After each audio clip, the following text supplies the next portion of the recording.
Chapter 1. The Last Night. In the realm of nights, above an inconspicuous mining site on the blue planet, a young man raised his arms high and shouted towards the heavens. Heavenly thunder, shatter the stars. His visage was marked by madness, as though he had lost all semblance of reason. With his incantation, a colossal meteor descended from the sky, piercing through the clouds at an astonishing velocity, hurtling towards the ground. The size of this meteor was beyond imagination. Beneath it lay two figures, the last remaining Kamen Riders in existence. Decade. Omazeo. Their bodies bore the scars of battle, evidently having endured a fierce confrontation moments prior. At this juncture, they could only lie on the ground, struggling for breath, awaiting the inevitable arrival of death. In the past, you two fought against evil organizations for the sake of humanity. Why? Now do you seek to annihilate all Kamen Riders? Tell me, Tendo. The white-haired Manaya, Tsukasa, had bloodshot eyes, his vision blurred, unable to discern his surroundings, yet he continued to roar with all his might. His voice was laden with despair and rage, as if he sought to expel the anguish festering within. Beside him lay the middle-aged Demon King, Tsukumi Sogo, gasping weakly, clearly gravely injured. His body trembled slightly, as if struggling to maintain the last vestiges of life. Tsukasa. I do not wish to argue with you. As fellow travelers of the world, the journey has reached its conclusion, while I have arrived at my final world. Tendo lowered his gaze, furrowed his brow, and, after a moment of silence, spoke with a calmness that was chilling, as if he had no doubt about his decision. Tsukasa's eyes widened in disbelief as he gazed at Tendo, unable to fathom why Tendo would make such a choice. They had once fought side by side, striving to protect humanity. Yet now, Tendo had become their greatest adversary, a revelation that filled Tsukasa with profound pain and disappointment. Why? Tendo, are we not friends? Have we not faced countless hardships together? Do those moments mean nothing now? Tsukasa endeavored to persuade Tendo to reconsider, but his words felt utterly powerless. Tendo raised his head, his gaze cold and impassive as he looked at Tsukasa. His face bore no expression, as if all emotions had been extinguished. Friends? That is merely a relic of the past. Now, I have but one objective, to fulfill my mission, and you are merely obstacles in my path. Tendo's voice was chilling and piercing, sending shivers down one's spine. Upon hearing this, Tsukasa's heart sank, yet he still struggled to articulate a response. However, his body could no longer withstand the toll, his breath growing increasingly labored, and his consciousness began to fade. No, I cannot simply give up like this. Tsukasa silently shouted within, yet his voice felt so faint and powerless. As time passed, his awareness began to spiral into chaos, and visions of the past flashed before his eyes, as though he had entered a state reminiscent of a pantomime. In this state, he reminisced about the myriad adventures and battles he had once experienced, moments shared with his companions unfolding in his mind like a cinematic reel. Is my journey coming to an end? The heart of Bunshusher brimmed with reluctance and regret. At that moment, he faintly heard the other party's final whisper, "Anara farewell." Those two words struck his heart like a heavy hammer, yet he still endeavored to muster a faint smile, attempting to convey a resolute belief. Even in the face of death, he would not yield easily. Tianyu turned away, resuming the journey that belonged to him. With his departure, the world was plunged into an abyss of darkness. Within the vast expanse of transcendent realms, Tianyu sat in contemplation. He recalled the numerous adventures and battles he had undergone. He sighed softly. Is the next world truly the Marvel Universe? I no longer wish to execute plans merely to transition between worlds. He longed to escape this endless cycle, to no longer be compelled to partake in various schemes in exchange for opportunities to traverse to other realms. A mysterious and powerful voice resonated from the void. Indeed, this was the response of an indescribable higher dimensional existence, confirming that the next world was indeed the Marvel Universe. Upon hearing this affirmation, Tianyu felt a modicum of solace as he inhaled deeply, adjusting his mindset, closed his eyes, and quietly awaited the arrival of his next transcendence. His name was Tianyu, hailing from an ordinary blue planet where supernatural forces were nearly non-existent. However, a fortuitous encounter had led him to a stroke of luck, bringing him to this enigmatic cycle of existence. This was a realm brimming with infinite possibilities, marking the turning point of his destiny. Here, he received a precious, gifted golden finger, thus commenced his fantastical journey across the myriad realms. Yet this gift came at a cost. His lifespan was set to an initial year to continue living. He must ceaselessly vanquish foes and seize their life energy. Furthermore, he faced another choice, whether to select a world as his permanent residence, thereby concluding his lengthy odyssey. However, not all worlds were suitable for human habitation and survival. In his inaugural adventure, he found himself in a world known as Resident Evil. Although the golden finger bestowed upon him a formidable enhancement in physical prowess, the terrifying zombies and hostile environment rendered his existence exceedingly arduous. Each day was a battle against death, every moment fraught with relentless fear and challenge. After fleeing alongside the world's protagonist, Alice, for several years, he finally could no longer bear the weight of such a perilous life. He resolved to implement his plan for transcendence to transition to a new world. He must ensure the complete obliteration of a faction within the current realm, be it the protagonist group, the forces of justice, the neutral faction, or the forces of evil. Overall, this world could be broadly categorized into three factions: the Umbrella Corporation, the zombies, and the camp to which Alice belonged after much contemplation. He ultimately resolved to take action against Alice, for the reason was quite straightforward. It was the most feasible course of action. Following the meticulous orchestration of a series of ambushes, he successfully eliminated Alice, who had cared for him over the years, thereby accomplishing his transition to another realm. Simultaneously, his unique abilities underwent a transformation in this new world. They would evolve over time, allowing him to harness the powers he possessed in his previous existence. With his extraordinary capabilities, he navigated the new world with ease. Regrettably, the subsequent realms he encountered did not align with his aspirations. Hence, a succession of journeys through diverse worlds commenced, allowing him to experience a multitude of varied realities. Chapter 2. The bully and the weak in the vast expanse of the world. It is often the case that the forces of good are more easily vanquished, while the antagonists remain formidable, displaying a tendency to prey upon the weak.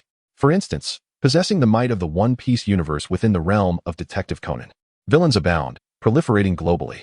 After years of nurturing his powers, Idagawa Conan, having established his own faction, unleashed the full potential of the Tremor Fruit's abilities in his homeland, the region of Koyomi.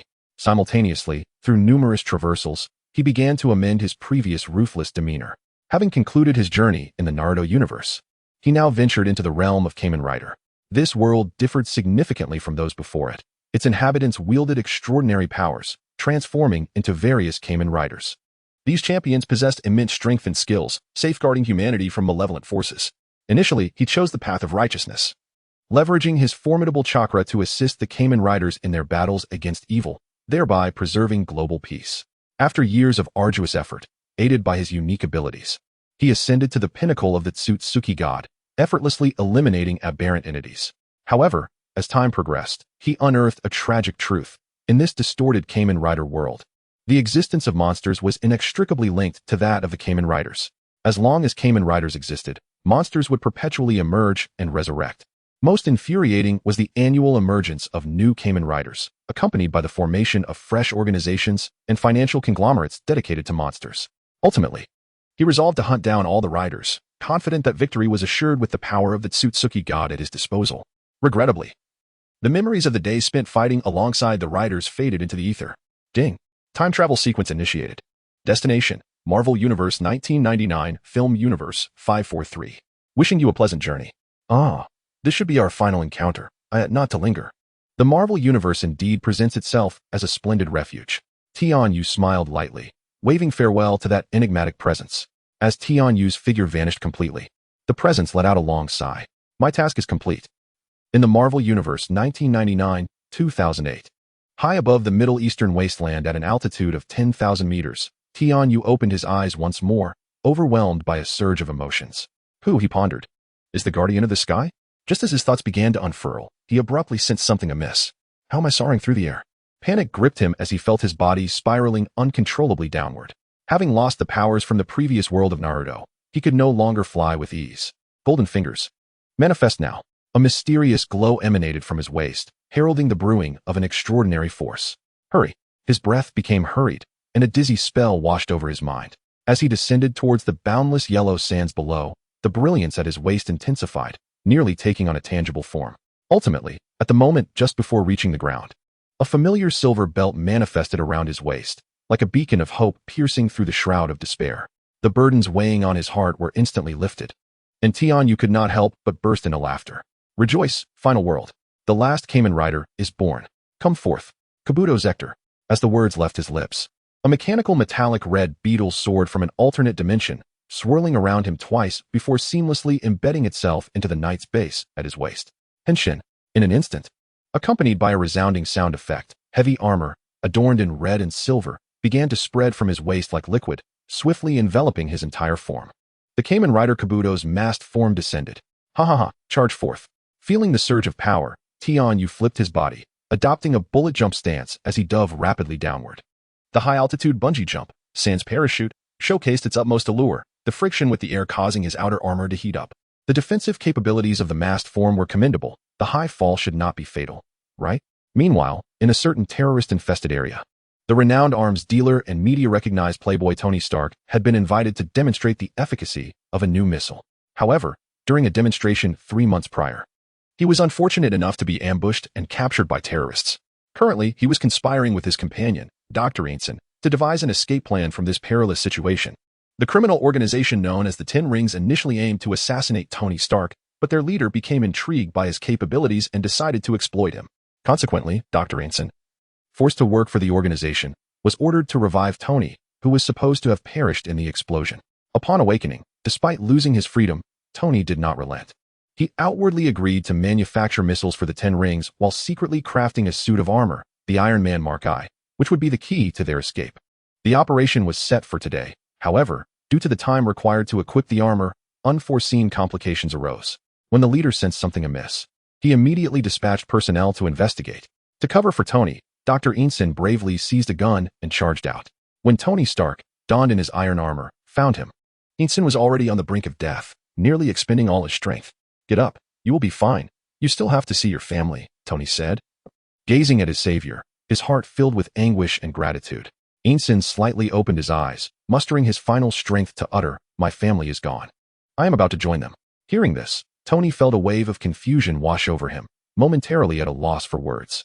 He deeply understood all that Ainson had sacrificed for him and comprehended his current state of mind. "You saved my life once again." Tony's voice trembled as he struggled to fathom the depths of despair he would face without Ainson. Ainson, however, endeavored to maintain a semblance of a smile, one that conveyed resilience and acceptance, to cherish life and not squander it. After uttering those words, he could no longer sustain himself and closed his eyes for eternity. Tony stood silently beside Ainson, his heart swelling with profound sorrow and reverence. He understood that Ainson had sacrificed his own life for his survival, a debt of gratitude he would forever hold dear. Tony's breaths quickened, his mind struck by a heavy blow, which was soon followed by a surge of intense fury. The terrorists swiftly reacted, and waves of armed assailants surged towards them, resulting in a cacophony of gunfire echoing in the air. This sudden outbreak of violence drew the attention of an otherworldly visitor descending from the heavens. Chapter 3. The Earth turns regardless of who it leaves behind. As Mark I was crafted under extreme conditions, its firepower was inherently limited, and its overall performance was rather subpar, entirely reliant on pre-designed computer programs for control. Initially, it managed to effortlessly overpower the terrorists, but as time progressed, Tony gradually felt overwhelmed. Ultimately, the exposed circuitry of his legs was struck by stray bullets, rendering Mark I completely immobile. Surrounded by enemies, Tony was engulfed by despair, lamenting that this plan had failed, a matter of fate. However, in the next instant, he sensed a sudden shift in his surroundings. The alert for clock over resounded. Tony observed a dramatic transformation in his environment. The terrorists, who had been engaged in fierce battle moments ago, vanished without a trace. Bloodstains marred the walls, and severed limbs lay scattered about, plunging the cavern into an eerie silence. His eyes widened, bewildered by this abrupt change. "Hey, big shot, have you soiled yourself?" A strange voice echoed from behind him. Tony attempted to turn his head to investigate, but the power-depleted suit rendered him incapable of such a movement. Trembling, he could only inquire, "Who are you?" "I am a passing Kamen Rider. Additionally, give me some money, and I shall rescue you. Do we have a deal?" Tony finally felt a sense of relief. The mysterious individual bore no ill intent towards him. Money, to him, was but a trifling matter. Thus, he hastily replied, "All right. I am willing to provide whatever amount you require, but first, I need you to disengage my suit. It has lost all power. Clock up." Tony felt a sudden blur before he found himself physically transported to an expansive desert. He quickly turned around and finally caught sight of the enigmatic figure. This self-proclaimed Kamen Rider was enveloped in an armor of indiscernible material, a striking blend of metallic red and silver. A singular horn adorned his helmet, and two blue compound eyes glimmered ominously. A silver metallic belt encircled his waist. At its center a peculiar device was secured. "Are you the Kamen Rider? What manner of technology is this? Why am I completely oblivious to it?"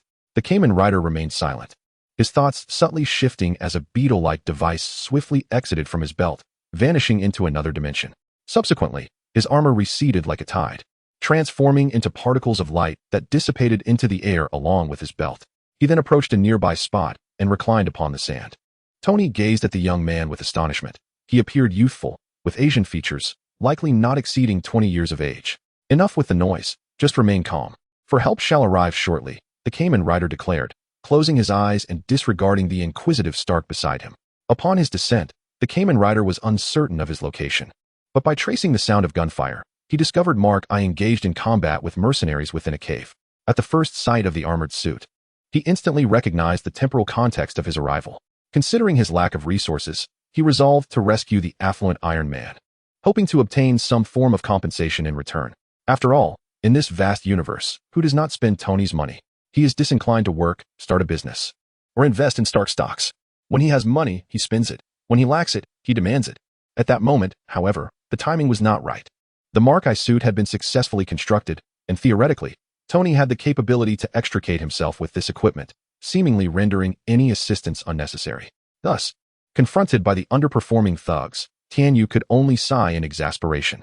Concealed in the shadows, he skillfully employed his kunai gun to precisely sabotage the power conduits of the Mark I's legs, allowing Tony to personally experience the urgency of being on the brink of despair before making his timely appearance. Utilizing the clock-up acceleration ability of his armor, he navigated through the almost frozen flow of time, effortlessly eliminating all adversaries within a mere 0.1 seconds. The Knight's power was undeniably overwhelming for an ordinary person. With a mere flick of his kunai axe, his foes disintegrated in an instant, leaving no intact corpses behind. When the accelerated state concluded, he stood quietly behind Tony, resembling a savior who had arrived just in time. Now, he lay on the ground, savoring the thrill of the kill. Before each transition to a new world, he underwent purification in the cycle space. Beyond memories, the past experiences, the instincts born of power, and the erosion of time upon his body were all refreshed in this process. In other words, each time he traversed, he emerged with a completely new physique and a refreshed mental outlook. Although previous memories lingered, he could no longer feel the visceral experiences from his past lives. This ability to traverse through centuries and numerous worlds while maintaining a youthful and optimistic disposition was primarily due to this phenomenon. Regardless of how many beings he had slain, the thrill of each first kill in every world remained invigorating. Of course, his lifespan had been reset to 1 year, but he remained unconcerned. The golden finger did not provide any countdown notifications. After numerous transitions, he even began to question the authenticity of this 1-year lifespan, as there were countless beings in each world for him to eliminate.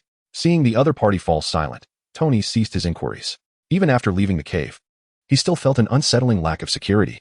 It was only when his dear friend, Colonel James Rhodes, piloted a rescue helicopter to find them that Tony truly felt at ease. "Hey, Rhodey, I almost thought I'd never see you again." On the flight to New York, Tony refrained from mentioning Tianyu's identity, and Rhodey had to suppress his curiosity, for the safety of his friend was his utmost concern. After several layovers, they finally arrived in Manhattan. Upon disembarking, they found Pepper, her eyes red-rimmed, and happy, eagerly awaiting Stark's return. Tianyu paid little heed to their warm welcome, simply stretching leisurely aside, contemplating that this was yet another new world, and he must carefully plan his future life.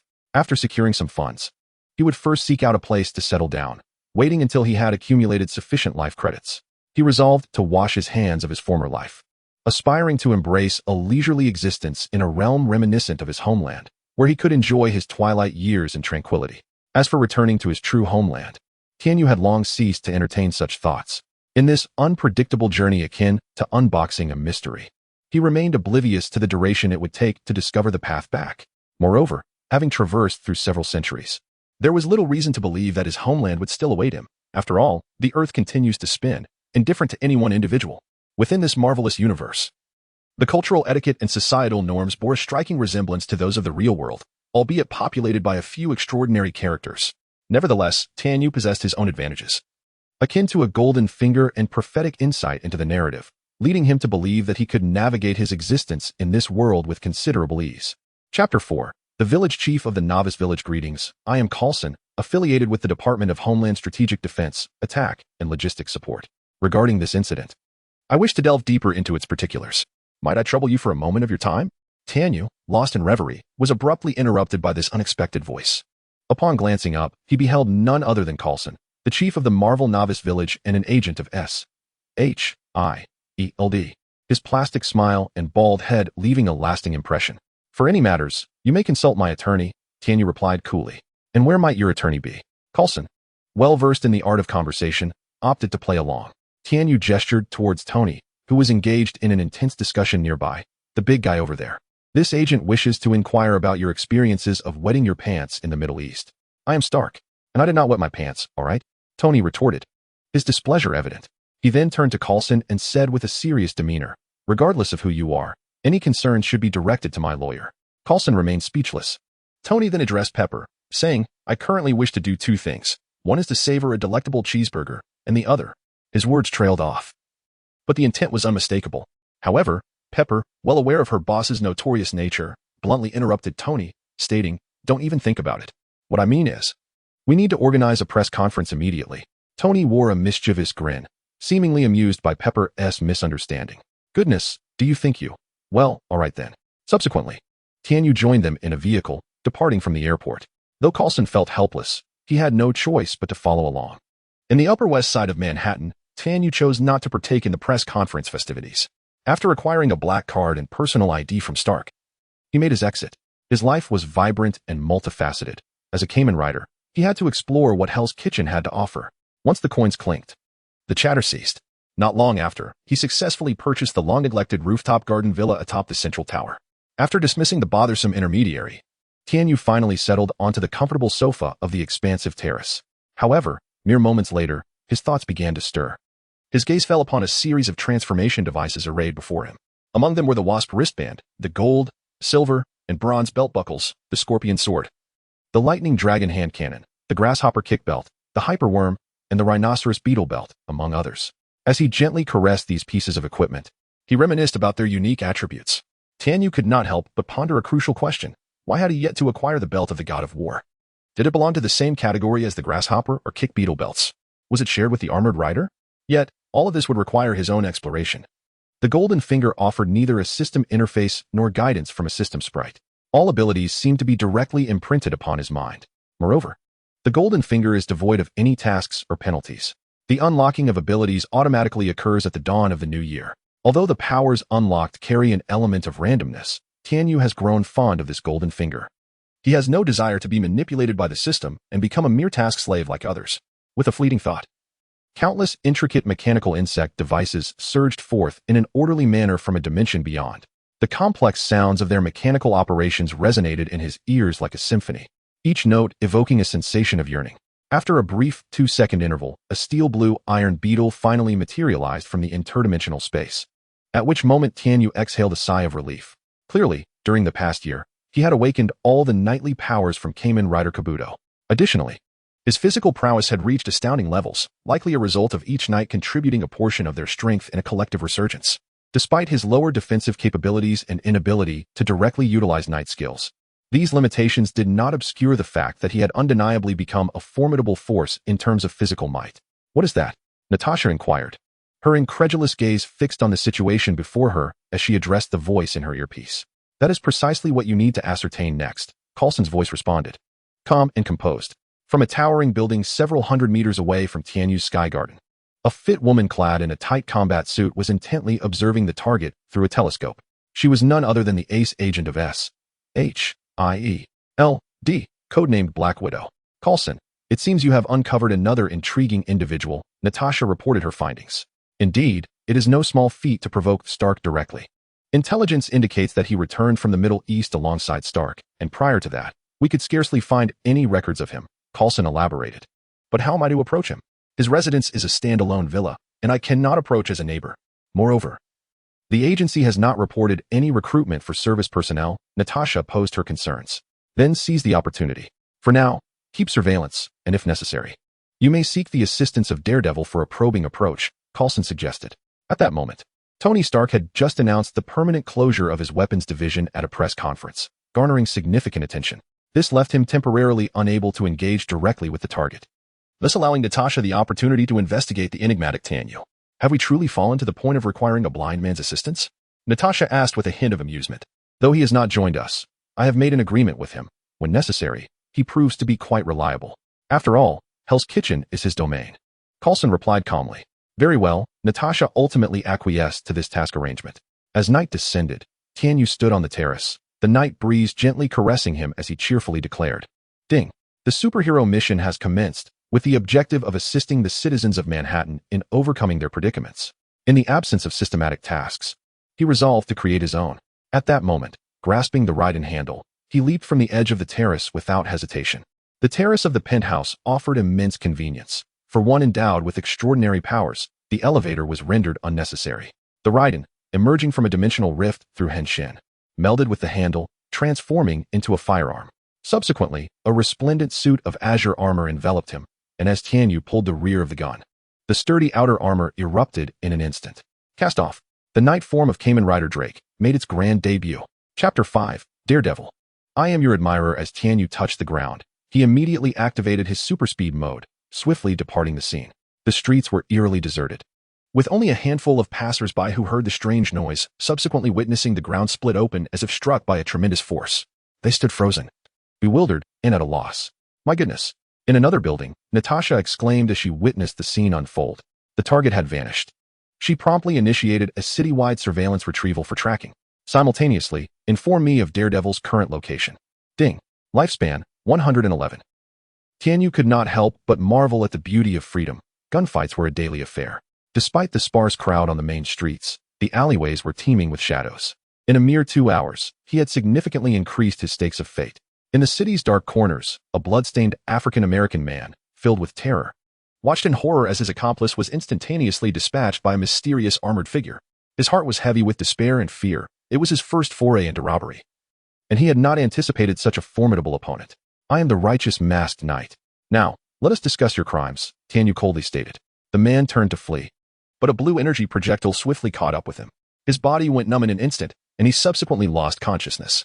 Tianyu gazed with satisfaction at the lifeless body on the ground before turning to the trembling man beside him. I saved you. You should be grateful, he remarked calmly. The man, quaking, stammered. W, what do you want? Your life, Tianyu replied nonchalantly. W what? The man thought he must have misheard, but the next second, his eyes widened in terror as the armored figure raised that peculiar weapon. No. Bang. This life of a street hero was not suited for Tianyu. He was merely indulging in the experience. Tonight's escapade had come to a close, and he intended to return to savor a late-night snack before retiring for the night. Are you simply going to walk away after taking a life? A grave voice resonated from the rooftop. You vile executioner, you are merely satisfying your bloodlust. Upon hearing this, Tianyu felt a surge of excitement. It appeared there was a skilled adversary present. He looked up to see a figure clad in a red bodysuit, adorned with 2 charming little antennae on the hood, wielding a pair of batons. Could it be? Daredevil, I am your admirer. Oh my, could you please give me an autograph? Tianyu exclaimed with enthusiasm. What a peculiar creature you are. I can hear you. Cease your charade. There are too many innocent souls whose cries linger in your wake. Daredevil retorted coldly. Matt Murdock, having lost his sight at a young age while saving another, had experienced a remarkable enhancement of his remaining senses. Under the guidance of his father and mentor, he chose to become a superhero. By day, he immersed himself in the study of law. By night, he roamed the streets as Daredevil, dispensing justice. This evening, he had received a plea for help from Agent Coulson, with whom he had previously crossed paths. A mysterious figure has suddenly taken residence in Hell's Kitchen, and it is required of him to investigate the truth behind this presence. Upon arrival, he initially presumed that the newcomer was merely another superhuman learning to serve as a vigilante. However, to his astonishment, he overheard the individual ruthlessly eliminate 2 robbers before aiming his weapon at a victim. Are your eyes truly blind? How can you maintain such unwavering gaze upon me? An unusual chill emanated from Tianyu's eyes, a cold smirk playing upon his lips. The night demon could capture every subtle sound that Tianyu emitted. I heard you. Do not even think of escaping, he replied icily. The night demon discerned that this adversary was unlike any other. Typically, any living being would exhibit notable emotional and physical changes after taking a life. Yet, the enemy before him, despite his sharp words, displayed no such reactions. His auditory senses revealed that the flow of blood, breath, and heartbeat remained unchanged, as if he were a still pond, devoid of ripples. Your ears? Are you suggesting that with super hearing, one no longer requires supervision? What then? Tianyu, expressionless, delicately pressed a switch at his waist. With a faint click, the night demon felt an excruciating pain in both ears, as though struck by lightning. His mind was engulfed in a cacophony and an agony. He was compelled to relinquish his weapon, rolling on the ground in despair. How grotesque! Can you not even stand? Tianyu observed the prostrate night demon coldly and pulled the trigger of his weapon once more, unleashing his ultimate technique. The energy projectile coalesced at the muzzle, aimed directly at the writhing night demon. Be free, child, no longer must you suffer.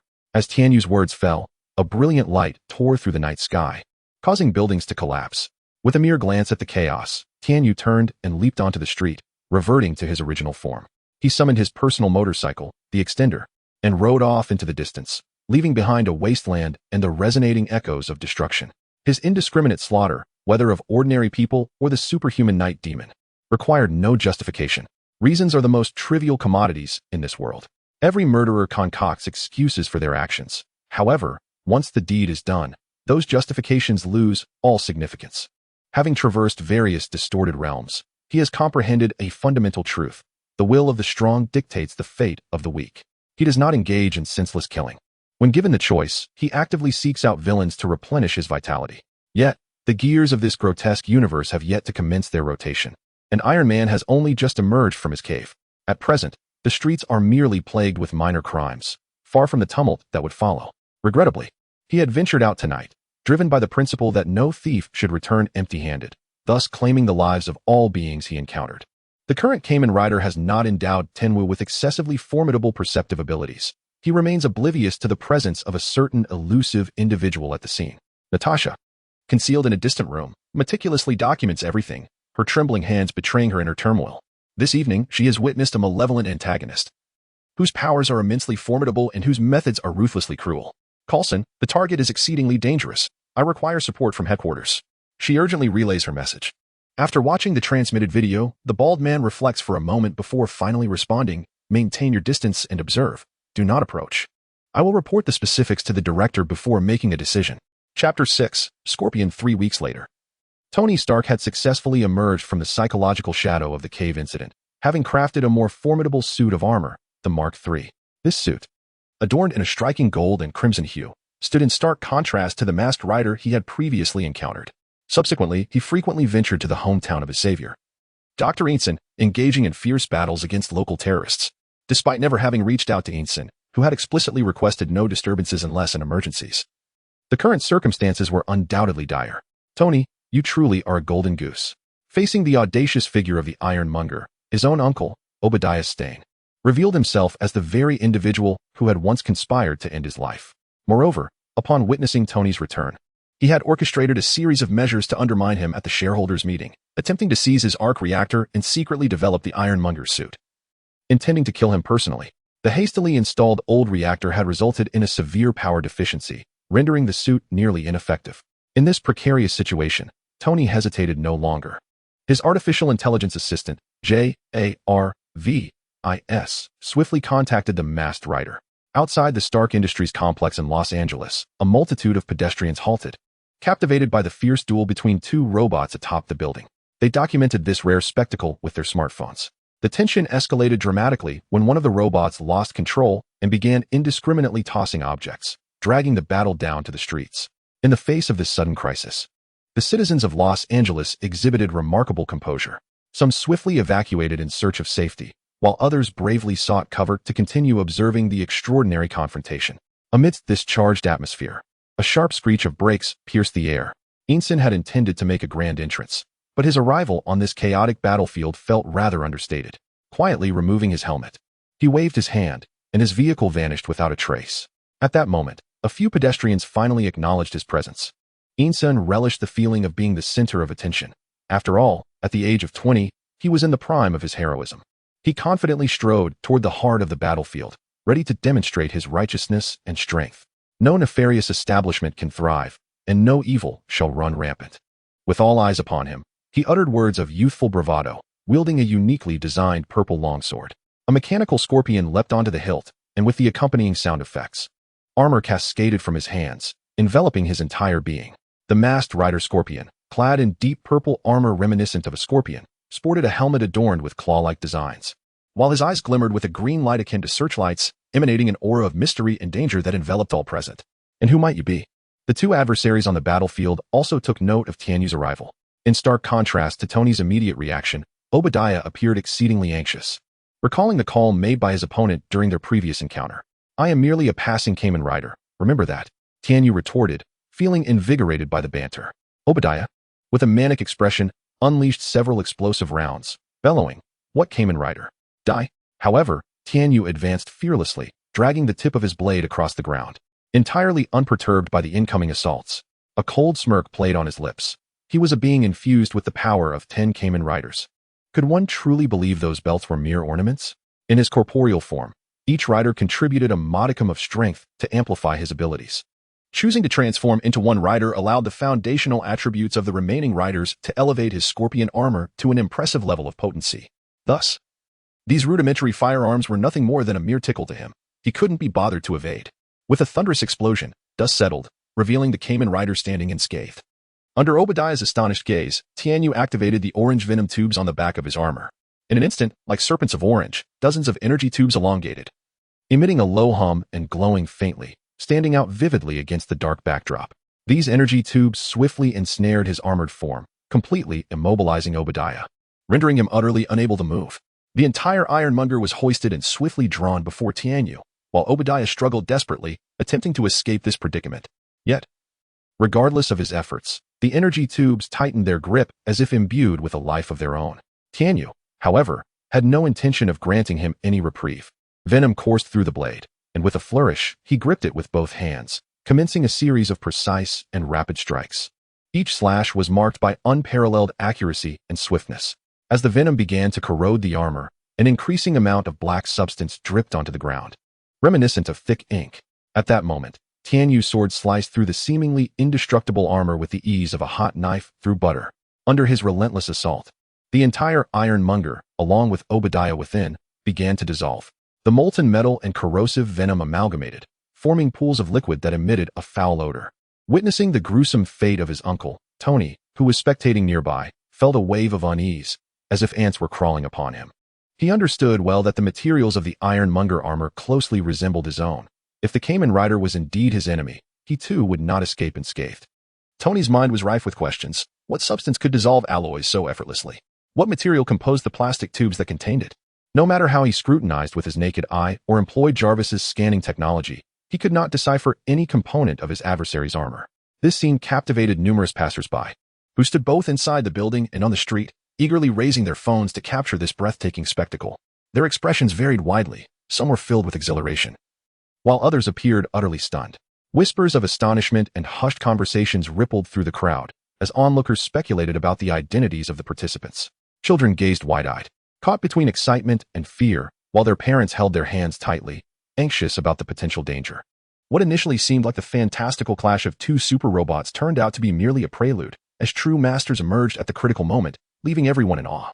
Chapter 7. The topic ferments. Numerous witnesses distinctly observed Tianyu's transformation, as he triumphed over a robot several times his size, with overwhelming superiority. This spectacle profoundly resonated with the minds of everyone present. Tianyu cast a sidelong glance at the somewhat bewildered Iron Man beside him, gently flicking off the venom from his sword. His movements exuded an elegance and composure, as if the fierce battle had never transpired. Initially intending to request a form of recompense, for it was indeed his assistance as a superhero that allowed Tony to survive this ordeal, Tianyu soon realized that aside from life itself, there seemed to be nothing else of significance to warrant his attention.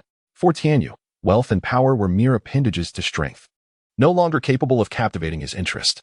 Although Iron Man's suit was undeniably advanced in technology, to Tianyu, it was nothing more than a collection of cold metal, unworthy of his esteem. This thought invoked a wave of ennui within him.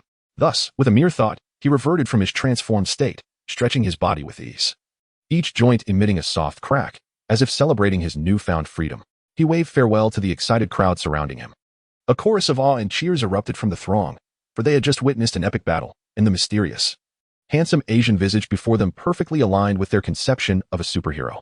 Soon after, Tianyu summoned a stunning motorcycle, its body shimmering with an enchanting luster, the engine emitting a deep growl. He mounted the motorcycle, donned his helmet, and with a gentle tap on the starter, the motorcycle surged forth like an arrow released from its bow, leaving behind a trail of dust and further astonishment. As the dust gradually settled, meanwhile, discussions regarding the fierce battle between the masked rider and the robots at Stark Industries rapidly gained momentum online. Initially, netizens harbored skepticism about the authenticity of the event, But as multi-angle videos continued to emerge and the involved parties tirelessly promoted the incident, its veracity gained widespread acknowledgement. On major social platforms, relevant videos disseminated at an astonishing pace, with users flooding the comment sections to express their shock and excitement. Some technology enthusiasts delved into analytical discussions, attempting to reconstruct every detail of the battle from a technical perspective. Various forums also initiated specialized discussion threads, drawing participation from numerous industry insiders. Is this real? Those robots look so lifelike, as if straight out of a sci-fi movie. One netizen commented, "That armor worn by the self-proclaimed masked rider is so cool. I wonder if I can purchase similar merchandise." Another user remarked, focusing on the rider's equipment. As the video's popularity continued to soar, traditional media began to intervene, with news outlets and television stations from various countries dispatching reporters to Stark Industries, eager to gather more first-hand information. Social media short video platforms also launched dedicated pages to curate and recommend a variety of related videos. The battle at Stark Industrial Park was truly astonishing. One witness we interviewed expressed that he had never seen such advanced robots and such valiant warriors. A television reporter, reporting live from the scene, spoke with palpable excitement. Official agencies have begun to respond to this incident. Several tech companies issued statements asserting that they were not involved in the conflict but would continue to monitor the unfolding situation. Meanwhile, some government departments emphasized their commitment to ensuring public safety and launching investigations to uncover the truth behind the event. As the public engaged in fervent debates about the incident, others expressed their perspectives from a different angle. A well-known technology blogger remarked in a video, "This event has unveiled the boundless possibilities of technology. Perhaps our future will be even more extraordinary than the present." What? I have just learned to use robotic arms to make knife-cut noodles. And you are already donning armor for combat? And what exactly is this masked rider? Are we truly living on the same planet? A netizen lamented on social media. This topic rapidly gained traction, sparking a widespread discussion on technological advancement, leading many to reflect on their daily lives and realize that the progress of technology has permeated every aspect of existence, albeit unnoticed. The battle at Stark Industrial Park is destined to become a classic case in the annals of technological history, frequently referenced and studied by future generations. Under the cover of night, the lights of S.H.I.E.L.D. headquarters shone brightly as ever. Here, there is no respite. Nick Fury had just reviewed a report regarding the masked rider, his expression notably grave. "Coulson, you need to closely monitor the Playboy's movements, gather as much information about the masked rider as possible, and strive to minimize the impact of this situation." Nick Fury spoke in a deep, calm voice, his sharp gaze sweeping over the documents on the table as if he could penetrate every detail within. "Understood, Director," Coulson swiftly responded, fully aware of the critical nature of this task, which allowed for no oversight. Until the masked rider was properly assessed, they dared not engage carelessly. The Playboy, Tony Stark, was an exceptionally intelligent and elusive figure, yet he was currently their only connection to the masked rider. The situation on Stark's side was relatively manageable. The scene had been secured, and the public relations department was drafting pertinent statements. Coulson continued his report, but the challenge lay with the masked rider, who appeared to have no intention of concealing his identity, as his prominent image had already circulated across the internet. "It seems we need to find an opportune moment to make contact with him," Nick Fury mused, gazing at the unfamiliar face in the documents, a flicker of irritation crossing his features. This sudden arrival, clad in what seemed to be extraterrestrial high-tech armor, exhibited peculiar behavior, with no prior information available for reference. The only individual with whom he had any rapport, Stark, also struggled to cope. S.H.I.E.L.D. had not gleaned much valuable information from him.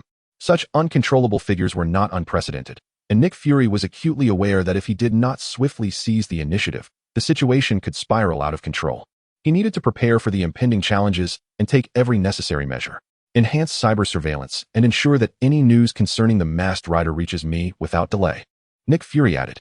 Coulson nodded in agreement and promptly began to organize the assignments. He understood that the director's orders signified that S.H.I.E.L.D. would soon enter a state of heightened alert.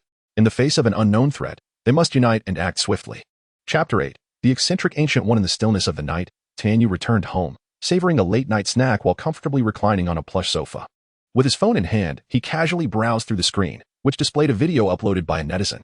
However, the fervent discussions in the comments section left him feeling somewhat disenchanted.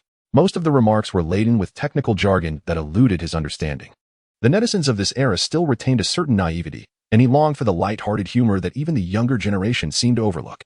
Setting his phone aside, he resolved to indulge in a warm shower to relax both body and mind. As the soothing water cascaded from the showerhead, it washed away his fatigue. After his bath, clad only in a pair of briefs, he intended to retire to his bedroom. Yet, as he passed by the window, an extraordinary sight caught his eye. Through the glass, he was astonished to behold a circular portal of shimmering sparks materializing on the terrace outside the villa. The portal radiated an inviting glow, beckoning him to explore the mysteries of the unknown. Unable to resist, Tianyu drew closer to the window for a better look.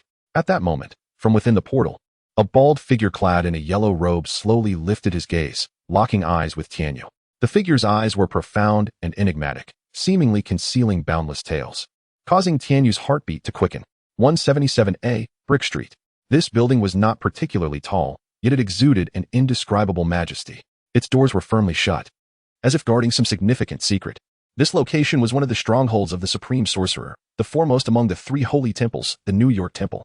On the third floor, there lay a spacious and brightly lit chamber, furnished with simplicity and antiquity, each item exuding an aura of ancient mystery. At the center of the room sat a bald woman draped in a yellow robe, meditating with her eyes closed. "I see you're familiar with me," she remarked. Her demeanor was serene, as if detached from worldly disputes, yet she emanated an undeniable, formidable presence. This woman was none other than the Ancient One, a paragon among the Supreme Sorcerers. "Ancient One, did you not use that greenstone to observe me?" Tianyu was not surprised that the Ancient One sought him out. However, he was puzzled as to why she chose to contact him so late. Could it be due to his victory over the Iron Tyrant? "I cannot see you, at least. Prior to tonight's media reports, I had never laid eyes upon you," the Ancient One replied, her gaze filled with curiosity. This individual seemed to possess an intimate knowledge of her, yet he had never appeared in the myriad futures revealed by the Time Stone. Even now, as Tianyu stood vividly before her, she remained unable to perceive him, or rather, unable to sense his presence, only capable of observing him with her naked eye. "Who exactly are you? Could you enlighten me?" At this question, Tianyu felt a wave of confusion. The Ancient One was supposed to embody an unfathomable depth, adept in navigating any situation. Yet the figure before him diverged significantly from the image he had held in his memory. She appeared far too youthful, not in terms of mere appearance, but in the demeanor befitting a sage. He suppressed the tumultuous emotions swirling within him and maintained his composure, speaking in a tone that was both detached and calm, a passerby from the world of the Kamen Riders. Upon hearing this, Gu-i was momentarily taken aback, a flicker of confusion and vigilance crossing her gaze, yet she swiftly regained her tranquility. After a brief moment of contemplation, she inquired, "You are not from this world, are you?" Tianyu felt a sense of oddity. Was this not evident? How could someone as knowledgeable as the Sorcerer Supreme fail to recognize this? Thus, he replied candidly, "No, I hail from another world." Parallel worlds? Multidimensional realities? Does the multiverse truly exist? Gu-i's expression conveyed astonishment, clearly indicating that these concepts were foreign to her. Existence? Tianyu finally discerned the source of his peculiar feelings. The Sorcerer Supreme before him was utterly unaware of the theory of the multiverse, which left him incredulous and led him to question if this was indeed the legendary Gu-i. Yes, it was merely a hypothesis. Gu-i paused briefly before continuing. "Since assuming the mantle of the Sorcerer Supreme and taking on the responsibility of protecting Earth, I have encountered many challenges from various dimensions, even time travelers from the future." Her eyes sparkled with contemplation and inquiry, prompting him to ponder. If the Earth, despite its modest scale, encompasses such diversity, does the vast universe not also harbor endless variety and possibilities? Such truths had remained unverified until today, when you appeared before me. Gu-i's voice carried a hint of excitement and anticipation, as though her long-held questions had finally found resolution. Tianyu fell silent. Although the film did not explicitly state it, he was convinced he was not the first interdimensional visitor to arrive in this universe. He firmly believed he had accurately reached the cinematic universe, unlike other oblivious individuals who might mistakenly perceive it as a stitched-together world. The cycle of space had never aired. If this world deviated from the narrative he was familiar with, the sole culprit could only be himself. Was it the future version of himself that was responsible? What had he done? Had he, in essence, obliterated the multiverse? Was this the reason Gu-i remained unaware of its existence? In the tales of the Kamen Riders, there indeed existed many who possessed the ability to traverse time and space. Yet, the underlying logic of the Marvel Universe diverged significantly from that of the Kamen Riders. In this realm, altering the past does not reshape the present. It merely spawns a new timeline. Thus, how could this timeline still be the 1999 universe? How had the future Tianyu managed all of this? What other deeds had he undertaken? Most crucially, was this future self the same as the present one? For a moment, Tianyu's mind was a whirlwind of thoughts, feeling as if a tumor were burgeoning within him. With a resigned scratch of his head, he spoke somberly. "I am indeed not from this world, but my understanding of the multiverse is rather limited. As he realized that the other person did not possess the profound background he had anticipated, Tianyu's interest in continuing the conversation gradually waned. Gui seemed to sense the subtle shift in his emotions but continued to press on. Then, how do you know me? This question loomed as her greatest curiosity. In this realm, few were aware of her existence, yet an outsider seemed to possess an intricate understanding of her. The inquiry sliced through the silence in the air like an invisible blade. Tianyu's gaze flickered momentarily, as if searching for the appropriate words to articulate this complex matter. From different dimensions, your universe appears to me akin to an aquarium in one's home, facilitating observation and study. Chapter 9. Kamen Rider Square. Tianyu's statement was indeed not an exaggeration. In his homeland, this Marvel universe is constituted by numerous films. Long before the traversing event, Tianyu often found himself in a state of confusion. He was uncertain whether these myriad worlds ignited the creativity of his homeland or whether the artistry of his homeland birthed these worlds. Perhaps, for higher dimensional beings, both his hometown and the Marvel universe are equally perceivable. And that being, in a moment of whimsy, placed Tianyu within different dimensions, relishing in the experience akin to watching a film. This possibility left Tianyu feeling both astonished and helpless. Therefore, does one from a higher dimension possess the ability to transcend the boundaries of our lower dimensional realm at will? A flicker of doubt crossed Ancient One's eyes. The information was scarce, and even the time stone she relied upon had lost its efficacy. Would this unexpected figure pose a threat to her world? As the Sorcerer Supreme, protection was her duty. She weighed the decision of whether to take action. In the next moment, her pupils dilated as a vague silhouette suddenly materialized beside the bookshelf. Silently and perfectly concealed in Tianyu's blind spot, the newcomer donned resplendent armor, crowned with a colossal horn, and possessed deep, cerulean compound eyes that exuded a mysterious and cold radiance. His red and silver breastplate flared open, revealing golden stripes and glimmering blue gems within. As beautiful and enigmatic as the cosmos, peculiar devices adorned the belt around his waist and sides, each emanating a metallic chill. His limbs featured structures reminiscent of fish fins, while the luminous wings on his back radiated a kaleidoscope of colors, dreamlike and dazzling. The figure remained motionless, merely observing Ancient One. A twitch at the corner of Ancient One's eye signaled an inexplicable sense of foreboding within her heart. Although she could not perceive the presence of the stranger, the indescribable weight of pressure rendered her nearly breathless. Ancient One inhaled deeply, striving to regain her composure. She sensed that every passing second would dictate her fate. Tianyu remained oblivious to the unusual expression on Ancient One's face. His head bowed as he unconsciously fiddled with a metallic ornament on the table. A bald old woman. Nothing remarkable, he mused. I am merely an accidental product, my arrival in this realm not of my own volition. Perhaps it is simply the capricious amusement of a higher dimensional being? His words conveyed a sense of detachment and resignation.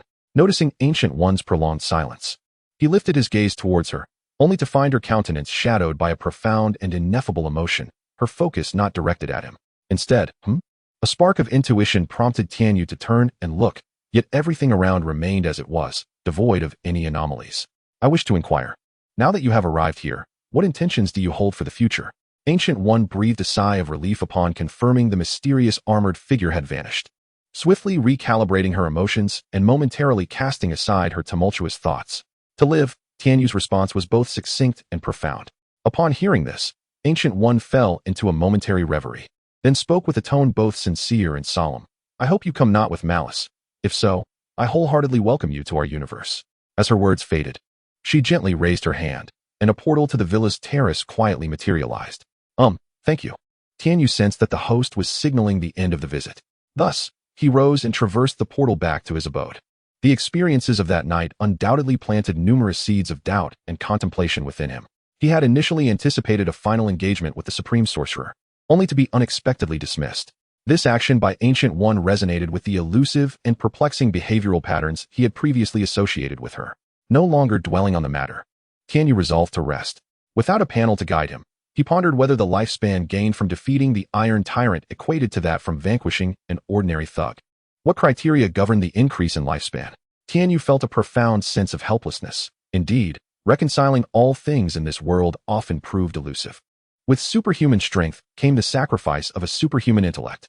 He was unwilling to embrace an untimely demise, and thus chose to steadfastly advance down this path. Meanwhile, in the sanctum, after Tianyu's departure, Ancient One took no action, remaining quietly seated, her inner thoughts a mystery to all. The following day, Tianyu rose to watch television. I am Iron Man. At a grand press conference, Tony Stark boldly revealed his identity to the global media. This sensational announcement ignited fervent discussions worldwide. As an industrial magnate embodying both the persona of a playboy and a billionaire, Stark's dramatic transformation into a superhero captivated countless fans, becoming the focal point of public discourse. Stark Industries' exceptional public relations strategies further illuminated the image of Iron Man, maintaining its momentum. However, curiosity regarding the identity of another enigmatic figure, the Kamen Rider, also surged that night. In response to inquiries, Tony opted for silence, adhering to the strong insistence of S.H.I.E.L.D. Agent Phil Coulson. Given that Iron Man's identity had been unveiled, it was paramount to divert attention from Kamen Rider. S.H.I.E.L.D. worked diligently behind the scenes to diminish Kamen Rider's influence. Initially, their efforts yielded some success, with the public's focus primarily on Iron Man, and only a handful of discussions regarding Kamen Rider being swiftly contained. Yet, the unfolding situation often defied expectations. Kamen Rider appeared unwilling to remain in the shadows, his presence an undeniable factor. Despite S.H.I.E.L.D.'s attempts to center the spotlight on Iron Man, Kamen Rider's figure intermittently emerged in the public eye, inciting waves of speculation and debate. After 2 months of meticulous planning and execution, the once infamous Hell's Kitchen had undergone a remarkable transformation. The people of Manhattan now recognized it as Kamen Rider Plaza. Tian-Yu has successfully eradicated a series of criminal factions and illicit organizations within this region, including the so-called philanthropist Jean Bing and his accomplices, who had long held dominion over the area, all falling victim to his righteous judgment. He has consistently made high-profile appearances across various occasions, tirelessly pursuing his targets day and night, regardless of whether one finds themselves in the comfort of home, the confines of an office, or amidst the revelry of a banquet. He remains undeterred. He shows no regard for the profound personal struggles one may endure or for the covert identities of undercover agents. His sense of justice and strength remains unwavering. Chapter 10. A national craze, he emerged as a flamboyant superhero, shouldering the monumental responsibility of safeguarding the city and unveiling the forces of darkness. Each of his appearances resembled an extravagant performance, with his armor stained crimson by the blood of battle, epitomizing an unparalleled aesthetic of combat. Fortunately, the armor of the masked rider is self-cleaning through energy manifestation, allowing him to concentrate solely on the fight without the burden of subsequent maintenance. Tian-Yu never shies away from displaying his prowess in public. On the contrary, he often greets passers-by with a cheerful demeanor, his amiability and charisma winning him a legion of devoted fans. Numerous videos of chance encounters with him proliferate online, and even the S.H.I.E.L.D. cannot suppress this fervor. The masked rider has swiftly eclipsed Iron Man, dominating various trending lists. This phenomenon has become a national sensation, with nearly everyone conversing about the masked rider. Tian-Yu's name and image have spread like wildfire, capturing the public's curiosity regarding his nationality and the origins of his extraordinary abilities. Yet, he maintains an air of mystery, reluctant to divulge too much about his identity, which only amplifies his allure and heightens public interest in his every move. Many tirelessly watch his transformation videos repeatedly, attempting to decode the secrets of the masked rider's nanotechnology, light particles, and spatial transformations. However, their questions seem to deepen with each viewing. Tian-Yu's transformation process is imbued with a sense of advanced technology and enigma, transitioning from the armored form to the Thunder Dragon form, then to the Sword Scorpion and Wasp forms, each showcasing distinct combat characteristics and skills. This diverse array of transformations inspires endless speculation among the audience. What secrets lie behind these marvelous armored forms? Some believe that the masked rider is a new type of weapon developed through clandestine military research, continually urging the government to provide a reasonable explanation. They scour each frame of the videos for clues, striving to unveil this shroud of mystery. Yet, the deeper they delve, the more intricate the questions become. Some fervent enthusiasts have even established dedicated research groups to conduct frame-by-frame analyses of these transformation videos. They perceive a fusion of ancient rituals and modern technology within Tian-Yu's transformation process. For instance, the armored form's weaponry appears to draw inspiration from the designs of ancient samurai armor, while the wings in the Thunder Dragon form evoke the principles of fluid dynamics observed in avian flight. These revelations fortify the researchers' belief that the masked rider is far more complex than it seems, supported by intricate technology. The possibility of nanotechnology has been proposed, suggesting that Tian-Yu's transformation armor may consist of nanobots capable of rapidly rearranging themselves to form different shapes as required. This notion has garnered some agreement, yet it has simultaneously invited further skepticism. Photon particle technology is yet another widely speculated advancement. Numerous researchers contend that the radiance emitted during Tianyu's transformation may hold the key. This luminescence could encapsulate a form of higher dimensional energy, enabling instantaneous alteration of its armored form. However, the precise application of this technology remains an enigma. The hypothesis surrounding spatial conversion is even bolder. Some speculate that the transformation process of Tianyu may involve spatial transmutation, achieved through the superimposition of energies from different dimensions, thus facilitating instantaneous metamorphosis. This theory, though seemingly absurd, cannot be easily dismissed in the absence of concrete evidence. As research progresses, a plethora of conjectures and theories emerge, yet none can wholly elucidate the mystery of Tianyu's transformation. Nevertheless, such inquiries have not dampened the audience's enthusiasm for Kamen Riders. On the contrary, an increasing number of videos are being uploaded online, drawing more participants into the discourse. In this era of information overload, the truth often surpasses fiction in its strangeness. The enigma surrounding Tianyu's transformation may forever elude complete resolution, yet it is precisely this aura of mystery that captivates countless individuals, allowing them to discover a spark of passion and joy in the pursuit of the unknown amidst a convoluted world. Furthermore, the existence of Kamen Riders serves as a double-edged sword. They are hailed by some as guardians while reviled by others as lawless brutes. This complex emotional landscape arises from the unpredictable behavioral patterns and extraordinary displays of strength associated with Kamen Riders. The gunfights in the West District have indeed faded into obscurity with the advent of Kamen Riders, as the malevolence that once lurked in the shadows seemingly vanished overnight.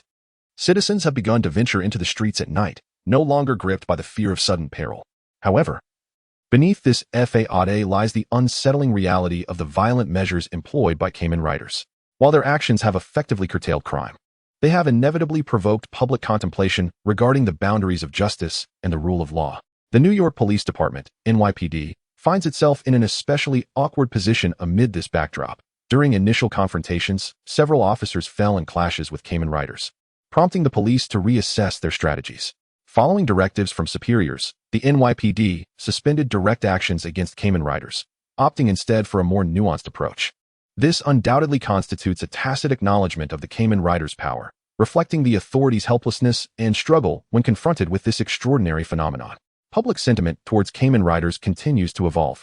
Some begin to question whether power, when it transcends legal constraints, can still be deemed just. Others steadfastly argue that, under certain circumstances, extraordinary measures are essential for the achievement of justice. This controversy is not only manifested in fervent discussions on social media, but has also influenced political decision-making. Tianyu remains unconcerned with those who might be cleaning up after him, indifferent to the various official organizations that have refrained from pursuing him. Today marks the final day of 2008. After midnight, he shall awaken to a new belt. Strength is the foundation of one's existence. At 11:59 p.m., as the clock chimed punctually, Tianyu immediately opened his eyes, swiftly rubbing his cheeks to dispel drowsiness, and then began his final countdown preparations. As the midnight bell tolled, a faint glow emanated from Tianyu's hands. Soon, a belt materialized before his eyes, its main body composed of a white panel, adorned at its center with a red circular mirror, embellished with exquisite symbolic patterns. A brilliant emerald gem sparkled atop, exuding a subtle radiance. The belt's base, crafted from silver material, sturdily supported the entire structure while seamlessly incorporating the design elements of a tricolored energy ring. Engraved upon the upper layer of the base were English letters, signifying his name. Chapter 11. Decade DECADE. Hiki. No. That laughter is inappropriate. Tianyu's lips curled slightly, forming a smile reminiscent of a Dragon King. Kamen Rider Decade possesses the remarkable ability to transform into other Kamen Riders through the use of cards. The complexity of this power was all too clear to Tianyu. In the previous Kamen Rider world, it was precisely this ability that allowed Wataru to survive until the end. Had he truly ascended to greatness? With this thought in mind, Tianyu swiftly donned his belt, and simultaneously, the rider card box hanging at his side materialized. He deftly opened the box, extracting each card one by one for inspection. After a considerable time, Tianyu suddenly exclaimed, "What the heck? Why are all the cards from the Showa-era Ruffian Riders? Where are the others?" He gazed quietly at the cards in his hands, yet a profound disappointment surged within him. Among these cards, aside from those of the Showa-era Kamen Riders, there were only Decade's own ability card, and those of the Kamen Rider series that already possessed belts. He found no cards from the Heisei or Reiwa eras. "I knew it wouldn't be so simple," Tianyu murmured, a hint of melancholy etched on his face. This experience was not unfamiliar to him in the past. While unlocking the powers of Naruto, he had faced similar circumstances. Although he initially succeeded in unlocking the power of the Rinnegan, he was unable to utilize the abilities of the Sharingan for a long time. It was only later, upon unlocking the Sharingan, that he truly grasped the power of Susanoo. Such as the old routine. Just as Tianyu was engulfed in despair, the subsequent upgrade equipment, the Rider touchscreen machine, and the side Rider Kamen Rider D&S gun appeared. Faced with these new tools, Tianyu quickly adjusted his mindset. Even without those Rider cards, I can still annihilate the enemy forces. Both of these riders possess exceptional abilities, including cloning and invisibility cards, along with D&S capability to summon other riders. Furthermore, the Aurora Curtain enabled Tianyu to traverse space, facilitating teleportation. However, the prerequisite for teleportation was that the target must be a location he had previously visited, akin to the spatial coordinates left by Flying Thunder God. As for transforming into the Showa riders, he would not consider it for now. Their appearances did not align with his aesthetic sensibilities. He would rather leap from the balcony than become one of them. Kamen Ride Sky Rider. Taking a deep breath, Tianyu slowly approached the mirror, his gaze resolutely fixed upon his reflection. As the helmet sealed shut, his form within the mirror gradually became obscured, and his heartbeat quickened, flushing his face within the helmet. The attire of the Sky Rider, a classic combination of red and green, was utterly absurd. The helmet resembled a locust, the upper body clad in reddish-brown leather armor, while the lower half sported green, glossy leggings. His hands were adorned with black leather gloves, and he wore knee-high black rain boots, an utterly unwatchable sight. Tianyu inhaled deeply for several seconds, adjusting his mindset and reassuring himself. Fear not. As long as I don the mask, embarrassment shall not ensue. Gathering his courage, he opened the balcony door, greeted by an expanse of boundless night sky. Stars twinkled like diamonds, and a gentle breeze caressed his face. He closed his eyes, absorbing the surge of energy, and soared skyward. Indeed, this Sky Knight wielded advanced gravity-reducing technology, enabling him to glide through the air. With each leap, he effortlessly reached heights of 200 meters, as if traversing the very clouds. In the firmament, his velocity rivaled the speed of sound, granting him an unprecedented sense of freedom and exhilaration. Clad in this remarkable gear, Tianyu relished a long-lost sense of liberation, soaring through the heavens like an eagle, piercing through the clouds, and gazing down upon the earth. Humanity's yearning for the sky is timeless, from ancient myths to the advent of modern aviation, all heralding the eternal nature of this dream. After half an hour of flight, Tianyu's emotions gradually settled. He hovered steadily in the high altitudes, feeling the cool breeze brush against his cheeks. At this moment, he gently raised his hand, and a curtain of auroras swept over his body. In the next instant, Tianyu was transported back to his villa's bedroom. Commander, the target vanished from Boston skies half an hour ago. Our satellites can no longer trace him. Cease the search mission. Understood, Commander.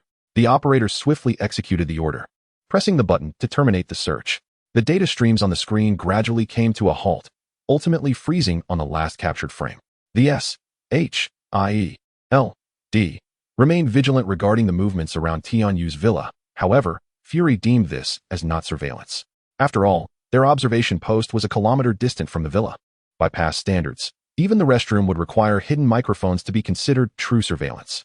Within the high-level conference room, the atmosphere was particularly grave. Maria Hill, clad in her signature agent uniform, presented her report with her usual meticulousness.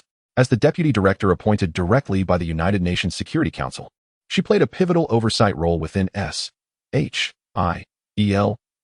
ensuring that Director Nick Fury's authority was not abused, maintaining the organization's balance and integrity. The current situation had become increasingly tense, with mounting pressure from above, especially concerning the forces represented by Iron Man Tony Stark and the Masked Rider. Their daily movements continuously agitated sensitive nerves across various factions. Stark's situation remained manageable, as he adeptly navigated it with his personal resources and means. However, the circumstances surrounding the Masked Rider were shrouded in uncertainty. We had yet to establish effective communication channels, and his position remained ambiguous, undoubtedly adding variables to the equation. Maria Hill's voice was calm, yet resolute, each word revealing a profound understanding of the current state and a cautious blueprint for the future. Perhaps it was time to adjust our strategy. Since controlling the situation directly from within proved challenging, it might be prudent to leverage these external forces to guide our path forward. Let their actions serve as a vanguard for our understanding of allies and adversaries, testing the boundaries, thereby alleviating our own pressures while discovering new avenues for breakthroughs amidst the complexities of the ever-changing situation. Nick Fury put forth a bold, yet rational suggestion, showcasing the keen insight and adaptability of a seasoned intelligence director. The conference room resonated with a subdued murmur of discussion, as each member meticulously weighed the pros and cons of this proposal, contemplating how to safeguard the core interests of S. H-I-E-L-D, while skillfully leveraging external forces to their advantage. Nick Fury's proposition undoubtedly opened a new door to the current predicament. Chapter 12. The hearing as March swiftly approached. With a surplus of vitality amassed during the earlier fervor and newfound knightly powers acquired, Tianyu finally experienced a respite. He could finally unwind and revel in the long-awaited tranquility. This rare period of relaxation enveloped him in unparalleled comfort, as though the previously frenetic pace of his life had suddenly decelerated. Having not ventured outside for an extended duration, Tianyu luxuriated in the life of a recluse. He savored each day, awakening at his leisure, indulging in leisurely grooming, and subsequently immersing himself in gaming or watching films before his computer. Such a lifestyle felt utterly extravagant compared to his previous, bustling existence. One morning, sunlight streamed through the curtains into his room, yet Tianyu remained nestled in bed, reluctant to rise. At that moment, his phone suddenly rang, shattering the serene atmosphere. Lazily extending his hand, he grasped the device. "Hello, Kamen Rider. Did you forget to install a mailbox at your residence? Subpoenas have been sent to me."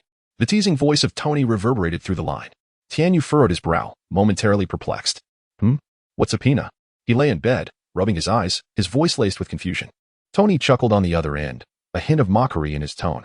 "Well, it's likely something akin to a fan meeting organized by the authorities, who apparently have a keen interest in the armor we possess." Oh.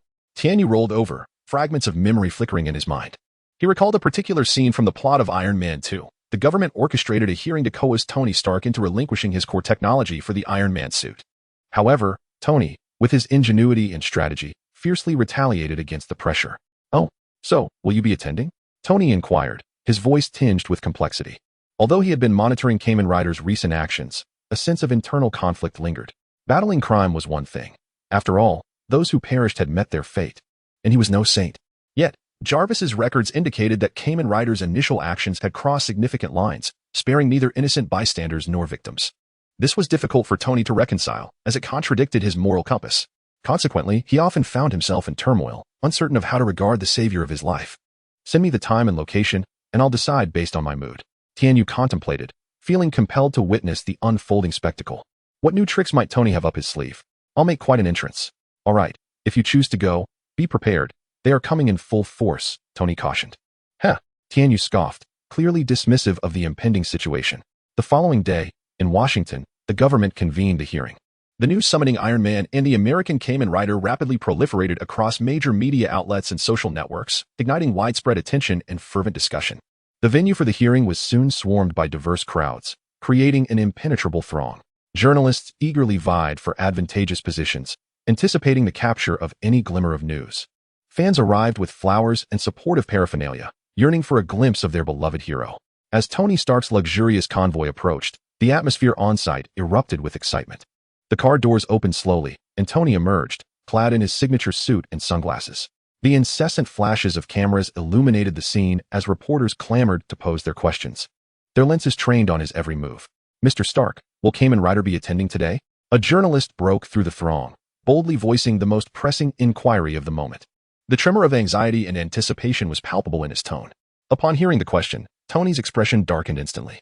He had intended to seize the opportunity of this hearing to showcase himself and enhance his presence. But the very first question from the press made him feel akin to Kamen Rider's assistant.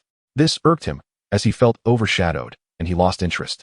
Striding into the conference hall, at the 9:30 meeting, the atmosphere was particularly tense and grave, filled with a myriad of politicians and journalists, all awaiting Tony Stark's address.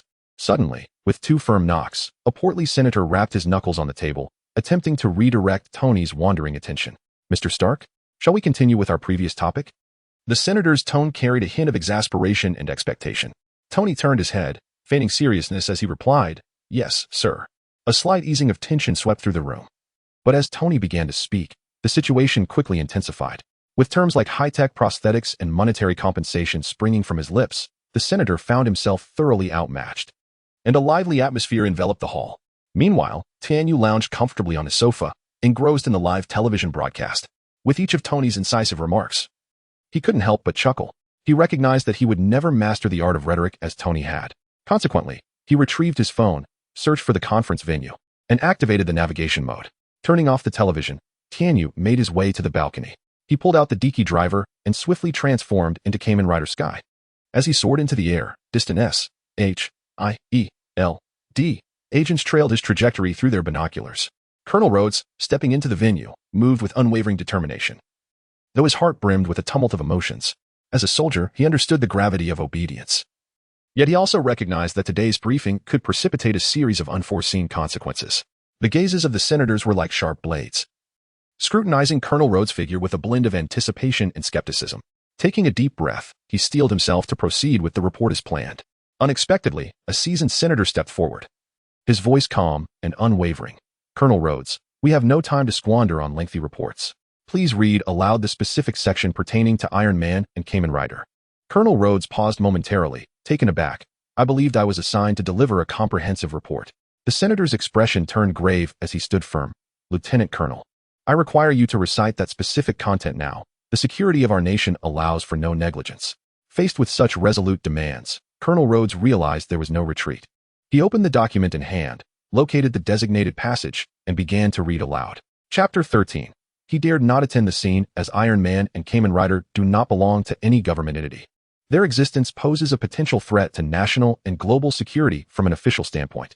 However, based on my personal observations and analyses, the presence of Iron Man is, at least, more beneficial than detrimental. Furthermore, the changes following the Manhattan Kamen Rider incident are evident to all. "Enough, Colonel." The congressman abruptly interrupted Rhodey's reading. There was a sense of urgency in his voice. "You can stop here. Now, please play the accompanying footage from the report." Colonel Rhodey furrowed his brow. Acutely aware of the sensitivity of the footage, he cautiously suggested, "Mr. Congressman, I believe it is not yet the right time to disclose these images to the public. We need to consider this matter more thoroughly." The congressman's gaze sharpened as he fixed his eyes on Colonel Rhodey.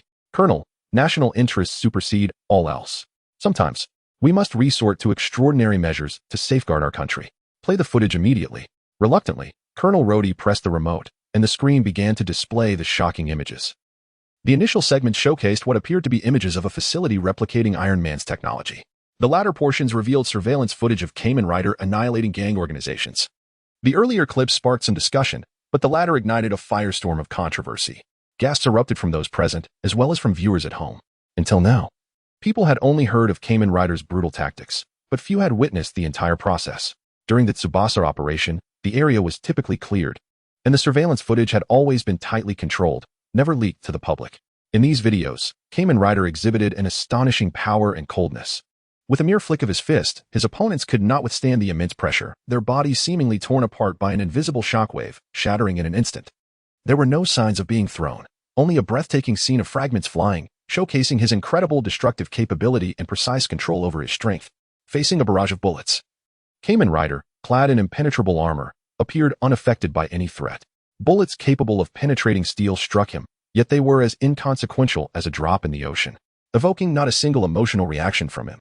He silently and resolutely advanced towards each enemy, each step radiating an unstoppable momentum and determination. Whenever he raised his hand, the movement seemed simple, yet it harbored devastating power.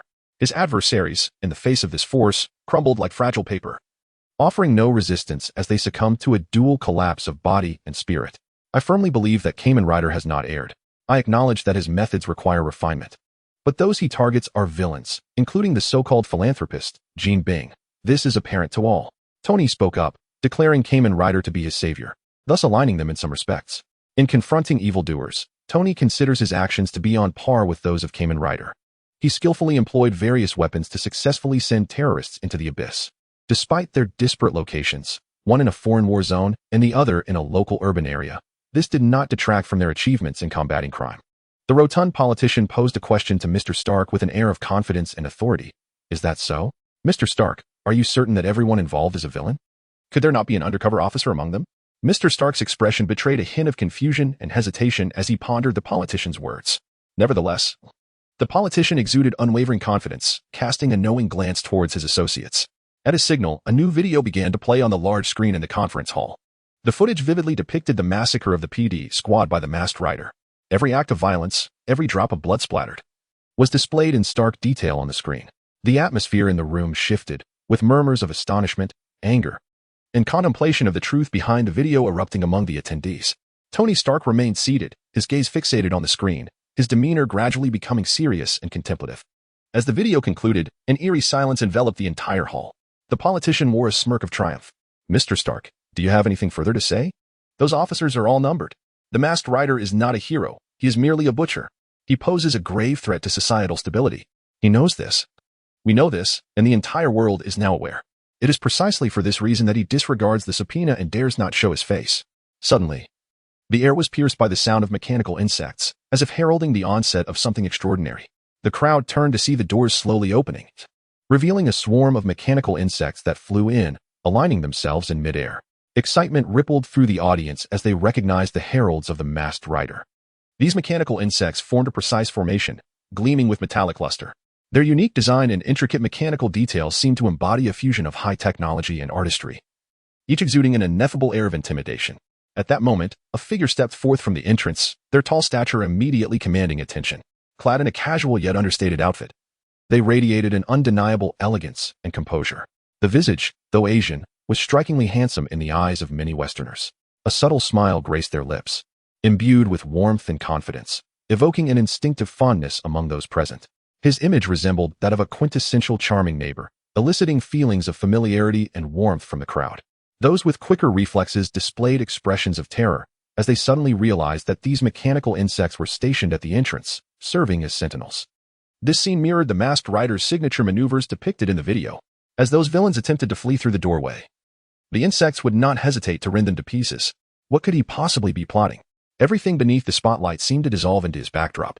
His confident yet enigmatic smile captivated the gaze of everyone present, and the fervor of the scene filled him with unparalleled exhilaration, a profound sense of accomplishment swelling within him. What a truly exhilarating fan meet it was, Tianyu mused inwardly. In such moments, he profoundly felt his own allure and vitality. The sensation of being in the spotlight was utterly intoxicating. Chapter 14. Senator Stern. As Tianyu passed by Tony, he gently patted his shoulder without uttering a word.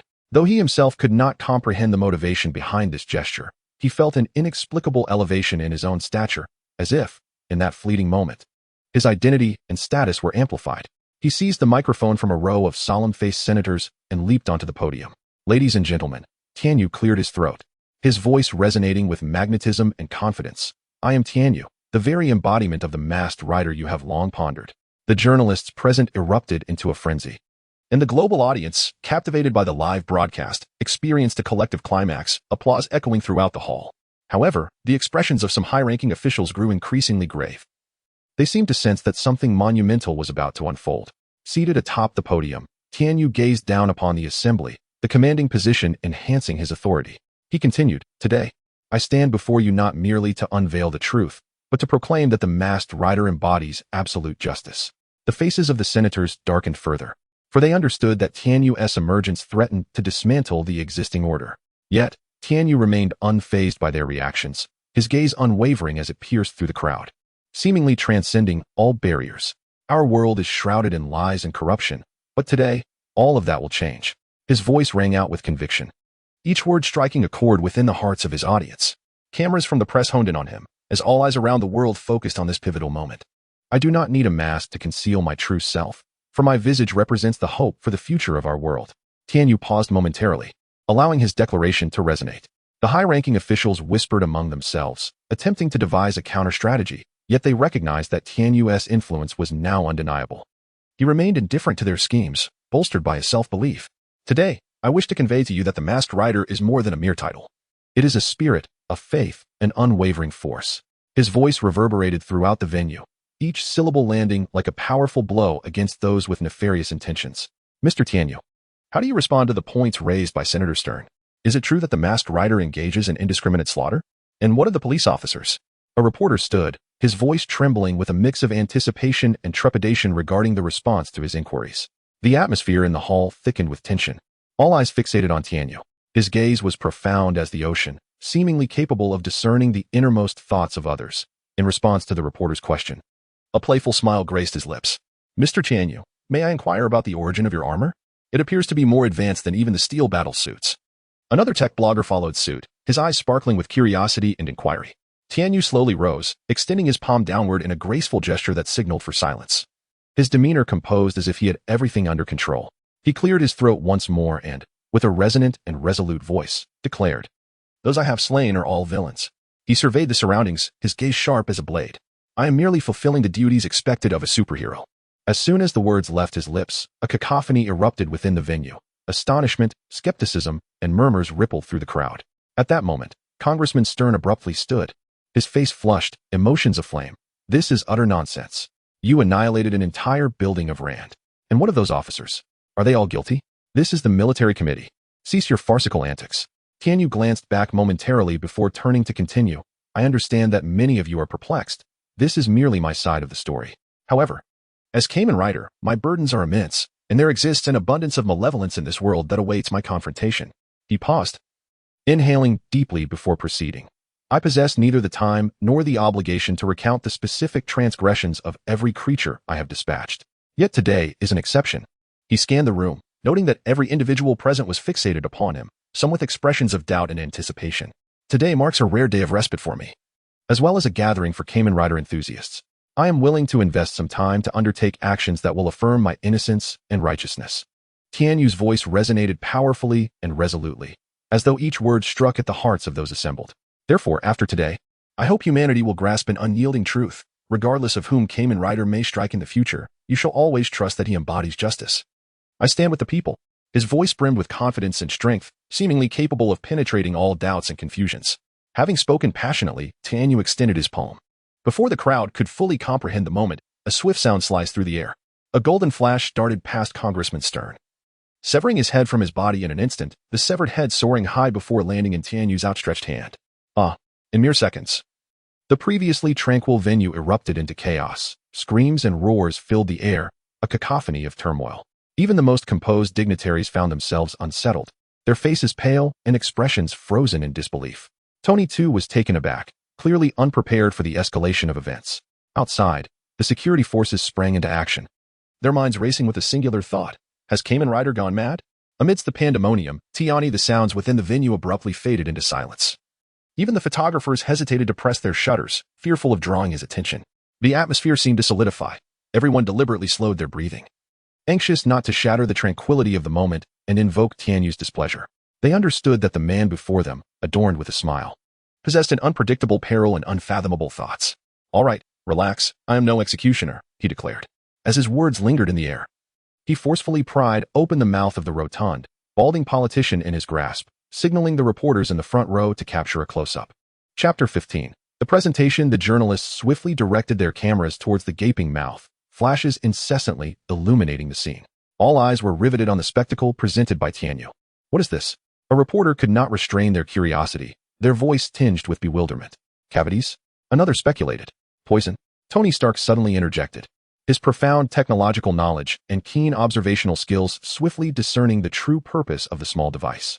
Hearing Stark's conjecture, Tianyu nodded in satisfaction. Indeed, Mr. Stark, you are quite astute. This is a poison. His words ignited further commotion among the crowd, whispers cascading through the assembly. A member of parliament with poison ready to commit suicide? Even the largest criminal syndicates in the world do not boast such arrangements, Tianyu continued, his tone laced with mockery and disdain. What kind of organization is the American government? Is your appointment system so stringent? Or perhaps this politician is an undercover agent planted by a terrorist organization? What do you think? With that, Tianyu cast his gaze upon the others on the stage. Several representatives from the assembly were left in a daze, their minds buzzing from the rapid sequence of events, the murder of their superior followed by the discovery of poison in his mouth. They could only stare blankly at Tianyu and the headless body seated nearby. The atmosphere erupted in chaos as the audience reacted with a collective gasp. The journalists immediately commenced an impassioned debate, their discussions reverberating throughout the press conference. Tianyu smiled gently, shaking his head as he descended from the podium, striding directly to the center of the venue. His piercing gaze fixed sharply on two special guests in the third row, one from the military, the other representing the police. You too, shall you come up and present? Tianyu's voice carried a playful undertone, compelling all present to turn their attention towards the singled-out representatives. A wave of inexplicable curiosity swelling within them. Could they be implicated as well? The two representatives, now the focus of attention, fidgeted restlessly, beads of sweat trickling down their temples, their eyes darting nervously, as if evading something. They stammered, Mr. Tianyu, we do not understand your meaning. Come up. Tianyu commanded, his tone calm yet authoritative. As if in response to his summons, two distinct insects, the scarab and the steel beetle, circled gracefully above his head. The sudden weight of this pressure felt like invisible shackles, intensifying the representative's desire to flee. Like ostriches, they followed Tianyu back to the forefront. The atmosphere was thick with tension, all gazes fixated on Tianyu and the two official representatives. Suddenly, a female reporter blurted out, "Mr. Tianyu, do these two also possess poison in their mouths?" Upon hearing the question, Tianyu could not help but chuckle. "Ha, these two are even more intriguing," he thought to himself. Today has truly proven fortuitous. Not only were there Hydra representatives present, but astonishingly, there were also Skrulls. This unexpected turn of events filled him with an indescribable thrill. From the moment Tianyu entered the venue, he sensed two unusual auras among the crowd It was a presence unlike anything he had ever encountered. Leaving him perplexed, what manner of creature could this be? Surely, it was not human. An alien insect? Upon closer inspection, he realized it resembled none of the known alien insects. Instead, it was the Skrulls from the Marvel Universe. Tianyu found it amusing. In the Marvel realm, Skrulls bore many similarities to the alien insects from his own world. Both were extraterrestrial beings characterized by green skin and the ability to mimic human forms, even replicating human memories. While both species exhibited exceptional skills in disguise and mimicry, their behavioral patterns diverged. Alien insects typically assumed identities by eliminating their targets, whereas Skrulls preferred to imprison their mimicked subjects. Of course, individuals of both species could possess formidable powers. Strong alien insects could swiftly shed their skins and enter a state of accelerated evolution, while Super Skrulls could replicate superhuman abilities. Yet, they shared a common objective: to supplant humanity and dominate Earth. Upon seeing the two Skrulls, an inexplicable sense of kinship welled up within Tianyu. He felt the stirrings of his Kamen Rider Kabuto powers. According to the narrative, only a few hundred Skrulls were present on Earth during this period, far from the millions that would later emerge in the secret invasion. Tianyu could hardly believe his extraordinary luck. To encounter two Skrulls at such a modest hearing was beyond his wildest expectations. "Are you two going to comply, or shall I take action?" Tianyu inquired coldly. What? The two Skrulls trembled in fear, their voices quavering to the point of rendering Tianyu's words nearly inaudible. The atmosphere in the venue grew tense, while viewers at home watched with rapt attention, curious about the unusual behavior of the two. Questions filled their minds. What was wrong with these individuals? Why were they so terrified? Why do you not dare confront the Kamen Rider? Tianyu pressed. "I said comply." Clearly losing his patience, he swiftly delivered a powerful slap. One of the Skrulls' heads spun 3 times from the impact, and he promptly fell lifelessly towards his companion. The remaining Skrull let out a terrified scream, his eyes darting around in panic. In the next moment, gasps echoed throughout the venue, particularly from Tony and Rhodey in the front row, who watched in astonishment. Everyone witnessed as the body of the fallen soldier momentarily blurred before transforming into a green-skinned monstrosity. As the commotion in the room escalated, the last remaining figure on stage could no longer maintain his composure. He emitted a chilling scream, finally shedding the facade of humanity to reveal his true form, a Skrull, with skin resplendent in vibrant green, adorned with exotic features. In a state of despair and terror, he attempted to flee towards the audience, seeking a glimmer of hope. However, his path to escape was abruptly severed. Mid-flight, a swiftly spinning card sliced through the air like lightning, flawlessly severing his head from his body. As his lifeless form crashed to the ground, an eerie silence enveloped the entire venue. The onlookers stood in stunned disbelief, exchanging bewildered glances, unable to comprehend the scene before them. The lethal card traced a graceful arc in the air before ultimately returning to Tianyu's hand. With a casual flick, Tianyu dismissed the purple blood from the card, exuding an aura of coldness and composure. Chapter 16. Understanding the understood. Have you seen it? In this world, there are undercover agents within the government, and similar green-skinned monstrosities lurk among the military and police forces. They possess the ability to transform into humans, hiding right under our noses, yet stylistically, they do not seem to belong to the same faction. Tianyu's voice resonated with a deep and powerful timbre. This is not an isolated incident. None can fathom the extent to which your government, military, and various sectors have been infiltrated. Even your family and friends may harbor venom in their words, executing nefarious tasks, or maybe monsters cloaked in human guise. His words pierced the hearts of all present like a sharp blade. The only entity you can trust is me, the masked rider. As for those who oppose me, we all understand. Tianyu's voice rose in pitch and conviction. With a subtle flick of his finger, a card instantaneously leapt into the DN driver that had appeared at his waist. He propelled the driver with one hand, and the accompanying sound effects echoed forth. "I am the savior. Kamen Ride Sky." Transformed, Tianyu paid no heed to the tumultuous reactions around him. He soared upwards, shattering the ceiling and departing the scene. The sight of such a grotesque suit on display before the public stirred a peculiar exhilaration within him, akin to an unveiling. After a brief flight, contemplating his future plans, he directed his course towards Los Angeles. At the venue, as Tianyu departed, The mechanical insects swiftly darted into an alternate dimension, vanishing without a trace. Simultaneously, the external security forces arrived belatedly. By the time they reached the scene, the three bodies had already been dealt with, and the site was under complete control. Tony stood up, donned his sunglasses, and turned to face the crowd. He raised a hand in a gesture of victory and proclaimed, "It appears I can no longer relinquish the technology of the iron armor. The world requires the masked rider, and it equally necessitates Iron Man." Camera shutters clicked incessantly as journalists busily documented this historic moment. The venue was in disarray, as if it had just weathered a tempest. This day was destined to be inscribed in the annals of history.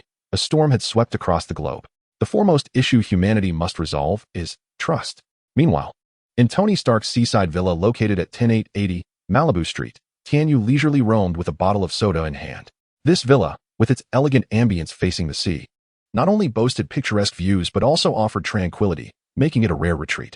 At that moment, a cold voice suddenly resonated. "Sir, you are unauthorized. This constitutes illegal trespassing. And I have informed Mr. Stark." This was the warning issued by JARVIS, the artificial intelligence steward of Tony's household.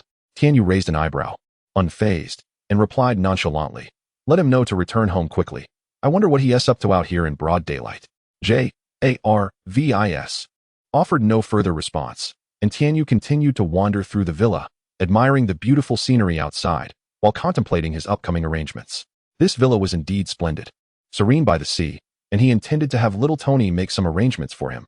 He had grown weary of the Sky Garden. Moreover, after such a public appearance at the hearing, he pondered how many paparazzi would be lurking to catch a glimpse of him. Tianyu reclined comfortably on the sofa for a moment, surveying his surroundings. He took a sip of his refreshing beverage, relishing the delightful sensation it brought, and began to instruct Jarvis on his meal choices. "Indeed, I would like some clear braised lamb chops, and please add a generous amount of spice to the marinated dishes. Also, a bowl of fragrant egg fried rice would be splendid." "Jarvis, you truly are an expert," Tianyu remarked with satisfaction. Following his instructions, 8 delivery riders promptly set off to procure the culinary delights. Tianyu couldn't help but marvel at the wonders of this world. Only a few years had passed, and technology had advanced so remarkably. He thought of Tony's artificial intelligence and mused that it was far superior to the rudimentary systems back home. As for whether authentic Chinese cuisine could be savored abroad, Tianyu confidently asserted that with sufficient funds, one could dine anywhere, even in Antarctica, where a meal could be delivered by air. "Is your armor feeling itchy? Do you require my assistance for an upgrade?" A teasing voice chimed in, filled with playful sarcasm. Tony Stark had just emerged from a hearing, clad in his Iron Man suit. He gracefully descended before the outdoor bar of the villa, lifting his visor to reveal his iconic visage. Today, the masked hero had unveiled several significant pieces of news, including the debut of new armor showcasing flight capabilities. However, Tony refrained from immediately inquiring about these matters, for Tianyu stood before him, and the latter's presence undoubtedly signified a particular purpose. Tony decided to listen first. "Quite the exaggeration," Tianyu remarked nonchalantly. "I suspect your armor still requires mechanical arms for assembly and disassembly. It is you who needs an upgrade." Tony raised an eyebrow but quickly regained his characteristic confidence. "It's Stark, all right. You ought to improve your English. However, considering you are offering me armor technology for research, I shall overlook your error." Tianyu flashed a sly smile. I never claimed that. But your current dilemma seems less about upgrading your suit and more about palladium poisoning. Does it not? It appears your knowledge is indeed impressive, given that you are aware of such matters. Yet, you surely don't know that I have exhausted every possible solution to this issue. It truly remains unsolvable." Tony responded earnestly after a moment of silence. "Then why not consult the marvelous masked hero?" Tianyu's smile radiated even more brightly. The moniker of masked hero paled in comparison to Iron Man. Tony first jested before continuing. "I have recombined all elements and found no substitutes. So, pray tell, marvelous masked hero, what should I do? Are you offering me your miraculous power source?" "Every piece of your armor remains undetectable by Jarvis. Provide me with a seaside villa akin to yours, along with $10 billion, and I will divulge the solution," Tianyu proposed after a moment's contemplation. "All right, that's entirely agreeable. I'll give you 20 billion, Tony declared, waving his hand, instructing Jarvis to take note, and retrieving a black card to hand over to him. "The funds have already been transferred to this card. The house will require some time, but rest assured it will be soon. May I now inquire about a resolution?" A hint of urgency and anticipation laced Tony's voice. "Certainly. Send someone to retrieve the diagram from your office, the technological exhibition model left by your father. It is the key to the future, containing the structure of new elements." Tianyu tucked the card into his pocket and replied with assurance. "Are you certain? My father never mentioned these matters." That diagram has merely served as a keepsake in my office for many years. Chapter 17. The Curse of Knowledge Indeed, as the ancient adage goes. An elder in the home is like a treasure. The foresight and wisdom of your father continued to play a significant role even years after his passing. Who could have imagined that he would leave behind a new element before his departure, an element that not only holds immense scientific value but could also save your life in critical moments? Tianyu spoke slowly. All right, I will arrange for someone to retrieve it immediately. A surge of inexplicable emotion welled up within Tony. As if he glimpsed the dawn of hope, he realized that the drawing might become the key to resolving all his dilemmas, and his thoughts drifted back to his childhood. In his memory, his father was perpetually engrossed in work. As a child, Tony had often sought his father's attention, but he was met with little more than brief responses. In those days, he frequently felt invisible within the family, as if his father had never truly cared about his inner world or feelings. Now, faced with the gravitas of life and death, he suddenly understood that his father might be his savior. This thought complicated his emotions. He harbored resentment towards his father, believing that during those times when he craved paternal affection, he had never received adequate attention. His father had always preferred to study various intricate technological models in his study, and that drawing was among them. At that tender age, Tony had been unable to grasp its profound significance. Yet it had now become a crucial clue for solving the pressing problems at hand. Meanwhile, Tianyu refrained from interrupting him, seated at the dining table, savoring the exquisite dishes before him while immersing himself in his own thoughts. Beside him lay a selection of meticulously arranged takeout, presented so beautifully that it appeared as though it had just emerged from a five-star restaurant's kitchen, utterly indistinguishable from a mere takeaway. Each dish exuded a unique elegance. The golden fried rice was visually enticing, the lamb chops simmered enticingly, and the braised delicacies were redolent with aroma. Tianyu relished the golden fried rice in generous bites, occasionally savoring a perfectly braised lamb chop, and then picking up some braised delicacies to fully appreciate their flavors. Suddenly, a saying he once heard echoed in his mind. There are two things boys must never do: make girls cry and waste food. This thought involuntarily slowed his pace. As he chewed, seemingly revisiting those memories, he recalled the man from the previous world who governed all. This man always appeared with a serious demeanor, occasionally sharing life maxims that began with "as your grandmother used to say." During their battles side by side, Tianyu had playfully remarked about his pretentiousness. Yet, in order to traverse into a new world, Tianyu ultimately shattered that knight's faade, concluding a journey filled with contradictions and reflections. At that moment, several burly bodyguards cautiously brought in a massive blueprint, arranging it neatly in the corner. They surveyed the surroundings, confirming everything was in order, then nodded at Tony before swiftly exiting the room. It was only then that Tony emerged from his reverie, waving his hand to dispel the fog that clouded his mind. He bent down to meticulously examine the model, ensuring it bore no damage or omissions. Subsequently, he personally lifted the diagram and walked with resolute steps towards the subterranean research facility. In the elevator descending underground, he contacted Jarvis. Jarvis, from this moment onward, prohibit any visitors from entering. Furthermore, please convert this diagram into a 3D model.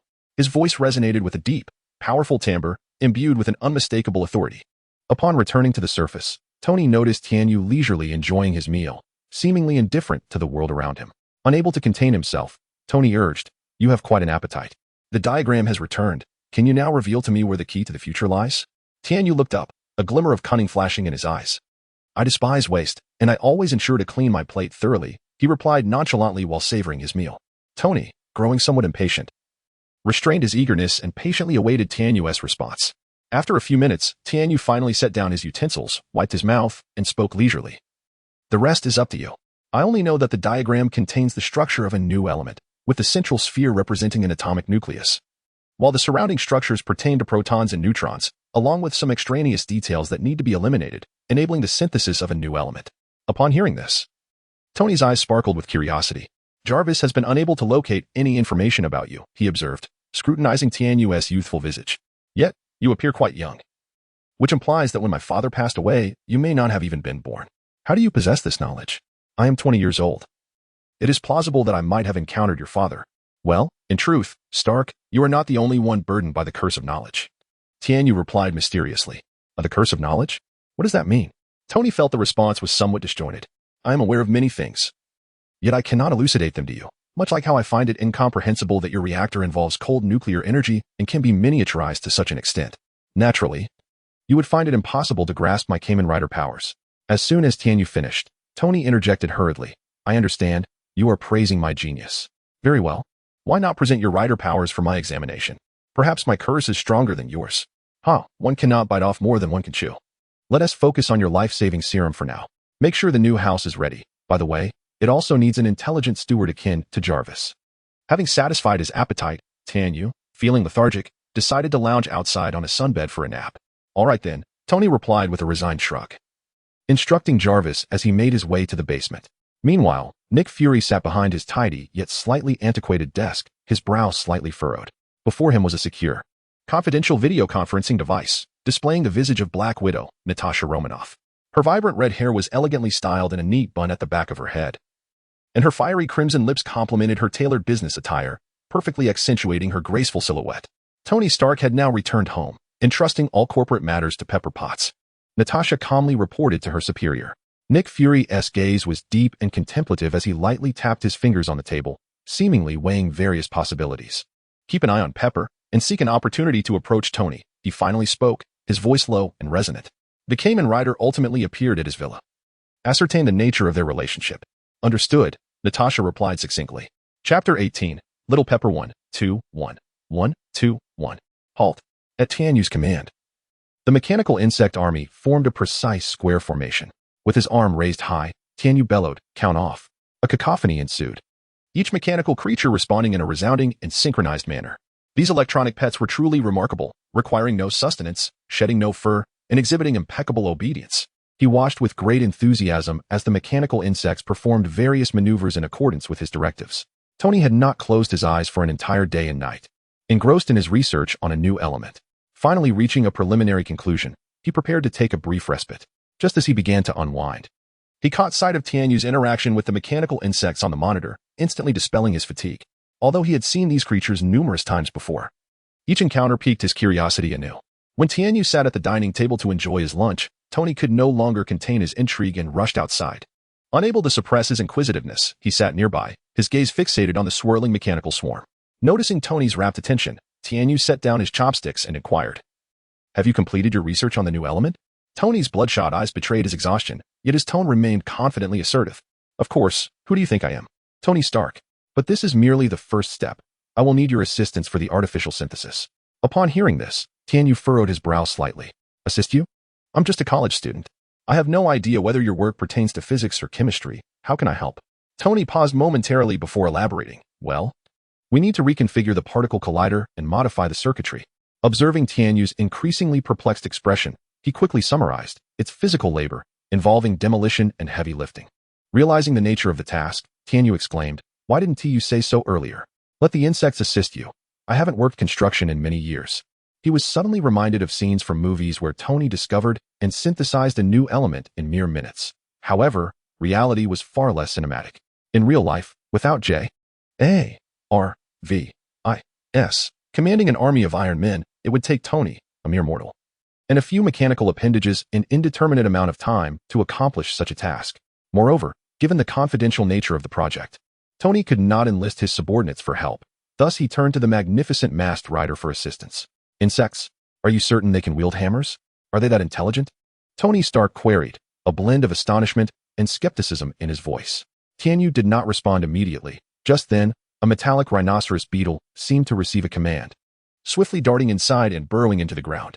It spun around for mere seconds before emerging through the floor, creating a substantial hole that led directly to the underground garage. Tony was utterly astounded by this spectacle, left momentarily speechless, his eyes gleaming with eagerness as he gazed at the metallic beetle before him. "So, this is the source of your armored power? They are some form of extraterrestrial mechanical life." Finally regaining his composure, Tony posed further questions. "And what about that peculiar suit you wore yesterday? What technology is that? The curse of knowledge renders me unable to elucidate concepts beyond your comprehension." Tianyu, exuding an air of self-satisfaction, appeared rather enigmatic, prompting Tony to roll his eyes in exasperation. "Very well. I shall first tackle the new elements before delving into your peculiar creature." Weighing his options, Tony deemed it prudent to prioritize his own survival, thus deciding to temporarily set aside his curiosity and concentrate on the research at hand. At that moment, a commotion echoed from the entrance of the villa. The heavy door creaked open, allowing a gentle breeze and a few rays of sunlight to cascade into the foyer. Pepper Potts entered with a countenance resembling someone experiencing the discomforts of menstruation, her demeanor notably somber. Following closely behind was Natasha, who similarly bore a considerable stack of documents. The two women stepped into the villa, their footsteps resonating distinctly in the tranquil hallway. Pepper approached Tony, poised to voice her grievances. But her gaze fell upon Tianyu sprawled on the sofa. She paused momentarily, then adjusted her tone, respectfully addressing him. Mr. Tianyu, you are here as well. Due to the myriad actions of the masked rider the previous day, the global situation had descended into chaos. Comprehensive screenings were initiated across various levels and fields in every nation. Statements flooded in from all sectors, overwhelming the populace with a deluge of information. While other countries managed to maintain a semblance of order despite the societal unrest caused by the screenings, the local government in New York found itself mired in an unprecedented crisis of trust. Regardless of the number of envoys dispatched for oversight or the government's declarations regarding the apprehension of spies and operatives, the local populace remained resolutely skeptical. In their eyes, these so-called envoys might harbor poison in their words or could even be green-skinned monsters. This profound distrust had nearly obliterated the government's credibility. Even more absurdly, some individuals resorted to the ludicrous notion that New York was under the sway of a nefarious organization, proclaiming that the world would meet its doom by dawn. This served as a pretext for a frenzy of zero-cost acquisitions. They wreaked havoc on societal order, as if the apocalypse had arrived, engaging in rampant looting and destruction. Simultaneously, demonstrators paraded with placards, quickly transforming the streets into a chaotic scene. The police were compelled to intervene repeatedly in an effort to restore order. In most cases, a warning shot from the police sufficed to regain control. However, there were those of lesser intellect who became fervent adherents of the masked rider, brandishing their Glocks in a frenzied shootout with the police, as if participating in a real-life superhero battle. The instigator of this turmoil was none other than the seemingly youthful man before them. Pepper, do not be so reserved. May I inquire who this is? Tianyu rose leisurely, gesturing nonchalantly to the side as his gaze lingered on Black Widow. This marked his inaugural encounter with the legendary Black Widow herself. It must be said that Scarlet, in her 20s, exuded a commanding presence. Her features were exquisitely defined, and the professional attire she donned accentuated her form to perfection. However, Tianyu soon averted his gaze, for deep within him lay a profound, even pathological, obsession with psychological purity. Although the portrayal of Black Widow in the cinematic universe does not reflect the more mature age depicted in the comics, nor does it indulge in the same excesses, the vocation of a female spy is inextricably linked to the label of a socialite. After a cursory glance, Tianyu found it utterly uninspiring. In his previous world, he had never intended to linger, considering it merely a fleeting amusement. Now, having traversed numerous realms, he had grown weary of such diversions. He yearned solely for the companionship of an honest individual, to lead a life of simplicity and tranquility. Chapter 19. 50 Supermodels. This is my assistant, Natalie, Pepper introduced gracefully. Originally mine, Tony murmured softly from the side. Hello, Mr. Tianyu. It's a pleasure to meet you. Natasha, masquerading as an assistant, smiled as she stepped forward, extending her hand for a handshake. However, as her fingers gently traced a delicate path across his palm, it seemed to convey a secret understanding. Interestingly, her previous assignment had involved interacting with Tianyu, yet she had failed to find a fitting opportunity to advance their connection. As the tactile sensation lingered, Tianyu could not help but admire the exceptional acting skills of the agent. I won't intrude on your work, he said lightly. I've overindulged. I'll bask in the sun for a while. If you need assistance, just call upon the bugs. With a playful wink at Tony, he rose and sauntered outside. Tony, you can no longer hide in the mansion, Pepper remarked. The company is currently facing numerous pressing issues, and the paparazzi have been lurking outside the building. Well, I truly do not have the time to address these matters right now. You are the owner of the company. You should handle these affairs. Let the staff manage the paparazzi. I have faith in your capabilities, and besides, Natalie is quite competent. Isn't she? Tony replied earnestly. Pepper sighed in resignation. Her boss was unreliable, and as a minor player, she would have to expend considerable mental energy. She stood up, preparing to take her leave. Tony victoriously flashed a peace sign at the two, then turned to the bugs, clapping his hands. All right, insect buddies, let us get moving, shall we? A chorus of mechanical sounds responded to him, as the bugs seemed to be imbued with life, flapping their wings and following Tony in an orderly fashion towards the basement. Pepper and Natasha gazed in astonishment at this scene. While Pepper was somewhat unfazed, having seen videos of Kamen Riders and not being bothered by high technology, she felt pleased that her boss had a friend like Tianyu. As geniuses often lead solitary lives, and her employer had few friends. Conversely, Natasha contemplated deeply. It appeared that the bond between the two was quite strong. Their social interactions, coupled with the fleeting glances that suggested a hint of attraction, undoubtedly indicated Tianyu's identity as an ordinary human.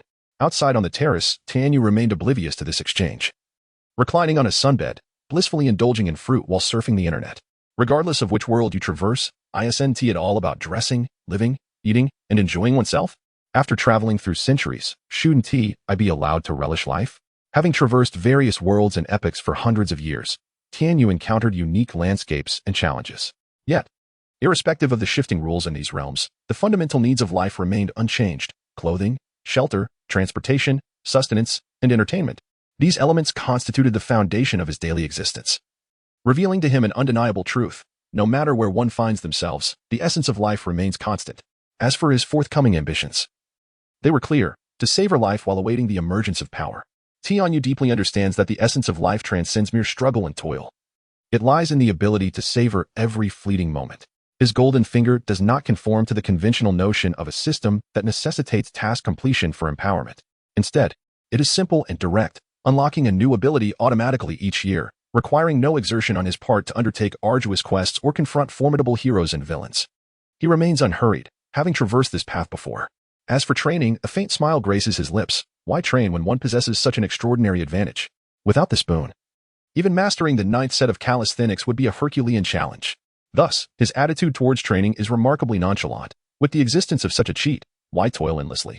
It is akin to those who, despite the gift of longevity, exhaust themselves in relentless practice. Would it not be more prudent to find a secluded spot and slumber for 100 millennia? The toil of sweat and innate talent can never rival the advantage of a cheat. So, if you would, kindly shoulder my burdens, and spare me the distasteful theatrics of those who wield the gift of clarity. A few nights later, the laboratory was ablaze with light as Tony completed a series of tests. The results indicated that the new element was remarkably stable and possessed tremendous power. In that instant, Tony felt liberated from the specter of death, donning his new triangular reactor.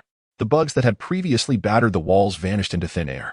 He had intended to quietly investigate these peculiarities, but found Tianyu on the ground floor, engrossed in a video game. In this long-ago world, Tianyu was a quintessential recluse, content to remain indoors for extended periods, particularly during this tranquil epoch. "Hey, boy," Tony inquired casually, "I've heard Jarvis's report. Is your life truly so monotonous? Why not venture out and explore?" Though the new element was a legacy from Tony's father, without the assistance of this young man, he might never have unearthed the secret, fostering a profound sense of gratitude within him. The new reactor is indeed magnificent, but I find the game anything but dull, Tianyu replied, casting a brief glance at the new reactor before returning to his digital escapades. "All right, I suppose the term recluse was coined for individuals like you. However, to commemorate this occasion, I plan to invite 50 supermodels for a grand party. Come, revel in this joy with me." "Youth is best embraced with vigor," Tony declared with enthusiasm. Just as Tianyu contemplated declining this raucous gathering, a grave voice from outside interrupted their conversation. "Stark, I believe tonight is not an opportune time for festivities." A figure clad in a black trench coat and sporting an eye patch, Nick Fury, the director of S.H.I.E.L.D., stood before them, accompanied by a red-haired woman in a tight-fitting tactical suit, Natasha Romanoff. Tony's expression darkened at the sight of Natasha trailing behind Nick Fury. Instantly grasping that she was a spy, he shouted, somewhat irked, "It's you again. I have already stated that I will not join your Superboy team. And you, Natasha, have been dismissed." Natasha remained unflustered, calmly replying, "Mr. Stark, I have already submitted my resignation." Tony cast a fleeting glance at her, seemingly dissatisfied with her response. Meanwhile, Nick Fury maintained his composure, stating, "Tony, do take a look at my subordinate's observations regarding you, and might you introduce us to your new acquaintance?" He placed the report on the table with an air of control, directing his gaze towards Tianyu. Chapter 20, Vocabulary. Nick Fury, S.H.I.E.L.D. Tianyu did not turn back, his gaze fixated on the screen as he skillfully maneuvered his character to evade an attack, swiftly retaliating. He paused momentarily before continuing, "Natasha Romanoff. The Red Room. Damn it. Vocabulary." Observing the expressions of the two, Tianyu smiled with satisfaction. He set aside the controller, lit a cigarette, and took a deep drag. He seemed to begin to appreciate the thrill of silently controlling everything from behind the scenes, a sensation undeniably addictive. He leisurely exhaled a smoke ring, reminiscing about those classic scenes, the one-eyed black egg, Nick Fury, stealthily infiltrating homes, lurking in the shadows, waiting for the opportune moment to seize control of the situation. Tianyu mused that no black man would dare to be so audacious, unless one was Nick Fury. Fury soon regained his composure, taking a deep breath and raising an eyebrow slightly. In a tone that was both subtle and inquisitive, he inquired, "The names you've given us are quite intriguing. However, we have a question for you. Who exactly are you? And is the justice you speak of truly genuine?" Tianyu replied slowly. "Would you ask the sun if it is the sun?" This response momentarily left Fury speechless, his brow furrowing as he pondered the implications of the words. Driven by curiosity, he pressed further. Then, where does your armor technology originate? It appears to be beyond Earth science. That question lacked depth. It was akin to asking the sun why it shines. A chuckle escaped Tony Stark, unable to contain himself. He had not anticipated encountering someone who could wield words even more deftly than he. As he laughed, he inwardly mused that Tianyu was indeed a fascinating character. Tianyu casually waved his hand. Although he was not particularly adept at socializing, having traversed numerous worlds and encountered a myriad of individuals, casually quoting lines came easily to him. Meanwhile, Fury's expression seemed to darken. Due to his complexion, the change was subtle, but Natasha keenly noticed it. She couldn't help but feel a twinge of schadenfreude, finding Fury's discomfort amusing as she stifled her laughter to avoid detection. Sir, let us maintain a serious demeanor. I cannot find any records of your past. You appeared out of nowhere, and I believe an explanation is in order. Fury's voice was low and commanding, since you claim to embody justice, and S-H-I-E-L-D is also a guardian of Earth's justice. I believe we share many common topics. I hope you will cooperate. Tianyu smiled slightly, exuding an air of ease. I have been quite cooperative. Haven Ti, Tony? He suddenly turned to wink at Tony Stark, who rubbed his nose and smiled. Yes, I can attest to that. Very cooperative indeed. Nick Fury could only suppress his growing irritation and continued. Then tell me, where do you come from? Are you even of this Earth? Most importantly, what are those spies and the greenskin monsters? How do you know about them? My name is Tianyu, codename Kamen Rider. I am a warrior of light from the M78 Nebula, belonging to the Cosmic Patrol. Tianyu spoke with a calm and resolute tone. I have been dispatched to uphold the defense of Earth. After all, your planet is considered a lower civilization in the cosmos. Yet it attracts the attention of numerous extraterrestrial beings, such as those two Skrulls. This poses a significant danger. Tianyu directly dropped this heavy revelation. He believed that when one is out in the world, one's identity is self-assigned, leaving little to conceal. For a moment, the three individuals were taken aback by this response. They exchanged glances. Although the armor displayed appeared peculiar and the demeanor fierce, with even a hint of charm, the proclamation of being an alien was rather well. What does your true form look like? Can you also transform into a human, guys? Natasha could not help but inquire, her voice laced with uncertainty and curiosity. The other two regained their composure, eagerly awaiting Tianyu's reply. Tianyu shrugged nonchalantly and said, I look like this. I am both light and human. His demeanor was so composed, as if discussing the most mundane topic. Yet for the three before him, this revelation was nothing short of a paradigm shift. Are you suggesting that you were sent by the Cosmic Patrol to protect our Earth? Tony posed a question, his voice tinged with surprise and skepticism, as if grappling with this sudden influx of information. Tianyu suppressed the urge to roll his eyes, internally muttering, does this kid really believe it? Have I encountered a great protagonist who has rendered me foolish? But now that the words had escaped his lips, he had no choice but to continue the charade. All right, he was prone to embellishing the truth. Yes, although Earth's civilization is primitive, it possesses ample resources. Tianyu affirmed confidently, with a population of 7 billion, for certain interstellar powers, a mere flick of the whip could transform them into 7 billion vanguards. Fury creased Fury's brow, clearly displeased with Tianyu's characterization. Earth will not be enslaved by them. Upon hearing the term whip, his expression darkened. Not only him, but the other two also felt a wave of discontent. After all, in Tianyu's depiction, those extraterrestrials regarded Earthlings not as people, but more akin to livestock, slaves, and mere resources. I understand, which is why the captain sent me here, Tianyu replied with a smile, his eyes reflecting a sense of confidence and ease. Nick Fury frowned, evidently unsatisfied with this response. He coldly remarked, it seems Earth ought to thank you, but I do not share that sentiment. Humanity has its own guardians. Tianyu was momentarily speechless, taken aback by Nick Fury's unwavering spirit, internally musing, then don't collaborate with the Skrulls. Clearing his throat and extinguishing the cigarette in his hand, Tianyu continued, if the guardian you speak of is Carol, then I must assert that she lacks even the qualifications to join the Cosmic Patrol. This statement dripped with palpable provocation and disdain, as Tianyu sought to gauge Nick Fury's reaction. Indeed, Fury's expression shifted dramatically. His dark visage transformed from uncertainty to a complex mix of emotions that nearly made Tianyu retch. After a prolonged silence, Fury chose not to pursue the discussion further. Although the other two were filled with curiosity regarding Carol's identity, Fury was reluctant to reveal this card to a wider audience. Chapter 21. The diploma was purchased. Would you be willing to share your technological prowess? Or perhaps guide us personally in enhancing our scientific advancements? Fury inquired with a calm demeanor, despite the fact that his counterpart had already discerned his underlying intentions. His innate suspicion compelled him to continually probe. Even when the words of the other were laced with deception, he always managed to uncover subtle hints. The mission of the security team is to refrain from hastening growth. Tianyu replied nonchalantly, enhancing technology? How absurd. I merely purchased my diploma. Regarding a figure like Nick Fury, who possessed an overwhelming desire for control, Tianyu felt no particular aversion. After all, in his perspective, could one be more malevolent than Danzo from the Naruto world? It is no exaggeration to say that had Tianyu been an ordinary individual merely transported to the Marvel Universe without any special advantages, he might have already erected a shrine for Fury out of his own savings. Ah, a living sage. A mind fixated on protecting the Earth. This is 1,000 times better than Danzo guarding Konoha. However, Tianyu possessed his own advantages and had become quite the double standard himself. Thus, Fury, you have become somewhat extreme. Is it true that the security team has sent you in light of an impending apocalyptic crisis? Tianyu recognized a lapse in Fury's reasoning. The police exist due to the presence of criminals, he responded calmly. Does the security team possess the ability to foresee disaster? Fury pressed on, attempting to extract further information from Tianyu's replies. Upon hearing this, Tianyu fell silent. It would not be wise to reveal too much on the first night. Noting Tianyu's reticence, Fury pivoted to a different topic. Where do you believe this crisis originates? Which faction is behind it? You will find out in due time. Tianyu replied with a mysterious smile, unwilling to divulge too much at present. So those scrolls you mentioned have been concealing themselves on Earth? What is their purpose here? Is this your primary objective for coming to Earth? Fury finally circled around to this question. Upon hearing it, Tianyu's spirits lifted. Are you still pretending? You've practically shared a bed with the scrolls. No, you have indeed shared a bed. He recalled that Fury had indeed taken a green-skinned scroll wife. The man was insatiable, consuming everything in sight. Wait. Can the scrolls mimic all the women on Earth? This realization left Tianyu momentarily perplexed as he pondered whether Fury was simply famished or if he had struck gold.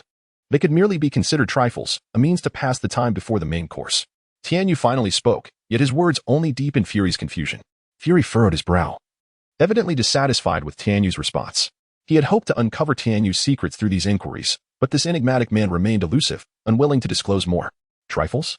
Fury echoed, a flicker of bewilderment crossing his features. Then what constitutes the main course? Tianyu smiled faintly, his gaze growing profound. The waters here run deep. It is beyond your grasp. Upon hearing this, Fury fell into a contemplative silence. What sort of security force regards his in-laws as trifling desserts? Yet, he is acutely aware that he must conceal the secret of interspecies marriage, despite nurturing a noble aspiration to safeguard Earth. Believing that the extraction of scroll blood serves the planet's security, he comprehends that such an explanation holds no water in the eyes of humans.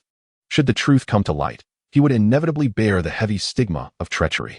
Regrettably, Fury remains oblivious to the fact that, absent a masked hero, one day, in his advanced years, a moment's negligence could lead the scrolls to betray him, orchestrating a covert invasion. With the arrival of Tianyu, the fate of this world, this planet, has found a new sovereign. Tianyu will not permit those parasitic entities to run rampant in his domain. The pressing question looms. Do scrolls still exist on Earth? Tony raised this pivotal inquiry, seeking to unravel the truth. Nick Fury, in turn, heightened his vigilance, eager to ascertain whether the other party possessed sufficient insight and information. Tianyu smiled softly, his gaze subtly skimming over Nick Fury, yet he refrained from directly addressing the question, leaving Fury with an unsettling sensation as the atmosphere grew tense. By the way, have you traced which organization dispatched that senator? Tianyu suddenly recalled the Hydra senator. The Hydra organization is particularly repugnant, and Tianyu found himself at a loss for a definitive means to eradicate them. Lacking in wisdom, he preferred to resolve matters through sheer force. Of course, RSHIELD can still play a role, Natasha replied. That senator was merely a pawn left over from the Eastern European Intelligence Agency of World War II. Having been utilized multiple times for information transmission, yet you managed to expose him. Natasha paused before continuing. Our agents have also apprehended many of his associates based on the leads. I believe they must now regret allowing Stern to preside over the hearings. Observing Fury's proud demeanor, Tianyu found it genuinely hard to suppress a laugh. Was this not indicative of having uncovered nothing? Hydra, the judges, the controllers, they are all my people. How could you contend with me? Indeed, SHIELD is impressive. Efficiency is unparalleled. I have heard that the 5 tigers of SHIELD are the most formidable agents in the world. Tianyu expressed his sincere admiration. The 5 tigers of SHIELD? What is that? I do not recall having such a group among my subordinates, Fury inquired, a look of confusion crossing his face. Tianyu showed no reaction, merely smiling and shaking his head, choosing instead to immerse himself in the game. as if the preceding conversation had never occurred. He was not mistaken. Fury, Hill, Coulson, Natasha, and Clint are indeed the elite agents of S.H.I.E.L.D. They not only excelled within the agency but also successfully infiltrated Hydra, the largest malevolent organization globally, and ascended to high ranks.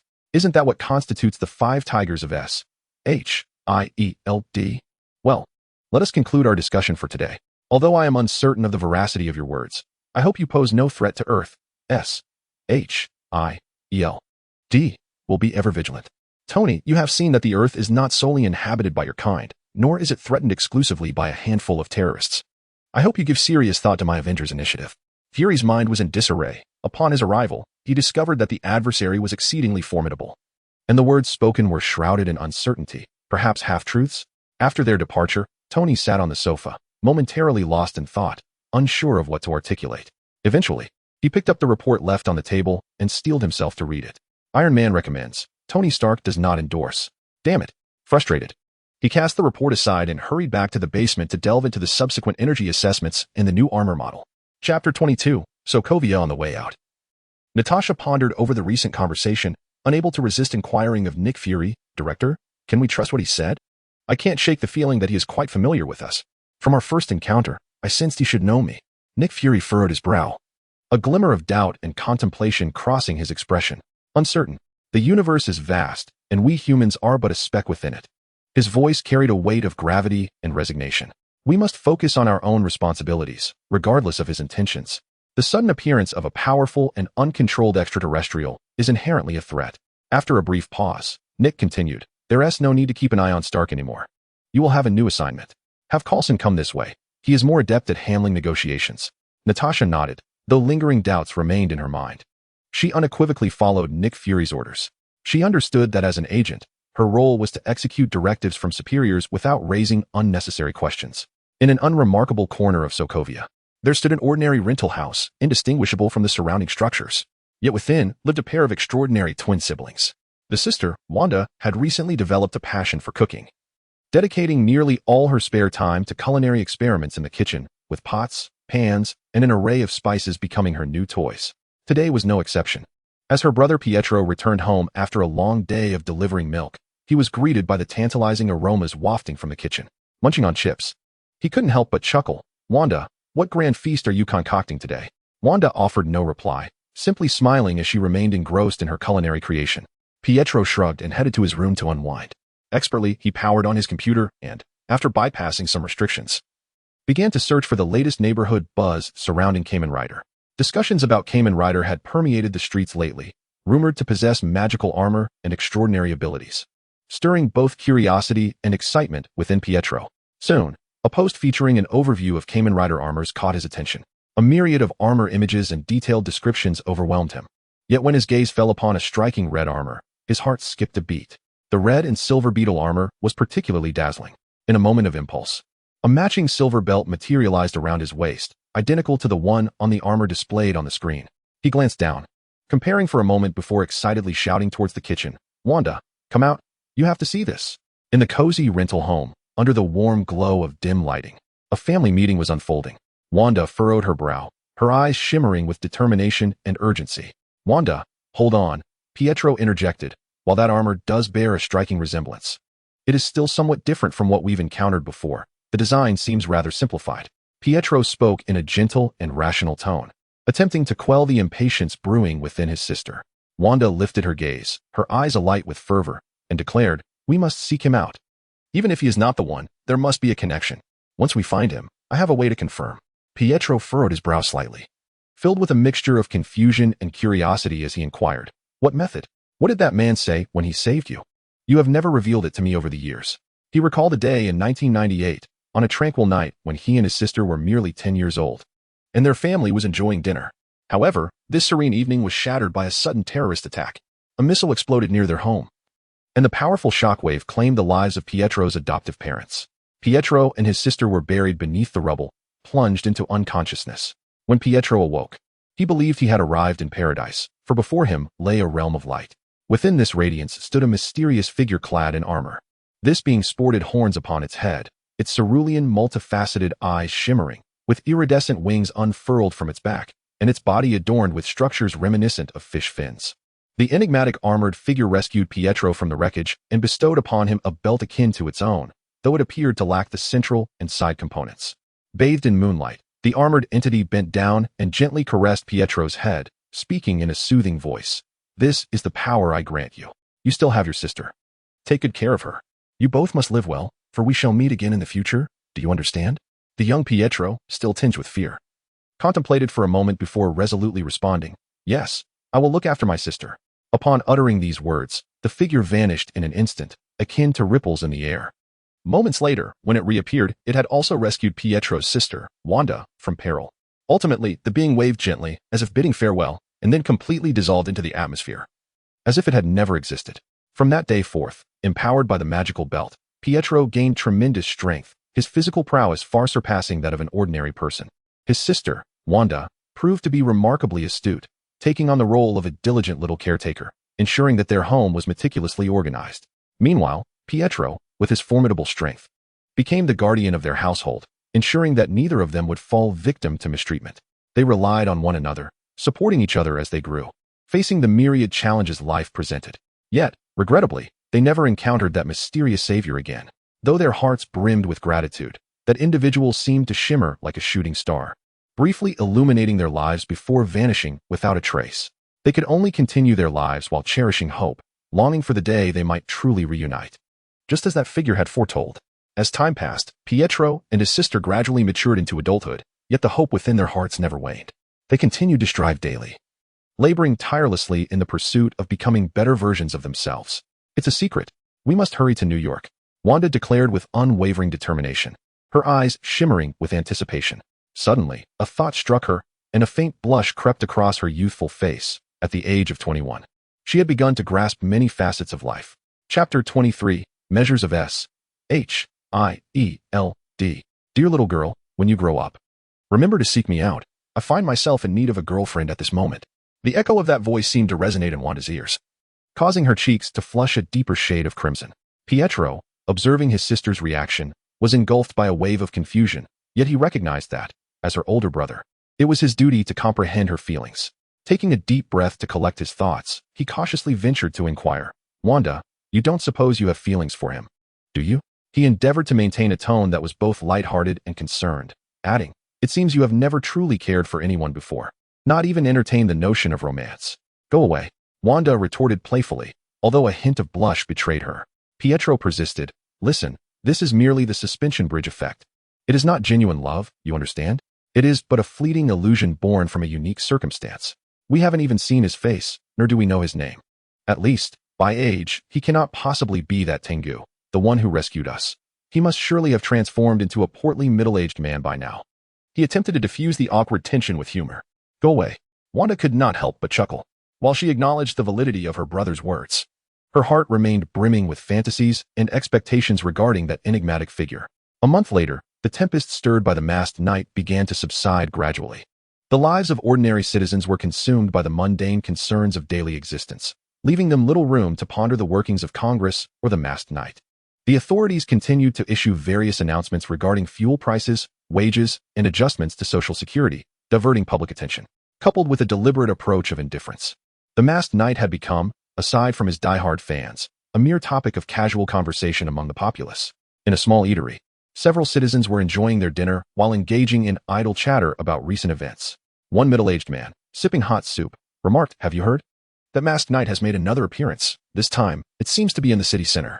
"Indeed, I heard as well," responded a young woman. "He is truly everywhere. To be honest, I wish he would frequent our area more. It would certainly feel safer." An elderly man nearby chuckled softly, setting down his chopsticks, and said earnestly, "Children, this world is far too complex for us to grasp entirely. Let us focus on living our simple lives. The masked knight has his own realm, and we have ours." As for the official stance on the masked knight, it had grown increasingly ambiguous. The persona he had cultivated and the reports submitted by Fury at the Council of Five were matters they preferred to avoid provoking for the time being. However, they pressed Fury to ensure proper oversight. Nick Fury sat in his office, perusing a multitude of reports concerning the masked knight, his heart heavy with conflicting emotions. Public opinion on the masked knight was sharply divided. Some revered him as a guardian, while others felt he had not done enough and clamored for him to extend his protection to their hometowns. "Director, Here is the latest public opinion survey report. The secretary carefully placed a document on the table. Nick Fury picked up the file, meticulously perusing its contents, then sighed. It appears we must persevere. Ensuring the situation does not spiral out of control, he rose and approached the window, gazing at the city's skyline. Outside, the city bustled with activity. A ceaseless flow of vehicles and throngs of pedestrians, a scene of prosperity.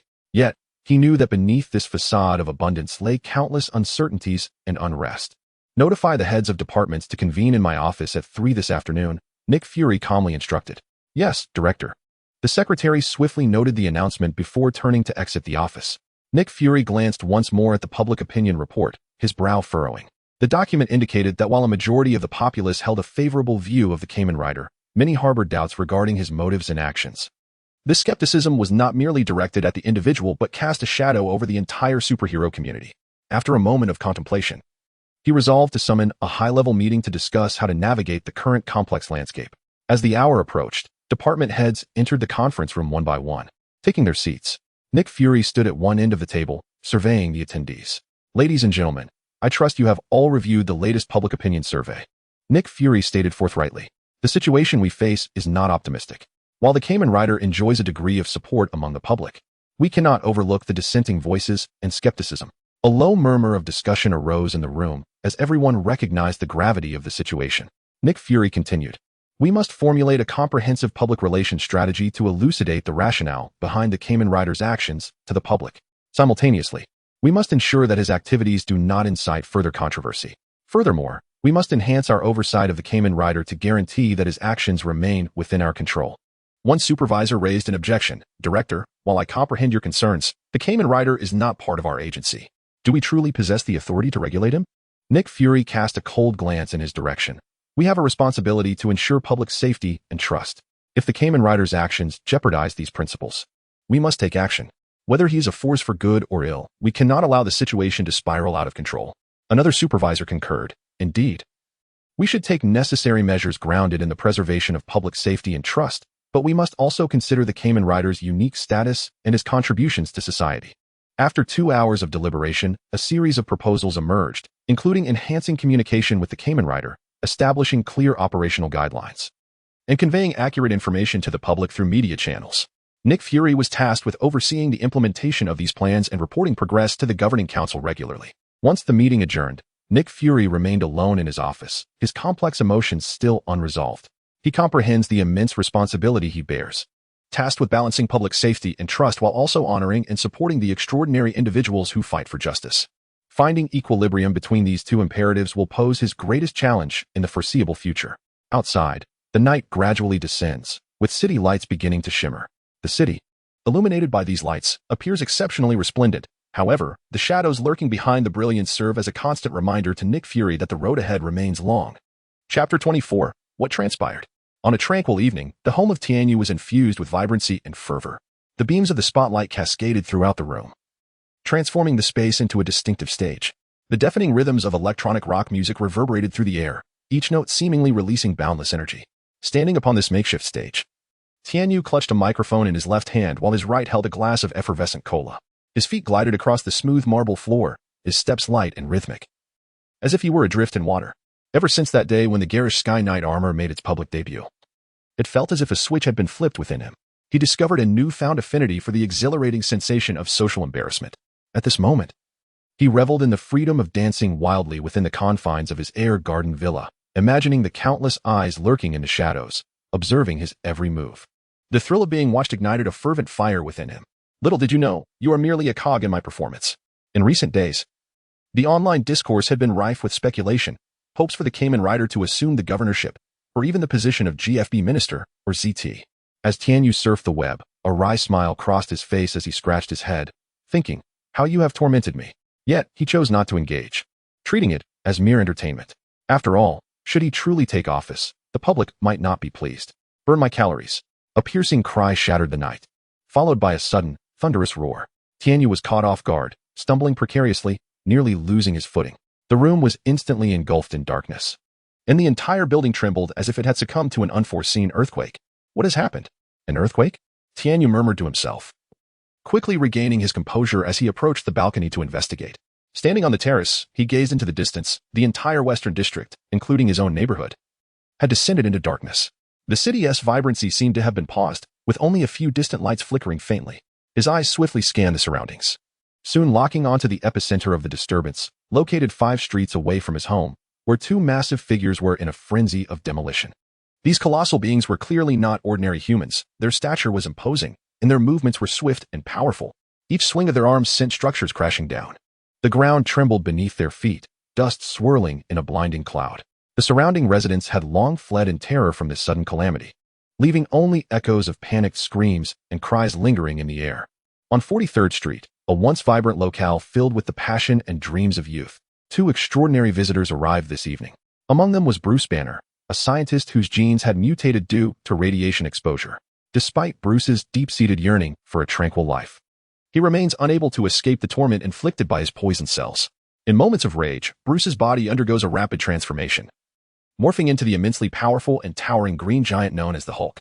This rampant inclination towards violence is not of his choosing, even with Hulk's extraordinary abilities. Bruce still longs to return to an ordinary, unremarkable existence. Yet, reality proves to be relentlessly cruel, forcing him to confront the demons within.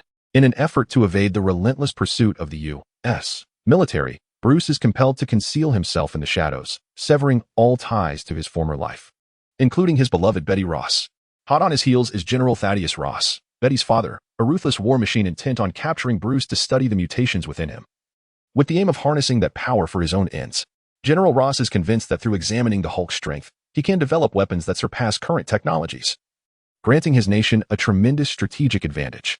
This cat-and-mouse game has persisted for several years, with Bruce constantly shifting his hiding places, from bustling cities to remote countryside, from clandestine corners within the country to unfamiliar territories abroad. Despite the perils and uncertainties of his existence, he has never relinquished the pursuit of a cure. Each escape serves as a testament to his will. Today, at the invitation of his longtime friend Samuel Stearns, Bruce Banner finds himself in the bustling chaos of New York City. Stearns, an esteemed biochemist, has taken a keen interest in Banner's plight, dedicating countless sleepless nights to develop a Hulk neutralizer. Upon hearing this news, a flicker of hope ignites within Banner, as he yearns to shed the terrifying identity of the Green Giant and return to a life of normalcy. In Stearns' laboratory, without a moment's hesitation, Banner injects the Hulk neutralizer, the cold liquid coursing through his veins, as if it brings forth the hope of rebirth. He closes his eyes, sensing the changes within, silently praying for success this time. After the injection, Stearns confidently pats Banner on the shoulder, assuring him that peace is finally within reach. However, events do not unfold as smoothly as anticipated. Banner's presence arouses the military's intense scrutiny. General Ross swiftly learns of this development and promptly mobilizes his forces, personally leading the charge to apprehend Banner. Amidst a chaotic and tense atmosphere, General Ross successfully restrains Banner. Despite Banner's fervent insistence that he has returned to normal, Ross remains deaf to his pleas, solely focused on capturing him for further study. Just as the helicopter is poised to depart from New York, an unexpected obstacle emerges. Emil Blonsky, a former elite commando with exceptional combat skills and unwavering determination, finds his life altered dramatically under General Ross's command.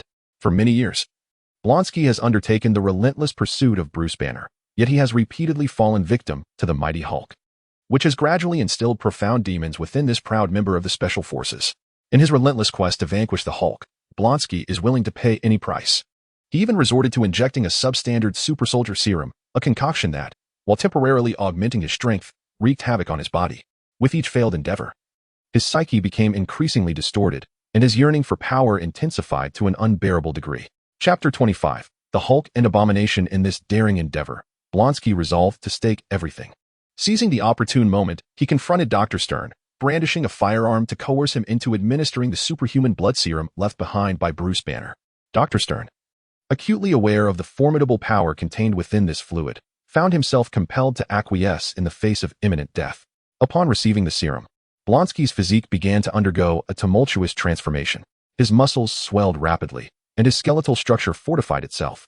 Yet, this metamorphosis brought forth not merely an augmentation of strength, but also an unending agony and fury. Thus, a new monstrosity was born, Abomination. Unlike the Hulk, Abomination possessed not only extraordinary might but also retained all the emotional memories of his humanity, rendering him even more perilous under the influence of rage and hatred. Rampaging through the heart of the city, Each of his strides reverberated like seismic tremors, shaking the very earth beneath him. His objective was unequivocal: to locate and vanquish the Hulk, thereby asserting his supremacy as the mightiest entity in existence. In pursuit of this goal, Abomination was willing to pay any price, even if it meant annihilating the entire city. Simultaneously, Dr. Banner was acutely aware of the unfolding calamity through the radio. He recognized that the source of this disaster lay within himself. He had birthed the Hulk, and his negligence had led to the emergence of Abomination. Consequently, he resolved to confront the situation head-on, seeking to atone for his transgressions. With determination, Dr. Banner leaped from the helicopter, plunging directly into the fray. As anticipated, the Hulk manifested, yet the circumstances were far from favorable. Having previously received an antidote that diminished his powers, the Hulk was unable to exhibit his former invincible prowess. In stark contrast, Abomination appeared more ferocious, each assault driving the Hulk back relentlessly. The two titans engaged in a fierce battle upon the city streets, their collisions resonating like the clash of two colossal mountains, producing deafening roars. Surrounding structures crumbled under the weight of their conflict, and innocent bystanders were tragically ensnared, many fleeing in terror while some met with misfortune. The city lay shrouded in an atmosphere of dread and chaos. The ground-level cables lay in disarray, plunging the area into darkness, save for the intermittent flashes of police lights and distant flames, which imbued the city with a tragic hue. In the helicopter, Betty anxiously surveyed the battlefield below, her heart laden with concern and prayers for Banner's safety. Her hands clenched tightly, fingertips paling, her gaze a mixture of fear and a flicker of hope. She silently implored for Banner's well-being, yearning for the swift conclusion of this unforeseen catastrophe.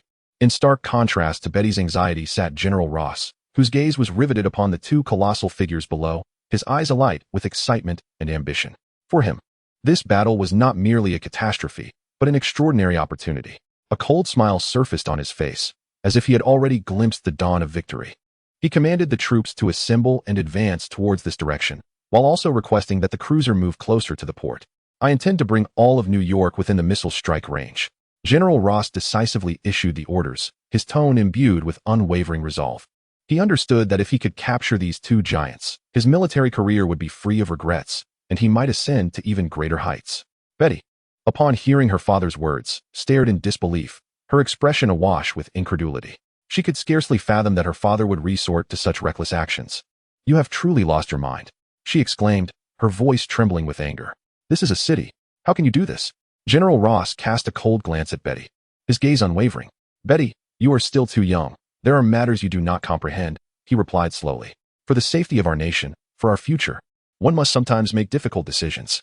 Betty's heart plummeted, inundated with a sense of helplessness and despair. She realized that she could not alter her father's determination, nor could she avert the impending disaster. All she could do was continue to pray for Banner, hoping for a miraculous survival, wishing for this nightmare to end soon. On the ground, Hulk stood in the street, his eyes ablaze with fury, his immense form exuding unparalleled might.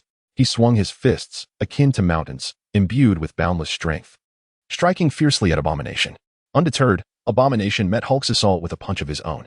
The two formidable forces collided in the air with a cataclysmic roar, reverberating like thunder, shaking the entire neighborhood. The glass of surrounding buildings shattered under the force of the shockwave, scattering like countless tiny ice crystals, reflecting blinding light. Hulk, overwhelmed by the ferocity of the clash, was sent reeling backwards, akin to a kite severed from its string, crashing heavily onto a large expanse of buildings. "I am the strongest," Abomination bellowed, his voice brimming with arrogant bravado.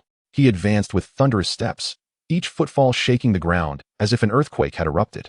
Leveraging his size, he leaped high, like a ferocious beast, crashing down upon the still-rising Hulk.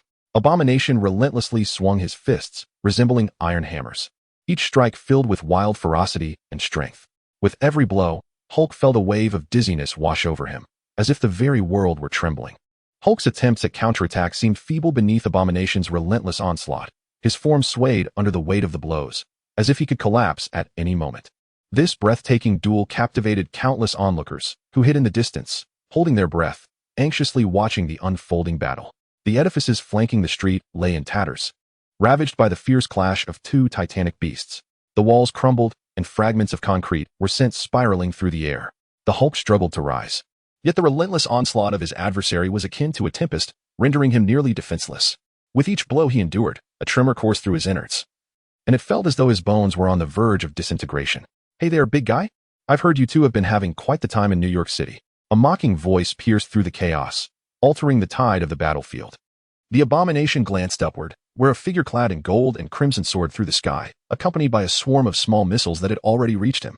Chapter 26. The Iron Man joins the battle. A cacophony of deafening explosions erupted, flames swiftly engulfing the abomination.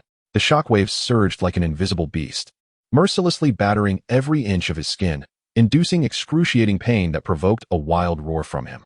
Jarvis, it appears he does not favor this particular brand of cigar. Concentrate the energy in the chest, Tony stated calmly. The colossal battle of giants that night had also captured his attention upon receiving the news.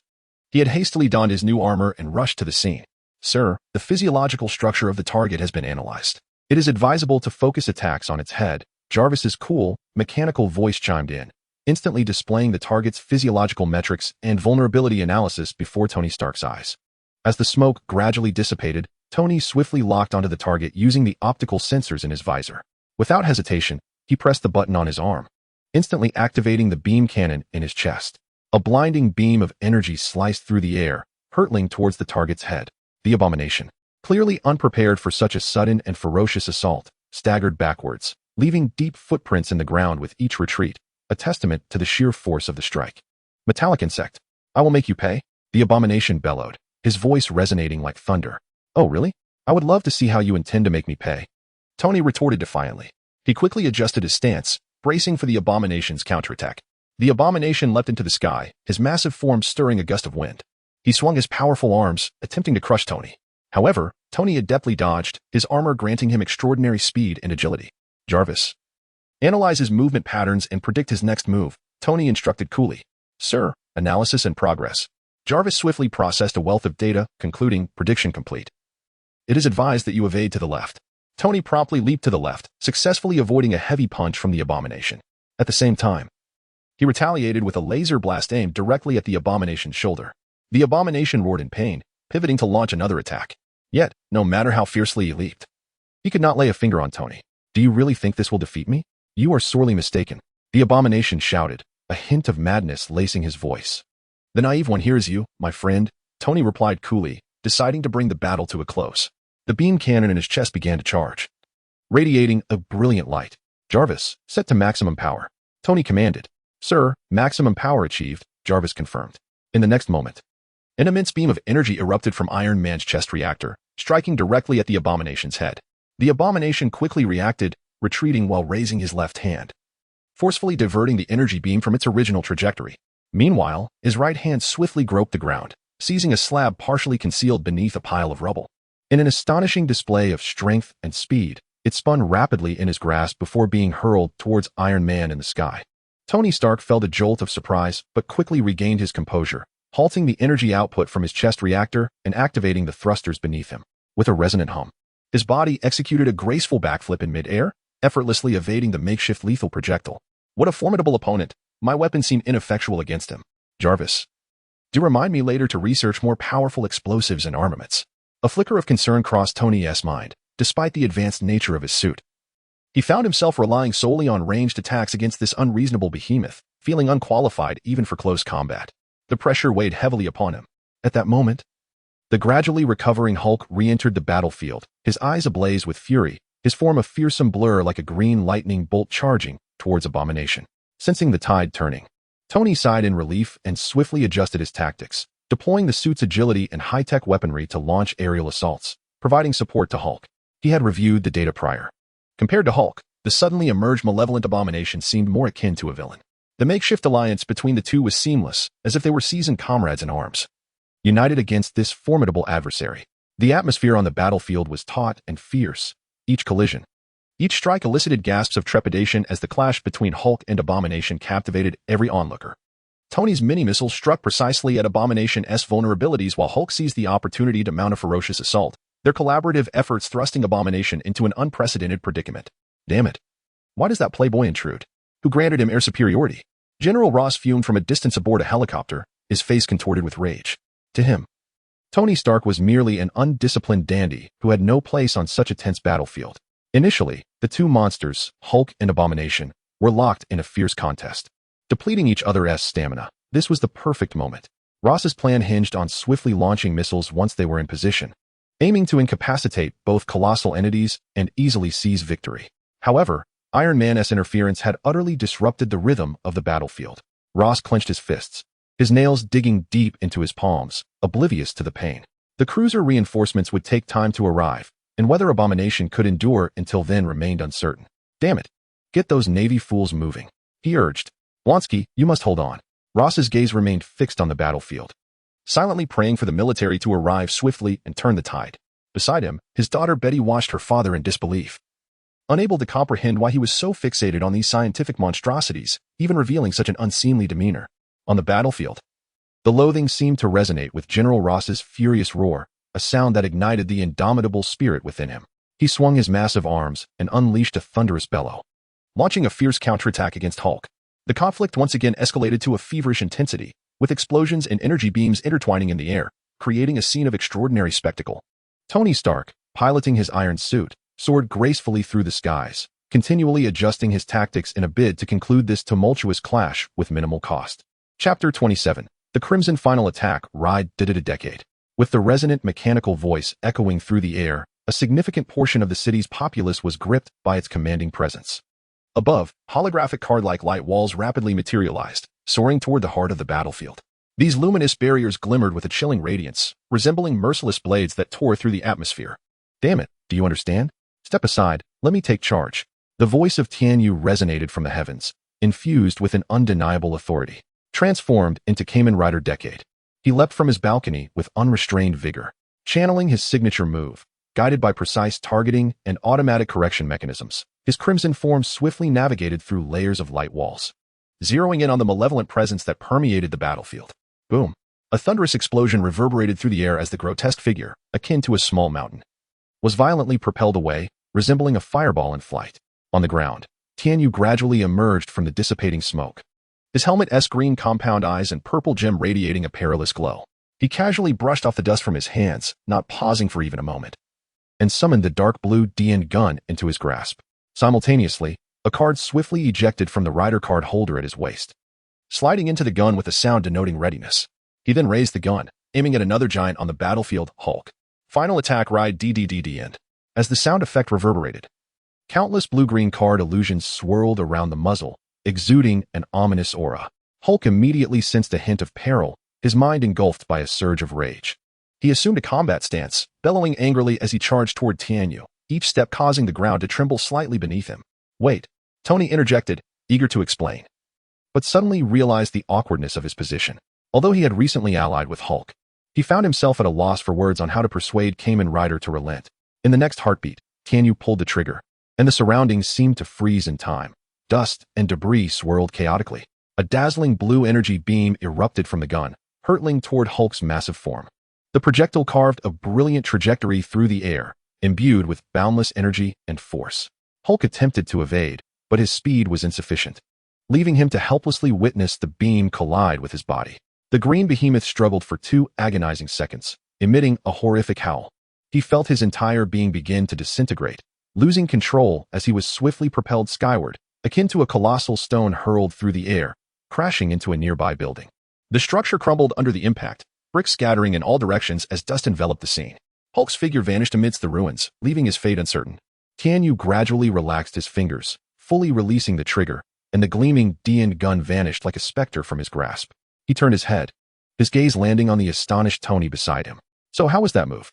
Impressive, wasn't it? The corners of Tianyu's mouth subtly lifted beneath his mask, exuding a sense of pride and confidence. Tony, snapping back to reality, exhibited a flicker of complex emotions in his eyes. Well, you're almost catching up to me, but that flamboyant pink armor of yours looks quite splendid. Tianyu furrowed his brow, correcting him. It's magenta. Tony was momentarily speechless, unsure of how to respond. At that instant, J.A.R.V.I.S.S. voice echoed in Tony's earpiece, delivering new alerts that abruptly heightened Tony's previously relaxed demeanor. Tianyu, J.A.R.V.I.S., has detected that the enemies are not showing any signs of life loss. Tony quickly relayed J.A.R.V.I.S.S. findings. Which ones? Both of them. All right. Tianyu turned to face Tony, resolutely stating, You go rescue the trapped civilians. I shall handle this battlefield. He contemplated that such intense combat would be better suited for Tony to remain at a distance, lest in the fervor of battle, he inadvertently harmed the opposition. After all, in comparison to the various unreasonable Kamen Riders, Iron Man's combat prowess seemed somewhat lacking. In this universe, apart from the later equipped nano-armored Iron Man, the earlier iterations of his armored suits were essentially outmatched. Fortunately, Tony Stark was not only a genius inventor but also possessed substantial wealth, which would undoubtedly be invaluable to Tianyu's future endeavors in life. Additionally, Tianyu had always admired this character while watching movies back home, which was a primary reason he refrained from exploiting Tony for his own gain. However, he was taken aback by the resilience of these two monstrosities. It appeared that unleashing powerful attacks immediately would not suffice. Their tough hides and rapid healing capabilities meant that a change in strategy was imperative. Waving off the somewhat hesitant Tony, the knight card box ejected a multitude of cards. Tianyu grasped them, contemplating his next move as if he were playing a game of Dodiju. Tony nodded, offering no further words, and took flight to engage in his rescue mission. After Tony departed, the distant abomination, its form marred by extensive Maillard reactions, began to gradually regain its composure. Soon, it forcefully lifted the heavy stone slab, pinning it down. Discarding it as one might toss aside a tattered cloth, it slowly rose to its feet, its towering figure casting a colossal shadow that enveloped the entire battlefield. It raised its grotesque head to the sky, opening its cavernous mouth to unleash a deafening roar, heralding the return of the deceased.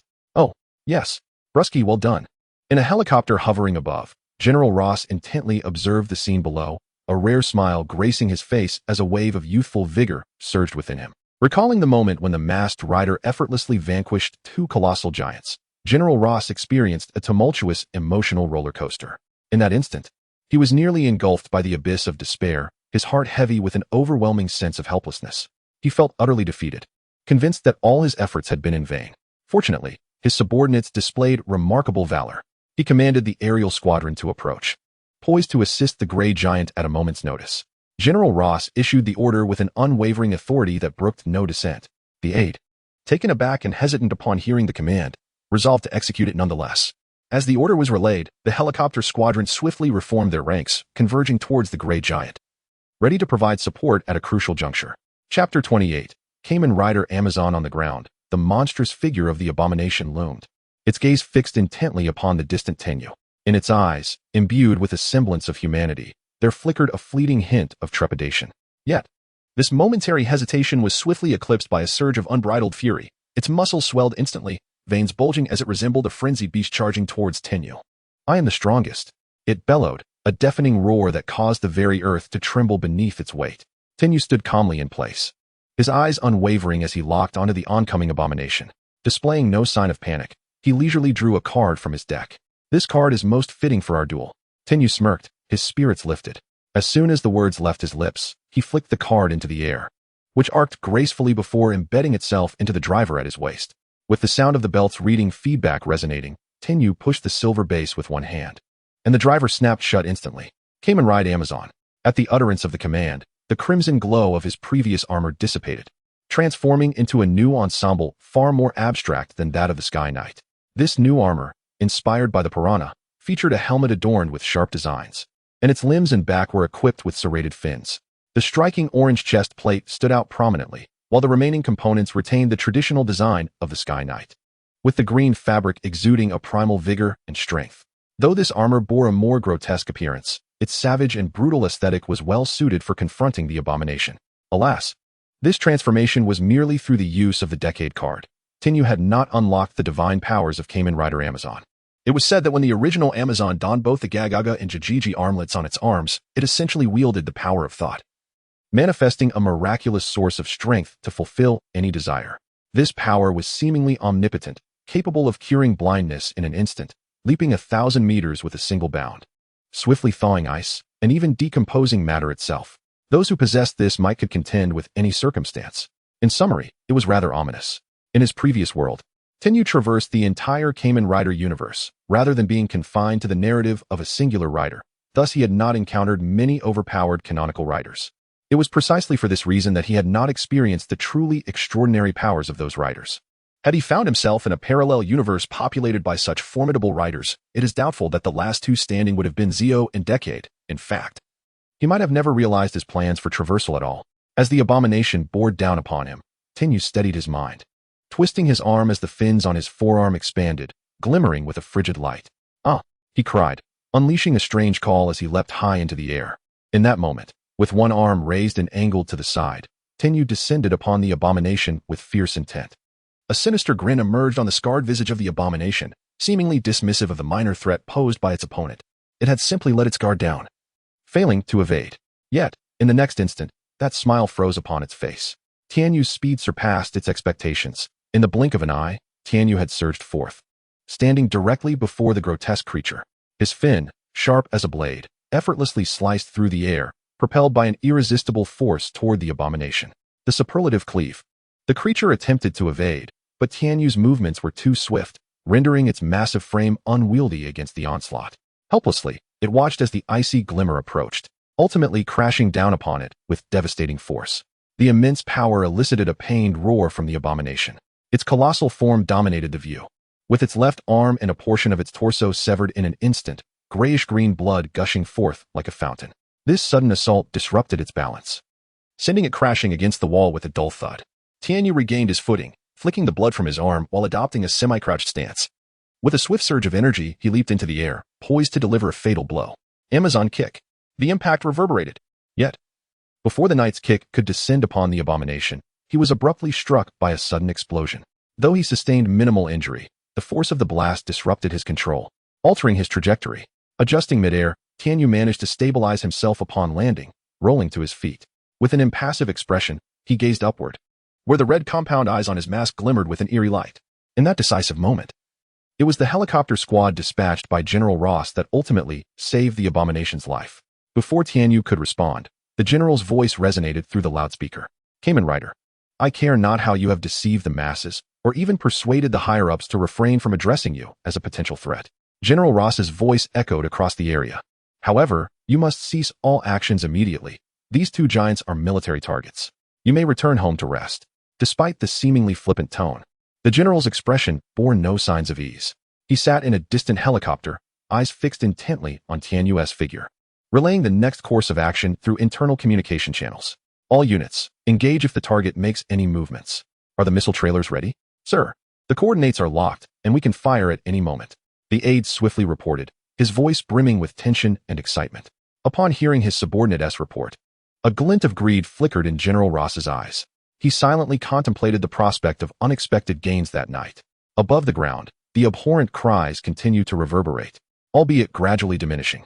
It has endured numerous severe injuries, and coupled with its inherent nature as a subpar experimental creation, despite appearing outwardly more formidable and ferocious than the Hulk, its regenerative capabilities are vastly inferior. As vitality slowly ebbs away, the once mighty healing factor now teeters on the brink of failure. In the distance, the Hulk, too, has begun to rise unsteadily. Observing the scene before him, a flicker of grimace passes across the visage concealed beneath the Tianyu helmet. It vexes me, for it is your fault. Chapter 29, The Wrath of Nature. A card sprang forth from the card box with an almost imperceptible velocity, akin to an arrow released from its bow, seamlessly embedding itself into the heart of the driver. Tianyu's movements were fluid and swift, almost simultaneously with the card's launch. His arm swung forward, single-handedly engaging the driver. High above, Ross observed this unfolding spectacle through the helicopter's observation window. His pupils dilated sharply, a sense of foreboding swelling within him. In this moment of rapid transformation, there was no time for contemplation. Ross instinctively commanded, "Fire." His voice reverberated through the communication channel, imbued with urgency and resolve. As Ross's command echoed, the previously still fleet of helicopters sprang to life. Each helicopter was equipped with rapid-fire cannons, their barrels whirring to life, emitting a deafening buzz. In the next instant, an uncountable barrage of explosives cascaded like a torrential downpour, with each cannon belching forth orange-red flames that illuminated the night sky. The air was thick with the scent of gunpowder, and the explosions roared incessantly, as if they sought to rend the very heavens. Each shell carried with it a cataclysmic force, slicing through the atmosphere toward Tianyu's position. Flames erupted skyward, resembling magnificent fireworks, bursting forth in a dazzling display that lit up the inky expanse above.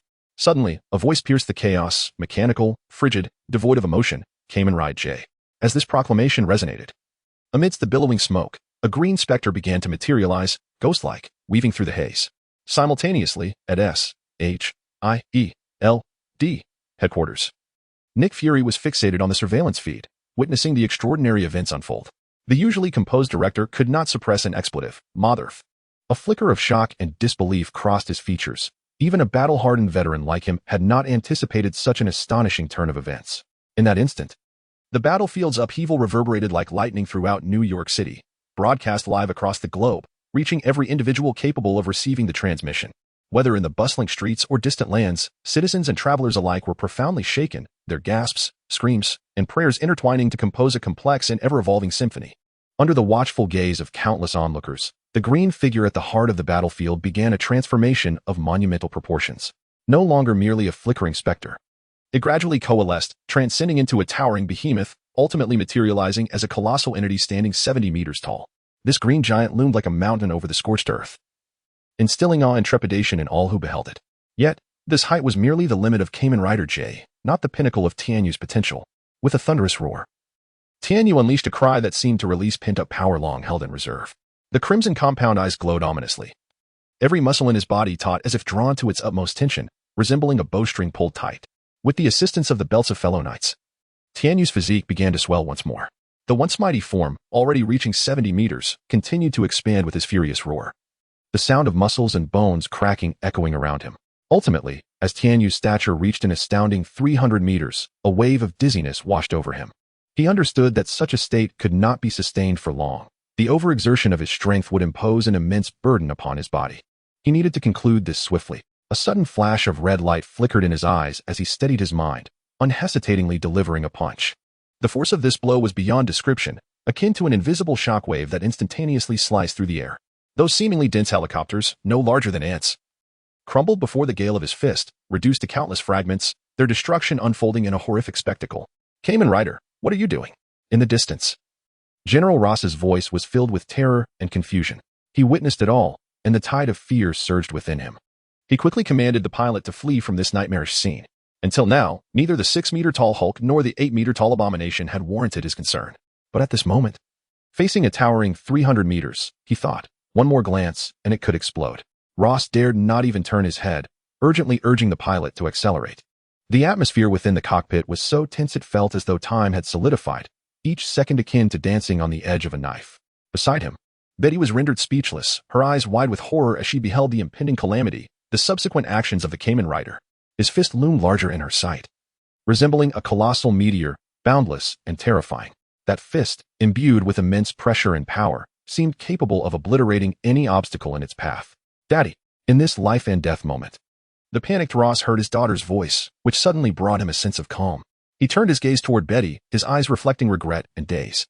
How he longed for time to rewind, to return to those tranquil and joyous days rather than facing the inescapable peril of the present. In the next instant, all aboard the aircraft lost consciousness, feeling no pain whatsoever. All fear, anxiety, and unease dissipated in that fleeting moment. Boom. Thunderous rumbling. Did you think you could offend the Kamen Rider and escape? Tianyu stated coldly, gradually retracting his fist, lowering his gaze upon the abomination, attempting to sneak away. The creature's grotesque form shrank under Tianyu's gaze, seemingly aware of its dire predicament. With a soft pop, something burst forth, though I shall refrain from naming it. Just then, a roar echoed from afar, and the Hulk's diminutive frame appeared within Tianyu's line of sight. Brave Hulk, undeterred by adversity. Despite possessing the intellect of a mere toddler, his courage and determination command profound respect. He recognizes that he may not be a match for Tianyu. However, his indignation compels him to stand firm, resolute to face his fate with dignity. Unlike the despicable Tianyu, he perceives Hulk as the true embodiment of heroism. It is Hulk's indomitable spirit and unyielding strength that are truly worthy of admiration. Thus, without hesitation, he lifted his foot and brought it down with force, as if to convey his unwavering support for Hulk. Chapter 30. The invincible substitute time Hulk had just extended his hands, harboring a flicker of hope that his immense strength could withstand the adversary before him. However, reality proved far more brutal than he had anticipated. Within a mere second, he felt his consciousness begin to blur, gradually losing awareness of his surroundings. As his awareness faded, Hulk's body swiftly spiraled out of control, and then, This sensation beneath my feet feels amiss. Tianyu glanced down. Before him, Hulk had vanished, leaving behind a diminutive, naked human figure in his place. What? If I were flat-footed, wouldn't you explode? Indeed, Hulk rapidly diminished, reverting to his human form. Dr. Banner, cleverly evading peril beneath Tianyu's arched foot. A 300-meter giant. The arch of his foot could surely shelter a house. Can you believe it? Tianyu, unwilling to concede, lifted his foot, the heel poised to crush down once more. Yet, An even more perplexing occurrence transpired. Banner had disappeared. Hulk re-emerged. He resisted for a fleeting moment, only to vanish rapidly again.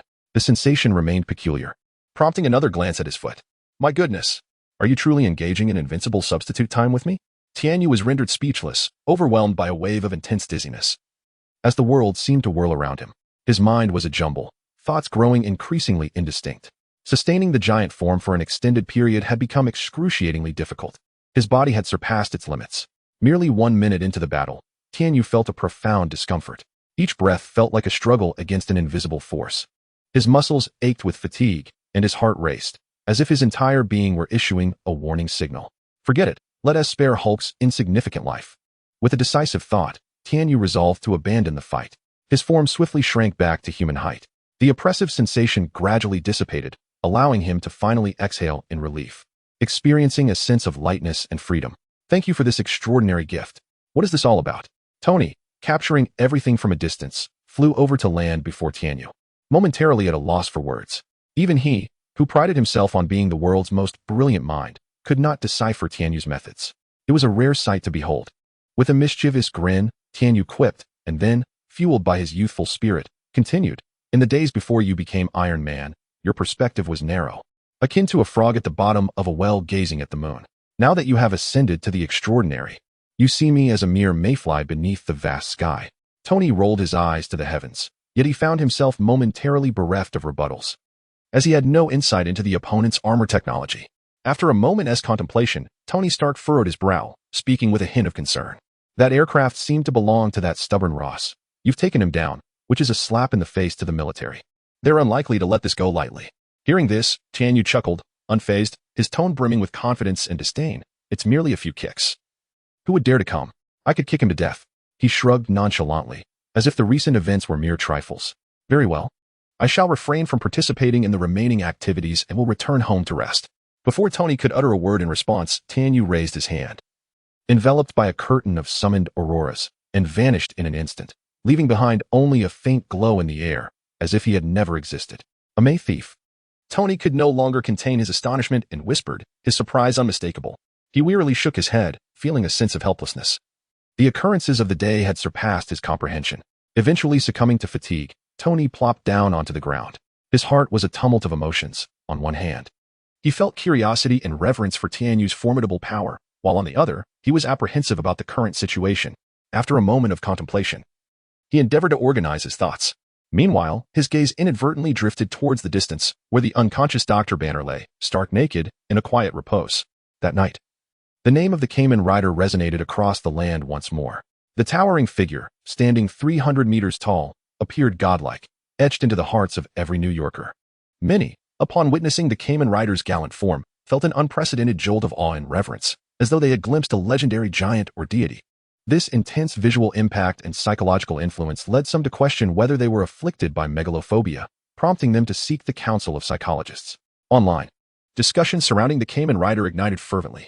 Across social media, forums, and major news websites, the air was thick with fervent debate regarding this phenomenon.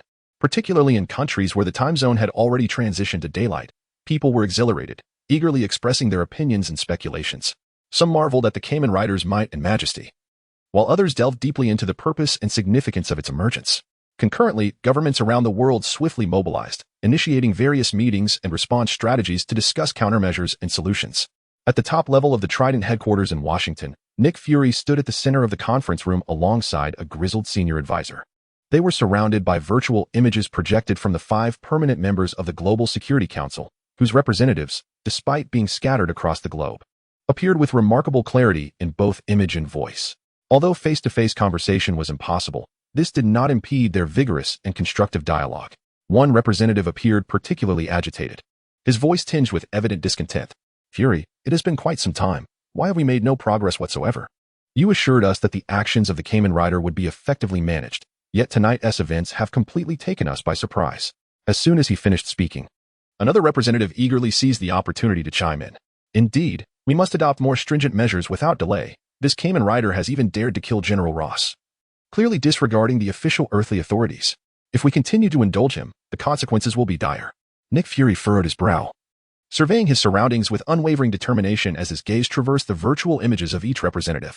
He then spoke softly, "Ladies and gentlemen, I comprehend your concerns and frustrations. However, I implore you to trust that we are exerting every effort to address this issue. The power of the masked rider is indeed beyond imagination. We require additional time and resources to uncover his vulnerabilities and to devise a pragmatic and effective response plan." Nevertheless, it was evident that the representatives were dissatisfied with Fury's explanation. They began to voice their doubts and suggestions, eager to witness substantial actions and results in a timely manner. Chapter 31. The new villa in the dimly lit and spacious conference room. Only a few faint beams of light trickled down from the corners of the ceiling, barely illuminating the long conference table at the center of the room. An elderly woman spoke up, her voice hoarse and tinged with fatigue. Setting aside the measures, whether it be the Iron Man suit or the Kamen Rider, both possess extraordinary power. Fury, do you believe we can gain control over these technologies? Upon hearing the question, Nick Fury offered a slight smile. Let us not even discuss the unpredictable abilities of the Kamen Rider, he stated calmly, his fingers gently tapping the table, producing a rhythmic sound. As for Iron Man, have you considered that, according to our estimates, the cost of a single Iron Man suit is at least $200 million? The room fell into a profound silence, everyone attentively listening to Fury's analysis. They understood that while Iron Man's technology was enviable, its exorbitant cost and technical demands were equally daunting. In such a short span of time, Stark has already introduced several generations of suits, with rapid upgrades and high costs. Who can bear such a burden? Fury continued. Even if we were to procure one, it would likely be an outdated model. Moreover, the Iron Man suit requires his proprietary artificial intelligence for operational support. His gaze swept over the room, seemingly assessing each individual's reaction. Would you dare to utilize the AI provided by that individual? This statement rendered the conference room utterly silent. 5 representatives exchanged glances, none daring to speak freely. They recognized that Fury's words were not mere exaggerations. Tony Stark's AI systems were intricate and highly personalized. Even if they could be acquired, they would hesitate to employ them. This silence lingered for several minutes until an elderly gentleman broke the impasse. So, Director Fury, are you suggesting that we currently cannot acquire these technologies externally and must rely solely on our own research and development? Fury nodded, a glimmer of determination in his eyes. Precisely. We must carve our own path, relying on our scientific capabilities to develop our own technology and equipment. However, this endeavor requires time and resources. Another representative interjected, his tone laced with evident concern. Do we possess sufficient time and resources to support such a plan? This is our only option, regardless of the cost. We must press forward. The atmosphere in the conference room grew heavy once more, each individual lost in thought. As for the Kamen Rider, I prefer not to provoke him for the time being. Stark's communication indicates that he welcomes us to seek trouble at any moment. Moreover, our analysis reveals that he seems to revel in the slaughter of lives, Fury continued. Yet, during ordinary times, he behaves like a normal human being, exhibiting none of the traits typically associated with antisocial behavior.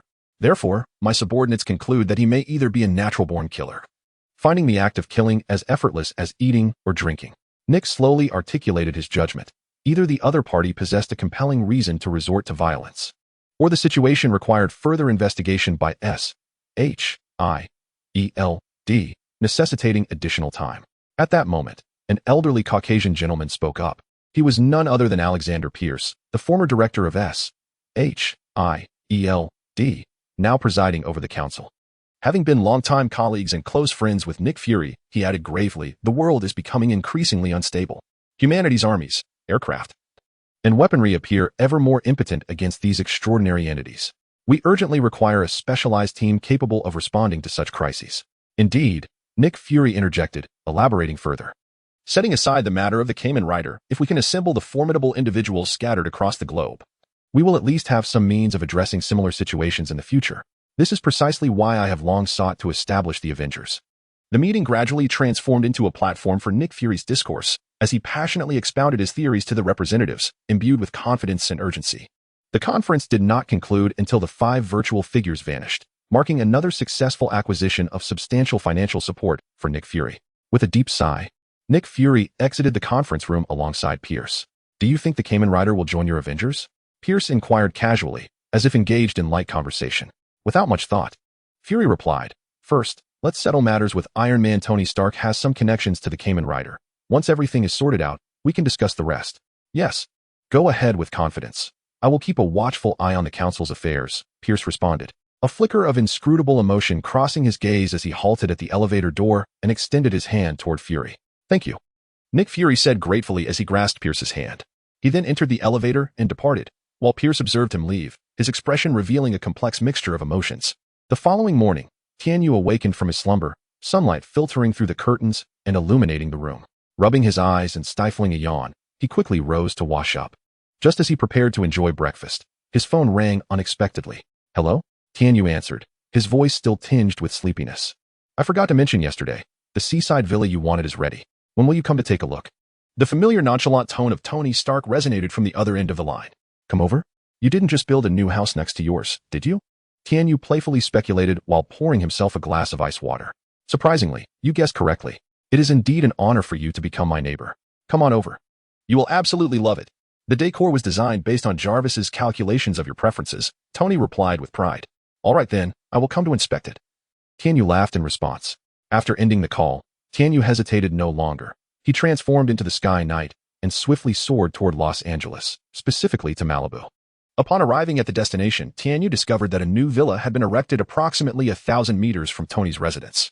The villa's modern facade exuded a sense of contemporary elegance, surrounded by a picturesque environment where beach, ocean, and sunlight converged to create a breathtaking panorama.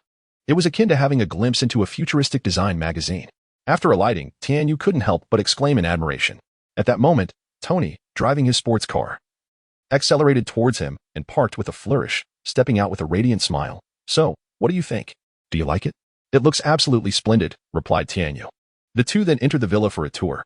The interior decor, as Tony had promised, perfectly aligned with his tastes. Every detail revealed a flawless amalgamation of technology and comfort, as Tony meticulously explained the operation of each smart device. Chapter 32. PIM Particles? I directly copied Jarvis's underlying code. Naturally, it represents an entirely new artificial intelligence. Have you decided on a name for it? In the spacious and modern villa, Tony inserted the disk into the mainframe. And soon, the villa was filled with the sound of electricity. The voice, with an air of authority, suggested a name, Zongxi, which signifies mastery overall. Tianyu pondered for a moment and sealed the fate of the new home's artificial intelligence. "Very well, boss," a cool female voice responded, imbued with an undeniable sense of command. "How creative," Tony complimented with satisfaction, then approached the bar, retrieving a bottle of fine red wine and 2 crystal-clear glasses from the cabinet below. He skillfully poured the wine into the glasses and handed one to Tianyu. "Come, let us toast to your new home." Tianyu chuckled softly, shaking his head as he walked over to sit down, secretly thinking that the roles had reversed. They raised their glasses and clinked them gently together. "Cheers," they both said in unison. "What you demonstrated yesterday was truly remarkable. After returning home, I researched and discovered a substance that could achieve your kind of enlargement." "I had no idea the world held such wonders," Tony remarked, tilting his head back to down a glass of wine, abruptly bringing up the topic. "PIM particles? Did you hack into SHIELD? Tianyu recognized immediately what he was referring to. "You certainly know." Tony snapped his fingers and continued nonchalantly. "Actually, SHIELD extended a strong invitation for me to serve as their consultant. I thought I ought to conduct an inspection before accepting." "Haha. I bet Fury is regretting hiring you right about now," Tianyu teased. "Fury?" Tony momentarily faltered, then a smile spread across his face as he realized. "Oh, you're referring to Nick Fury. Indeed, he might be regretting it at this moment, but I am undoubtedly worth the investment, am I not?" Tianyu chuckled but did not respond. In truth, neither of them was aware that this information was intentionally leaked by Nick Fury. He was correlating the events of the previous night, inspired by the performance of the Masked Rider, with the remarkable particles invented by Hank Pym long ago. Thus, he sought to verify Tianyu's abilities through the hands of Tony Stark. Although Tony Stark is exceptionally proficient in hacking, relying solely on Jarvis for remote decryption would not suffice to infiltrate SHIELD's internal systems. For instance, in the original timeline, Tony would need to personally board an aircraft carrier and stealthily install hardware to enable Jarvis to uncover SHIELD's secrets. Ahem. Those details are not of utmost importance. So, is your enlargement achieved through this particle? Despite only breaching part of the system, the information recorded was incomplete, nonetheless. Tony associated Tianyu's enlargement ability with the characteristic of shrinking. "No, unlike the marvelous PIM particles, my ability is difficult to trigger and requires manipulation. The after effects are significant." Tianyu contemplated and provided his answer. As Tony continued to be interrogated, he added, "Don't ask, it's the curse of knowledge." With a resigned shrug, Tony shifted the topic. "By the way, Bruce is waking up in my private hospital. Do you think I should visit him in my suit?" "You brought him back?" Tianyu raised an eyebrow. Yes, I had quite an admiration for him before. Bruce has made significant contributions in the field of physics. But now I find his transformation into the Hulk when enraged rather captivating, Tony said with a slight smirk. You can't contain him. I hope your hospital has insurance. Before Tianyu could finish, Tony's phone rang. He answered it, and a cacophony of sounds erupted from the receiver, followed by a few expletives. When he hung up, a bitter expression crossed his face. You guessed correctly. Thankfully, there weren't many casualties at the hospital, but he's already left New York, Tony stated with resignation. Tianyu understood what had transpired. It appeared that in Avengers, Infinity War, Hulk was not reluctant to appear due to fear of Thanos, but rather because upon returning to Earth after a long absence, he was overwhelmed with complex emotions and unwilling to reveal himself to humanity again. This realization made everything make sense.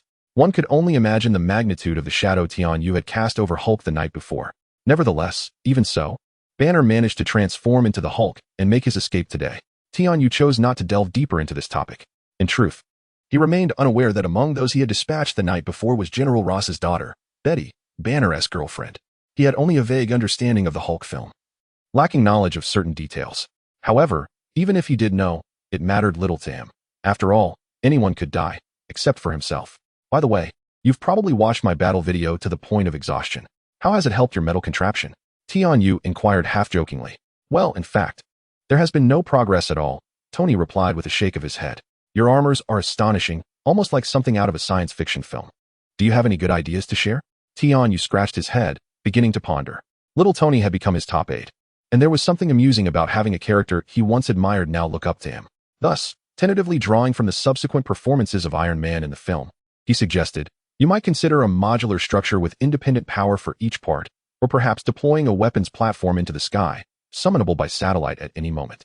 Additionally, there's nanotechnology, liquid assembly, capable of repairing and adapting to any environment. Tianyu poured forth these thoughts like a cascading stream. Tony Stark, seated before him, brightened with inspiration. Yet soon his brow furrowed, revealing a hint of indecision as he lightly tapped his fingers on the table, lost in contemplation. Observing this, Tianyu couldn't help but wonder what was troubling him. Could it be that the current level of technological advancement is insufficient to realize these ideas? Indeed, it appears that in films, such high-tech innovations materialize after a passage of time. However, in reality, numerous challenges remain unsolved. Please forgive Tianyu, who is merely a product of 9 years of compulsory education and is not well versed in these technological matters, especially since they pertain to the advancements of an entirely different world. Tony remained silent for a considerable duration before finally speaking, his voice resonating with a profound depth. You truly possess the ability to observe the timeline. Tianyu was momentarily taken aback, his mind seemingly coming to a standstill. Chapter 33. The Golden Key. The abrupt shift in topics left him momentarily bewildered. The guard? That was merely a name he had casually fabricated long ago. One he had nearly forgotten, let alone any notion of observing timelines. Observing Tianyu's subtly astonished expression, Tony Stark's conviction grew ever more pronounced. He crossed his arms over his chest, his gaze sparkling with an indescribable blend of excitement and confidence, as if he had already unraveled the threads of the future. Without waiting for Tianyu's response, he continued speaking, his tone laced with both boastfulness and self-deprecation. In truth, the concepts of nanotechnology, modular design, and satellite projection had long taken shape in his mind. Tony stroked his chin, a glimmer of sharp insight flashing in his eyes. While these ideas might seem unremarkable, it was somewhat peculiar that they originated from you. What is peculiar? Tianyu inquired, his brow furrowing slightly, clearly piqued by Tony's words. A playful smile danced on Tony's lips as he replied, We have known each other for a while now, and I have witnessed the advanced nature of your armor technology. He paused, a deep gaze fixed upon Tianyu, as if attempting to penetrate his very soul. To be honest, after all this time studying it, I haven't gleaned a single clue. This technology is akin to something from a fantastical film. He continued, his expression contemplative. However, given our prolonged interaction, I have discerned certain things. Your cultural and technological level, how shall I put it, seems rather rudimentary. You may not even grasp the basics of physics. At this, an inexplicable sense of embarrassment and shame washed over Tianyu. Yes, it was akin to the exhilaration of a rat being dragged out from the depths of a sewer. Tony smiled slightly, a hint of pride flickering in his eyes. Thus, I deduced that, firstly, you are merely a user of this armor, not its creator. His tone shifted to a more resolute cadence. Secondly, and this intrigues me the most, many of these ideas align closely with those swirling in my mind. Could this be mere coincidence? Impossible. I would rather believe that this outlines the trajectory of my future battle attire. and you have merely glimpsed the timeline. Seen the future me, correct?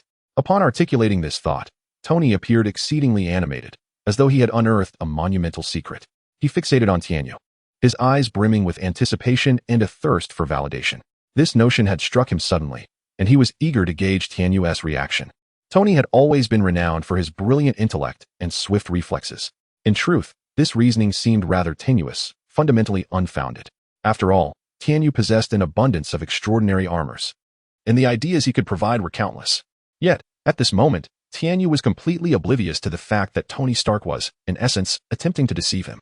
In reality, Tianyu had navigated his journey thus far through the advantages of a golden finger and prophetic insights, albeit with a touch of cleverness. However, when compared to prodigies like Tony Stark, he still appeared somewhat juvenile. He silently lamented, "What kind of Sherlock Holmes is this? The question is even wrong." Even a novice could discern the truth. Goodness, this is remarkable. Upon witnessing Tony's triumphant expression, Tianyu finally grasped what had transpired, leaving him utterly speechless. The innate malevolence of his golden touch ensnared him in a world of power, causing his intellect to rust. Tony, across from him, continued to chatter incessantly, and Tianyu felt overwhelmed, raising a hand in resignation to interrupt him.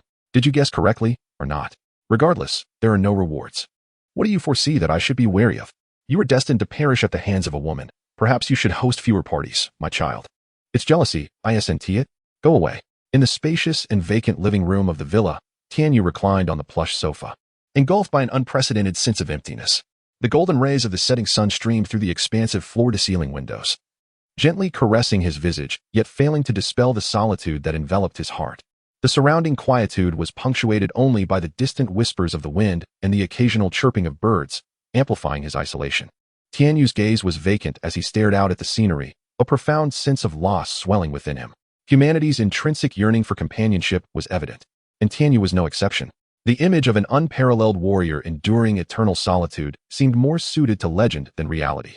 At least, he, Tianyu, could not embody such a fate. Tony departed, and although Tianyu maintained an air of mystery, reluctant to divulge specific details of the future, Tony did not press further. At this moment, Tony was brimming with vigor. He had resolved his palladium poisoning dilemma, and his physical condition was unprecedentedly robust. Moreover, his status as Iron Man soared in the hearts of the public, earning him adoration and respect from countless admirers, which further elevated his spirits. Of course, from Tianyu's perspective, the current Iron Man was merely engaged in trifling matters. At this juncture, Tony had yet to experience the catastrophic nuclear explosion and the traversal through the wormhole that would follow, maintaining a relatively carefree demeanor and an indifferent attitude toward many issues. He would not comprehend that the impending Battle of New York would irrevocably alter the trajectory of his life, compelling him to confront the deep-seated fears and anxieties within. It was from that moment that he would genuinely embark on the path of a mortal body rivaling the divine. Time, akin to the peak bloom of a flower, flashed by in an instant. 3 months quietly slipped away, and Tony's life was notably leisurely, having acquired the new element in advance. He did not succumb to despair as seen in the original narrative. He no longer indulged in reckless racing and extravagant Iron Man parties, but instead devoted all his energy to research and invention. His basement transformed into his primary battleground, cluttered with an array of high-tech devices and materials, where new experiments and advancements unfolded daily. From time to time, Tony would visit Tianyu's residence to catch up on recent developments, extend invitations for parties, or to sign in at the company. Tianyu, in response to these invitations, attended several gatherings, which were frequented by models, celebrities, and even some influential socialites. His presence elicited cheers from many, regardless of the swirling rumors and controversies outside. Without relying on his identity as a masked hero or the connections afforded by his friendship with Tony, he garnered attention solely through his strikingly handsome visage, which was only slightly less appealing than that of the readers themselves. However, to be candid, the experience lacked substance. The desires of the flesh were perpetually subdued by the emptiness of the soul. That said, this did not imply that Tianyu was deliberately in pursuit of any soulful connection. Most of the time, he played the role of a golden key at these parties, not unlocking anything, but merely engaging in playful antics. Chapter 34. Ivan Vanko. Not all individuals enjoy the same leisure as others. Behold, this man is named Ivan Vanko, hailing from Russia. His father, Anton Vanko, once collaborated with Howard Stark, Tony Stark's father, on the development of the arc reactor. Initially, the two scientists worked in unison, dedicated to creating this efficient energy source. However, as time passed, Anton's ambition gradually surfaced. He aspired to exploit this technology for immense profit and to carve out a name for himself within the scientific community. Yet, Howard discerned Anton's ulterior motives. Out of respect for the integrity of scientific research and concern for the potential dangers of the arc reactor, Howard concocted a pretext to sever ties with Anton and refused to publicize their findings. This decision shattered Anton's dreams, leaving his plans in ruins. Ultimately, the Vanko family was forced to leave Russia and seek refuge in another country.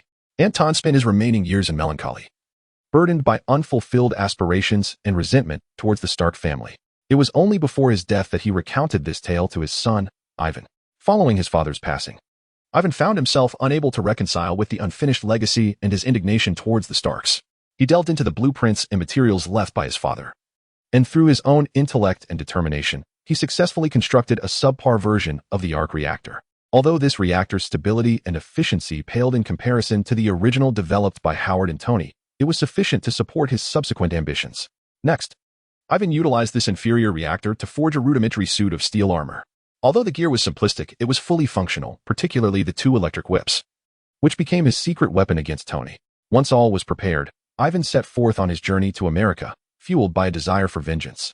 With his sights set squarely on Tony Stark, little did he know, Tony had transformed into a complete recluse. It is essential to note that in the world of rivalry, the foremost requirement is to first emerge from seclusion. Ivan Vanko wandered through New York for an extended period, until he found himself destitute, nearly begging for sustenance, when fate intervened in the form of a benefactor. This benefactor was none other than Justin Hammer, the owner of Hammer Industries. Hammer perceived himself as Stark Industries' primary commercial adversary, a notion that existed solely in his imagination. However, Hammer's luck had recently taken a turn for the better. He stumbled upon a talent capable of constructing mechs, a stroke of serendipity akin to a windfall. Who could argue against such fortune? With this newfound talent, Hammer felt that Stark would not even be worthy of tying his shoelaces. The two, having found a kindred spirit in one another, conspired in secret, determined to astonish the world and particularly Tony Stark. During this period, both were fervently preparing their respective schemes. Hammer aimed to shine at the Stark World Technology Expo, a year-long event hosted by Tony, while Ivan planned to unleash chaos on-site, catching Tony off guard. Thus, 2 individuals with ulterior motives embarked on their conspiracy, intent on making a significant stir at the Technology Expo. In the high-tech subterranean laboratory of Tony Stark, the mechanical voice of Jarvis shattered the tranquility of the night. Sir, this evening, Hammer Industries' Iron Soldier project will be showcased at the expo. Tony, engrossed in calibrating an advanced suit before him, did not lift his gaze. Little guy, brew me a cup of coffee. Despite the seemingly significant message conveyed by Jarvis, Tony exhibited a palpable disinterest in Hammer Industries' endeavors. In his mind, Hammer Industries was merely a band of technologically challenged laggards, hardly worth his concern. Tony instructed Jarvis, increase the explosive yield of the whirlwind by 30%. I wish to test the limits of the propulsion power. His voice was calm yet resolute, reflecting his relentless pursuit of technological perfection and unwavering confidence. The assistant robot promptly complied, adjusting the explosive formula as instructed. Meanwhile, another set of mechanical arms busily prepared coffee for Tony, creating an atmosphere of tense yet orderly activity within the laboratory.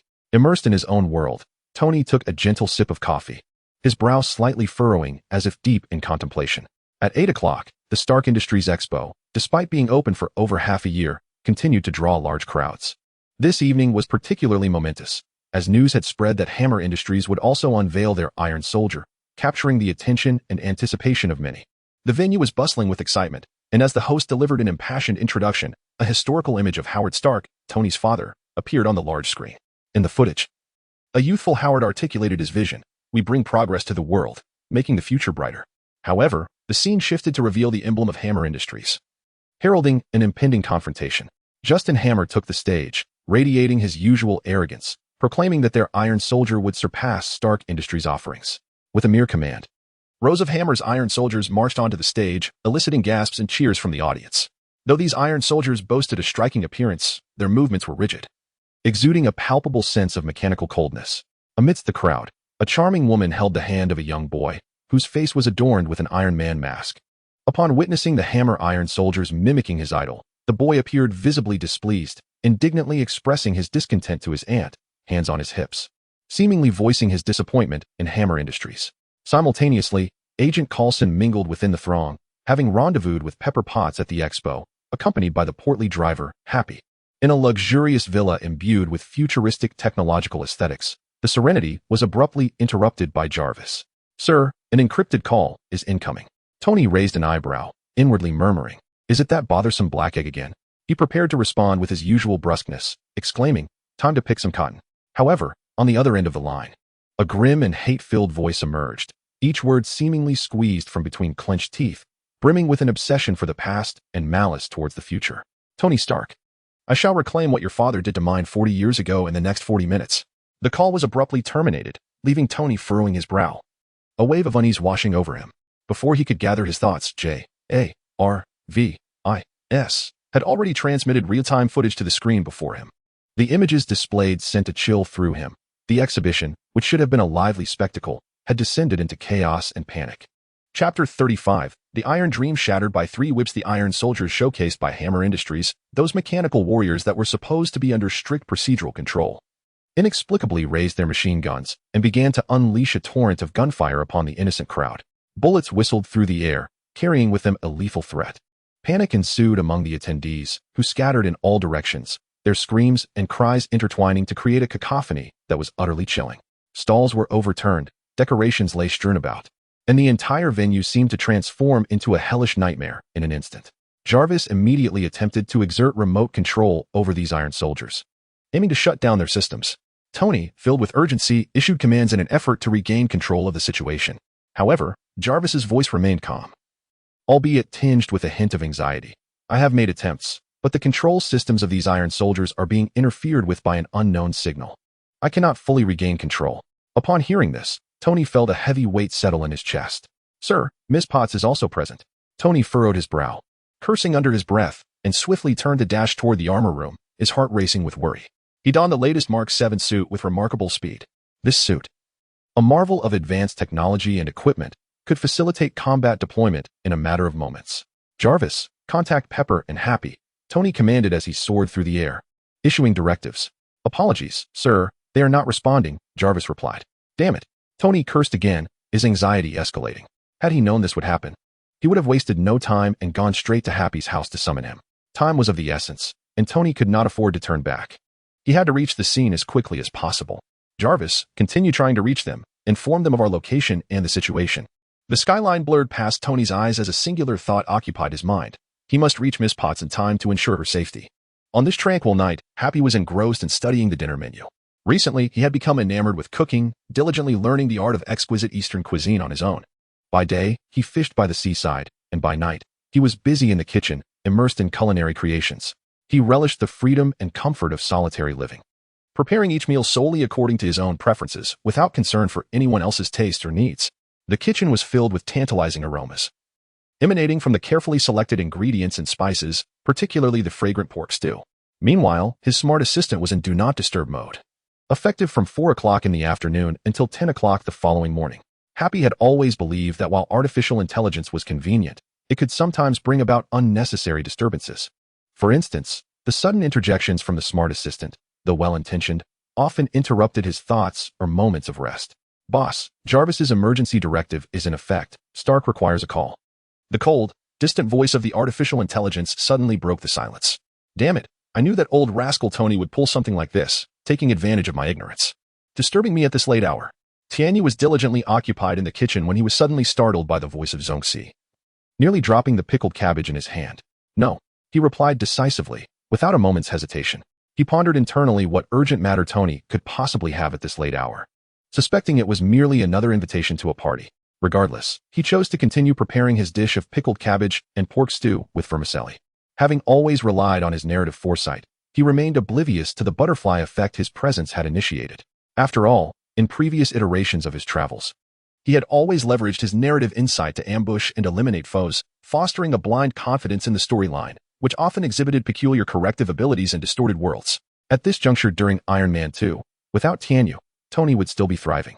Now, with his presence, not only had he acquired new elements ahead of schedule, but Tony's armor had also undergone several upgrades beyond its original timeline. Tianyu had never contemplated the possibility of an emergency situation. Unbeknownst to him, the chaotic parties had vanished, and War Machine Rhodes had not made an appearance. Moreover, he was oblivious to the fact that the current Iron Man could hardly withstand the formidable presence of that certain formidable figure. Iron Man soon provided the answer. He could not withstand it at all. Tony Stark appeared at the expo, his very presence seemingly dispersing the clouds overhead, heralding the commencement of a breathtaking aerial battle. Against the pitch-black sky, Iron Man clashed fiercely with his adversaries, sparks flying and explosions echoing. With astonishing skill and speed, he maneuvered deftly, sending wave after wave of foes plummeting to the ground like meteors. However, as Tony gazed down and beheld the immense destruction wrought upon the city by the conflict, a profound sorrow surged within him. To safeguard the innocent citizens, he resolved to steer clear of densely populated areas. Rapidly, Tony plotted an escape route, his figure tracing graceful arcs in the sky before ultimately descending into a sparsely populated park. Here, he would engage his enemies in a decisive duel. Above, helicopters buzzed incessantly, while intrepid reporters set up cameras from a distance, broadcasting this epic confrontation live. Observing this, a smile crept across Tony's lips as he prepared to assert the legendary status of Iron Man. In the early stages of the battle, Tony exhibited remarkable ease. Each maneuver flowed seamlessly, akin to a gentle stream. Within mere minutes, a substantial number of armored soldiers had been obliterated under his relentless firepower. Indeed, the new energy-driven suit bestowed upon him unparalleled strength, its performance exceeding that of its original timeline by a full tier, rendering him nearly invincible in full combat mode. Yet, just as victory seemed within his grasp, Jarvis's alarm blared, shattering his illusion of triumph. "Sir, 20 armored soldiers are rapidly approaching from 1 kilometer away, one of which exhibits abnormally high energy levels." Jarvis's voice conveyed an urgent tone.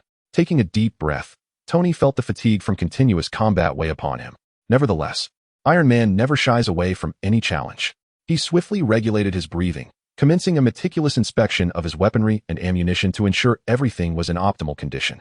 5 minutes later, Tony Stark's physical state appeared particularly concerning.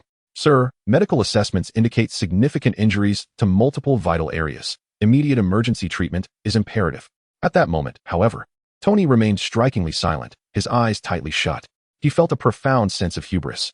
An exceptionally formidable Iron Soldier loomed before him, having utterly shattered Tony's dreams of invincibility with merely 3 strikes of the whip. Chapter 36. Only He Can Save Him. Fans around the globe were fixated on the live broadcast, their emotions a tumultuous blend of tension and exhilaration. The moment they witnessed Tony Stark, the illustrious Iron Man, injured and collapsing, their fervor ignited in an instant. Encouragement flooded social media, with cries of "Come on, Iron Man! Stand up, Iron Man!" resonating as if transmitted through the screen to the distant battlefield. At the expo, the internal display of Iron Man's suit relayed real-time footage, and Pepper Potts watched in anxious anticipation. Her palms were slick with sweat, and her brow was furrowed in distress, feeling utterly helpless. Beside her, Happy Hogan mirrored her tension, though he maintained a veneer of calm, silently urging his boss Tony to conjure yet another miracle. Meanwhile, SHIELD. Agent Phil Coulson was receiving urgent directives from his superior, Nick Fury, through his earpiece. In the park, Ivan Vanko stood over the fallen Tony Stark, looking down at the once mighty playboy with a mix of derision and indifference. Ivan's voice dripped with sarcasm as he spoke. "Your time has passed, Stark. Look at you now. So easily broken." With his tone growing increasingly haughty, the atmosphere thickened with tension. Coulson turned, handing a specialized phone to Potts, his expression grave. "Ms. Potts, the military cannot arrive on the scene promptly. I implore you to contact Mr. Tianyu. He is the only one who can save Tony now." Potts quickly took the phone, her fingers dancing over the screen. Yet, when she raised her gaze to the broadcast, a knot tightened in her chest. The villainous robot appeared to have just finished delivering his monologue and suddenly sprang into motion, an inexplicable sense of dread enveloping her. "Damn it, leave me alone. You think just any call can disturb me? I'll take your battery out tomorrow." Tianyu grumbled, his culinary efforts that day having fallen short, a watery mess. He couldn't distinguish authenticity from imitation, as he was not originally from the north. Just then, a nuisance call interrupted, and he seized the opportunity to vent his frustrations. As he answered the phone brusquely, his mind raced to conjure the appropriate words to berate the caller. However, to his astonishment, the frantic voice of Potts echoed through the receiver. "Mr. Tianyu, please, you must come save Tony. He can't hold on much longer." In the next moment, the sound of the phone crashing to the ground reached his ears. Tianyu froze, initially thinking that the couple was merely engaging in playful antics on their bed. Yet, he quickly realized the palpable despair and fear in Potts' voice was all too real. "Master, conduct a real-time search for the keywords, Iron Man." In the following second, a harrowing scene materialized before Tianyu's eyes, much stronger than his previous impression. The grim figure wielded 2 enormous electric whips with remarkable prowess. One whip ensnared Iron Man's head with brutal force, effortlessly lifting him off the ground. Meanwhile, the other whip coiled in the air, accumulating energy to deliver a potentially fatal blow. Tony struggled slowly, attempting to utilize the thrusters of his Mark 7 armor to break free from the bindings, but the might of the grim figure far exceeded his expectations. Under the violent assault of the whips, one lash struck down, instantly shredding Tony's armor as if it were mere paper, transforming the Mark 7 into two halves of Mark 3. 5. Tianyu, witnessing this scene, felt an inexplicable sense of familiarity. Oh my goodness. Kamen Rider Sky. In the air. Tianyu incessantly lamented the sudden turn of events in the plot, utterly unprepared for such a drastic development. The absence of War Machine made a significant difference. Wasn't that guy supposed to be the comic relief? At the S.H.I.E.L.D. headquarters, Director Nick Fury sat in the command room. His eyes fixated on the screen displaying the latest intelligence. He had just received word that the target had left his residence. On the computer, the two dismembered halves of Tony Stark's Mark 3. 5 armor lay scattered on the ground, clearly devoid of life. Fury clenched his fists in frustration. Damn it. After finally recruiting a consultant, they had barely reaped any benefits before he was gone. Fury's gaze remained glued to the live footage on the screen, suppressing his growing irritation. A self-proclaimed cosmic police officer, the Masked Rider, was about to make his move. Simultaneously, viewers worldwide watching the live broadcast fell into a hushed silence. They witnessed the downfall of Iron Man, the hero who had perpetually embodied justice, now felled by the hands of a nefarious villain. As they gazed at the villain on screen, cackling maniacally, their hearts swelled with shock and fury. Major media outlets scrambled to broadcast this unexpected event, and news of Iron Man's demise spread rapidly. In an instant, the public was engulfed in panic and unease. If even a superhero could be so easily slain, who would safeguard their safety? Suddenly, a deafening sonic boom resonated through the sky, echoing like thunder. All eyes instinctively turned toward the source of the sound, where a streak of fire enveloped a figure, racing toward the park at astonishing speed. Ivan Vanko immediately recognized the approaching individual as the legendary Masked Rider, likely affiliated with Stark and his entourage. What heightened his alertness was the prior intelligence indicating that the opponent possessed the power to easily extinguish his life. Nevertheless, what could be done? In preparing his revenge plan, Ivan had already accounted for the existence of the Masked Rider. To this end, he had utilized Hammer Industries' resources to comprehensively upgrade his grim figure armor, significantly enhancing its performance. Yet, despite these preparations, Ivan still felt a twinge of apprehension as he faced this formidable adversary. This evening, he set out with the intention of unmasking the hypocrisy of Iron Man, wishing to reveal his true nature to the world. In simpler terms, he aimed to inflict pain, even if he could not bring about his demise. Relishing in the act of repulsion, he was acutely aware that as long as Kamen Rider was present, achieving genuine revenge would be a formidable challenge. Yet, to his astonishment, fortune favored him today. Kamen Rider did not arrive in time, and he successfully eliminated Tony Stark. With his vendetta avenged, all else became inconsequential. With a fierce crack, Ivan brandished his dual whips. Even if he could not prevail, he was certainly not one to passively await his fate. Chapter 37. Really? Is it true? At this moment, Tianyu, originally intending to resolve the threat of the Scourge with a powerful Leo kick, suddenly decelerated and descended before Ivan in a quintessential superhero pose. Rising to his feet amidst the cheers of the crowd, he cast a glance at the severed remains of Stark lying on the ground.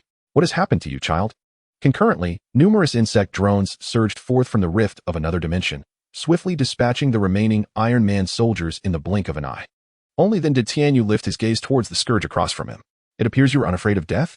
Ivan remained silent, instead sealing his helmet. As the mechanical components of his body began to synchronize, preparing for a counterattack, the two whips extending from his arms commenced charging, revealing his intent to fight. Tianyu shook his head, feigning an attentive demeanor, as if mocking the desperate struggle of his adversary. With two sharp slicing sounds, Ivan's arms were swiftly severed by the blue steel beetles, along with the outer mechanical armor, which fell into the puddle at his feet, releasing plumes of white smoke. Ivan Vanko was struck with unprecedented force. However, unlike others who would wail in agony, he gritted his teeth, suppressing the pain with sheer will. His visage contorted in anguish. A trickle of blood escaped the corner of his mouth. Despite this, he suddenly erupted into laughter. I killed Stark. I am the victor. Ha ha ha. Ivan's laughter echoed throughout the open arena, brimming with triumphant joy and arrogance. Tianyu stood aside, observing coldly. His armor had vanished, replaced by a dark, casual home outfit. Have you truly won? Tianyu's voice was calm and indifferent, laced with a hint of disdain. He raised his hand towards the sky, and the space around it warped under his guidance. The Hyper-Zector materialized before him, firmly grasped in his hand. Wah, what does this mean? Ivan's smile abruptly froze, his eyes flickering with shock and confusion. Heh, Tianyu scoffed. Henshin. With the command, The beetle Zector embedded itself into the silver belt at his waist. Simultaneously, he inserted the hyperzector into the side interface and pulled the horn, heralding a transformation of greater potency. Hypercast off. Change Hyper Beetle. As the sound effects heralded the announcement, Tianyu's previously slender beetle armor shimmered and transformed into a more formidable suit of armor. With a towering horn and azure compound eyes, the heavy breastplate unfolded to reveal a complex structure of jewels within, presenting a newly enhanced and imposing version of the beetle to the public eye. The greatness of the sun lies in its ability to illuminate even the dust, Tianyu proclaimed dramatically, flipping the switch of the hyperbug and directing his palm towards the lifeless form of Tony Stark on the ground. Hyperclock up. In the next moment, all eyes fixated on the battle, including that of Ivan Vanko, widened in astonishment. The fin-like structures of Tianyu's limbs unfurled, and a pair of iridescent wings burst forth from his back, channeling a breathtaking energy that surged along his arms towards the target. On the ground, Tony appeared as if separated by an invisible barrier, his movements akin to a video being played in reverse, rapidly shifting through various poses. It was only when the two sections of Mark III, 5 converged instantaneously, illuminating the various energy indicators representing life, that Tianyu ceased his actions. As Tony regained his composure, a perplexing thought crossed his mind. Am I not dead? He gazed blankly at Tianyu, his eyes filled with confusion and shock. The chilling sensation of death lingered in his mind, an utterly terrifying experience that plunged him into profound despair. He had never realized just how fervently he craved survival. He never wished to confront the taste of death again.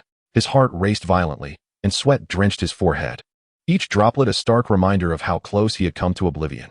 Witnessing this, Ivan finally grasped the gravity of his situation. He had not achieved victory. His confidence and arrogance crumbled in an instant, his expression transforming from shock to terror and despair. How could this be? Ivan muttered, unable to reconcile with the reality before him. In the venue, the collective gasp of the audience, including viewers worldwide via live broadcast, resonated. My God!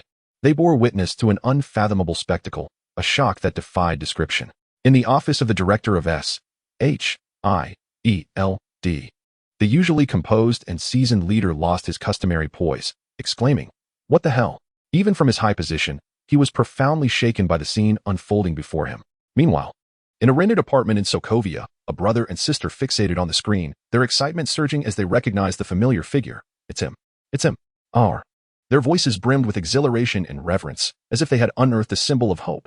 Suddenly, a blinding light cleaved through the sky, and the colossal bug sword burst forth from the clouds, propelled by boundless power and speed, aiming directly at the ground. Tianyu's right hand shot out, his phenomenal reflexes and strength seizing the incoming giant sword. The bug sword momentarily hovered in the air before he effortlessly raised it above his head, as if challenging the very majesty of the heavens. At that moment, several peculiar insect-like devices sped towards him, their intentions unmistakable as they seamlessly embedded themselves into the slots on the sword's hilt. Each device represented a mysterious and formidable power, the power of the wasp, the power of the thunder dragonfly, the power of the sword scorpion. These forces intertwined, endowing the bug sword with an even more terrifying might. As Tianyu activated the lethal switch on the sword's hilt, a torrent of savage red energy coursed through the blade, embodying an inexhaustible capacity for destruction. He cast a cold glance at the frozen Ivan Vanko before him, as dark thoughts surged within him. Ivan, your father has passed away, hasn't he? Tianyu's voice seemed remarkably sincere. If you were to bring your father's remains to me, I would surely revive him. After all, I am the valiant masked hero. Alas, what a pity. It was at this moment that Ivan awakened from his stupor, a flicker of regret and tears flashing in his eyes, his face contorting in anguish. Indeed, the other party was a champion of justice. How despicable of him to have acted so. He stammered, really, is it true? Chapter 38. It is certainly a fabrication. However, the only response he received was Tianyu's south thunderous crescent strike. The sharp blade cut through the air, creating a dazzling arc. And in an instant, Ivan's head was severed from his body. The head soared high before ultimately plunging into a nearby stream, disappearing swiftly with the current. The colossal sword vanished, and Tianyu gazed at Ivan's lifeless form, his expression beneath the mask revealing a wicked and satisfied delight. Of course, it is a fabrication. How dare he bring a corpse to confront him? It was a guaranteed kill. Tianyu merely wished to witness the loathsome visage of Ivan, which was why he refrained from dispatching him with a single kick earlier. You may perish, but the fierce, death-defying brilliance you exuded was too blinding, as if it scorched my despicable and narrow soul. Therefore, you must depart this world bearing the ugly weight of regret. Even in death, grant me a modicum of emotional value. As the lifeless body of the death whip collapsed to the ground, the meticulously prepared self-destruct sequence was activated. The surrounding mechs and steel soldiers initiated their self-destruction protocols, the alarm blaring with an ear-piercing urgency amidst the chaos of the battlefield. Tianyu mused to himself, finding the self-destruct sequence rather morbidly amusing, insisting on a countdown element. It felt like a game of life and death rather than delivering a fatal blow directly. In his view, wouldn't a direct explosion catch the enemy off guard, possibly taking a few more with them? Tianyu approached Tony, who was still in a daze, and gently patted his metallic head. The experience of death had evidently left a profound impact on Tony, causing him to breathe heavily as he recalled the events. However, Tianyu was indifferent to his state, speaking with an air of eager anticipation. It's about to explode. I hope your little pepper is not near those soldiers at this moment. Tony suddenly regained his senses, inhaling deeply, sealing his helmet before shouting, "Thank you." In the next instant, he soared into the sky, hastily vacating the imminent explosion site. Tianyu watched Tony's retreating figure, shrugged his shoulders, and sighed in disappointment. His gaze shifted towards the distant helicopter, where a camera was live-streaming the unfolding events. Tianyu waved at the camera, and in an instant, a curtain of aurora enveloped him, causing his figure to vanish from the heart of the battlefield. The protagonists had disappeared as if they had never existed. And guess what? The tardy army swiftly took control of the scene. The wreckage of the reclamation mechs was methodically cleared and contained, ensuring that no one could approach. The soldiers, well-trained and swift in their actions, were evidently well-prepared for such unforeseen circumstances. The reporters exchanged glances, sharing a wry smile, realizing their work was far from over. They needed to hurry back to edit the footage, transforming this astonishing news material into an eye-catching report. A wave of traffic beckoned them, and they could not afford to miss this opportunity.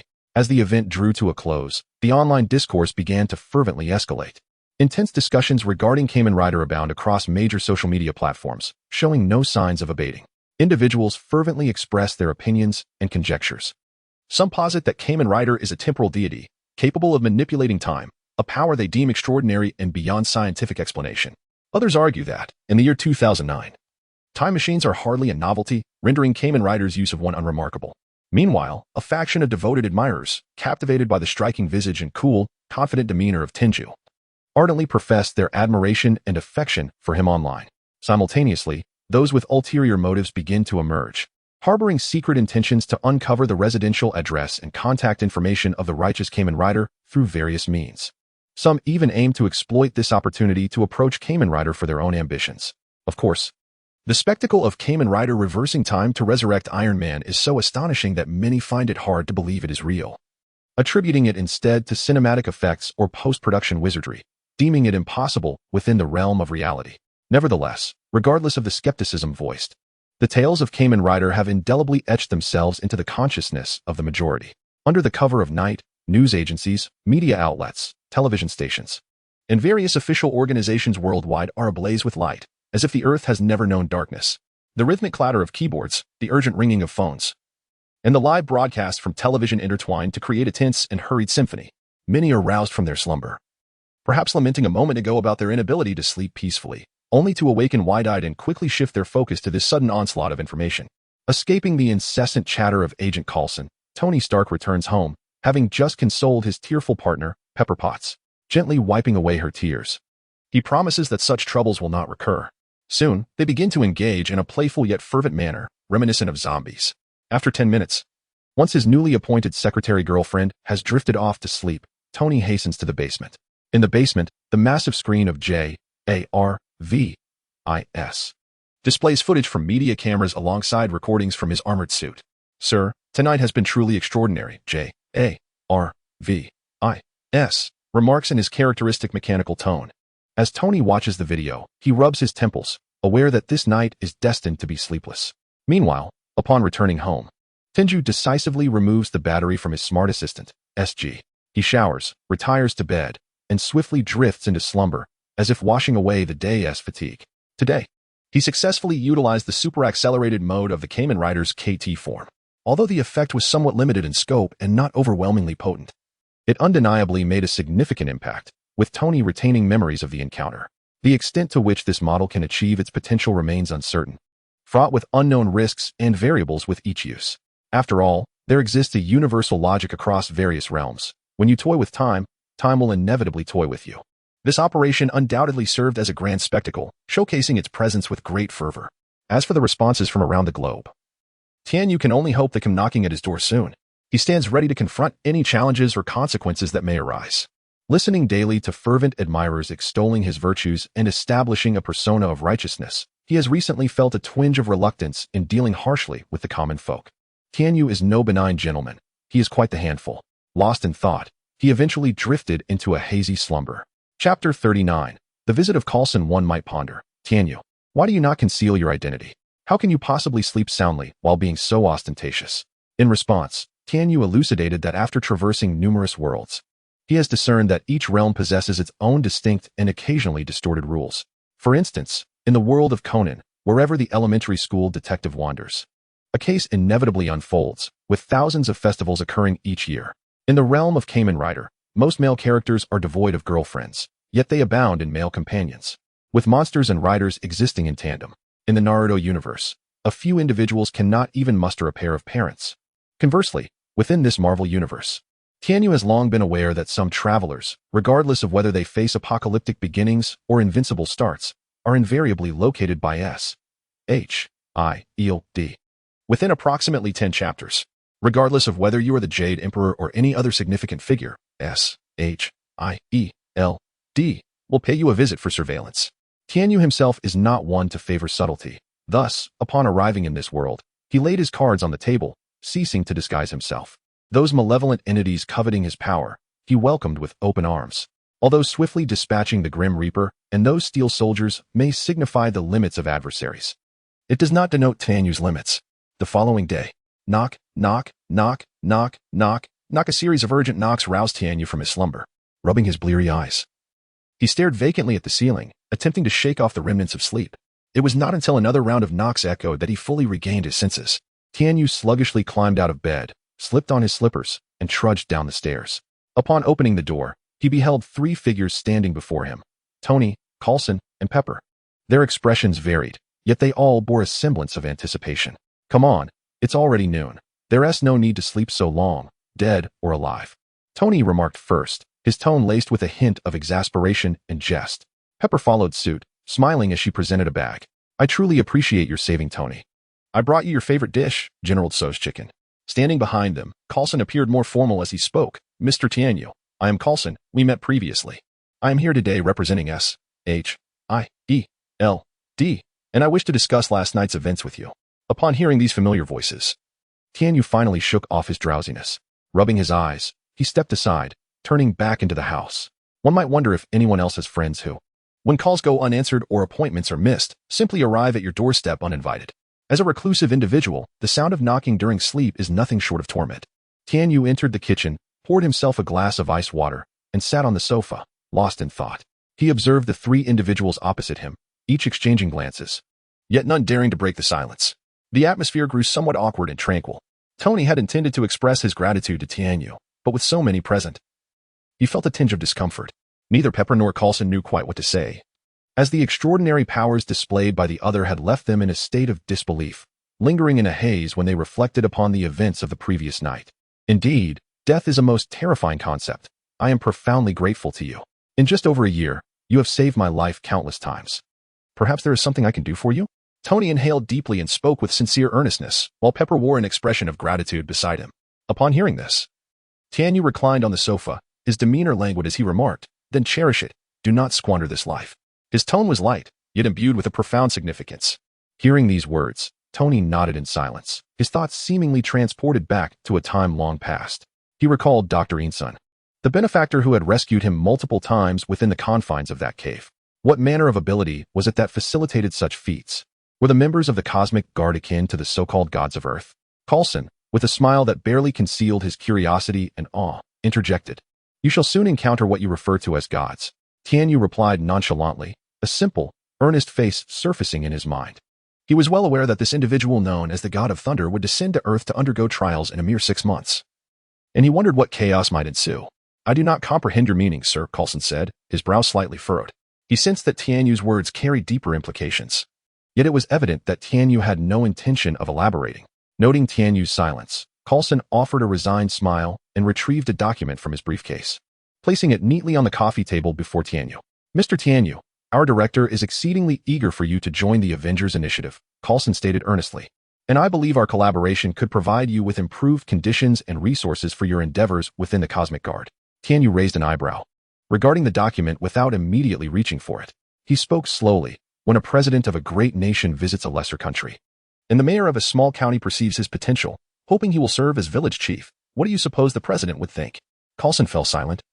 Understanding the metaphor, Tianyu was subtly indicating that his identity and status rendered him unsuitable for such an invitation. After contemplation, Coulson pressed on, presently. Nations are focused on the masked rider. They may be unaware of your temperament, which could impact your life. With S-H-I-E-L-D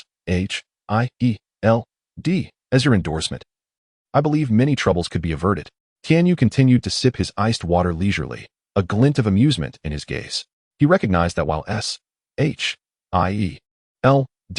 possessed considerable means and resources, it also entailed greater constraints and responsibilities. He preferred the freedom to act independently, unimpeded by any individual or organization. I appreciate your goodwill, yet I am accustomed to operating solo and have no need for a backing. Tianyu set down his teacup, rising to his feet and moving to the window, gazing out at the vast, undulating sea. Coulson too stood, acutely aware that this conversation might not yield a satisfactory conclusion. Yet he resolved to make one final effort. Mr. Tianyu, the world needs your strength. We require your assistance. This is not merely an affirmation of your own capabilities, but also a realization of our shared aspirations. Tianyu turned to face him, his expression becoming grave. Mr. Coulson, I recognize your intentions are noble. Yet some matters cannot be resolved through mere collaboration.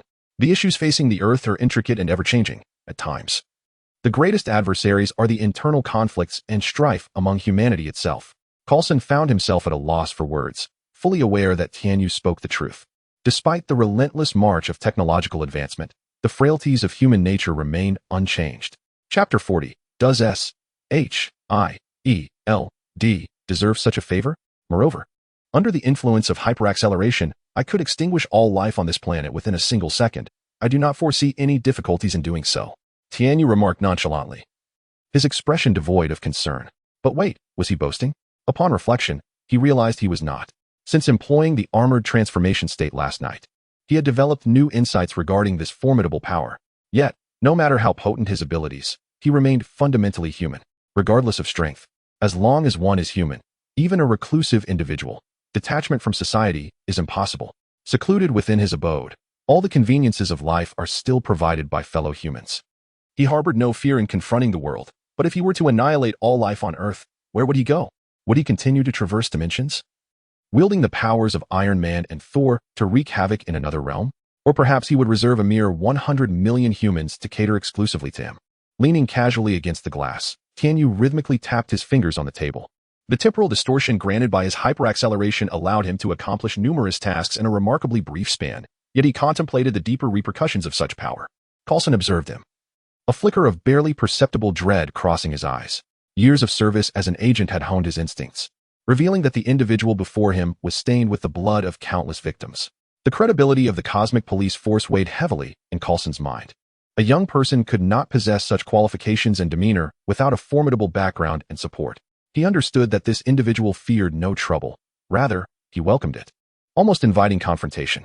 The most prudent course of action was to return swiftly and consult with the director. He was merely a negotiator, unable to make definitive decisions. After expressing his intent to depart, Coulson felt an unusual heaviness in his heart. Not only had he failed to recruit the individual, but he had also inadvertently summoned a sword of Damocles over his organization, which left him profoundly disheartened. Tianyu contemplated inwardly. Compared to the leaders of other organizations around the globe, the Black Egg seemed relatively competent. At the very least, through Captain Marvel and the Skrulls, he had gained considerable knowledge, avoiding the blind arrogance that characterized other powers on Earth, which believed nuclear weapons to be the ultimate tool of dominance. These politicians assumed that as long as they remained on Earth, there was nothing beyond their control. Although S-H-I-E-L-D's situation was far from optimistic indeed. It had devolved into a serpent shield. If Hydra had not fully exposed itself, S-H-I-E-L-D still held significance and purpose. Regarding Hydra, a deeply entrenched malevolent force, Tianyu recognized the necessity of formulating a thoughtful strategy. This was not a challenge that could be resolved through sheer strength alone. It must be noted, at times the actions of Hydra appeared rather comical. What was their ultimate aim? Did they truly seek to dominate the Earth? Was it in pursuit of some grand unification? Viewed from this perspective, they seemed to consider themselves the bearers of justice. What then? Was the purpose of brainwashing so many layers of individuals? Did they believe that once Hydra ruled the earth, no one would need to work ever again? Tianyu could not help but lament the considerable harm caused by the Hydra's progenitor, the beehive. He resolved to devise a means to eradicate this menace once and for all. After Coulson departed, Tianyu refocused his attention on the couple, Tony and Pepper. With a slight furrow of his brow and a hint of jest in his tone, he inquired, "So, do you have any directives for me?" Tony inhaled deeply, gesturing dismissively while displaying a wry smile. "No, we are unlike them," he replied softly. "In truth, they covet my Iron Man technology. Emotionally and rationally, I should align myself with you." The weight of pressure was evident in Tony's voice. During the last assembly, he had boasted with bravado, yet now the Iron Soldier project of Hammer and Ivan faced significant setbacks, a public humiliation for him. The thought of those politicians' smug faces only added to his headache. Due to last night's debacle, the eyes of the world were fixed upon the duo. For the average person, whether it be Iron Man or Kamen Rider, was merely a topic for casual conversation, devoid of deeper contemplation. After all, civilians were primarily concerned with the mundane aspects of daily life. However, the situation was starkly different for various factions. Politicians had long desired Tony to sell his Iron Man technology, and now they had found the perfect pretext to turn the tables on him. They questioned his capabilities. "Did you not claim you could protect the world single-handedly? Did you not assert that no one could replicate your Iron Man technology for decades? And yet, here we are, with imitators emerging. You barely escaped with your life. It would be prudent to surrender your technology for the greater good." As for the Kamen Rider, the politicians hesitated to act impulsively, as their primary objective remained to coerce Iron Man into relinquishing his technology while simultaneously gathering intelligence on the Kamen Rider. Tianyu, disinterested in these trivial matters, exchanged a few casual remarks, and within minutes, Pepper and Tony left his villa with expressions of distress. Meanwhile, in the S.H.I.E.L.D. command center, a solemn atmosphere enveloped the room. Coulson had just concluded his detailed briefing, and at the opposite end of the conference table, Director Nick Fury sat with a furrowed brow, his fingers instinctively rubbing the Captain Marvel communicator in his pocket, a symbol of hope. Initially, when Natasha successfully infiltrated and obtained Tony Stark's hair sample for analysis, the report had clearly indicated that Tony was suffering from palladium poisoning, a potential breakthrough for S.H.I.E.L.D. Fury had long believed that Howard Stark's relics harbored clues regarding a new element. Over the years, S.H.I.E.L.D. had conducted countless studies and analyses of these artifacts but had yet to uncover any valuable information. However, Tony's palladium poisoning ignited Fury's hope that perhaps these relics could be leveraged as bargaining chips, saving Tony's life while simultaneously drawing him closer to S.H.I.E.L.D. Yet, plans are often thwarted by unforeseen changes. The emergence of Kamen Rider has thoroughly disrupted Fury's plans. What caught Fury off guard even more was that Tony had acquired a new element and appeared to have forged a friendship with Kamen Rider. This undoubtedly complicated Fury's efforts to recruit Tony, yet he remained undeterred. He understood that even the slightest breakthrough could alter the entire situation. Ultimately, after revealing some critical intelligence, Tony Stark reluctantly agreed to serve as an advisor to S.H.I.E.L.D., considering that his father, Howard Stark, was one of its founders. Chapter 41. What if I disagree? Nonetheless, the advancement of the Avengers Initiative remains fraught with difficulties. At present, the official members consist solely of Black Widow Natasha and Hawkeye Clint, a composition evidently insufficient to confront the escalating challenges ahead. Nick Fury, seated in the command chair, gazes thoughtfully out the window, silently contemplating the next course of action. In this era rife with uncertainties, Fury understands that their needs extend beyond formidable warriors. They require wisdom and courage to navigate the unknown future. The enigmatic origins and capabilities of Kamen Rider instill in him an unprecedented sense of urgency and peril. That insufferable Kamen Rider. He is tempted to recklessly activate the pager to summon Captain Marvel back. The magnitude of her power is unfathomable, leaving him devoid of any semblance of security at this moment. Distressingly, it is evident that the adversary is also aware of Carol Danvers' existence. Should he indeed call Captain Marvel back, the situation could be manageable if they maintain control. However, what if they fail to do so? Contemplating this, Nick Fury shakes his head, scarcely daring to pursue his thoughts further. In the current predicament, it is prudent to adopt conciliatory measures, striving to avoid any overt confrontations. Unless absolutely necessary, he must refrain from impulsive actions. He also begins to deliberate on how to leverage existing resources to bolster their strength. Perhaps, it is time to investigate those long-buried secret weapons. Time swiftly surpasses 2009, and before long, A new decade dawns in 2010. Throughout this month, public opinion on the internet has gradually been manipulated, stirring emotions among the populace, with protests erupting in some regions. The entrance of Stark Industries is besieged daily. Throngs of people clamoring for Tony and the Winged One to share their technology, claiming it is all for the greater good of humanity. Since that fateful day, Tony has largely sequestered himself indoors, delegating company affairs to Pepper Potts while he obsessively researches upgrades for his armor in the basement. The Mark 7, which debuted in the epic battle in New York, has now been advanced to the Mark 9, released over a year ahead of schedule. Yet, this is not the final iteration. He has already commenced work on modular and specialized armor designs. In the face of external pressures, Tony consults with his secretary and resolves to disregard the uproar, merely instructing his legal team to engage with the various factions. Meanwhile, the Winged One remains remarkably unperturbed, continuing his mundane existence of eating, sleeping, and leisure, seemingly indifferent to the prevailing circumstances, awaiting others to approach him. Desiring my power requires more than mere words. One must come like a rabid dog in the streets, ready to seize it, ready to engage in a fierce struggle. In his spare time, the Winged One rides his small motorcycle around the city, enjoying the breeze, yet encounters nothing particularly noteworthy. Utilizing his newly unlocked belt, he occasionally stealthily dispatches a few underlings. Unnoticed. This time, Tony has learned his lesson, refraining from playing games with his savior and providing a pure version of the artificial intelligence core, marking the true commencement of the intelligent era in the Winged One's household. On a serene and sunlit morning, Tianyu sat leisurely at the edge of a cliff, fishing. The sunlight danced upon the surface of the sea, creating a shimmering spectacle, while the gentle sea breeze offered a refreshing coolness. However, this tranquil ambience was abruptly shattered by the vibration of a mobile phone. A voice message echoed forth, "Boss. There is a sizable gathering of armed personnel 500 meters from the villa. It is surrounded." Upon hearing this, Tianyu smiled faintly, gently snapping his fishing rod and tossing it into the sea. He donned a pair of sunglasses, rose with an air of leisure, and ventured outward. It seemed that someone was becoming restless. Perfect timing to test his newfound strength. Shortly thereafter, Tianyu arrived outside the villa. Standing at a vantage point, he pressed his finger to his brow and gestured to the right. In the distance, a dark mass of people shifted restlessly, evidently orchestrating their encirclement. Tianyu observed the armed personnel with keen interest, a subtle smirk gracing his lips. "Prepare to record the video," he commanded. "Understood, boss." After a while, the opposing side formed their ranks and 3 individuals approached. Tianyu narrowed his eyes, scrutinizing them closely, realizing he did not recognize them nor recall any impressions. However, judging by their attire, they appeared to be regular forces from America.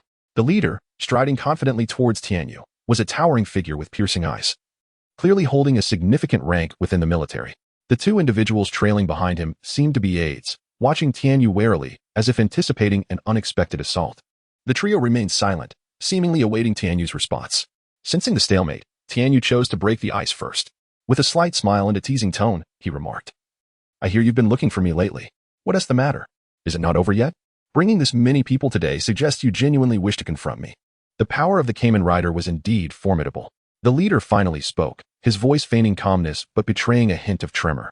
"We have all witnessed your capabilities. You saved Iron Man, which convinces us you stand with humanity. However, the technology of the Kamen Rider does not seem to originate from Earth, and we have reason to suspect that you might have acquired extraterrestrial technology through some extraordinary means. In truth, we harbor no ill will." He continued, "We believe that ultimately, you are but one person, and your strength is limited.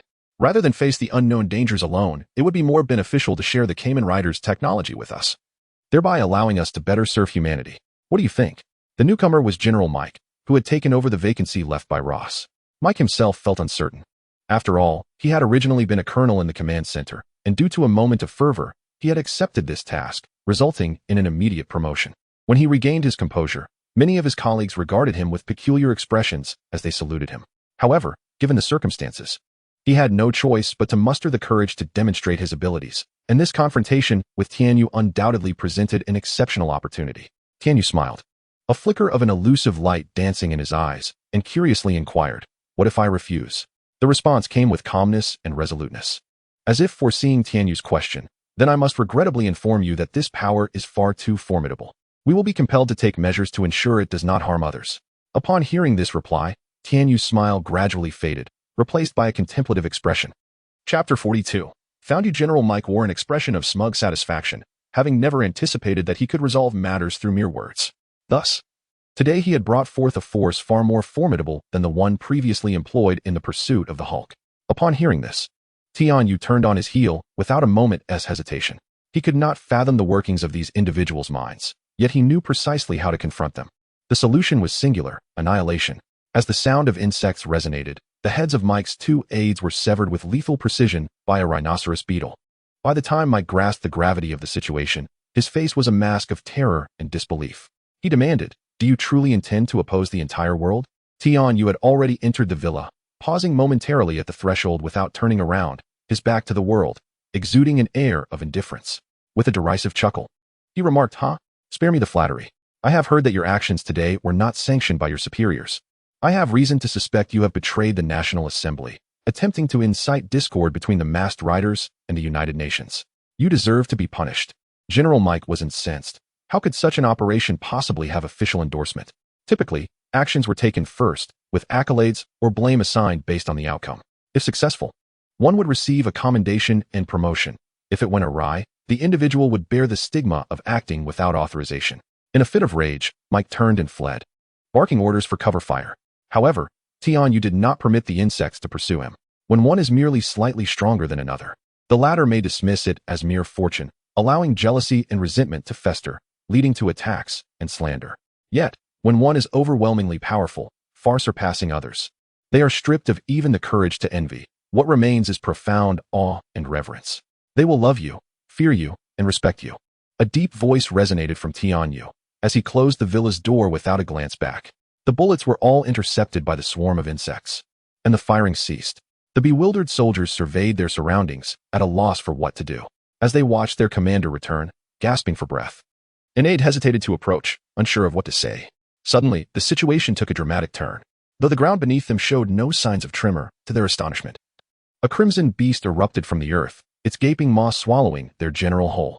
The soldiers were left dumbstruck, paralyzed by fear, and in a frantic frenzy. They squeezed their triggers, unleashing a barrage of armor-piercing rounds in a desperate attempt to force the creature back into the ground. Yet, the monster remained unscathed, its 6-meter-long body fully emerging, gleaming with a metallic sheen, swirling in midair while emitting a cacophony that sent shivers down their spines. "What manner of beast is this?" someone exclaimed. "It's a dragon," another soldier screamed. "How can this be? Dragons are mere creatures of legend." The soldiers widened their eyes in disbelief as the red dragon elegantly flicked its razor-sharp tail. The gust of wind it stirred serving as a grim reminder of its formidable presence. This is not a mere dream. The crimson dragon before us is a tangible entity, not an illusion conjured by virtual projections or any other technological means. This magnificent creature is adorned with metallic scales and boasts a powerful physique, as if it has emerged from ancient myths.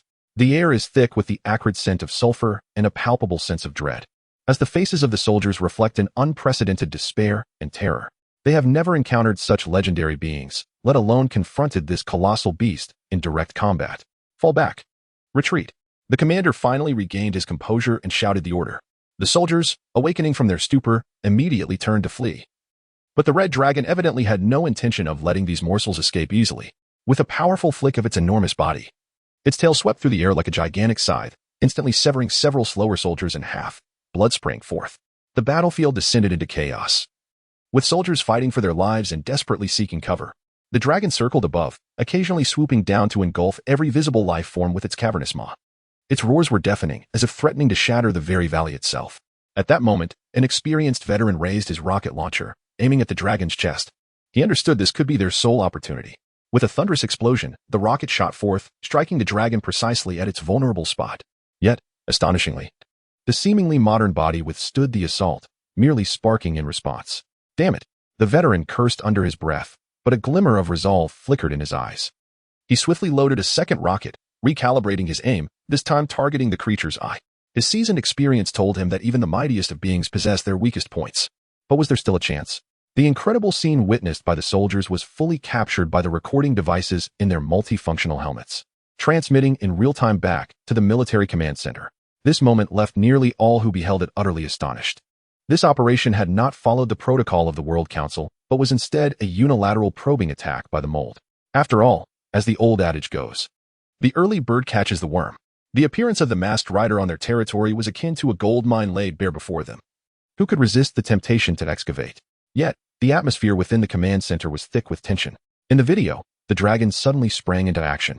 Devoid of wings and any propulsion, it moved through the throng of soldiers in a manner that defied the very laws of physics. With a gentle swipe of its claws and a casual sweep of its tail, vast swathes of life were effortlessly claimed as if they were mere vegetables being chopped. The cries of anguish and wails of despair echoed back to the command center via wireless communication, as operators listened in horror, while several high-ranking officials displayed expressions of outrage.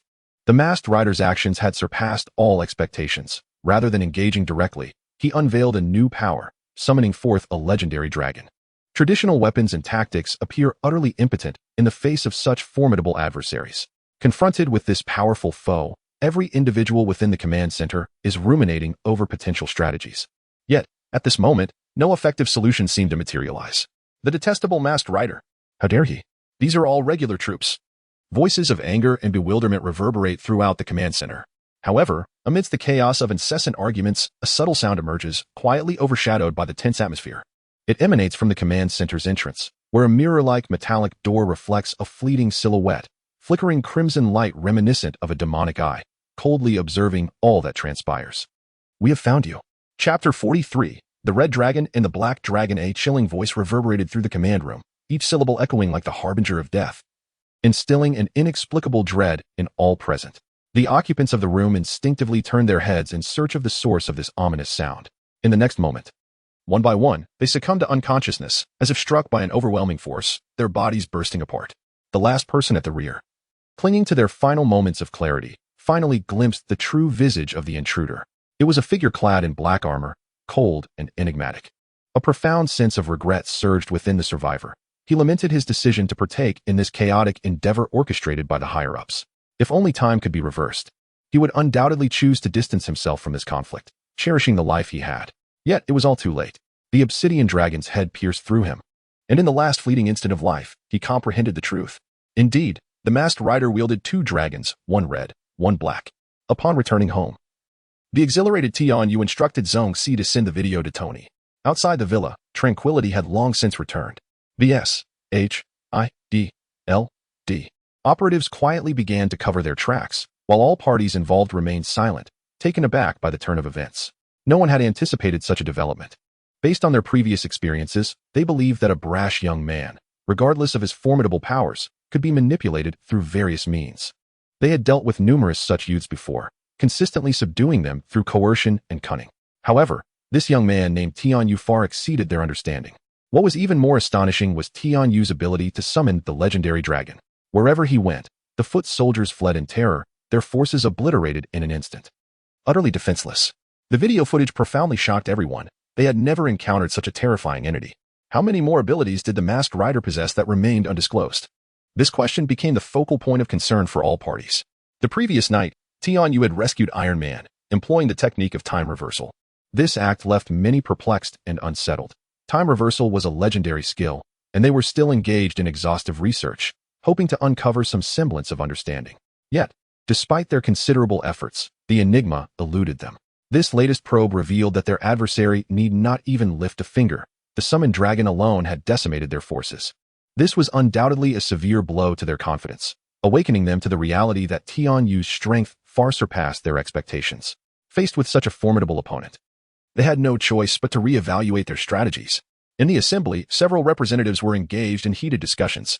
The American delegate wore a grim expression, while others, though somewhat gleeful, nonetheless criticized the unilateral actions of a certain nation. They had all received word that not only had the dispatched villa troops been annihilated, but the command center behind them, a massive military base, had also been utterly destroyed. This incident involved the fate of tens of thousands. Amidst their schadenfreude, a tinge of trepidation crept in, for they were fortunate not to be the pioneers in this precarious endeavor. At the other end of the video call, Nick Fury remained silent, harboring a profound disdain for the actions of several seasoned politicians. How audacious they were to test the waters. These old-timers had brazenly positioned their forces at another's doorstep, seemingly oblivious to the potential consequences. Well, now he had finally come to his senses, and the last lingering desire to covet the power of the Kamen Rider had been thoroughly extinguished. His sole focus now lay in how to win over this formidable entity. After all, based on recent observations, he discerned that aside from possessing immense power and a volatile temperament, this being had not actively sought to create turmoil on Earth. The meeting continued until the very end, at which point Fury articulated his perspective. Upon hearing that S.H.I.D.L.D. was willing to take on the hot potato of the Kamen Rider, the parliament unanimously supported the decision. They insisted that Fury convey their stance clearly. During this incident, the parliament stood firmly with the Kamen Rider, claiming complete ignorance of the matter. The circumstances were indeed beyond their control. As for the newly appointed general, he should be dealt with under charges of treason. Just as Tianyu had asserted, all of this was a result of Mike's unilateral actions, attempting to undermine the amicable relationship between the Kamen Rider and the United Nations. Mike, you truly deserve the scorn. After several days, public opinion gradually shifted. At this crucial juncture, Stark Industries issued a statement that successfully turned the tide. The statement first underscored the potential dangers posed by the proliferation of Iron Man technology, particularly in light of the Expo incident. In this event, Hammer Industries had clandestinely researched and attempted to replicate Iron Man's technology, resulting in the creation of robots dubbed Iron Soldiers, which rampaged against innocent civilians, causing significant harm. Stark Industries asserted that their intentions were not self-serving, but rather aimed at maintaining social stability. They contended that only by keeping Iron Man's technology in Tony's hands could they ensure it would not be misused. They cautioned those who pressured for the technology's release that should it become public, similar incidents could recur. As the adage goes, weapons are either sold or not sold. If sold, they inevitably end up in the hands of those who desire them, some of whom may indeed be criminals. This was also the fundamental reason Tony Stark decided to shutter the weapons division after realizing that his peace-promoting creations were being exploited by terrorists. The statement clarified Stark Industries' righteous position, garnering public approval. Often, truth resides with the few, and Stark Industries was indeed among that select group. In this context, both the Kamen Rider and Iron Man, Tony Stark, became the objects of adulation, basking in their newfound glory, which also propelled Tony's company's stock prices to soaring heights. So, you still consider yourself an alien of the Celestial Empire? What leads you to that conclusion? Early that morning, as Tianyu savored the noodles he had prepared, he turned curiously towards Tony upon hearing a question. Who, apart from the people of the Celestial Empire, would indulge in fried eel noodles at such an early hour? As Tony spoke, he leisurely spread blueberry jam across a slice of bread, exuding an air of relaxation. Tianyu found himself momentarily speechless. Back when the villa had yet to be constructed, every time he called, you would always bring up the matter of housing. According to Jarvis's data collection algorithms, it appears that the citizens of the Celestial Empire are quite passionate about owning their own homes. Tony continued, his tone laced with playful sarcasm. Furthermore, the legendary dragon from ancient tales has manifested in your possession. I half suspect you could run for the presidency of the Celestial Empire with ease. You are right. Yet the might of the divine cannot conceal tears. Chapter 44. Scarlet Witch and Quicksilver. The days passed in a tranquil manner, swiftly leading to May. During this period, Tianyu embraced a life of seclusion, almost as if he were estranged from the world. He no longer made frequent appearances in the public eye, opting instead for a more understated and reserved way of life.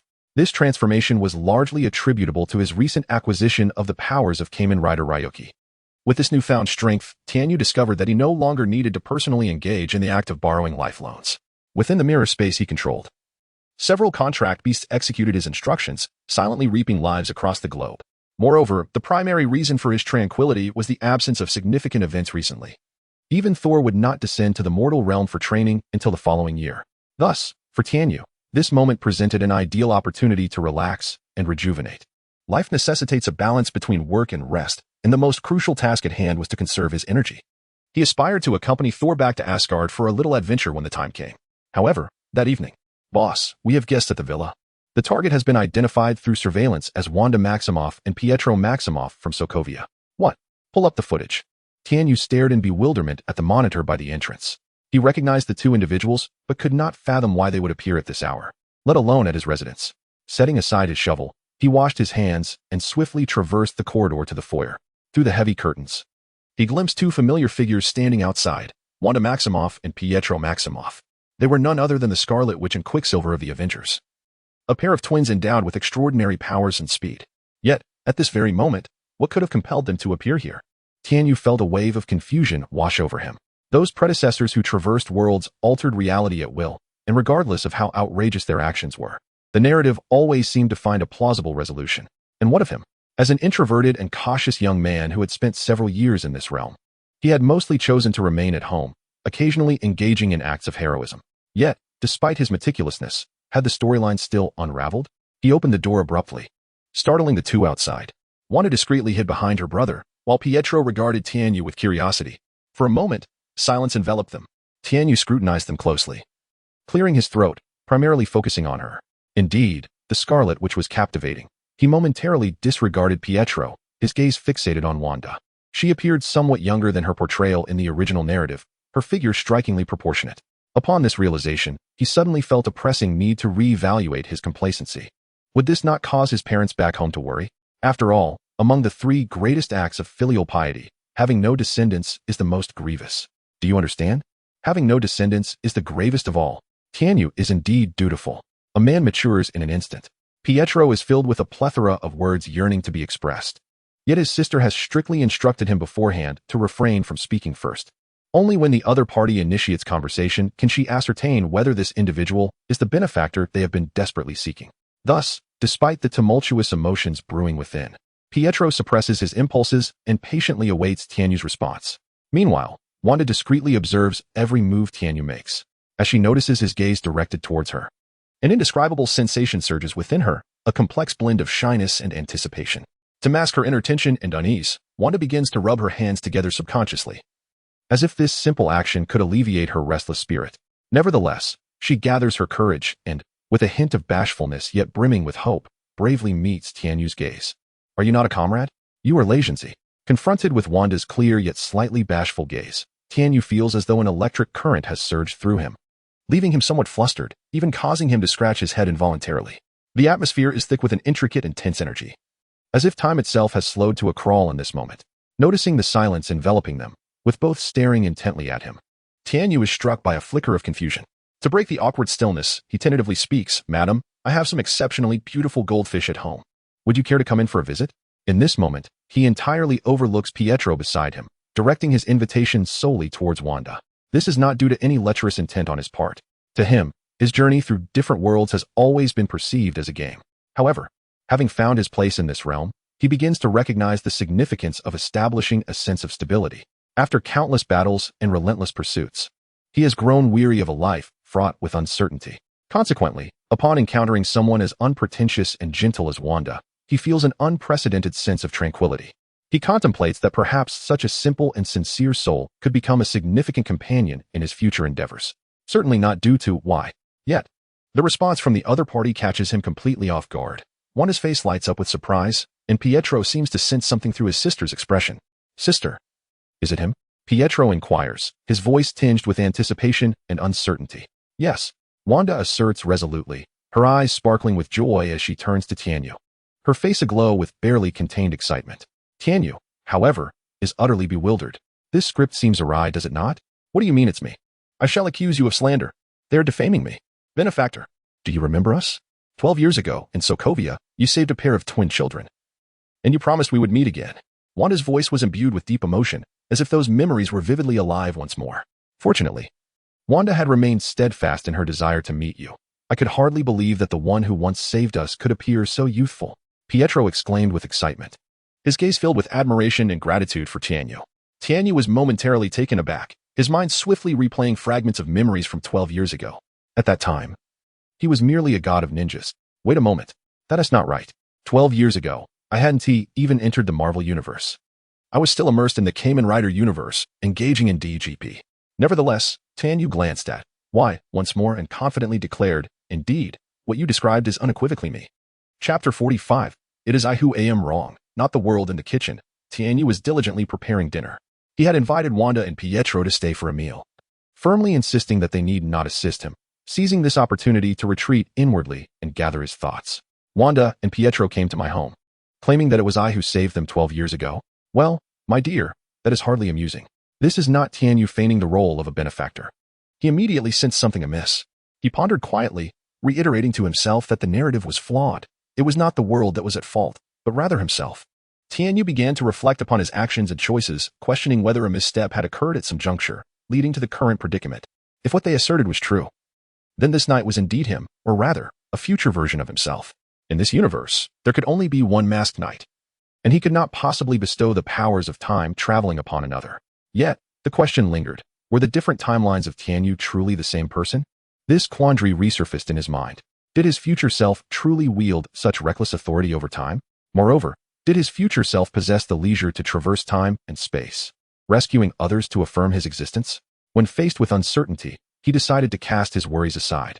Enough of this. I shall add a spoonful of evaporated milk, he exclaimed. Tianyu watched as the broth of pork bones, simmering in the clay pot for quite some time, rapidly turned a creamy white, prompting a satisfied smile to grace his lips. He began serving the dishes onto the table and called Wanda and Pietro to take their seats, having prepared spoons and forks especially for them. These are my hometown dishes. Please, do not hesitate to sample my culinary skills, Tianyu said warmly, as he lifted a piece of meat with his chopsticks, gesturing for them to commence their meal. Wanda and Pietro appeared somewhat ill at ease, yet they cautiously picked up their utensils, gingerly attempting to serve themselves, fearful of committing any faux pas. Observing their hesitance, Tianyu chuckled encouragingly, no need to rush, take your time. As time passed, Wanda and Pietro gradually relaxed. Would you recount the details of that incident for me? It has been so long that my memory is rather muddled, Tianyu remarked casually, his tone laced with curiosity. Upon hearing this, Wanda's face displayed a hint of skepticism, seemingly taken aback by Tianyu's sudden inquiry. At that moment, Pietro, seated directly opposite, was surrounded by an array of sumptuous dishes, yet he appeared distracted.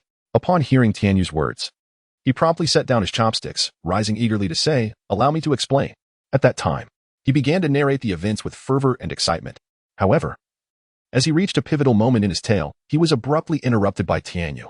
"What? You say I gifted you a belt? Where is that belt now?" Tianyu inquired. Astonishment etched on his brow, an inexplicable sense of familiarity washing over him.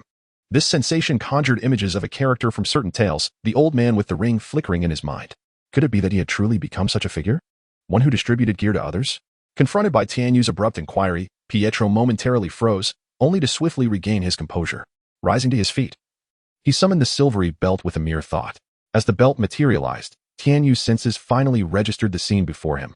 Indeed, it was a belt identical to that of Steel Fighter. Reflecting on the past, he recalled his initial doubts about whether the belt was incomplete. Yet his nature had prevented him from probing further. In hindsight, it was not a matter of sharing a belt with another knight, but rather that the belt belonging to Steel Fighter had been dispatched into the future by his own self. Please, continue, Tianyu urged, his gaze oscillating between Wanda and Pietro. Clearly intrigued. However, Wanda remained reticent about the specifics of his rescue, and Pietro's words came out somewhat haltingly. Tianyu then turned to Wanda, his eyes brimming with inquiry. What further details are there? Frankly speaking, Pietro's description seemed utterly uncharacteristic of him. At least, Tianyu would never gently pat a child's head. Wanda's expression grew perplexed as she gazed at Tianyu, seemingly lost in recollection. The pieces aligned. Indeed, the other party had once said, "When you grow up, I may not remember you, but the moment I lay eyes on you, I will surely invite you to my home to see the goldfish. If you're uncertain if it's me, you can use this method to discern." Yet, the sequence of actions from that individual appeared to hold no trace of such a memory. Given their age, could it truly be him? Filled with questions, Wanda hesitated before finally responding. "I'll tell you separately later." Tianyu nodded, pondering whether there were hidden truths. He resolved to set the matter aside for the moment. "Very well, let us eat first." A wave of indescribable discomfort surged within him, akin to a vehicle veering uncontrollably off a well-traveled highway. This was an entirely new scenario, diverging sharply from the narrative he had come to know, and the abrupt shift left him feeling quite unsettled. It was reminiscent of laboriously toiling for years to attain the status of the world's wealthiest, relishing in boundless riches and glory. Yet, just as one prepares to expand their empire and achieve greater heights, one finds themselves reborn, not in familiar surroundings, but in a world subtly altered from the one remembered. Critical events and figures had shifted, rendering previous plans unfeasible. The prospect of never reclaiming the former status of wealth loomed ominously.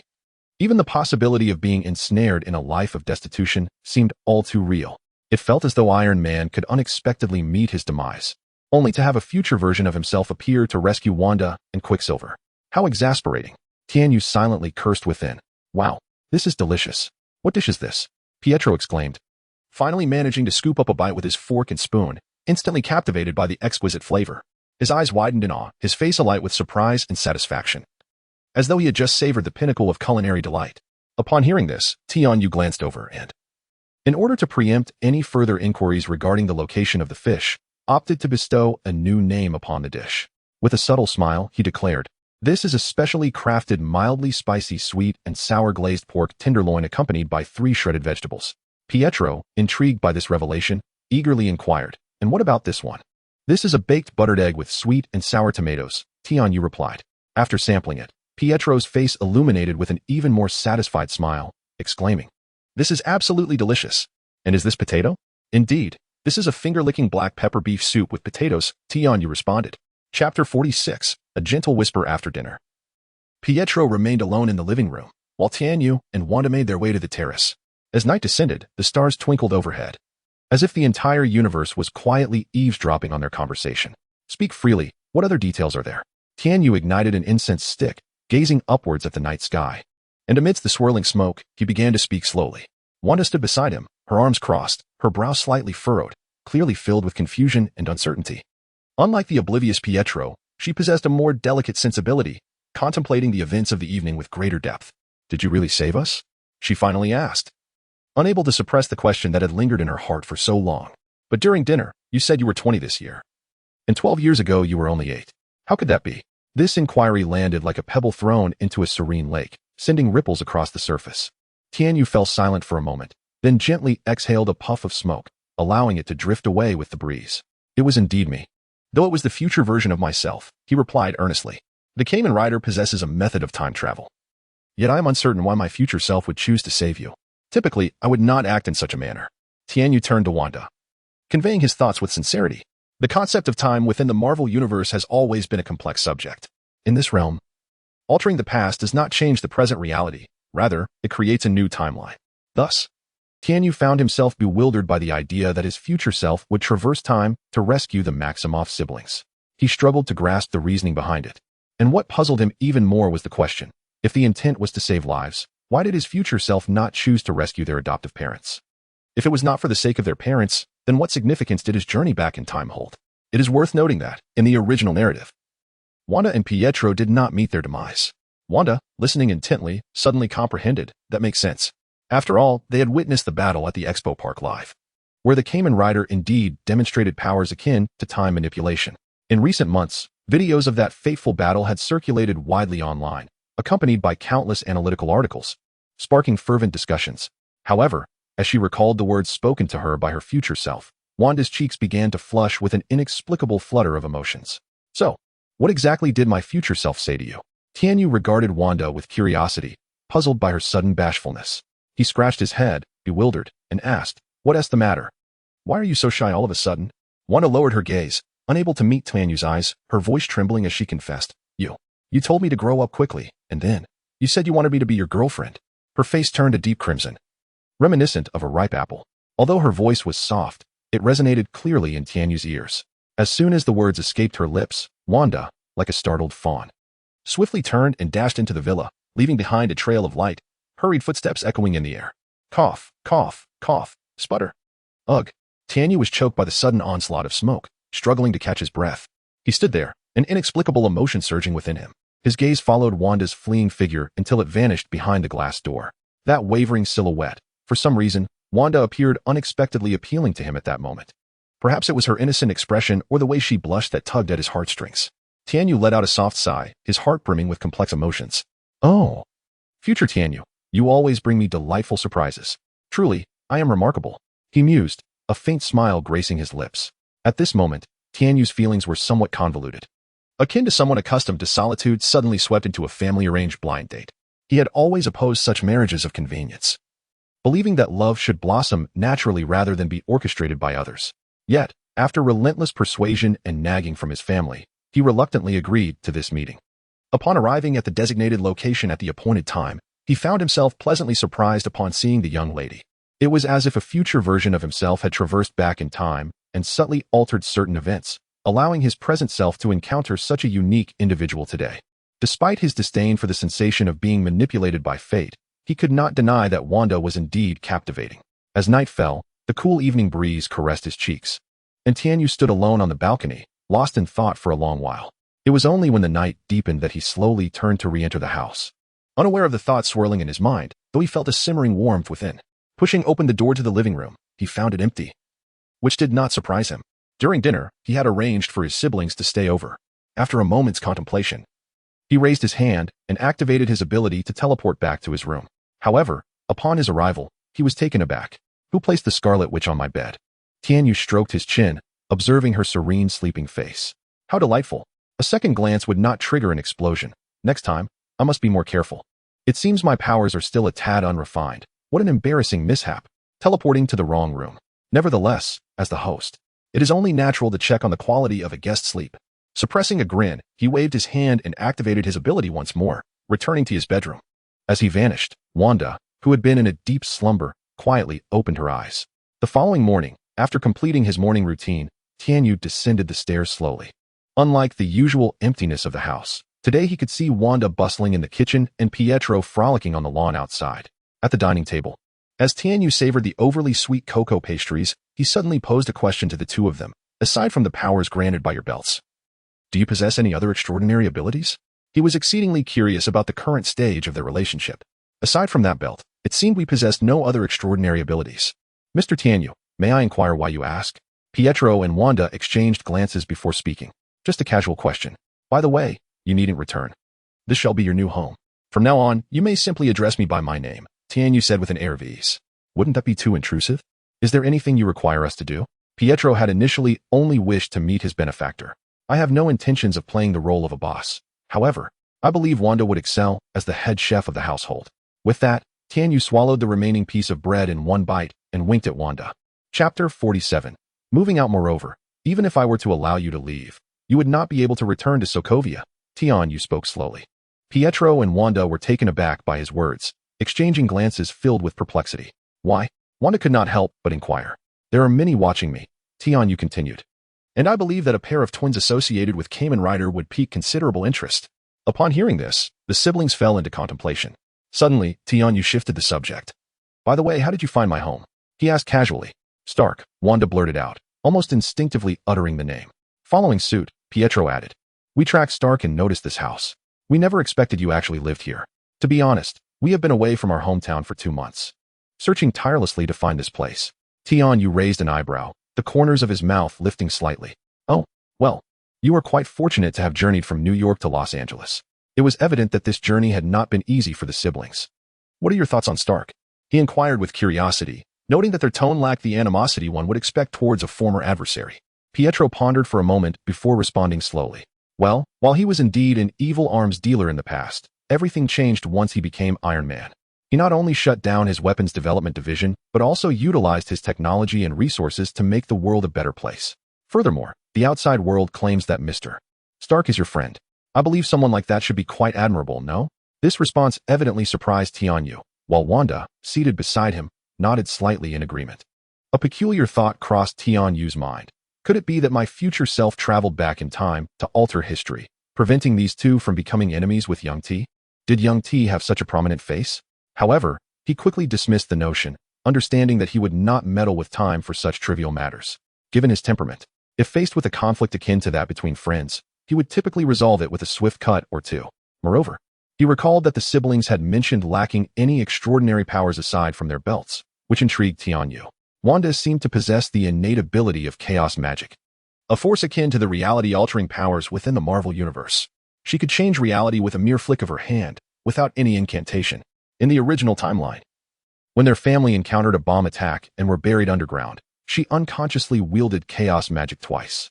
The first instance involved altering the detonation probability of a Stark brand bomb, rendering it a dud. The second instance, which Tianyu speculated, was when Wanda sincerely wished for her brother to escape that perilous place, endowing Pietro with the foundation for super speed. He was not entirely certain about the latter, as his recollection of the witch's storyline was somewhat hazy. However, he could seize a mind stone to experiment with, and then he would comprehend the situation. In the original timeline, it was indeed this gem that awakened the twins' powers.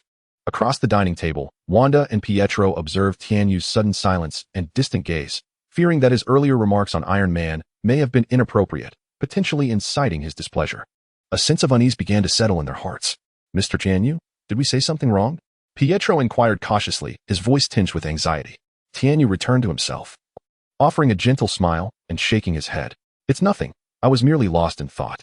He contemplated inwardly, realizing that the Mind Stone would not emerge for another 2 years, rendering any current worries unnecessary. Noticing the lingering concern on their faces, Tianyu couldn't help but chuckle. With a casual gesture, a blue metallic mechanical insect flew forth from a different dimension, landing gracefully on the table in front of Pietro. The intricate and mysterious machine shimmered with metallic reflections. Pietro, this is the power switch for the Knight's Belt. I entrust it to you. Tianyu's tone was gentle yet authoritative. From today onward, you shall be the god of war. Use this time to train, as your current physical condition is insufficient to harness its power. Pietro was taken aback. His gaze fixated on the iron insect before him, suddenly flooded with knowledge on its usage alongside a virtual apparition, the silhouette of the previous user. Wagatsubasa Gagami. My friend Kajumi. This formidable warrior's image flashed in Pietro's mind, seemingly encouraging him to become the new generation's masked knight. Is this real? Pietro asked incredulously, his voice brimming with excitement and anticipation. Tianyu nodded. Well, the delightful breakfast has concluded. Within the villa, you are free to express any needs to the intelligent butler, Soji. Additionally, little Wanda, I would like to fish by the seaside at noon. Would you care to join me? He inquired, turning to Wanda. Absolutely. Wanda replied without hesitation, her face radiating with a gentle joy. Meanwhile, Pietro suppressed his own excitement, wishing to partake in the fun. He gazed at Tianyu, his eyes sparkling with yearning. Yet, Tianyu merely cast him a glance and said coolly, Pietro, you shall remain here. Begin your training in the village gym to adapt to your newfound strength. Once you possess the ability to protect yourself, you may move out. I have an aerial garden villa in New York reserved for you, where you too can become a masked knight and combat crime, Tianyu continued. Pietro was even more astonished. After a moment's hesitation, he cautiously asked, but Mr. Tianyu, I am not yet prepared to become a masked knight. That is inconsequential. The imperative is to move out. Tianyu's words struck Pietro, leaving him momentarily speechless, while Wanda blushed slightly, breaking into a dreamy smile. After today, Tianyu's life would take on a touch more vibrancy. Within the villa, one can frequently observe Pietro drenched in sweat, wholly devoted to an array of physical training and combat practices, relentlessly enhancing his strength and skills. Meanwhile, Wanda remains equally engaged. She is often drawn to the seaside by Tianyu, ostensibly to avoid interrupting Pietro's rigorous training. Furthermore, Tianyu possesses a particular fondness for riding his stylish motorcycles, whisking Wanda through the cityscape, uncovering the hidden gems and unique boutiques that lie beneath the surface of urban splendor, thereby indulging in a distinctly exhilarating lifestyle. Chapter 48, Kamen Rider Steel Fight at the Dining Table. Tianyu savored the meticulously prepared carrot stew with beef by Wanda. This dish was a special creation for dinner, and since she had undergone several hands-on cooking lessons, her culinary skills in Chinese cuisine had seen remarkable improvement. How is it? Wanda gazed at Tianyu with eager anticipation, her eyes sparkling with hope for affirmation. Tianyu nodded, expressing his satisfaction. Indeed, it tastes delightful. Just look at your brother. He is eating as if he hasn't had a meal in 800 years. Nearby, the somewhat shy Pietro chuckled at this remark, slowing his pace with the chopsticks. Clearly, his earlier hunger had led him to eat rather ravenously. Wanda chuckled softly in response, knowing that her brother had been adhering to an intense training regimen lately. Tianyu had set a comprehensive training outline for him, train hard enough to push oneself to the limits. Consequently, his energy expenditure was significant, leading to an increased appetite, making him particularly enthusiastic come mealtime. Next time, let us skip the MSG in this dish, Wanda suggested. But the seasoning is truly remarkable. The atmosphere at the table was filled with warmth and ease, as the three of them enjoyed the meal while engaging in light-hearted conversation. After the meal, Wanda diligently tidied the kitchen, meticulously washing and organizing the utensils. She then prepared a vibrant fruit platter, bringing it into the living room to provide Tianyu and Pietro with a sweet post-dinner treat. Lazily sprawled on the sofa, Tianyu picked up an apple, gently pricking it with a fork. With a satisfying crunch, he brought it to his mouth, chewing with contentment as he relished the moment of tranquility. This is what life is all about, he exclaimed. How are you adjusting to the intensity of the armor? He casually inquired of Pietro, who was engrossed in his phone. Tianyu believed that exercising half an hour after a meal was ill-advised, although he lacked the scientific rationale behind it.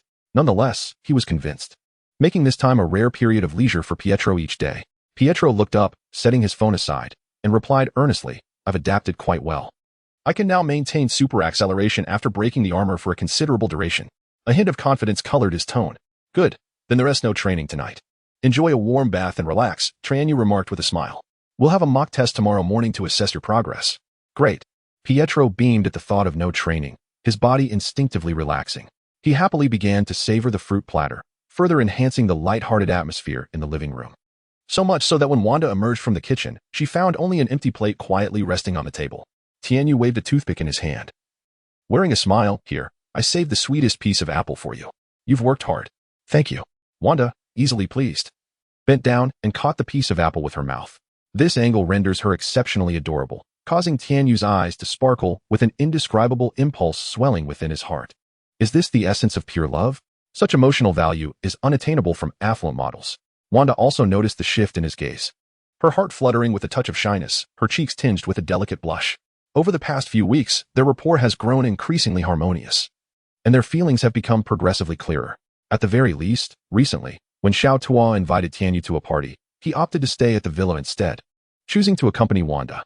Likewise, Wanda comfortably embraced the role of a wife within the villa, relishing the tranquility and warmth of their shared moments. Just as the atmosphere became ever more sweet, an abrupt and resounding hiccup shattered this delightful moment. Pietro, having indulged in a hearty meal, could not suppress the discordant sound that escaped him. Instantly, two pairs of eyes fixed upon him, an awkward tension permeating the air. Wanda internally lamented, "What a mood killer. My brother is insufferable." On the other hand, Tianyu struggled to contain the rising irritation within him, reminding himself to remain calm, stay composed. Tomorrow, I shall see him off. The night passed in silence, and the gentle morning sunlight bathed the villa's lawn. Tianyu stood silently in his physical form. "Come forth." "Yes," responded a resolute voice from afar. Following this, Henshin echoed with a crisp transformation sound as Pietro inserted the summoned steel insect device into his belt. In an instant, a suit of armor radiating a brilliant blue light enveloped him, transforming him into a formidable presence. This was the masked form of Kamen Rider Gatak, the overall hue a stern blue, complemented by crimson compound eyes that rendered him even more enigmatic. His shoulders equipped with the formidable Vulcan cannon, a weapon capable of utilizing interface infinite ammunition to deliver ion beam projectiles at a staggering rate of 5,000 rounds per minute, showcasing its extraordinary power. Such an arrangement undoubtedly affirmed his identity as a war god. However, for Pietro, this was merely a prelude to revealing his true prowess. Without hesitation, he activated the pincers on the insect device, initiating another transformation. "Cast off." With this command, two enormous horn-like structures flipped from the face to the top of his head, while the heavy outer armor of his upper body began to shatter, revealing a more streamlined yet equally powerful inner armor. This was the War God Knight form. Utilizing the Gatak twin blades equipped on his shoulders as his primary means of attack, engaging in a dual-wield combat style, Pietro crossed his arms, slowly retrieving his two sharp twin blades from his shoulders, taking a deep breath. With a mighty shout, he swiftly pressed a special device on his waist, activating the speed-enhancing switch. Standing a short distance away, Tianyu observed the unfolding events. Suddenly, Pietro's figure became indistinct, and almost simultaneously, he vanished from sight, leaving only a faint afterimage lingering in the air. Instinctively, Tianyu raised his right hand to shield himself. Just as he prepared to defend, Pietro had already closed the distance, leveraging his astonishing speed to launch a fierce assault with the curved dagger in hand. The sharp, piercing sound of metal clashing abruptly shattered the surrounding silence. "My apologies. I forgot to disable the automatic blocking." Chapter 49. The arrival of Ant Flow empowered by the Decade Driver. When the two sharp weapons made contact with Tianyu's arm, a singular gauntlet materialized instantly. It inflicted no substantial harm. Instead, the intense friction ignited a dazzling display of sparks. Faced with such an unexpected outcome, Pietro appeared visibly taken aback. Kamen Rider Decade manifested layers of illusions that shimmered in the air like shattered glass. In mere moments, the entire Decade armor was flawlessly donned by Tianyu. The purple lights on the helmet pulsated with fervor. With a gentle wave of his arm, a formidable wave of energy propelled Pietro away with great force. He tumbled through the air, quickly regaining his footing without a moment's pause. Entering a state of acceleration once more, surrounding Tianyu, a blue tempest began to swirl, the air around him stirred by this tremendous force, producing a cacophony of howls. Yet, Tianyu refrained from immediate retaliation or pursuit of Pietro's silhouette. Instead, he remained remarkably calm, gazing thoughtfully at the sky as if pondering something profound. After a few seconds, perhaps fatigued from the continuous high-speed movement, or sensing an opportune moment, Pietro seized the chance to launch a surprise attack from a blind spot within Tianyu's field of vision. However, at the critical moment of approach, Tianyu's instincts once again detected an anomaly. His body moved with ghostly agility, blending seamlessly with the air, rendering him elusive. With a swift motion, Tianyu's foot ascended, imbued with undeniable force, and accurately aimed a kick at its target. This time, he infused a bit more power into the strike, intensifying the impact. A dull thud reverberated through the air as Pietro was propelled once more, his body tracing an arc before crashing heavily onto a nearby stone bench, producing a resonant thump upon impact. As a result of the force, Pietro reverted from his transformed state. "Strange, but it makes me smile," Tianyu mused. "Hey, Tianyu, Pietro. Let us eat." Wanda called out enthusiastically from across the window, having observed their sparring session. In the afternoon, sunlight bathed every corner of New York's bustling metropolis. In the aerial garden of an old residence, a gentle breeze wafted through, offering a refreshing respite. Tianyu held a black card in his hand, lifting his gaze towards Pietro. This card contains nearly $100 million, Tianyu began slowly. I'll be fine living here alone. Call me if you need anything. Pietro accepted the card, feeling its weight, warmth blooming within him. The two had grown quite familiar over the days, shedding the initial barriers that once existed between them. He nodded, a sly smile curling at the corners of his mouth. All right, then I'll leave Wanda in your care. Don't bully her. Upon hearing those words, Wanda was filled with irritation. She shot a glare at Pietro and then began to unleash a flurry of punches towards him. Noticing this, Pietro swiftly dodged, and the two engaged in a playful chase on the balcony, their laughter echoing joyfully. Tianyu observed this scene, chuckling heartily. He approached and enveloped Wanda in an embrace, preparing to utilize his abilities to transport them back. Wait a moment, Tianyu, what should I do in the future? Pietro interjected, blocking their escape, his voice tinged with confusion. Tianyu halted, glancing back at Pietro, a flicker of contemplation crossing his eyes. After a moment, he casually remarked, in a word, do whatever you wish. With that, Tianyu activated his powers, and their figures vanished from Pietro's sight in an instant. Who cares about you? Being the older brother requires some sense of boundaries, he mused. Although this day indeed bore a resemblance to the experience of parents sending their child off to boarding school, the garden in the sky regained its tranquility, leaving Pietro standing alone, inexplicably feeling a chill. Back at home, Tianyu finally exhaled in relief, lamenting that the bothersome third wheel had finally departed. He released Wanda from his embrace and playfully patted her shoulder. Observing her flushed cheeks, he teasingly remarked, "Candlelit dinner, you know what I mean." This statement made Wanda's heart race. She looked up at Tianyu, whose eyes sparkled with mischief. Responding with a soft acknowledgement, she hurried into the kitchen, momentarily lost in thought. Wanda had already anticipated Tianyu's intentions. He never concealed his feelings, which was quite delightful for her, having never experienced the taste of romance before. With her annoying brother now sent away, the more she pondered, the brighter her smile became, accompanied by a profound anticipation for the evening ahead. Tianyu strolled leisurely, whistling as he made his way to the villa's main control room, his mood buoyant. Without hesitation, he disconnected the battery of the main control system, ensuring that no one would disturb his romantic evening. Anyone who dares to intrude shall face dire consequences, he declared. Even the arrival of Aunt Flo would not be spared. As night slowly descended, the entire world seemed to be shrouded in a veil of mystery, the lights gradually illuminating the villa, adding warmth and romance to the atmosphere. Tianyu and Wanda sat across from each other at the dining table, hand in hand. The table was adorned with exquisite candle holders, each containing aromatic candles that emitted a delicate fragrance. Additionally, a bouquet of fresh roses served as decoration, their petals vibrant and dripping with allure, exuding a captivating scent. A feast of delectable dishes lay before them, each meticulously prepared and visually enticing, making the evening feel particularly special and imbued with an air of intimacy. Eat well. We'll need the energy for some exercise later, Tianyu said to Wanda, his tone playful. In response, Wanda lightly punched his shoulder, playfully scolding, "You're so annoying." Despite her teasing tone, her eyes sparkled with joy. Soon, Wanda, having indulged in a few too many drinks, began to feel the effects of the alcohol. Her cheeks flushed slightly. She ascended the stairs to freshen up. Before departing, she cast a glance at Tianyu. It seemed he was oblivious, as he continued to devour the remnants of food on the table. Once he finished, he raised his hand to check the time. It was nearly time. He swiftly made his way to the bathroom on the first floor for a quick shower. While drying his hair, he dashed up to the second floor. Entering the master bedroom, he was greeted by the fragrant aroma of shampoo lingering in the air. The lights were off, yet Tianyu's keen eyesight allowed him to discern the silhouette of a form nestled beneath the covers. With a mischievous chuckle, he pulled back a corner of the blanket and gradually nestled in. Chapter 50. Asgard. Following that night, the bond between Tianyu and Wanda blossomed with remarkable swiftness. It had been over half a year since they last ventured beyond their villa, and every corner of their home bore witness to their shared moments. Whether on the sofa in the living room, at the dining table in the kitchen, or upon the expansive bed in the bedroom, each location echoed with the sweetness of their time together. To ensure Wanda remained formidable in her battles and to enhance her combat prowess, Tianyu continuously granted her access to the powers of the belt, infusing her entire being with strength, enabling her to persist without fatigue. At times, she could even summon soulless knights with the DN gun to assist her. As time flowed on, Wanda matured into a formidable and powerful warrior. Behind this transformation lay Tianyu's unwavering support and encouragement. Another night quietly slipped away, and the morning sun streamed through the curtains into the room. With a sudden thought, Tianyu awoke from his slumber, turning his gaze to the window where a spark of a portal had appeared. What does Ancient One seek from me now? He pondered. Gently, he pushed aside the delicate form of Wanda who lay atop him.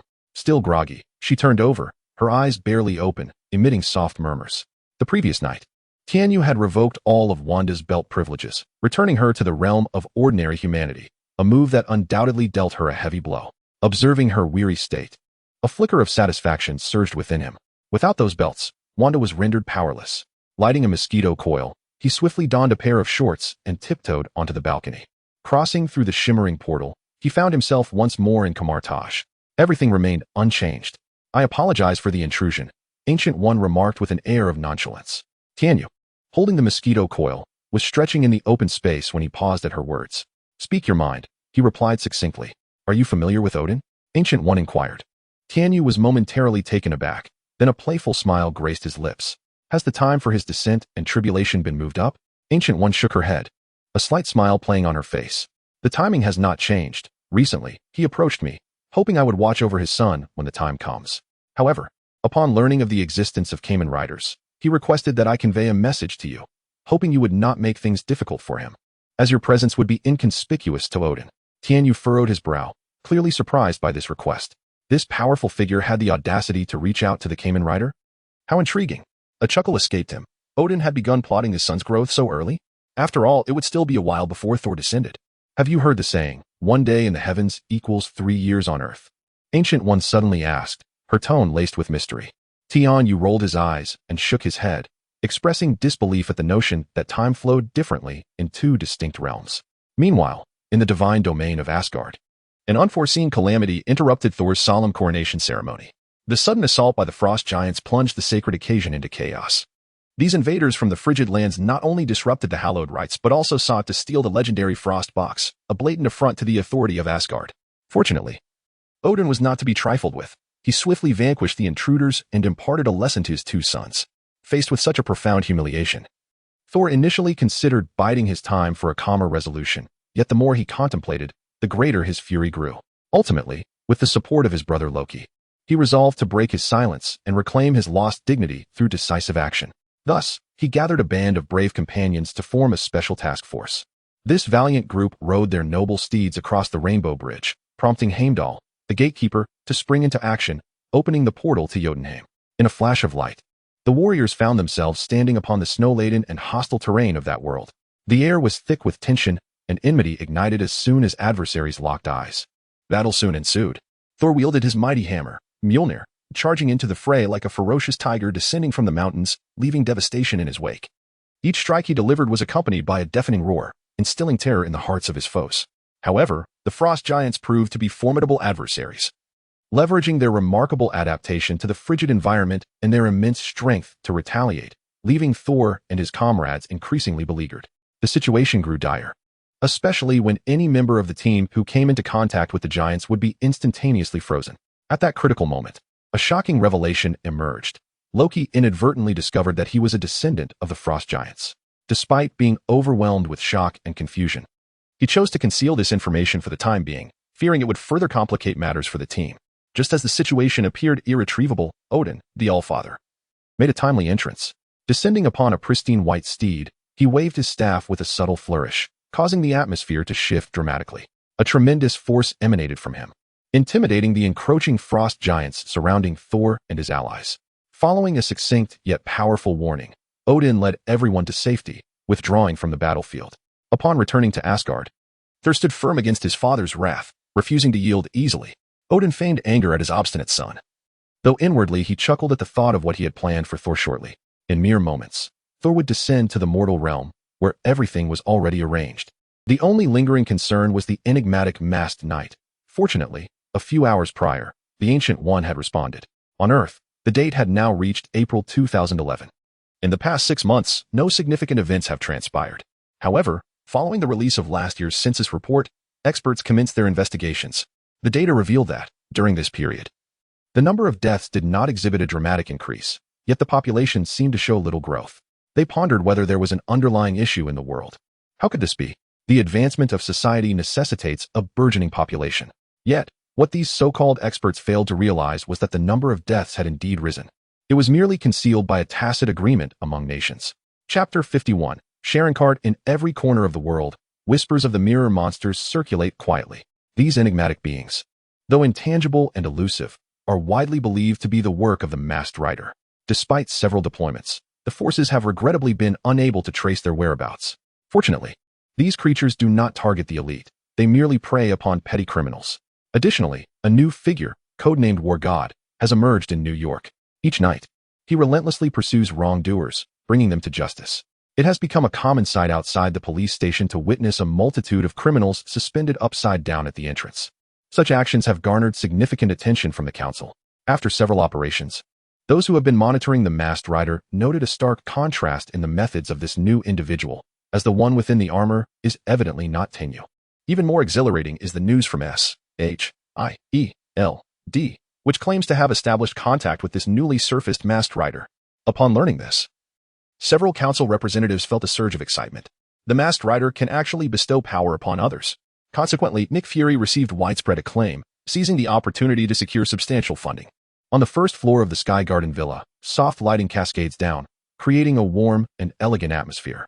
On this tranquil and beautiful evening, a blonde woman in professional attire, radiating a sweet smile, fortuitously encounters Pietro, who has just concluded a long day and is preparing to return home for some rest. "Hi. Was your day at work smooth?" Her voice is gentle and inviting, akin to a spring breeze, possessing an almost magical quality that instantly dispels the weariness and stress of the day. Pietro momentarily stands still, then scratches his head, a faint blush creeping across his cheeks as he shyly replies, "It was all right. How about you?" His words reveal a hint of youthful innocence and shyness.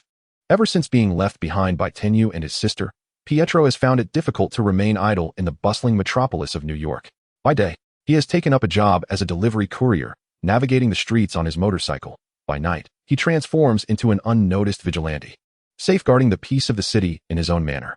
As night falls and the city gradually quiets, he becomes the Masked Rider Steel Duel, traversing the streets to assist those in need. Recently, Pietro has discovered an increasing anticipation for the end of his workday. Each time he concludes a busy day and steps into the building, his heart brims with hope for another encounter with the enchanting woman who captivates him.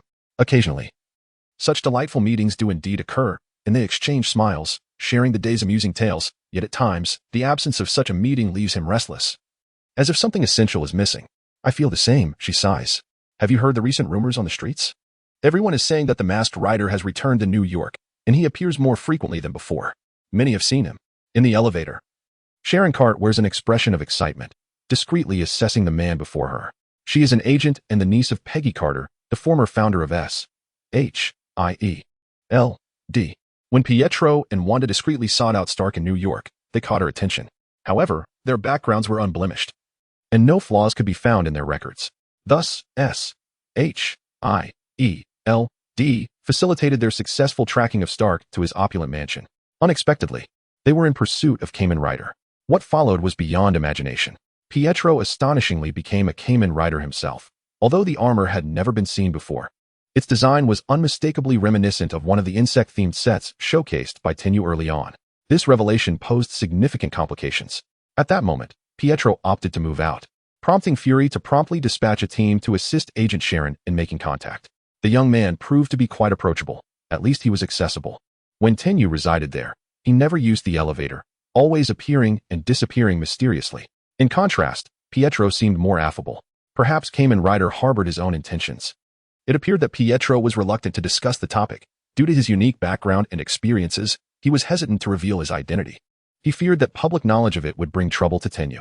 Initially, Pietro had no intention of wielding this power to become a hero or a celebrity.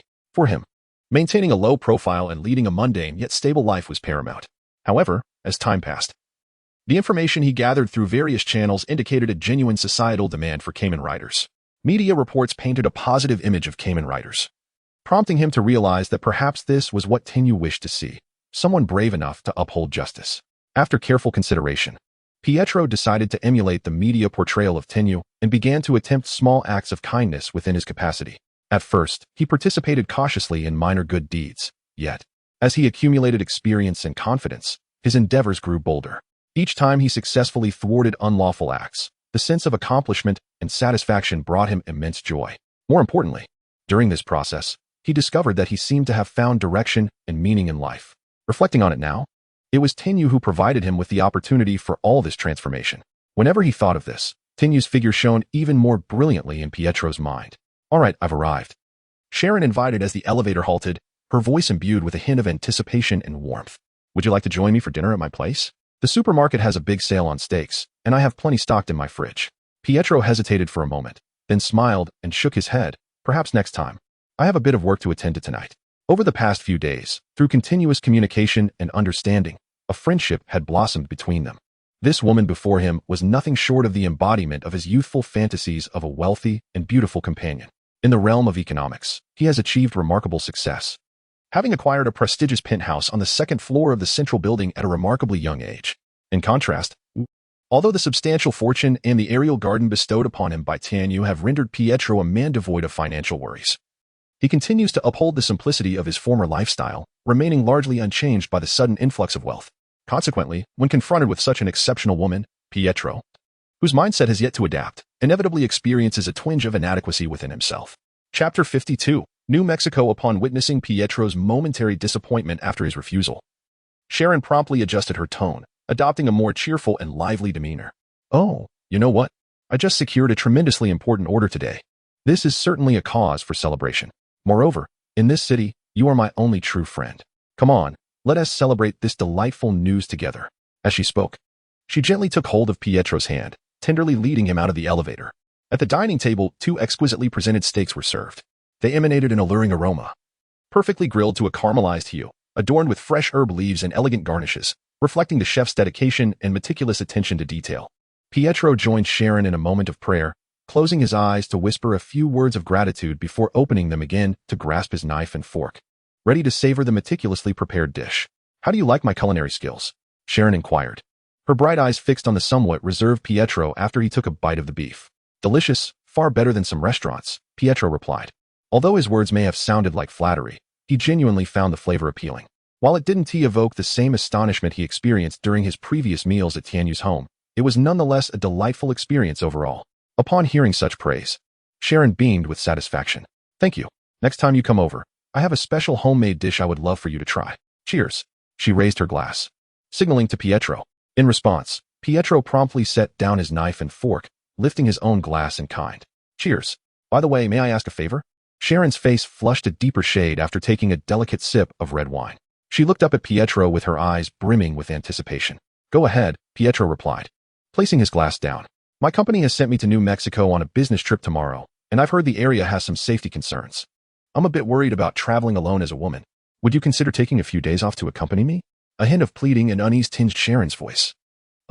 This. Pietro was momentarily taken aback, completely unprepared for such a request. His mind felt as though it had momentarily stalled, unsure of how to respond. Please. I see you've been working tirelessly without a break. It would be a great opportunity to unwind. Don't worry, I'll compensate you for your time. Think of it as hiring you as my bodyguard, Sharon continued. No need for compensation. Pietro finally regained his composure, shaking his head. Then does that mean you agree? A radiant smile illuminated Sharon's face, her eyes sparkling with joy. Yes, of course. Meanwhile, Tanyu remained blissfully unaware that someone had taken his brother-in-law for a ride. At that moment, he was engaged in a globe-trotting adventure with Wanda. At this moment, one cannot help but mention his flamboyant chariot, the Supercar Dolan. Within the entire Kamen Rider series, there are scarcely a few four-wheeled vehicles, yet he, by fortunate chance, unlocked one thanks to the Emperor driver. This crimson beast roared down the road with an air of dominance, equipped with autonomous driving capabilities. Inside, the two were tightly embraced, gazing out at the rapidly passing scenery. They traversed majestic mountains, expansive grasslands, and endless deserts, each vista compelling them to linger. Wanda occasionally pressed the shutter, capturing these beautiful moments. At this juncture, they arrived at the vast grasslands of Outer Mongolia, where herds of livestock grazed leisurely by the roadside. Tianyu and Wanda had enjoyed nearly 2 weeks on this grand highway, stopping frequently to revel in nature's splendor. By day, sheep that had just been grazing one moment found themselves skewered and placed upon the barbecue grill the next.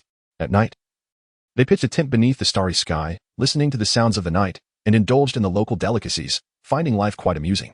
Today, the vehicle had been cruising steadily for the entire morning, and they finally caught sight of the city's outskirts. Where shall we head next? Wanda, leaning against Tianyu, asked playfully.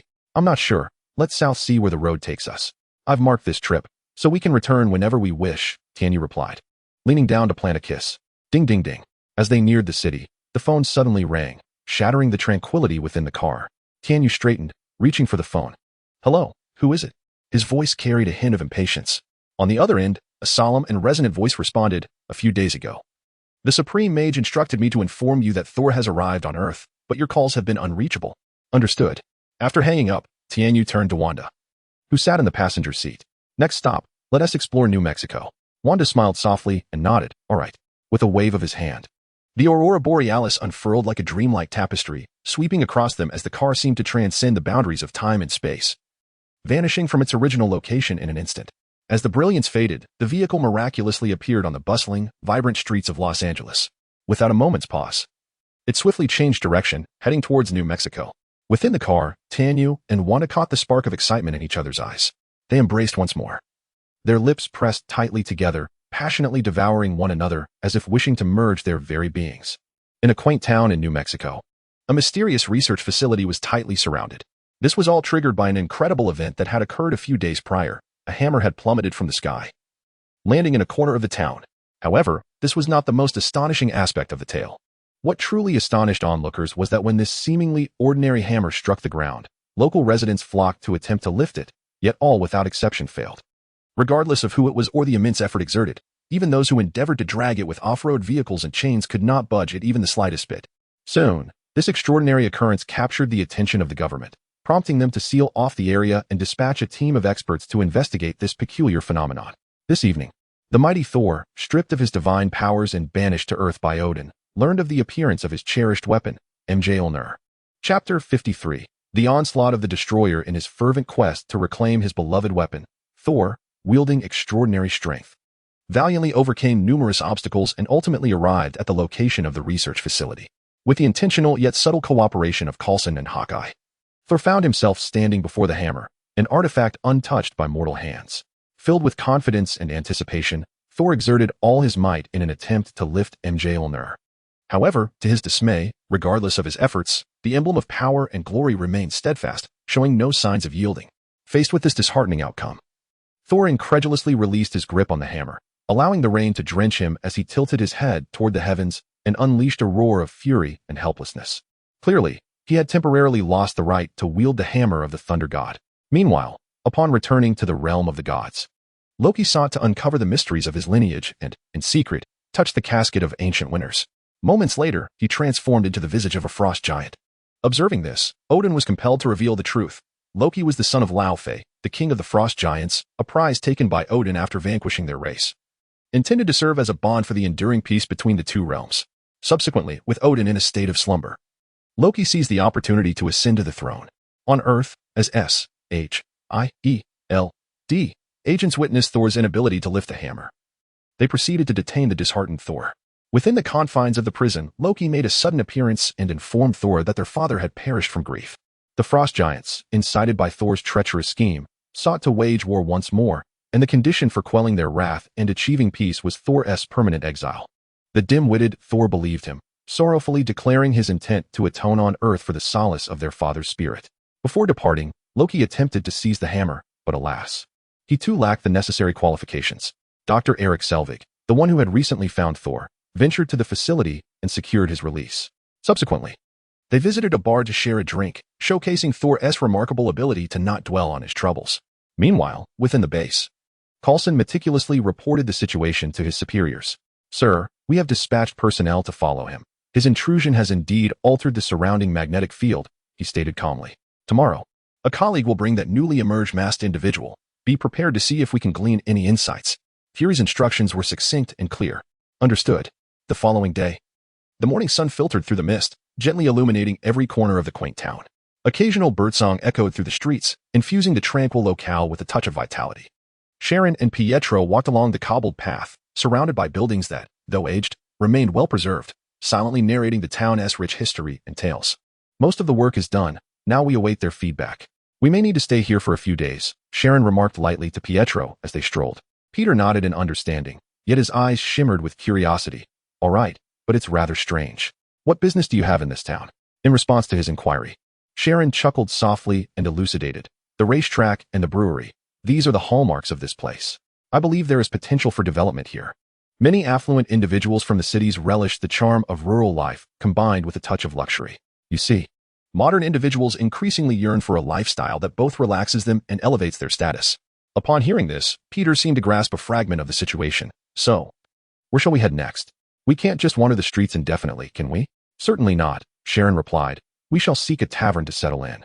I inquired last night, and there are several quaint inns with commendable reviews. Oh, Peter remained lost in thought. To the west of the town, the previously tranquil sky suddenly became tempestuous, dark clouds gathering ominously, as if heralding an impending calamity. The agents of SHIELD, engaged in nearby research, took note of this unusual phenomenon, including the seasoned agent Phil Coulson. As speculation about the hidden secrets behind this sudden transformation circulated among them, a towering figure, 3 meters in height and clad in formidable armor, descended from the heavens, landing solidly on the ground. This colossal being was the Destroyer, dispatched to Earth by Loki with a singular purpose, to eliminate Thor. Is that Tony Stark? Or perhaps Kamen Rider? An astonished bald agent inquired, overwhelmed by the stunning spectacle unfolding before them. However, Coulson, one of the team leaders, maintained a relatively composed demeanor. I don't know. They haven't shared anything with me. After uttering these words, he donned a pair of sunglasses and approached the mysterious figure, brandishing a loudspeaker. Hello. Please take note that the weaponry you currently possess has not been officially registered and certified. Please cease your advance and reveal your identity. Despite his own uncertainties, Coulson endeavored to resolve the situation through dialogue. To his astonishment, upon hearing this, the Destroyer, which had been moving slowly, came to an abrupt halt. Observing this, Coulson exhaled in relief and turned to his anxious colleagues behind him, saying, It's all right. It seems willing to cooperate with us. Before he could finish, the Destroyer's face began to morph and contort, followed by a blinding light erupting from within. Run! Coulson shouted simultaneously, urging everyone to evacuate the perilous vicinity post-haste. With a series of resounding blasts, the entire venue was instantly engulfed in a cacophony of gunfire, dust swirling and smoke billowing in the air. In the town, the 4 Iron Party members who had come from the Divine Realm that morning not only revealed to Thor the truth of his father's survival, but also exposed Loki's sinister plot to secretly ally with the Frost Giants to seize Asgard. However, before they could reach a decision, Thor and his companions noticed a peculiar disturbance in the distance. Jane, and all of you, leave this place immediately, Jane retorted. And what about you? Are you going to stay and face the danger? Thor solemnly nodded. Yes, I must remain. He then turned to face the 4 warriors of the Divine Realm. My friends, I am now but a mortal, a burden that may hinder you. Yet I can assist the innocent souls here in fleeing the impending catastrophe. Chapter 54. Acceleration without Quicksilver's power. The towering figure among the quartet, known for his humor that diffuses tense atmospheres, now adopted a grave demeanor. We need time. We shall buy you some. Dr. Eric, fully aware of Jane's stubbornness, resolved to cease urging her to retreat and instead join forces with Thor to assist in the evacuation of the crowd. Thus, the group swiftly divided their tasks, each hastening toward different directions, embarking on a tense yet orderly rescue mission. Breathing heavily, Dr. Eric burst into what appeared to be a tranquil inn. Quick, everyone out. This place is not safe. Do not linger over your meals. You can eat later, he shouted, waving his arms to awaken a sense of urgency within each individual. At that moment, a man and woman at the front desk turned to him. What is it, sir? What is happening? Before Pietro could finish his sentence, a searing beam of energy struck the inn. In an instant, as the entire space erupted in a cataclysmic explosion, Pietro found himself enveloped in blue armor. He activated his clock-up ability, causing the world to descend into slow motion. Everything around him seemed to decelerate. He absorbed the shifting expressions on every face. In this fleeting moment of tranquility, Pietro scanned his surroundings. Grasping a long bench with one hand, he swiftly tore down the curtains, binding all the individuals in the lobby together. Pietro hoisted a cluster of people as if carrying a bundle of rice dumplings, racing out of the inn. Upon reaching a clear area 100 meters away, he barely had time to comprehend the situation before rushing back into the inn. When he returned, the ground floor had already been struck by the beam, and the thermal waves emanating from the epicenter of the explosion were slowly spreading outward. The air became thick with acrid smoke and the scent of charred debris. The entire structure teetered on the brink of collapse. Taking a deep breath, Pietro navigated the fractured and splintering floorboards, diligently ascending the stairs to rescue the remaining guests, leaving no life behind. At last, before the entire building succumbed to ruin, he managed to rescue the last woman. All of this transpired within mere seconds. When everyone regained their senses, they discovered they had been teleported. The surroundings had transformed instantaneously, leaving them momentarily disoriented. Then, they beheld the inn in the distance, now a mere heap of rubble, the sounds of explosion and collapse echoing in their ears. A chorus of screams erupted from the crowd, each individual displaying the countenance of a survivor. Some clung tightly to their companions, while Dr. Eric stood in bewilderment, utterly unaware of the events that had just transpired. feeling as though everything was a surreal dream. Only Sharon seemed to grasp the gravity of the situation. Yet she stood silently at the periphery, worry etched in her eyes. Meanwhile, Pietro had ceased his acceleration, arriving at the edge of the turmoil, panting heavily. His gaze fixed intently on the heart of the battlefield. On this chaotic battlefield, for uniquely adorned Viking warriors, seemingly emerged from the annals of ancient Norse mythology, confronted a formidable adversary constructed of iron. "We must divert its attention," whispered the goddess Sif. As her words echoed, a deafening roar erupted from a nearby gas station, which exploded violently. Seizing this unexpected opportunity, the four valiant warriors sprang into action, endeavoring to vanish from the enemy's sight. Vandal and Hogan swiftly concealed themselves behind an abandoned vehicle. Meanwhile, the colossal Vostag charged from a distance, each stride causing the ground to tremble slightly. As he approached his companions, he did not halt. Instead, he leapt onto the knees of his two waiting friends. Through this extraordinary collaboration, their powers harmoniously converged. The two sturdy men below propelled Vostag like a cannonball towards their foe. For Asgard, with this battle cry, the scene reached its zenith. Vostag arced through the air, ultimately colliding with the destroyer at an astonishing velocity. The atmosphere was thick with tension and exhilaration, as all held their breath, anticipating the impending outcome. A resounding bang reverberated through the air. Vostag was struck forcefully by the destroyer's unyielding fist, hurtling through the air like a severed kite, crashing heavily onto the trunk of a car with a dull thud. The destroyer advanced with heavy steps, casting a disdainful gaze upon the fallen Vostag. As it moved, its mast began to rotate slowly, beams of light coalescing into a potent energy emanating from its eyes. Its immense form not only obscured the sunlight but completely blocked Vostag's line of sight. Yet, in that moment, Vostag's eyes revealed no trace of fear or retreat. For Sif, with her keen perception, had astutely recognized this fleeting opportunity. She leapt gracefully, akin to a live leopard, tracing an elegant arc through the air. In a swift motion, a sharp sword accurately pierced the nape of the destroyer, striking with lethal precision. The destroyer immediately bent forward, its once menacing posture vanishing in an instant, resembling a machine that had suddenly lost all its power, standing rigidly. However, the moment of triumph was short-lived. Just as victory seemed imminent, the entire iron shell of the destroyer began to rotate rapidly, its chest becoming its back, and vice versa. A blinding beam of light erupted from its face. In the face of this sudden onslaught, the seasoned Sif reacted swiftly. She rolled to evade the lethal ray and shouted, "Fall back!" The four warriors fled with all their might.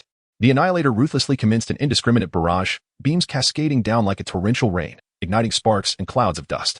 In the alley, witnessing this chaos, Pietro clenched his teeth resolutely and forcefully activated the enormous pincers of the steel beetle beside him. Put on. The formidable outer armor traversed from a parallel dimension, enveloping Pietro's form in an instant, transforming him into the masked rider steel beetle. As the armor sealed around him, the Vulcan cannons at his shoulders deftly pivoted. Almost simultaneously, two searing energy projectiles erupted from the cannon's mouth, cutting through the air with a howling wind, accurately hurtling towards the Annihilator. Chapter 55, The Alliance of Lions, Tigers, and Leopards. Is the armor of Midgard truly that formidable? The quartet halted, their gazes fixed upon the sudden apparition of the armored figure. Their faces were etched with astonishment and confusion. Is this really Midgard? Pietro advanced cautiously, leveraging his sustained impact of 3,000 rounds per minute to momentarily suppress the destroyer, forcing it into a gradual retreat. However, for the destroyer, forged entirely from URU metal, such transient assaults were insufficient to inflict substantial damage. This material is extraordinarily robust and durable, possessing remarkable magical conductivity. In the cosmos, it ranks among the finest metals, nearly impervious to conventional means of penetration or destruction. Meanwhile, lurking in the shadows, the orchestrator Loki observed with a hawk-like intensity, meticulously monitoring every subtle shift on the battlefield. Should any advantageous circumstance arise, he would not hesitate to act, employing his cunning and strategy to alter the course of events. Is that not Pietro? How did he arrive here? On the rooftop of a distant building, a red sports car, resembling a shark, was parked.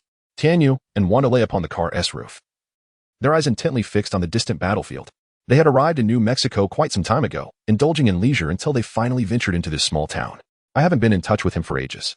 Who is that armored figure? Can Pietro prevail? Wanda said with a hint of unease in her voice. After a moment of contemplation, Tanyu reassured her, "Fear not. Here is the plan.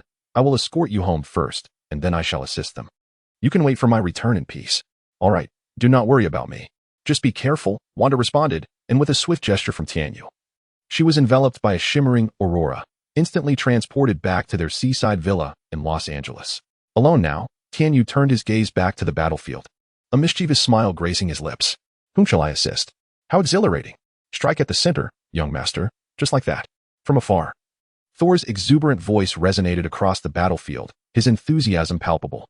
The group of Sith joined in with jubilant cheers, their faces radiant with the joy of impending victory. Yet, amidst this revelry, Loki, concealed in the shadows, bore an expression of profound frustration. Whose minion is this? The weaponry of Midgard is astoundingly formidable? Has infinite firepower been unleashed? Observing the armored figure that had emerged, relentlessly firing for several minutes without exhibiting the slightest sign of fatigue, Loki felt an unprecedented sense of vexation. As the battle raged on, minuscule fissures began to appear on the destroyer's armor, light particles swirling within, causing its form to tremble. At that moment, Pietro sensed a warmth radiating from his shoulders. He recognized that this could not continue indefinitely. Thus, he persisted in his assault for another 2 minutes, until he observed the ever-increasing fissures upon the destroyer's form, and even the beams emanating from its visor ceased their flickering. He hesitated not for a moment. Seizing this fleeting opportunity, the steel armor transitioned into night mode, reinitiating its hyperspeed function. His fingers deftly and precisely activated the switch of the insect device. 1, 2, 3, rider kick. As the wrench was incessantly pulled, a potent current began to accumulate within Pietro's dual horns, the energy cascading downward until it finally converged at his feet. His movements flowed with an elegance akin to a tranquil stream, swiftly bringing him before the destroyer. An immense force gathered beneath his soles, reminiscent of a star poised to erupt. He soared into the air, targeting the most vulnerable area, the neck, with a soaring strike. This blow struck with the ferocity of a thunderclap, sending the destroyer hurtling backwards. The 3-meter-tall behemoth crashed heavily to the ground, its currents in disarray, and the gaps in its form multiplying. Ultimately, it could not withstand the dual forces exerted both internally and externally, resulting in a violent explosion. The tremendous shockwave from this detonation propelled those nearby away, creating a scene of profound awe. Thor, positioned at a distance, remained unaffected by the blast. He hurried forward, a broad smile on his face as he assisted his comrade. He then turned his attention to Pietro, who had exhausted his transformation. Haha, I never anticipated such formidable warriors existed in Midgard, Thor exclaimed with admiration, his tone brimming with recognition and respect for Peter's prowess. He continued, young man, would you care to join me in Asgard as a member of my guard? The surrounding individuals eagerly approached to extol the virtues of this young man hailing from Midgard. In Asgard, the mighty are invariably revered and idolized, and the prowess Peter had just displayed had undoubtedly captured their admiration. However, at this moment, Peter appeared somewhat at a loss for words. He was so fatigued that he could scarcely utter a sound, merely gesturing weakly in gratitude before seating himself upon the ground to recuperate. A whispering sound reverberated through the air. In the next instant, everyone heard a series of crisp sounds, prompting them to swiftly turn their gazes towards the remnants of the destroyer. In the sky, 10 small, radiant objects glowing with a golden hue swiftly darted towards the epicenter of the explosion. Lion, Tora, cheetah, leopard, tiger, lion, tor. Immediately thereafter, a peculiar sound effect resonated, and the explosion vanished in an instant. The once shattered and lifeless destroyer began to rapidly regenerate, reassembling itself. Yet this time, its appearance had become even more terrifying. The original silver armor of the destroyer seemed to be coated with a layer of golden sheen. To add to its grotesque visage, black and golden dreadlocks sprouted from the back of its head. Its hands were adorned with golden claws extending 2 meters in length, while its calves contorted into a grotesquely curved shape, exuding an overwhelming aura of primal strength. Shock and despair gradually spread through the hearts of Pietro and the accompanying Asgardians, their bodies instinctively tensing. What is happening? My father did not inform me that the destroyer could assume such a form. Thor's smile vanished, his expression collapsing into a grimace as he murmured to himself. In the realm of Asgard, Loki paced anxiously, occasionally uttering phrases that were a mix of bewilderment and eloquence. Suddenly, he halted abruptly, his eyes widening in astonishment as if he had witnessed something extraordinary. What is this? Loki murmured, his voice tinged with confusion. He sensed the control of the destroyer returning, and its power was more formidable than ever before. Chapter 56. The Destroyer vs. 7 on the rooftop. Tianyu sat quietly, a faint smile gracing his face. His hands gently clasped 2 coins, one purple and the other red, skillfully twirling them between his fingertips, as if engaged in a silent ballet. Loki, Tianyu murmured, you must wield this power wisely. As his words echoed, the 2 coins completed their final spin, landing steadily in the palm of his hand. Buzz. On the battlefield, the upgraded destroyer sprang into action, radiating a blinding golden light that dazzled onlookers. The brilliance was as piercing as the sun, rendering it nearly impossible to gaze directly at. Thor felt a surge of overwhelming pressure, instinctively lowering his head, aware that the situation was dire. Yet, Before he could react, two heavy thuds resonated through the air. He swiftly turned to see Vandal and Pietro, both hurled from the fray, crashing heavily to the ground, evidently gravely injured. The sight tightened Thor's heart, but he had no time to dwell on it, for a more perilous threat loomed. At that moment, Sif's urgent yet resolute voice pierced through the chaos. "Go, Thor, hurry." Her tone brimmed with concern. Straining against the blinding light, Thor managed to lift his gaze, only to discover that the destroyer had silently approached them, its presence ominous. What plunged Thor into despair were the 2-meter-long, razor-sharp claws that now pierced the chests of Volstagg and Vandal. Both men coughed blood, suspended on the claws, their consciousness fading. Unable to utter a word. Witnessing this heart-wrenching scene shattered Thor, his eyes ablaze with fury and grief. "Loki, no!" Thor roared, stunned by the unfolding tragedy. However, his fierce cry reverberated futilely before the destroyer, powerless to alter the grim reality. At that moment, the destroyer's mask slowly opened, a formidable energy beginning to coalesce within, seemingly preparing for a more lethal assault. Without hesitation, Sif discarded her sword, seizing her shield, and lunged toward Thor, positioning herself in front of him. She understood that Thor had lost his divine power and could not survive such an attack. Ultimately, with a resounding explosion, Sif and Thor were propelled away, the battlefield descending into chaos. Upon landing, Thor found himself relatively unscathed, but anxiety gnawed at him as he rapidly scanned the battlefield for Sif's silhouette. At last, amidst a heap of rubble, he spotted Sif struggling to rise, determined to rejoin the fight, despite her body being marred with numerous wounds. Ignoring all else, Thor dashed towards her, reaching her side in a few strides, and with all his strength, he pressed her down, thwarting her intention to resume the battle. "Sif, you have done all you can." Thor's voice was laced with concern and pleading, as he endeavored to persuade the courageous warrior to momentarily lay down her weapon. However, Sif forcefully broke free from Thor's grasp, her eyes shimmering with indomitable spirit. No, even in death, she would perish as a true warrior. History would remember this moment. Confronted with such resolute determination, Thor took a deep breath, his tone growing more resolute. "I wish for you to survive, to recount this tale of valor to future generations. Now flee, leave the rest to me." With that, Thor earnestly extended his hand to lift Sif, gently urging her towards safety. Another beam of laser shot forth, and the two swiftly parted ways. Heeding Thor's words, Sif ran, without hesitation, toward the rear. Anxiety surged within her as she moved rapidly, assisting Hogan in carrying the unconscious Pietro off the battlefield. At the edge of the fray, Jane, Darcy, along with the recently arrived Dr. Eric and Sharon, were poised to provide assistance. Upon seeing Sif and Hogan struggling to drag Pietro toward them, they rushed forward to help. Sharon tightly gripped Pietro's hand, quickly assessing his injuries to ensure there were no more severe wounds. Meanwhile, Thor suddenly executed a shocking maneuver by resolutely discarding his shield. This action caught Jane Foster's attention. Her brow furrowed in concern. What is he intending to do? Thor approached the destroyer with a determined and heavy gait, each step resonating with strength and resolve. As the distance narrowed, a tense and oppressive atmosphere enveloped the air.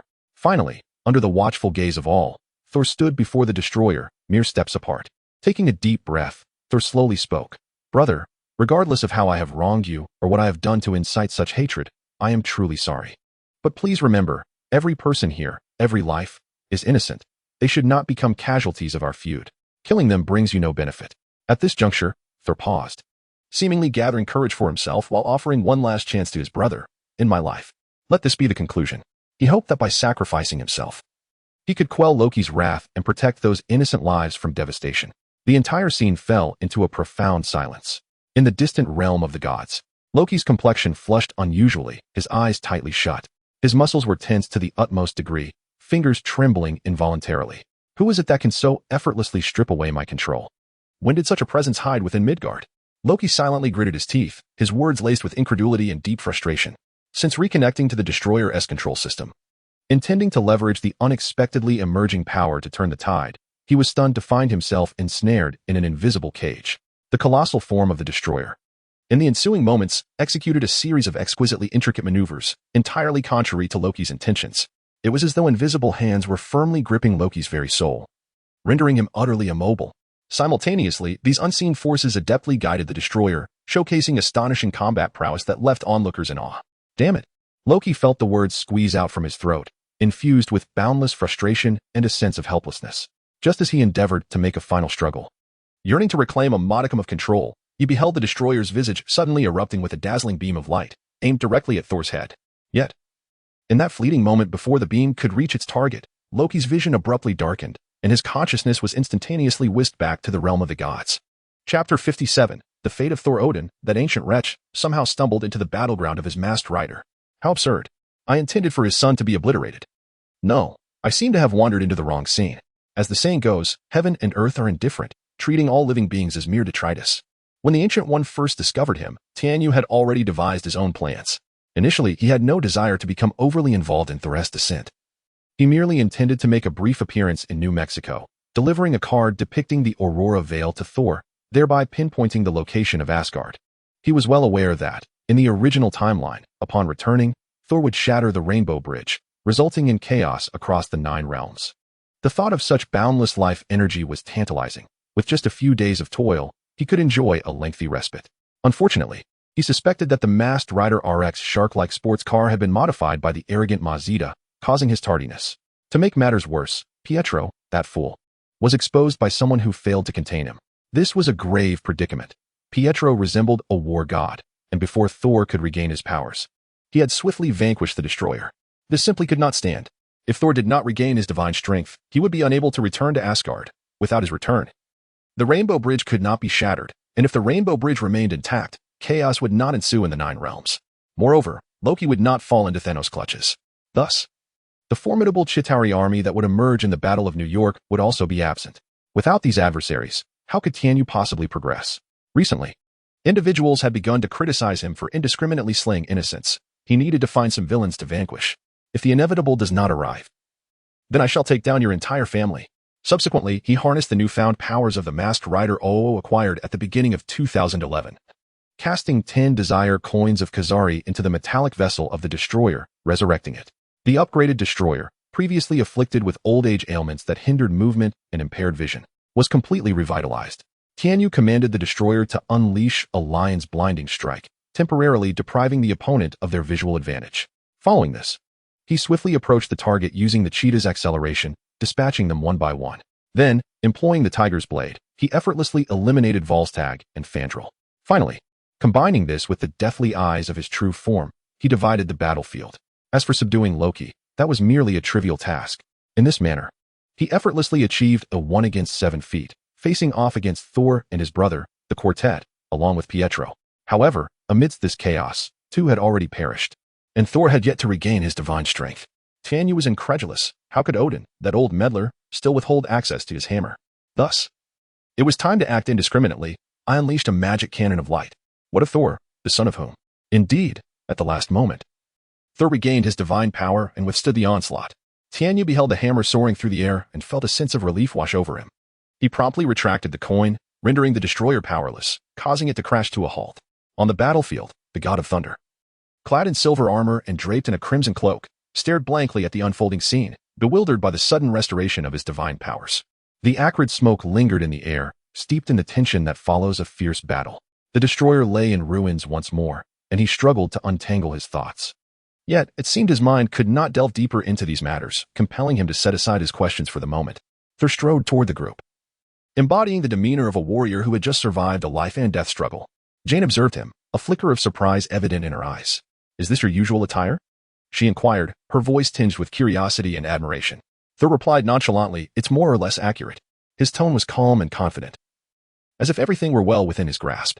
Jane smiled softly and pressed on, "You look quite dashing." Thor stiffened, his finger resting casually against his nose, his broad palm concealing half his face as he addressed his 2 companions beside him. "We must return swiftly. I believe it's time to have a word with my brother." His voice was low and measured. Sif and Hogan exchanged glances, nodding in agreement. At that moment, a car glided to a stop before them. The door swung open, revealing a middle-aged man, the tardy chief diplomat of Earth, Coulson. He had donned a sharply tailored suit, a stark contrast to the disarray the Destroyer had brought him earlier. "Pardon the interruption, Donald," he began, addressing Thor's alias. "I believe you may have withheld certain truths from us." Thor cut him off. "Listen, son of Cowl. You and I are striving toward the same goal, to safeguard this world from threats. From this day forth, I am willing to ally with you in the fight against those who seek to disrupt our peace." He paused momentarily, retreating to Jane's side, his gaze softening considerably. "But first, you must return what you took from Jane. That was stolen." Jane interjected, her voice brimming with indignation and grievance. In response to their accusations, Coulson displayed neither panic nor remorse. Instead, he offered a slight smile. It was merely borrowed. Very well, you may reclaim your equipment. It is essential for your research. Seeing the matter finally resolved, Thor felt a wave of relief. His attention shifted to the other side, where Sharon gently cradled the unconscious Pietro. Is he all right? He is the strongest Midgardian I have ever encountered, Thor inquired with concern. Sharon looked up at Thor reassuringly. Do not worry, Thor. He is merely exhausted and has not sustained any severe injuries. With some rest, he will recover. As she spoke, her gaze inadvertently flicked toward Coulson standing nearby. And a silent, yet meaningful exchange seemed to transpire between them. Upon hearing this news, Thor felt a slight sense of relief. Yet he was acutely aware that more pressing matters awaited his attention. Very well, I must take my leave, he said to Sharon. When he awakens, please inform him that Odin's son has consented to appoint him as the captain of my guard. With those words, Thor turned, resolutely clasping Jane's shoulder with an almost oath-like determination. For Thor, the most significant aspect of his visit to Earth was the precious love he had discovered. Would you like to see the bridge I mentioned? Of course, Jane replied, her eyes sparkling with a hint of shyness and anticipation as she glanced around. Chapter 58. Expressing gratitude. Wait, we still have matters to inquire of you. Before Coulson could finish his sentence, Thor had already impatiently waved his enchanted hammer, lifting Jane Foster into the air and vanishing into the horizon. The remaining individuals at the scene exchanged bewildered glances, utterly at a loss. That scoundrel, Thor. Sif muttered a curse under her breath, her heart brimming with dissatisfaction and ire. However, at that moment, she suddenly felt a touch on her backside. Whirling around, she shot an angry glare at the person behind her, only to find Hogan dragging the lifeless bodies of two comrades, his countenance etched with fatigue and sorrow. Realizing she may have misinterpreted the situation, Sif swallowed her words back down. Observing this, Dr. Eric shrugged and remarked, I shall go fetch the vehicle. With that, he turned and made his way to the parking lot. Soon, the duo, accompanied by their fallen comrades, boarded the Dr.'s vehicle along with Darcy, setting off towards the rendezvous point of the Bifrost. Left behind were the unconscious Pietro, Sharon, and Coulson, enveloped in an oddly charged atmosphere. Despite Thor's departure, the masked Pietro remained their most coveted treasure. Just as Coulson intended to speak to his colleague Sharon, a hand unexpectedly landed on his shoulder. Startled, his heart raced, nearly propelling him to leap into the air. Sharon, too, was taken aback by this sudden gesture, her eyes widening in terror at the newcomer. How do you find it? Now that you have encountered the so-called deity, are you satisfied? A voice, laced with mockery, emanated from behind. Tianyu, the master of subterfuge, had materialized unexpectedly at Coulson's back, as if he had emerged from thin air, catching everyone off guard. Mr. Tianyu, you have arrived as well. Coulson managed to gather his composure. Striving to render his voice calm and steady, he endeavored to maintain an air of tranquility, attempting to prevent his emotions from influencing the forthcoming dialogue or actions. Tianyu brushed past him, taking a few steps forward to gaze down at Sharon and the slumbering Pietro. They truly bore the semblance of star-crossed lovers, did they not? Are you Pietro's woman? Tianyu inquired, bending slightly as if he were genuinely curious. At these words, fear gripped Sharon's heart. Standing before her was a merciless demon, devoid of any hesitation in taking lives, yet her visage remained devoid of panic. I believe so, Sharon replied, her voice quivering slightly. Tianyu nodded in acknowledgement, one of his hands extending from behind him to reach towards Sharon. She forced herself to appear composed, her body tensing as if bracing for an unforeseen threat. Tianyu's fingers found their mark, running through Sharon's voluminous golden waves, a smile of satisfaction gracing his lips as he uttered chilling words. This time, I shall overlook it. From now on, serve him faithfully. Should he ever lose interest in you, or if you dare to entertain any mischief, then you, your entire family, and your legendary aunt shall meet their demise. Sharon was suddenly engulfed by a chill, her body trembling uncontrollably. She felt the formidable strength of the large hand above her, as if her life were oscillating between existence and oblivion. Thank you, she murmured softly. Tianyu patted her head, producing a crisp echo. Lowering her gaze, she dared not meet Tianyu's eyes, whispering, thank you. Fear laced her voice. Tianyu slowly turned his head, his gaze landing on Coulson. Coulson, please retrieve Sharon's file and attach your S.H.I.E.L.D. insignia. How will my sister-in-law ever take the civil service exam? Coulson nodded, his expression betraying a hint of reluctance, yet he acquiesced. All right. Tianyu continued, from now on, S.H.I.E.L.D. should refrain from contacting her. I fear Pietro might misunderstand. Coulson nodded again, indicating his comprehension and agreement. He then carefully extracted a mobile phone from his pocket and handed it to Tianyu. Mr. Tianyu, the director wishes to speak with you, Coulson stated, a trace of tension in his voice. Hello, it's quite warm today. Have you had any watermelon? Tianyu inquired politely as he took the receiver. Tianyu, I want to know some information regarding the gods. Fury interjected, disregarding the sarcasm and directly addressing the matter at hand. He had an insatiable fondness for watermelon, never letting a meal go without it. What's the matter? Did you pick cotton today? As for the gods, you will encounter them again in due time. The trio felt a tightening in their chests. Could it be that more troubles awaited them? Or was this merely Tianyu's jest? Can you elaborate? Do we humans possess any means to counter them? Fury pressed on. Counter them? I must say, SHIDLD is the weakest organization among Earth's many protectors, yet you boast the loudest. Are you still yearning for liberation? Have you become addicted to it? Earth, or Midgard, has historically been within the protective domain of Asgard. Over 2 millennia ago, they descended to safeguard your ancestors from the Dark Elves. So what now? Are you attempting to overthrow the very foundation of your existence? Tianyu chuckled, delivering a lengthy monologue without waiting for a response. Have you noticed the Bifrost? It's merely a mode of transportation for others. As long as energy transfer is uninterrupted, your dear Earth will be pierced through. By the way, there is also a certain insider over there, whose keen eyes are reputed to monitor all within the 9 realms. Who knows, they might be watching you right now.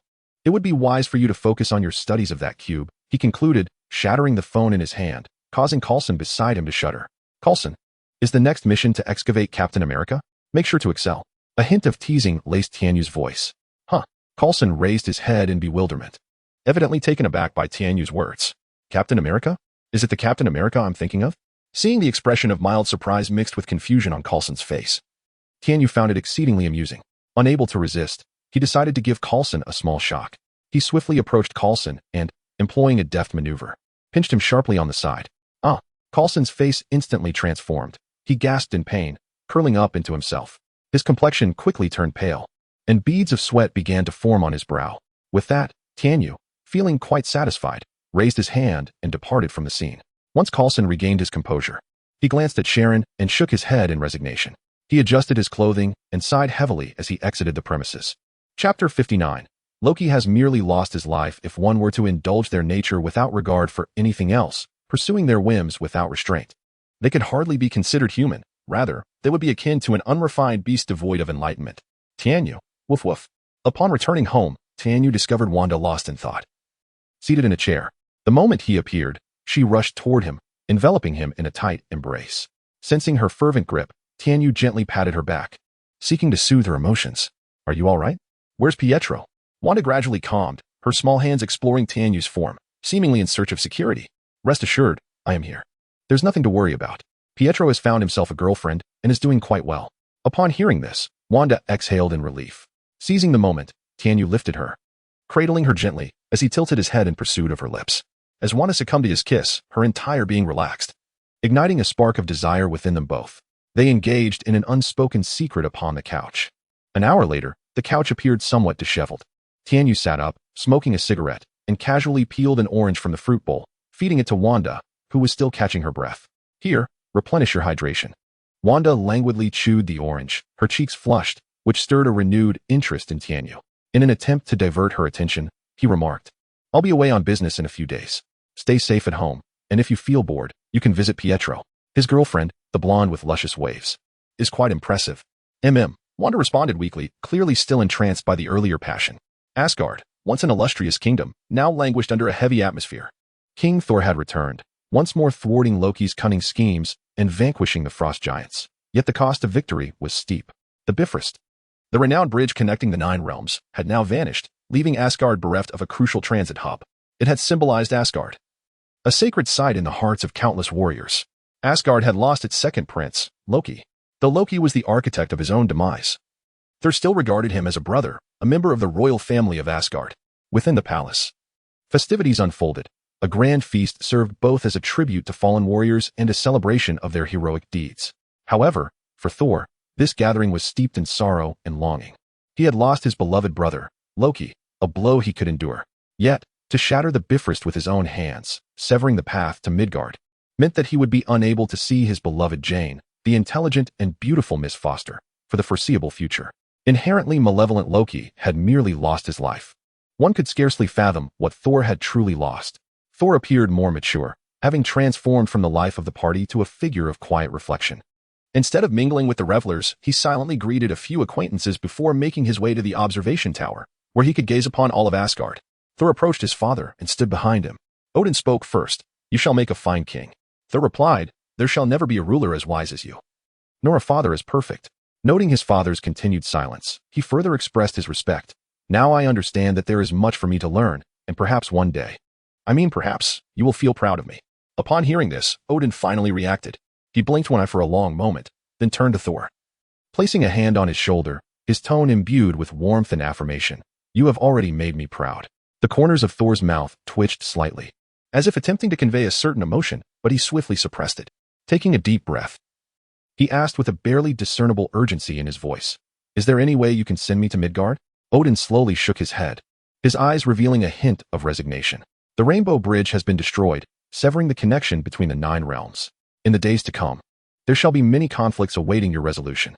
Father, Thor's voice brimmed with pleading. Is there truly no way? I cannot simply abandon Midgard. There is still. Odin sighed, his tone softening considerably. My child, the lifespan of humans is but a century, a mere moment for us gods. You need not overly concern yourself with their fate. What is more important is to cherish those before you, to protect Asgard and its people. Hearing this, Thor stubbornly gazed into his father's eyes, a defiant light sparkling within. Faced with such unwavering determination from his son, Odin felt a pang of difficulty and finally added, in a few days, there may be someone from Midgard arriving here. Who is it? Thor immediately inquired, his expression shifting from melancholy to curiosity, even excitement. I cannot be certain of their identity, Odin replied. This is a visitor who should not be here, yet has clearly appeared in my dreams. They will arrive in the realm of the gods in a few days. Such a thing is possible, Thor exclaimed, evidently taken aback by this revelation. The universe is vast and filled with countless unknowns, Odin remarked, then turned and slowly departed the chamber. After he left, Thor stood alone for a long while in contemplation. Meanwhile, Odin recalled the mysterious figure known as Kamen Rider, mentioned long ago by the Ancient One, an entity unseen even by Heimdall, one he could not dream of. Perhaps this enigmatic Kamen Rider was the key to the arrival of someone who should not have come to Asgard. On Earth, a period of tranquility stretched for several weeks. During this time, S.H.I.E.L.D. discreetly took Dr. Eric away, inviting him to participate in their Sacred Energy Initiative. This program aimed to research and develop new energy technologies to address various challenges that may arise in the future. After the departure of her teacher's guidance, Darcy began to revel in a life of unbounded freedom, liberated from the constraints of rigorous academic expectations and regulations. Meanwhile, Jian diligently pursued her professional research, dedicating her days to the laboratory while patiently awaiting her beloved. That day, Pietro awoke with no choice but to confide in Sharon about his identity as Kamen Rider. He had anticipated that she would distance herself from him upon hearing this revelation, but to his delight, Sharon expressed her indifference towards his identity. On the contrary, she fervently desired to stand by him as his support. This gesture profoundly moved Pietro, filling him with joy. As for Tianyu, after spending several uninhibited days with Wanda, he arrived at Tony's opulent mansion. Chapter 60. Steve Rogers, how are you? Ready to bid farewell to the hospital gown and don the battle suit once more? Tony chuckled as he set down the electronic screen in his hand, rising to embrace Tianyu warmly. Thank you for your concern. I feel invigorated and am ready to return to action at any moment. His voice brimmed with vitality, as if he had entirely shed the burdensome days spent confined to a hospital bed. What is this? Did you suddenly remember me today because you wanted to throw a party? I knew you were not the type to be infatuated with just one flower, Tony teased. He and Pepper had met and were acquainted with Wanda and Pietro, and their relationship was, at best, cordial. It seemed he had indeed made a full recovery, not only physically but also in spirit, feeling lighthearted and jovial once more. He even had the leisure to inquire about Tanyu's private life. The last time Tony had seen him was 6 months prior, just after undergoing a major surgical procedure. He had heeded Tianyu's advice and consulted the world's leading expert to perform the removal of the arc reactor from his chest. The surgery was remarkably successful. But for the following months, he had remained at home, diligently working to restore himself to peak condition. To what extent has the suit been upgraded? Tianyu inquired, knowing well that Tony had never ceased in enhancing the technology of his armor. Mark X, this is my latest masterpiece. A projection beside him displayed a suit of golden red Iron Man armor. Tianyu took a glance, noting that the signature bangs appeared longer, resembling a balding man. Have the wearing issues been resolved? Of course. Do you see the bracelets on my wrists?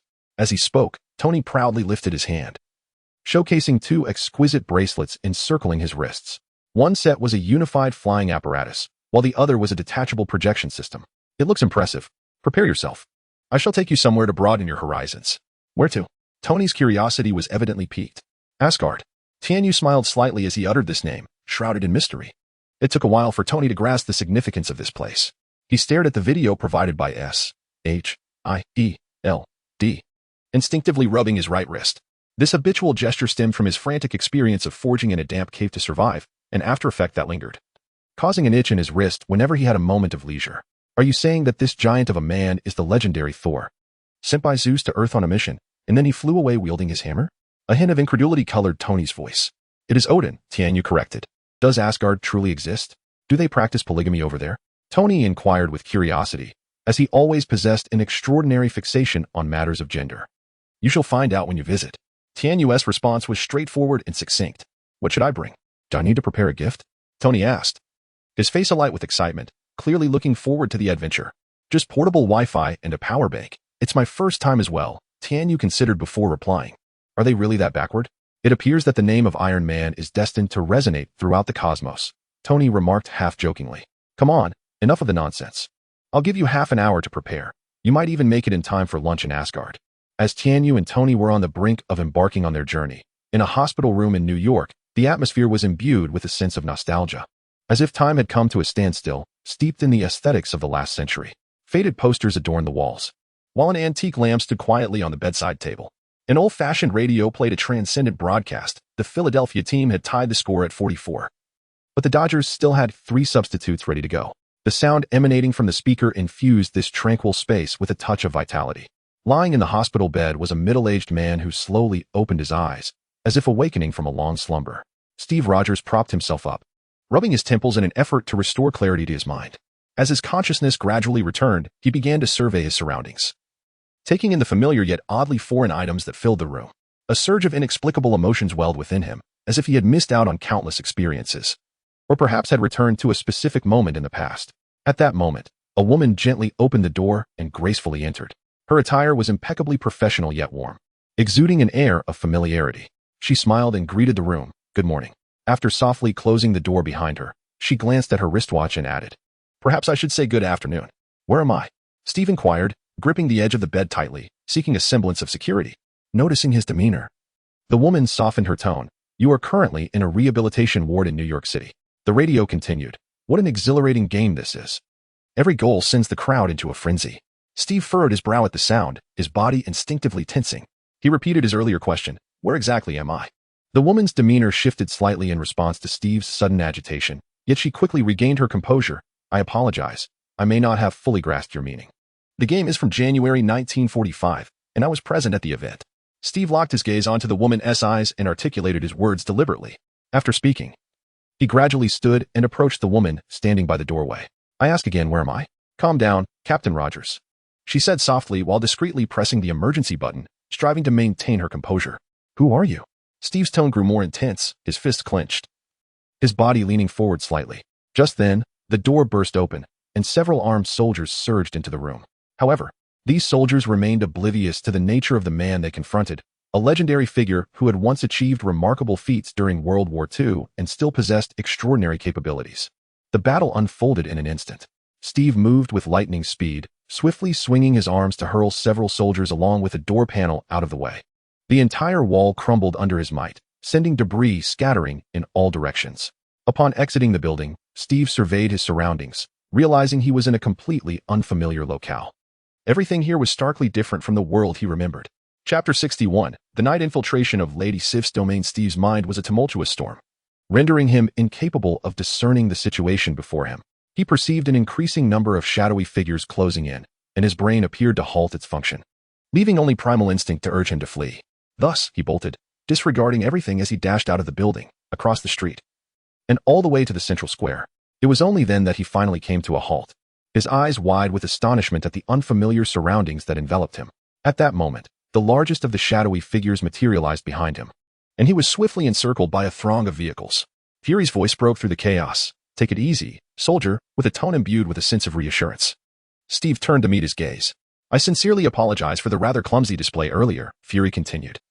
But we believe this to be the most effective method to ease you into the reality you are about to confront, allowing you to gradually prepare mentally. Prepare for what? Steve could not suppress the question that escaped his lips. Captain, Fury addressed him, you have actually been in a state of slumber for nearly 70 years. At those words, Steve was engulfed in confusion. 70 years? What on earth was happening? Had they triumphed or failed? Why were these shadowy figures now addressing him as captain? He suppressed the urge to lash out and turned away, avoiding the dark visage. Are you all right? Fury's voice resonated again, this time tinged with genuine concern. I'm fine. Steve struggled to regain his composure, suddenly remembering. I have a date to keep. Asgard, the most unique and enigmatic realm among the 9 realms, is not merely an ordinary planet, but a continent suspended in the vast cosmos.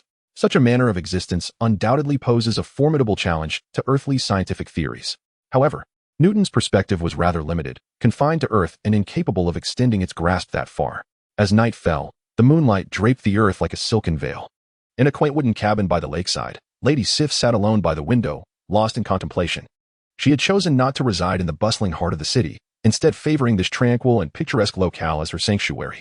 Since her return from Midgard, Sif's spirit had remained unsettled, as if an intangible shadow loomed over her heart, refusing to dissipate. Regarding Thor, despite the profound bond of camaraderie forged through their battles, when it came to matters of the heart, even one as rigorously trained and battle-hardened as Sif had to concede her lack of experience and understanding in such affairs. It was evident to all that Thor's relationship with Jane Foster had not gone unnoticed during their time on Earth. Approaching the hearth, Sif pondered her thoughts, toying with a peculiar card in her hands. This card was extraordinary. It could neither be torn nor burned. Though it appeared akin to an ordinary playing card, its texture was unlike anything she had ever encountered. Last night, while Sif was bathing, she discovered a card tucked away in her backside pocket, the origin of which eluded her memory. She could not recall ever possessing such an item. Could it be that someone had surreptitiously placed it there? Or was it the result of some arcane force? As these thoughts swirled in her mind, she suddenly felt the flames in the hearth leap sharply, causing her body to tense instinctively. An ominous premonition surged within her, igniting a sense of unease. Swiftly, she turned her head, only to find 2 men standing silently behind her, sending a chill coursing down her spine. Without hesitation, Sif kicked the nearby chair with great force, creating a gust of wind in an attempt to distance herself from the strangers. However, despite her swift movements, her adversary seemed well prepared. Just as she attempted to flee, the taller man effortlessly grasped her ankle, rendering her incapable of resistance. Do not be alarmed. We mean you no harm, he spoke in a calm and soothing tone, subsequently releasing his grip on her. You've just bathed. You smell quite pleasant. Nevertheless, Sif instinctively took 2 steps back, maintaining a cautious distance. At that moment, a faint knocking echoed from outside, gentle yet tinged with urgency. Sif, are you there? The voice was unmistakably that of Thor, and sensing the tension in the air, she fixed her gaze upon the tall man, whose presence radiated danger. The room fell into an eerie silence, devoid of any response. Thor knocked again, this time more forcefully, clearly expressing his anxiety. Sif, open the door. It's me. Father mentioned you had guests tonight. Yet, the interior remained silent, offering no reply. Confused, Thor prepared to pound on the door when it suddenly swung open, revealing a stranger standing at the threshold, causing Thor to stumble slightly. He scrutinized the man, noting the small mustache that seemed to provoke irritation. Instinctively, he barked, "Who are you?" Then, a flicker of recognition crossed his face. "You are from Earth, aren't you? Do you know Jane? Has she come as well?" Tony, observing the dramatic entrance of the man before him, quipped, "Hey, buddy, are you filming a movie? What a theatrical entrance." Thor paused, furrowing his brow in dissatisfaction. "I am not sure what you are referring to." The tall figure brushed past Tony, entering the room to encounter Sif and another man. "Searching for your girlfriend? Unfortunately, she is not here today," the man remarked. Thor quickly inquired, "You know Jane? Why has she arrived? And who are you? We have met before. Perhaps you have forgotten. My name is Tianyu." "Ah, have we? Oh, hello there," Thor responded, extending his hand eagerly to shake the strangers. He was aware that it was an Earthling's etiquette, a lesson imparted by his terrestrial girlfriend.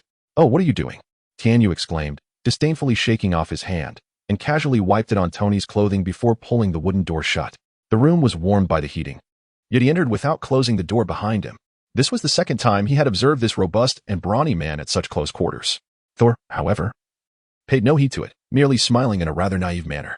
When he smiled, he bore a semblance to the god of thunder. In repose, he resembled Su Jin Jian. Chapter 62. A nightly discourse among 4. Restoring order. The hearth crackled with the lively burn of charcoal, sending periodic pops into the air.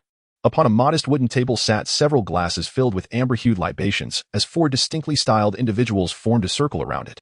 With the shattering of the rainbow bridge, unrest spread throughout the 9 realms, and it is the duty of our royal lineage to quell this tumult. The speaker, Thor, conveyed a blend of determination and apprehension regarding the impending challenges. "It is perilous. Do you truly wish to partake? I fear the inhabitants of Earth are too feeble. In response to Thor's skepticism, Tianyu replied resolutely, "Let us refrain from uttering words that hinder unity. As citizens of the Nine Realms, Earth must contribute its share." With that, he gestured towards the diminutive figure beside him, introducing, "This is none other than the most formidable weapon expert on Earth, Iron Man, Tony Stark. Famously known as the battlefield meat grinder." Stark appeared momentarily bewildered. It had been ages since he had delved into the realm of weaponry, and the sudden mention of engaging in battle took him by surprise. Thor, with an innocent grin, remarked, "Oh, you are Stark. Jane has spoken of you, describing you as the greatest playboy on Earth. Quite impressive." It was evident that he possessed little understanding of the implications behind the term playboy. Tony merely chuckled and shrugged in response. Through their brief exchange, he had surmised Thor's character traits and intellectual capacity. "By the way, how did you arrive here? Could you possibly bring Jane along?" Thor inquired, curiosity evident in his tone. Tianyu smiled slightly and winked at Sif beside him. "Just a little bit of magic." Sif, hearing this, felt a wave of irritation wash over her, although she was unaware of the specific abilities that Tianyu and his companion had utilized. It was apparent that it was connected to that enigmatic card. Memories surged in her mind, recalling an incident in Midgard town when she had sensed someone groping her, yet had discerned no one at the time. It dawned on her that it must have been then when Tianyu stealthily approached her, employing some form of invisibility to slip that card into her trousers. As this realization settled in, Sif's expression soured, and she shot a glare at Tianyu, silently vowing to find a moment to teach this audacious fellow a lesson. "As for Jane, I believe that the distance between you will only intensify your yearning for one another, much like two seeds scattered by the wind, though separated for the time being. The longing in your hearts nourishes each other's souls like a gentle rain. When the day comes that you reunite after enduring countless trials, the joy and emotion of your long-awaited embrace will elevate your bond, akin to blossoms that bloom more resplendently after weathering a storm." As he spoke, Tianyu adopted the demeanor of an emotional sage. Upon hearing these words, Thor's eyes brightened momentarily, as if the words of Tianyu had touched a tender spot deep within his heart. However, he soon fell into a state of despondency, for he realized that the reality of the situation was far more intricate than he had initially imagined. "Well, you make a valid point," Thor sighed. "But regarding the matter of joining this rebellion, I cannot make that decision alone. After all, it pertains to internal affairs, and I must consult my father's opinion." Tianyu, unfazed, snapped his fingers. "Come on, little Tony, showcase your talents." At this remark, Tony rolled his eyes dramatically and opened the case he had brought, carefully extracting several small devices. These gadgets appeared to be exceptionally intricate and complex, evidently crafted with meticulous design. Subsequently, Tony released these small devices out of the window, where they traced elegant arcs in the air before ultimately disappearing into the night sky. He then returned to the built-in computer, his fingers dancing swiftly across the keyboard. After a brief interval, a specially designed phone emerged from the case and was placed upon the table.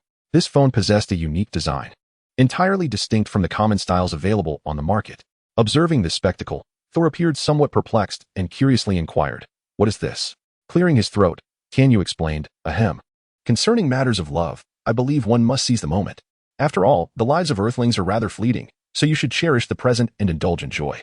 This phone will enable you to engage in video calls with Jane, allowing you to maintain contact anytime and anywhere." Upon hearing this, Thor became exhilarated, eagerly reaching out to grasp the phone, eager to try it out immediately. However, just as his hand was about to make contact with the device, Tianyu swiftly intervened, smiling as he said, "And what do you intend to do about the rebellion?" Thor paused momentarily before comprehending Tianyu's implication. He resolutely replied, "Rest assured, my dear brother. I shall take full responsibility for the rebellion." Meanwhile, Thor was animatedly conversing with Jane, his laughter ringing out joyfully. He was evidently not an introverted god. Rather, he exuded vitality and enthusiasm. "Aren't you planning to meet the Allfather?" Sif suddenly broached this topic, her voice tinged with curiosity and a hint of probing. She glanced at Thor's spirited demeanor, temporarily setting aside her previous entanglements. As for Jane, a flicker of disdain crossed Sif's gaze. She thought to herself, "Merely a minor character with a lifespan of less than a century, I am entirely capable of outlasting her. I find it difficult to connect with the old man, but if you don't mind, would you take me on a tour of Asgard tomorrow?"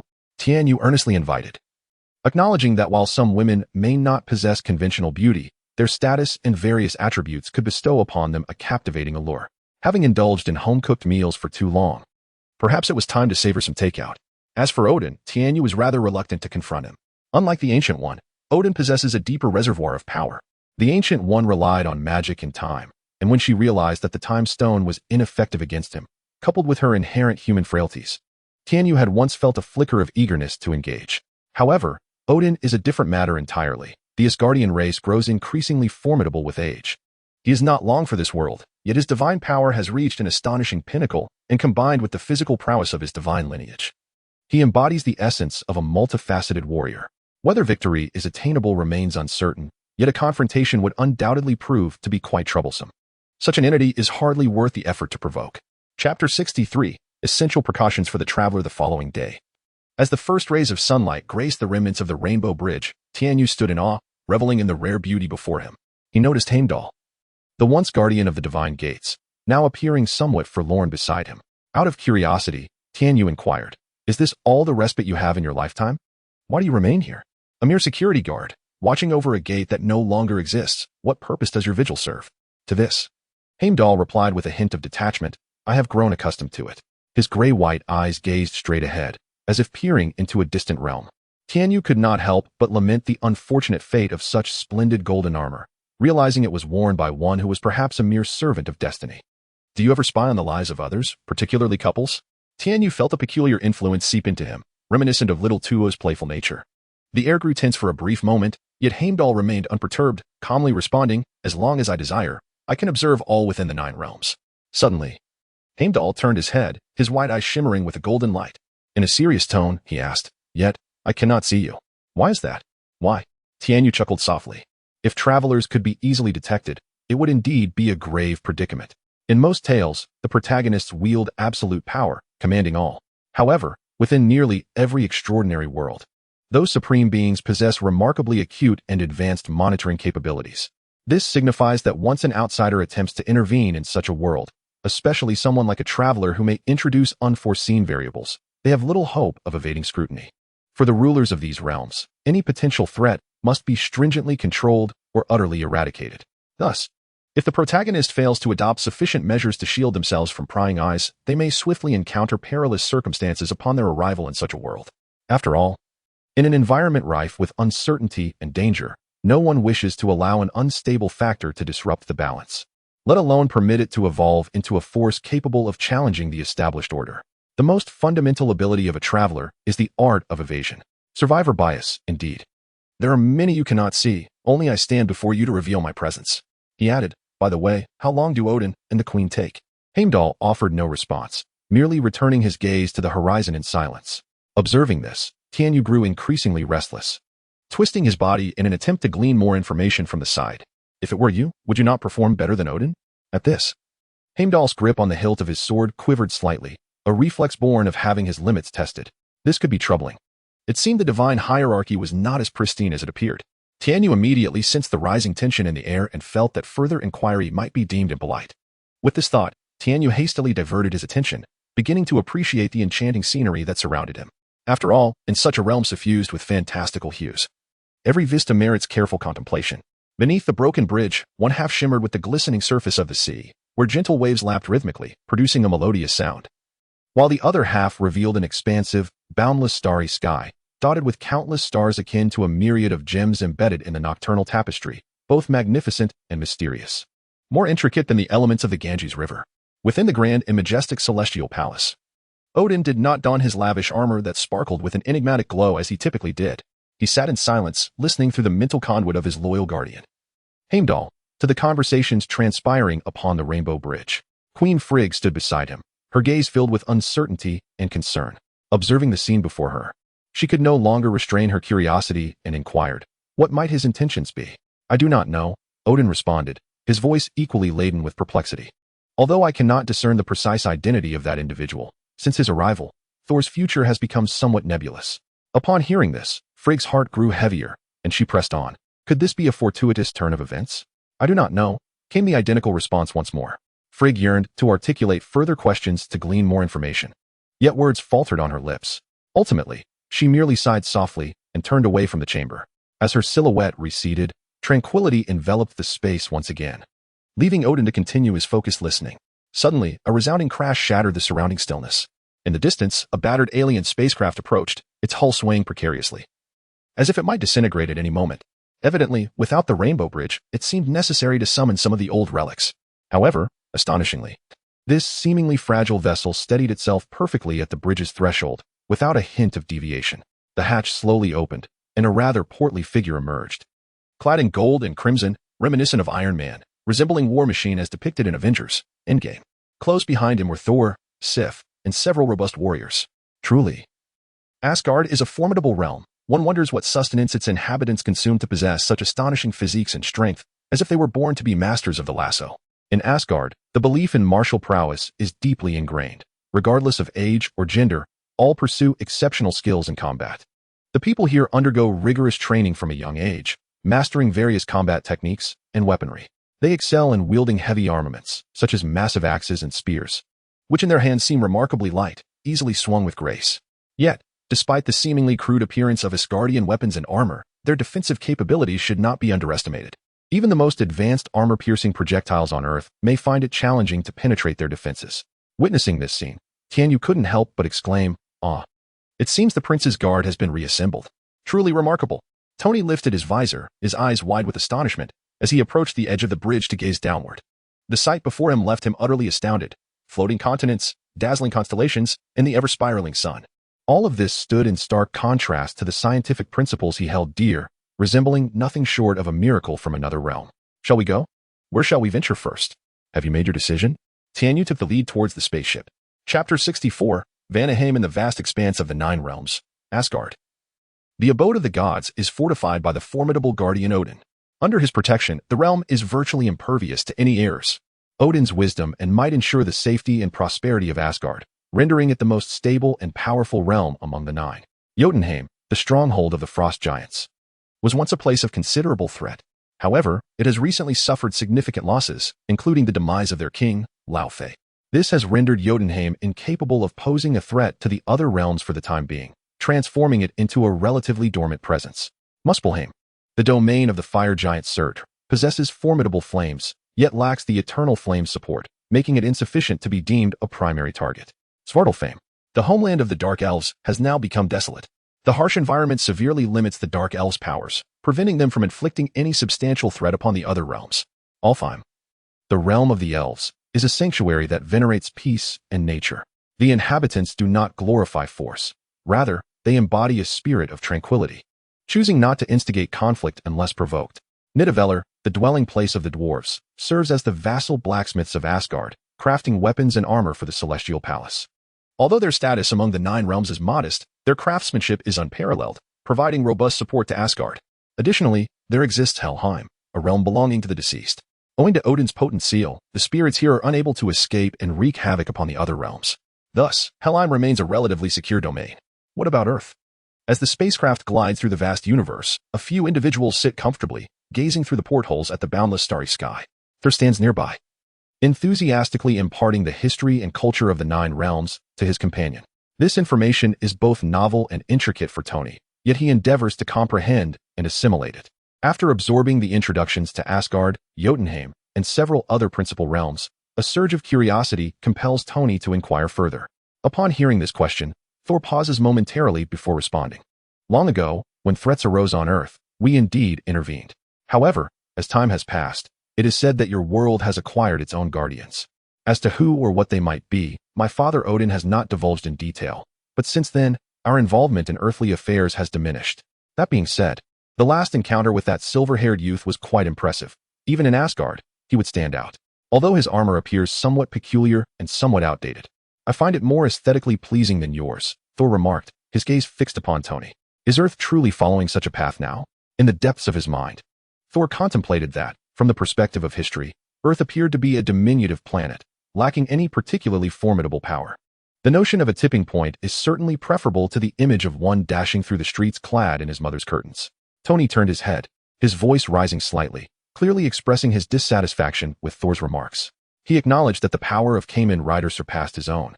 Yet he could not concede that his sense of aesthetics was flawed. In his view, his armor epitomized the true benchmark of style and practicality. Indeed, indeed.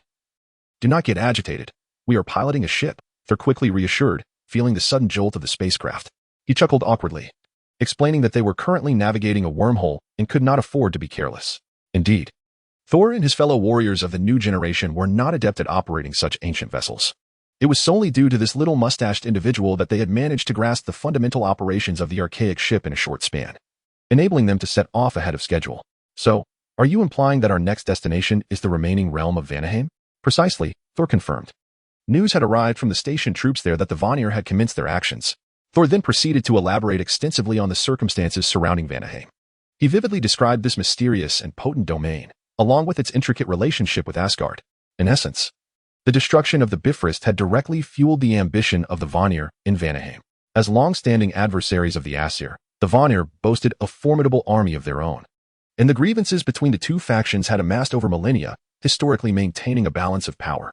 However, with the emergence of Odin, the wise monarch, the Aesir gradually gained the upper hand. Odin, with his exceptional leadership and strategic foresight, successfully subdued the Vanir for thousands of years, forcing them back into Vanaheim. Not only that, he had stationed troops in the region, further solidifying his dominion. This maneuver fundamentally altered the balance of power between the two factions, establishing the Aesir as the unequivocal leaders. Yet, the current circumstances had undergone a profound transformation. The destruction of the Bifrost meant that the Asgardian forces could not swiftly deploy to the battlefield in Vanaheim. This undeniably presented a once-in-a-lifetime opportunity for the Vanir, who had been itching for revenge. They immediately mobilized, seeking to expel the Asgardian garrison and reclaim their lost lands and dignity. After all, we are both pantheons. Our strengths should be comparable. How can your father be so at ease allowing you to confront the turmoil alone? Tony pointed out another blind spot. We are merely the vanguard. The garrison lacks a commander, and the main forces are already assembling in Asgard.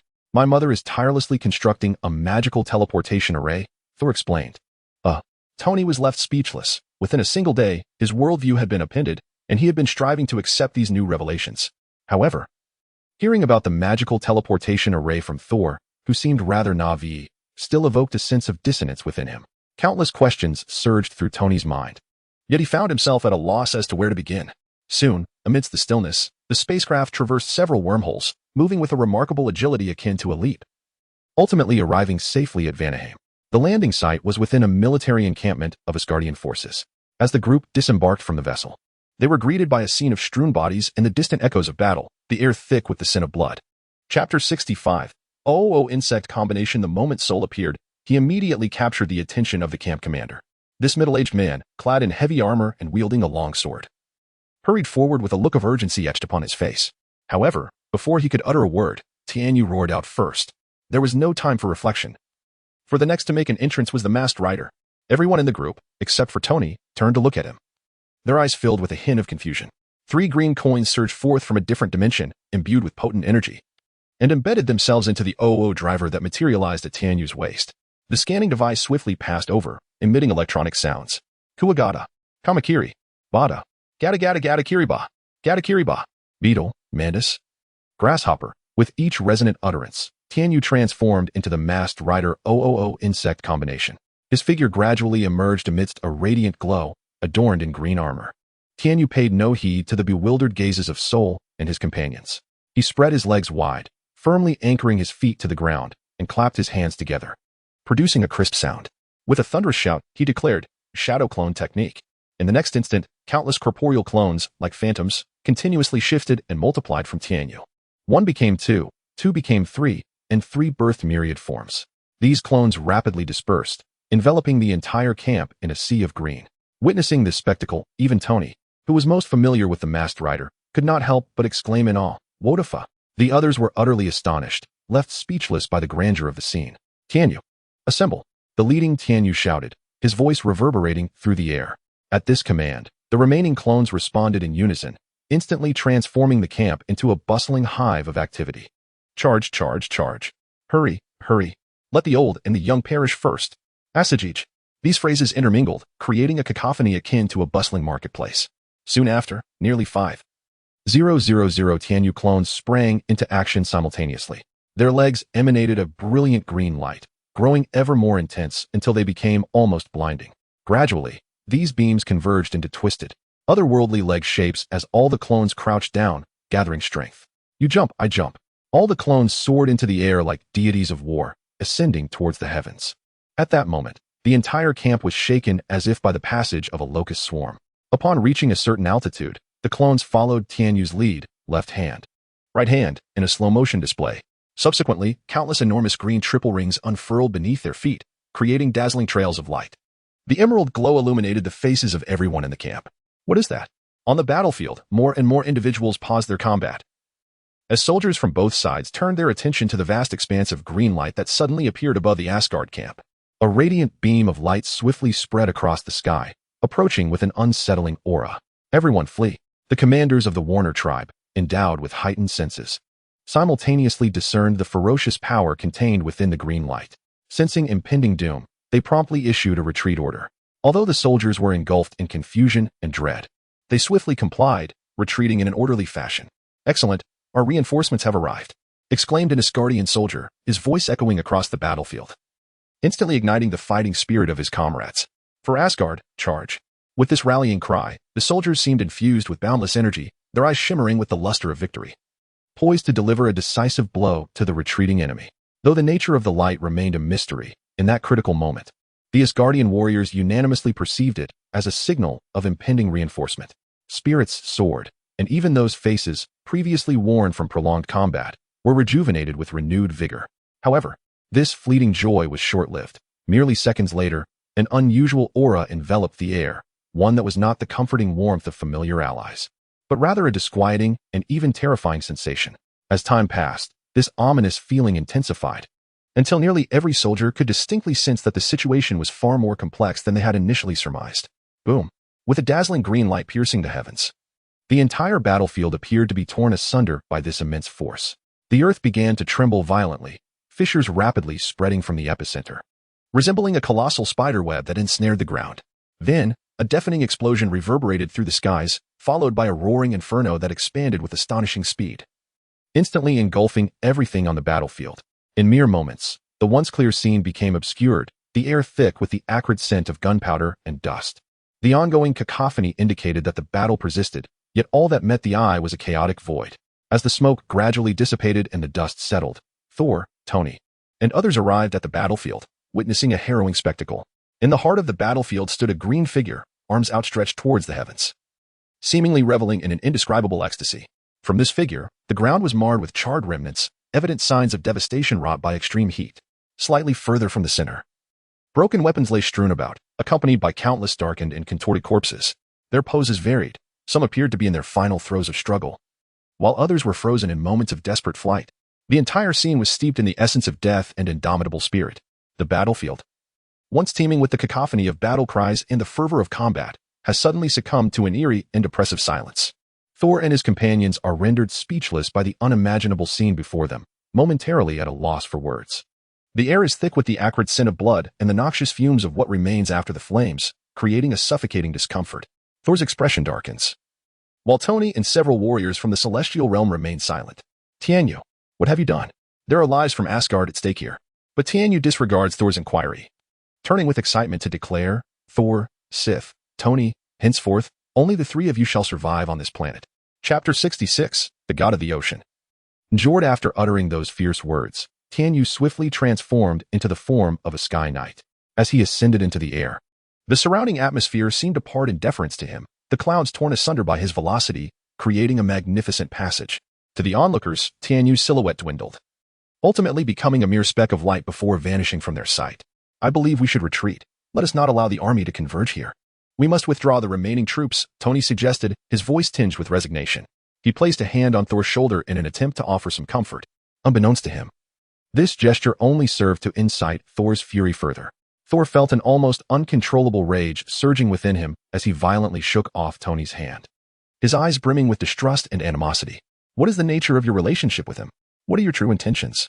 Thor's voice rose in volume, nearly interrogating Tony. In response to Thor's sudden outburst, Tony quickly recalibrated his demeanor, shrugging slightly.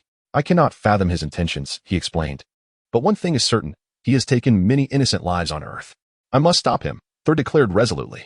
"We are here to quell the chaos, not to annihilate the Vanir. Besides, he is utterly unaware of the immense power the god of the ocean wields." With that, Thor began to twirl his hammer, preparing to pursue. Seeing this, Tony hastily grasped his arm. "I advise against it. I do not know the full extent of the Vanir's strength, nor do I comprehend Tianyu's limits. Each time he appears, he unveils something new. Tianyu is clearly intoxicated with the thrill of battle. In such a state, he is exceedingly perilous, devoid of any moral compass or legal restraint. I still need to see for myself," Thor insisted, frowning. "Sif, I leave the situation here in your capable hands. Ignoring all objections, he shot into the sky with unwavering determination, his speed rendering his trajectory nearly invisible. Tony rolled his eyes in exasperation, fully aware that this was not the time for complaints. He then donned his helmet, activating the suit's thrusters, which propelled him skyward in pursuit of Thor. These troublesome individuals, Sif exclaimed, casting an annoyed glance at their receding figures. She turned to Hogan and instructed, "Gather all remaining troops and prepare them for battle and retreat. Urge the Rune Master to expedite the activation of the portal to Asgard." Hogan nodded and promptly set to work. In the encampment of the Vanir, Njord, the god of the ocean, convened with his generals, deeply engrossed in discussions regarding the strategies and plans for the ensuing conflict. Seated at the head of the table, Njord's gaze was steadfast and profound. Beside him stood his offspring, son Freyr and daughter Freya. Freyr, revered as the god of light, embodies hope and courage, much like his name suggests. On the other hand, Freya, renowned as the goddess of magic and war, possesses an elegant yet formidable presence, with a staff that emanates a mysterious luminescence. Below, individuals of varying statuses eagerly share their insights and suggestions, infusing the atmosphere with fervor. Njord listens intently to each opinion. At this pivotal moment, every member of the Vanir tribe is imbued with conviction and resolve. They believe that under Njord's guidance, they shall overthrow the oppression of Asgard and restore their former glory. The meeting endures for quite some time, with discussions leading to parched throats. Finally, after intense debate and profound discourse, Njord rises and proclaims with a firm and powerful voice, "It is time. We must hasten our advance at the front, first remove the nails embedded by the enemy, and then establish our defensive camp." His words solidify the final strategic decision. With the orders given, the commanders nod in understanding and swiftly prepare their gear. They salute Njord in farewell and exit the tent, leaving only the family of the god of the ocean seated in quiet contemplation. "You should also take your leave, Freyr, and prepare. That scoundrel Thor has likely already arrived," Njord states, his voice imbued with an undeniable authority. "Yes, father." The god of light, Freyr, respectfully bows and slowly departs the hall. His figure gradually fades from view, leaving behind a profound silence. In the now empty hall, only Njord and his daughter Freya remain. After a moment, Freya, breaking the silence, inquires, "Father, will we truly be able to rescue Mother this time?" The mother she refers to is their shared mother, the goddess of the ocean and Njord's wife, the bountiful goddess Ensur. Years ago, after a defeat in war, Ensur was taken as a hostage to Asgard, where she has endured a life of captivity. Upon hearing this, Njord's expression darkens instantly, his eyes flashing with barely contained fury. He grits his teeth. "Indeed. This is a divine opportunity. I shall reclaim all that was lost, including that vile woman, Frigga." Initially worried and solemn, Freya suddenly chuckles, a hint of allure gracing her features. She sways gracefully before her father and softly remarks, "Oh, father, there is no need for such anger." Njord, feeling his daughter's gentle touch, slowly retreats from his state of wrath. Yet, soon thereafter, he finds his anger boiling over once more in another form. Along their journey, Thor and Tony traverse countless Vanir camps. As they delve deeper, the sights become increasingly alarming. These camps, once vibrant and full of life, have now transformed into desolate ruins, shrouded in silence and terror. In certain encampments, the gruesome sights of severed limbs and blood splatters abound. The ground is strewn with an array of weapons, swords, spears, and an assortment of oddly shaped magical armaments, lying silently as if they are recounting the tragedy that has just transpired. In contrast, other camps stand desolate and deserted, devoid of even a trace of humanity. The tents sway precariously in the wind, the campfires long extinguished, leaving behind only cold piles of ashes. Even the accompanying livestock have vanished without a trace, as if all living beings within the camp had inexplicably disappeared in an instant. Let us proceed directly to seek out the lair of the sea god. Chapter 67. The god King Odin? No, it is Kamen Rider Odin. Nioeld sat languidly in his seat, his entire being relaxed as if all his fatigue had been released in that singular moment. A gentle ray of sunlight cascaded upon his face, warm and comforting. He instinctively tilted his head back, his gaze becoming increasingly dreamy, as though he were savoring this rare moment of tranquility. Suddenly, a voice pierced the serenity. Nioeld jolted upright, abruptly awakened from his half-dreaming state. Freya, startled by the sudden sound, quickly crawled out from under the table, eager to discover what had elicited such a reaction from her father. They looked up at the ceiling, only to find a hole through which a stranger's face peered down at them. Tanyu lay on the roof, a mischievous smile gracing his lips. "Ah, gods are indeed different." They raised their offspring with a rod. Upon hearing this, Nioeld's expression darkened instantly. Die. With a mere flick of his wrist, he summoned the water elements in the air, rapidly coalescing them into the shape of a trident. With a swift motion, he launched the trident like an arrow towards Tianyu's position. Yet Tianyu's reflexes were astonishingly swift, he vanished from sight in an instant, leaving father and daughter bewildered. Almost immediately, the room began to tremble violently. An invisible force wrenched the doors and windows open with a deafening creak. Suddenly, a colossal green, unidentified object plummeted from the ceiling, barreling towards them with a fierce gust of wind. With a resounding crash, the entire camp seemed to succumb to an unexpected tempest, disintegrating in an instant. Walls crumbled, dust and debris swirling chaotically. Amidst the turmoil, a thin layer of bubbles enveloped Nield and Freya, cocooning them securely and shielding them from harm. Nevertheless, even with this protection, they were forcefully propelled outward, crashing through the shattered walls and into the open air.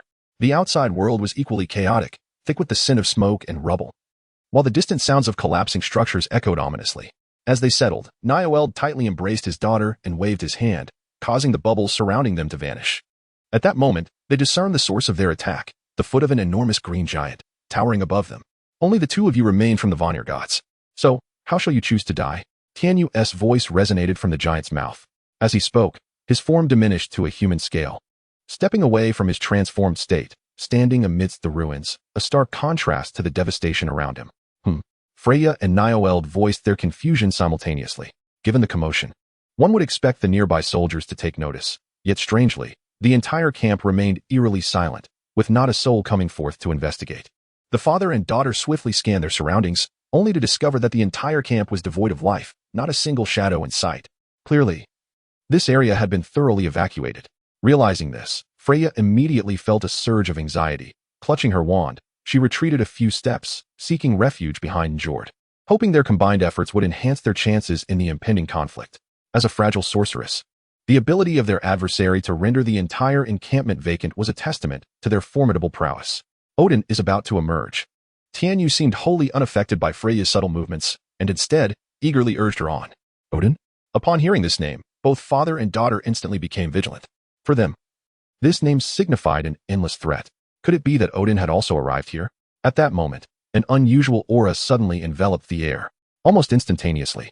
Before they could react, a blinding golden light flashed, and a figure clad in golden armor appeared beside Freya. The enigmatic figure swiftly extended an arm, seizing the unsuspecting Freya. In an instant, they vanished as though swept away by a fierce gale, leaving a cascade of golden feathers in their wake. What is this? Njord gazed in astonishment at the unfolding spectacle, his mind awash with confusion. The entire event transpired so rapidly that he scarcely grasped who their assailant was. Yet one thing was certain. This was not the Odin of Asgard. With Freya taken, only Njord and Tianyu remained on the battlefield. Earlier, upon entering this domain, Tianyu had unhesitatingly activated the D-End gun, utilizing its unique night card summoning ability to conjure a multitude of valiant knights in an instant. Among them, the accelerated armored knights became a streak of lightning on the battlefield, darting between foes like an invisible tempest, instilling fear in every corner. Meanwhile, the Dragon Knight series, leveraging their profound comprehension of the mirror world and their bond with contract beasts, ensnared soldiers within the mirrored realm. This battle approached its conclusion almost as soon as it began. The enemies within the camp either lay in pools of blood or were mercilessly drawn into the mirror world, becoming eternal captives. Kamen Rider Odin shone particularly brightly in this conflict, his teleportation skills executed with remarkable finesse, weaving through the throngs and leaving behind a trail of golden feathers. Come forth, god of the sea, let me witness the extent of your might. Tianyu roared with excitement, his voice echoing through the air, brimming with anticipation. Njord, the god of the sea, held a significant position among the Vanir, standing on equal footing with Odin, both being supreme entities in their respective realms. Though his power might not rival Odin's, in the vast expanse of Vanaheim, Njord was undoubtedly the indisputable sovereign. Whether it is the mastery over the ocean's might or the profound understanding of natural laws, he has become a formidable adversary. Confronted by such a powerful deity, steeped in a rich history and profound background, Tianyu feels an uncontrollable surge of excitement within. In his previous journeys through various realms, he had always treaded cautiously, well-versed in the art of survival. Relying on narrative and fortuitous advantages, he approached every opponent with utmost care, meticulously gauging the strengths of both himself and his adversaries. However, having chosen the Marvel Universe as his final sanctuary, he resolved to no longer cower as he once did. It is essential to note that, despite his habitual slaughter of the weak, he possesses a heart that dares to confront the powerful. Chapter 68. The Eternal Alliance and the Survival Dragon Knight. Sensing the intense battle spirit emanating from Tianyu, Nield did not waste further words. He understood, well, that mere words could not quell the fury within him. Only through the clash of strength could victory be determined. In an instant, his trident vanished, merging with the air around him. Niall clasped his hands together, closed his eyes, and began to channel the power within. A tremendous surge of blue energy erupted from his being, radiating with boundless majesty and strength, spreading outward in all directions. The shockwave from this energy expansion surged forth at an astonishing pace, causing the ground to tremble and the foliage to sway, as though the very world quaked in response. Everything in the vicinity appeared to be consumed by this force, and the atmosphere was thick with an overwhelming sense of oppression. Miraculously, upon this once arid plain, colossal waves began to materialize, surging mightily from all directions, converging into towering sea walls, each reaching heights of 100 meters, resembling impenetrable bastions, pressing inexorably towards Tianyu. Ha! Truly the god of the ocean. You surpass even the legendary Senju Tobarama of Konoha, Tianyu exclaimed, offering generous praise upon witnessing this spectacle. 3 azure coins glimmered in his grasp, radiating an enigmatic light. Drawing a deep breath, he found himself swiftly engulfed by the rushing waves, the entire area transforming into a profound, inky ocean. In the abyss, a flash of light appeared, heralding the brewing of immense power. Shachi, Anegi, Teiko, Sha-sha, Shayuta, Sha-sha Shayuta. Whale Eel Chapter. With the distinctive sound effects of Kamen Rider 000, Tianyu's aquatic form gradually emerged. His entire body was enveloped in armor of deep blue hues, his head taking on the visage of an orca, while his upper torso sported a streamlined design reminiscent of an electric eel, and his lower body transformed into the agile limbs of an octopus. This form was perfectly suited for combat in the depths of the sea, making it ideal for confronting the god of the ocean. Embracing the liberating sensation of the deep sea, Tianyu's legs swiftly morphed into 8 octopus appendages, propelling him rapidly towards Niald. Under Niald's command, countless arrows made of condensed water surged forth like a torrential rain towards Tianyu. Faced with this sudden onslaught, Tianyu chose neither to evade nor defend.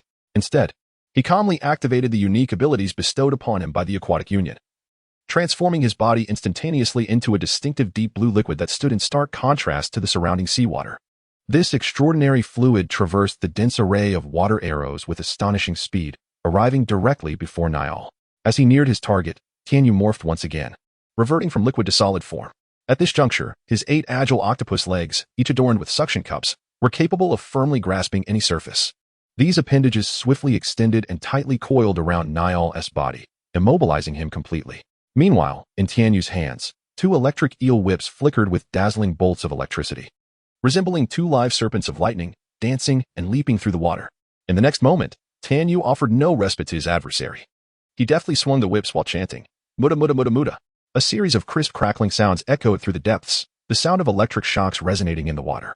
Simultaneously, a pale blue bubble shield reappeared around Niall, enveloping him completely. Despite the onslaught, this protective layer, formed of water elements, appeared remarkably resilient. Each electric strike against it produced a faint resonance, akin to striking a large drum filled with air. However, despite the visually stunning display, these attacks seemed to inflict no substantial harm upon Niall. On the contrary, the ineffectual yet mocking strikes only served to incite his wrath. Niall's eyes widened, and with a flick of his mind, dozens of sharp arrows, coalesced from pure water, surged from all directions, converging upon Tianyu with the force of a breaking wave. Sensing the imminent danger, Tianyu swiftly utilized the elasticity of his octopus limbs to fling himself away from Niall, skillfully evading the oncoming torrents of high-pressure water. Yet, Niall was relentless, continuing to manifest his peak powers, unleashing even more astonishing forces within the ocean. A whirlwind of hurricane-forged vortexes appeared, black lightning flickering amidst the tumultuous waves, transforming the seawater into countless tridents, each imbued with destructive might, as if poised to devour the entire marine expanse. Witnessing Niall's escalating fury, Tianyu could not help but muse. Alas, the Aquatic Union is indeed a mere source of amusement. When it comes to contending with water, fire is undoubtedly the most effective weapon. Shaking his head, he replaced 3 coins from his belt with a trio of tricolored coins: Taka, Kajaku, Condor, Tajadol, Eternity. Clad in vibrant red armor adorned with exquisite yellow and green embellishments, he embodied both formidable strength and graceful elegance, resembling a hero sprung from ancient myth. Without pausing, Tianyu swiftly summoned the D-end gun, inserted a knight card, loaded it, and fired, conjuring yet another knight to assert his dominance in the fray. Final Kamen Rider Ryuki survives. As he calls forth, the soulless version of Ryuki and the magnificent 6-meter-long Crimson Dragon materialize. They are engulfed in roaring flames, as if being forged anew, transforming their very appearance. The fire dances around them, radiating a searing light that causes the surrounding waters to boil furiously. In the next instant, the flames abruptly dissipate, revealing a stunning new visage. The surviving Ryuki is adorned in exquisite crimson armor, with his limbs enveloped in golden dragon motifs, exuding an air of majesty. Meanwhile, the twin-headed dragon has expanded tenfold. Its once slender form has vanished, replaced by a formidable and fiery draconic beast. Ryuki stands atop the fiery dragon's massive body, wielding a dragon military sword that continues to blaze with flames, poised for action. Meanwhile, Timba initiates his ultimate move, as 7 core coins soar into the eternal cycle disc on his arm. A dazzling energy of fire gathers within the disc. The surviving Ryuki also springs into action. Chapter 69. Triple Assault. The Oceanic God on the brink of death. Tianyu, the Eternal Alliance, unleashed 10 radiant orbs of fire in the shape of immortal birds from the palm of his hand. These fiery projectiles traced splendid arcs through the air, akin to a phoenix unfurling its wings, beautiful yet lethal. Concurrently, the Dragon Knight swiftly transitioned to his Dragon Blade mode, launching a formidable attack that merged laser and flame. Meanwhile, the fiery dragon relentlessly spewed forth searing fireballs from its maw. 3 distinct yet equally potent fire-based assaults converged in the depths of the ocean, coalescing into an unprecedented force, forming an energy torrent that surged towards the target, Nylde. As these attacks approached, the surrounding seawater began to boil furiously, generating vast clouds of steam that blurred visibility and swiftly dismantled the meticulously crafted marine environment. Confronted with such a fierce and sudden onslaught, Nylde felt an overwhelming pressure and threat unlike any he had encountered before. He understood that if he continued to divert his attention towards maintaining the severely damaged artificial ocean, he would find himself in an even more precarious situation. Thus, at this critical juncture, Nylde resolved to abandon his efforts of external control and concentrate all available divine power within himself. He formed a nearly transparent, yet extraordinarily resilient defensive bubble, attempting to withstand the impending onslaught.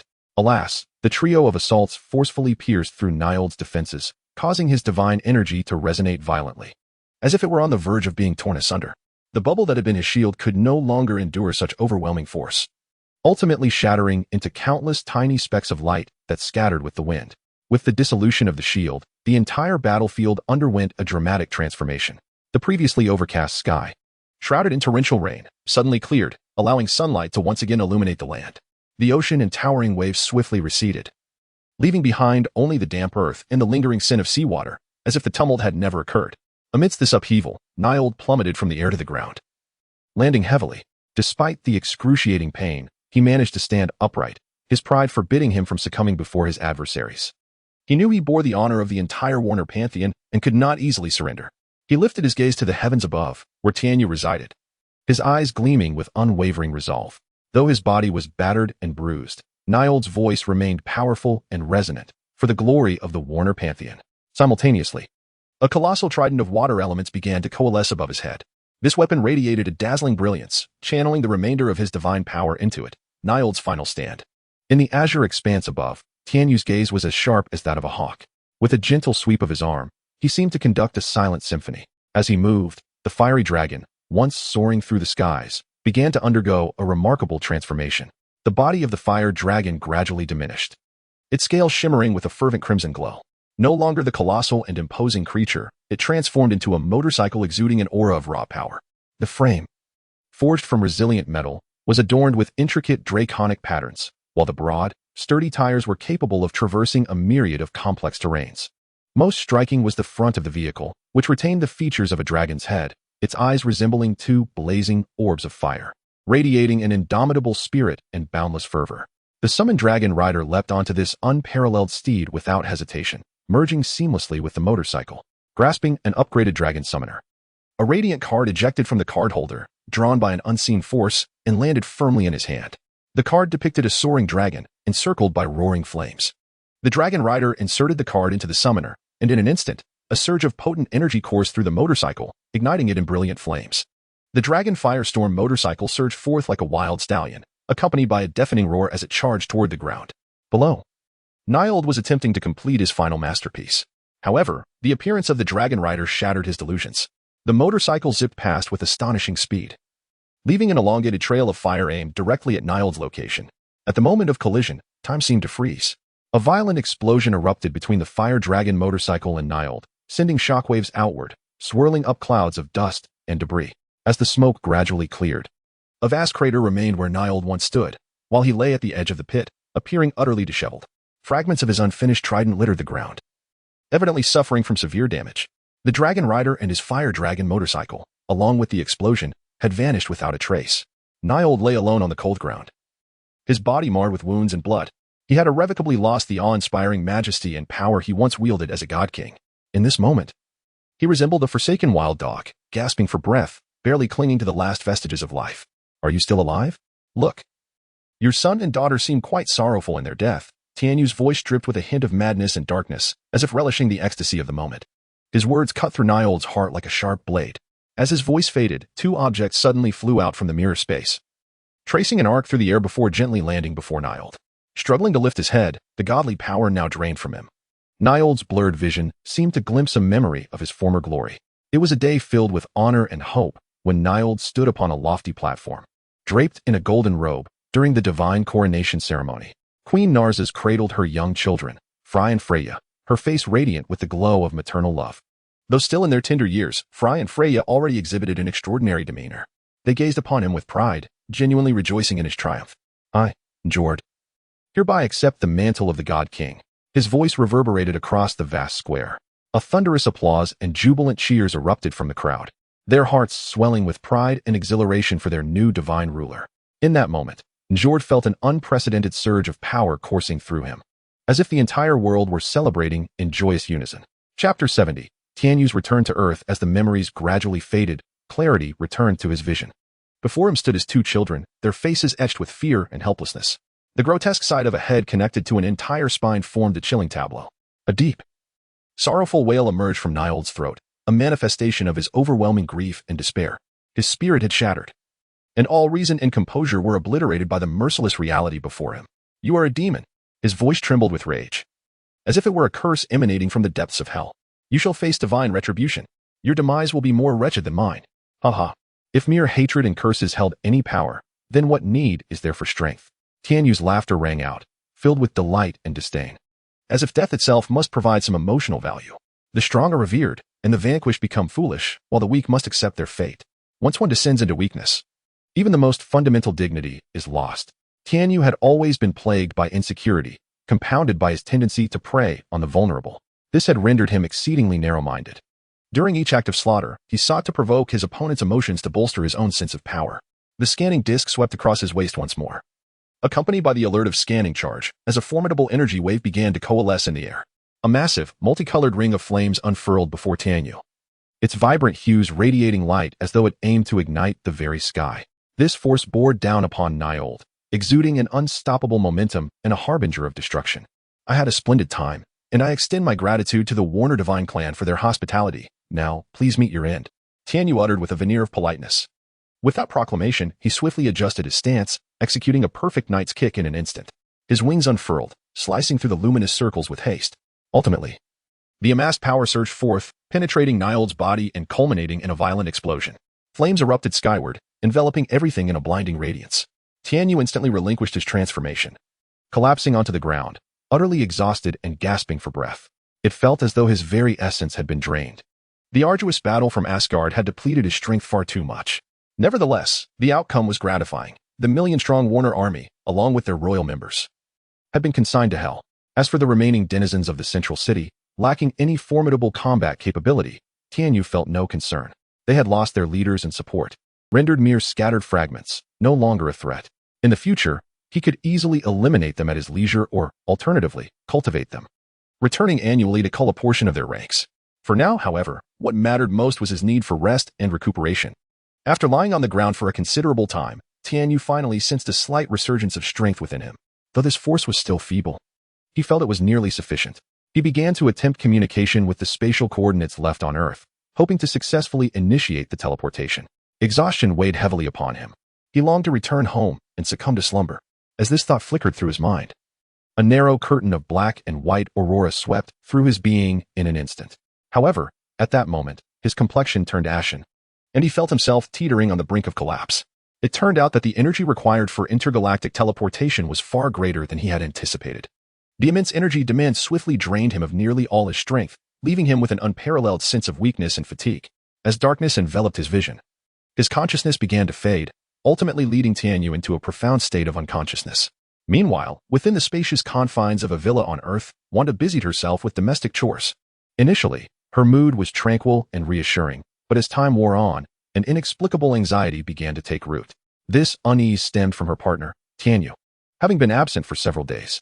Although he had reassured her before his departure, advising her not to worry, the passage of time inevitably led Wanda to entertain troubling thoughts.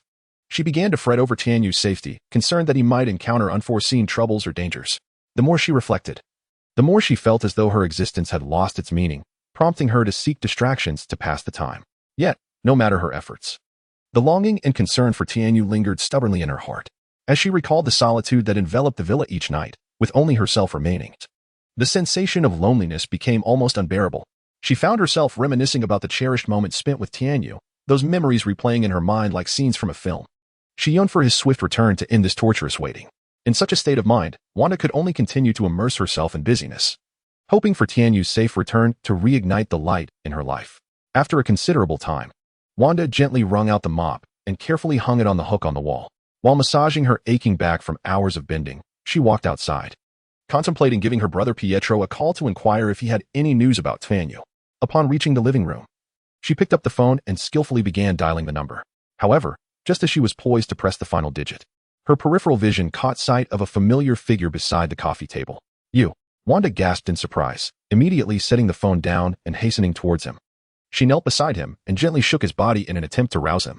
Yet, despite her calls, he remained unresponsive, lying still as if ensnared in a profound slumber. A sudden sense of foreboding gripped Wanda's heart, flooding her with a wave of powerlessness and fear, as if the entire world had blurred around her in that moment. In a swift motion, she rose to her feet, her steps somewhat unsteady. Yet she compelled herself to maintain her composure. She was acutely aware that immediate action was imperative. Dialing for emergency assistance was her sole recourse. However, as she hurried towards the telephone, a hand unexpectedly grasped her ankle.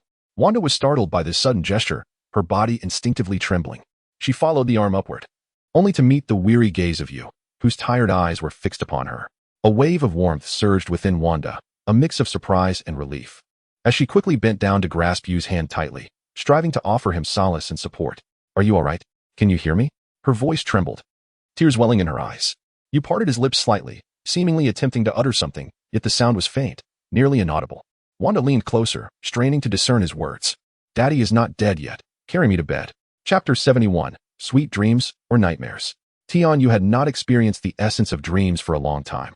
Ever since his initial journey through time and space, his nights had become remarkably tranquil, devoid of any semblance of dreams. He felt his consciousness fading into obscurity, as if he were ensnared in a state between slumber and wakefulness. This sensation was both familiar and foreign to him. After a considerable interval, as his mind gradually emerged from the haze, he slowly opened his eyes. Before him lay a breathtakingly beautiful scene, a small world vibrant with life, encircled by peach blossoms.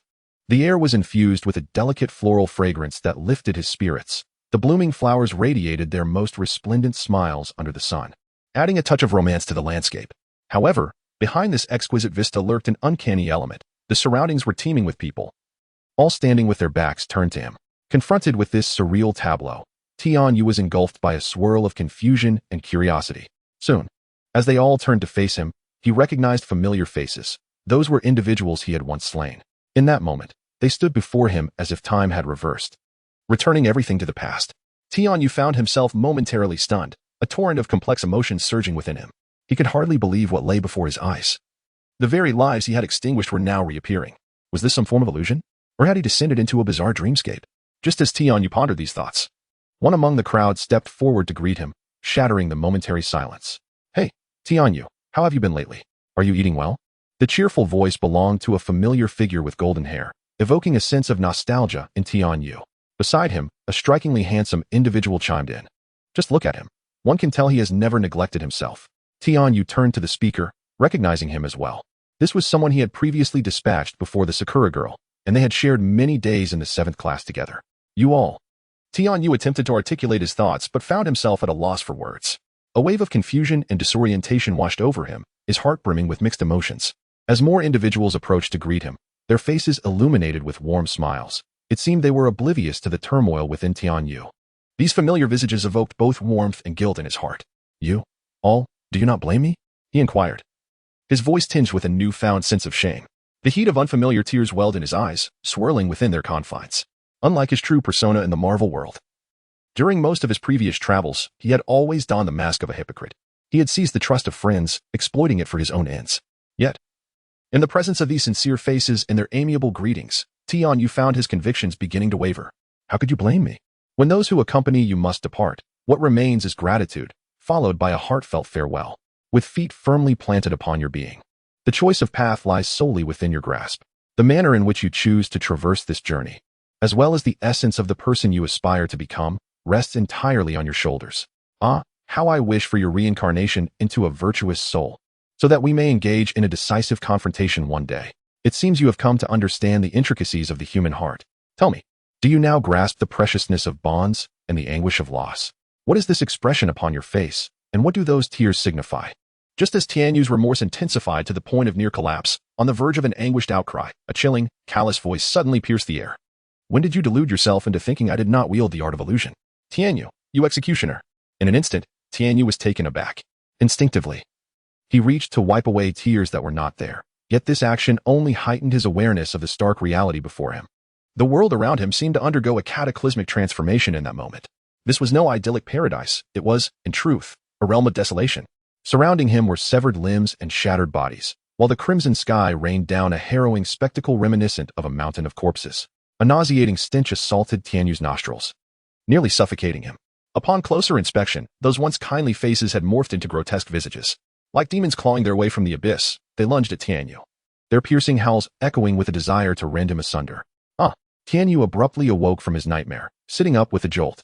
He felt drenched, his nightclothes clinging to his skin with perspiration. The surroundings were eerily silent, save for the occasional whisper of the wind outside. As he surveyed the familiar layout of his room, he gradually came to realize that what he had just endured was merely a dream. You are awake," came Wanda's voice from outside the door, followed by its gentle creak as she entered briskly. Upon seeing Tianyu, drenched in sweat and pale, her brow furrowed with concern. She hurried to his bedside, grasped a clean towel from the nightstand, and tenderly wiped the sweat from his forehead. "What troubles you? Did you encounter a nightmare?" she inquired softly, her tone infused with genuine care and unease. Tianyu slowly nodded, striving to steady his rapid breaths while attempting to recall the terrifying content of his dream. After a warm bath, Tianyu emerged unchanged, the same youth he had always been. Damn it, even in death, there is no rest. A band of miscreants, I fear them not in life, so why should I in death? Descending to the hall, he found Wanda bustling about in the kitchen. Noticing that he appeared somewhat thinner, she surmised that his recent outing had been fraught with difficulty. Quietly, he stood at the doorway, captivated by the exquisite silhouette before him, a surge of desire igniting within. He approached Wanda softly and embraced her from behind. The sudden action elicited a soft gasp from Wanda, but soon her lips were tenderly captured by Tianyu. At last, after a prolonged exchange of breaths, they gradually released one another. A faint blush adorned Wanda's cheeks, and her breathing became slightly erratic. At that moment, Tianyu gently waved his hand, causing the items on the dining table to clatter to the floor, producing a crisp sound. Subsequently, he lifted little Wanda and carefully placed her on the table, where she reclined obediently, gazing up at Tianyu with a glimmer of apprehension in her eyes. "Be gentle," she urged. "Rest assured, I shall exercise caution," Tianyu reassured her, as he began to unravel the towel around his body, allowing it to cascade to the ground. He then grasped the magical staff, poised to bestow upon Wanda even greater strength. The staff loomed larger in Wanda's vision, and she endeavored to part her lips, bracing herself for what was to come. Chapter 72, The Blue Rose of Kamen Rider G2. Wanda felt her throat becoming slightly hoarse. She couldn't help but lament inwardly that this man was impeccable in every regard, save for his peculiar demands and whims in this particular matter. Meanwhile, Tianyu appeared invigorated, cheerfully making his way to the kitchen to serve the dishes. However, en route to the dining table, he suddenly halted, a sense of forgetfulness washing over him. He scratched his head, a look of confusion crossing his face. It seemed that engaging in such activities truly affected one's memory. Never mind. Wanda's culinary skills had markedly improved of late. Today, she had prepared braised chicken pieces, boiled beef, and a bowl of delectable oyster mushroom soup for Tianyu.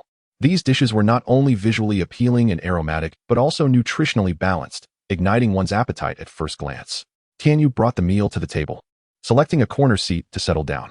With a smile, he picked up his chopsticks and began to relish the sumptuous feast. After a moment, Wanda slowly rose, feeling a bit fatigued, yet filled with a sense of satisfaction. "Eat more? I'll go wash up first," she said, picking up a towel as she headed towards the restroom.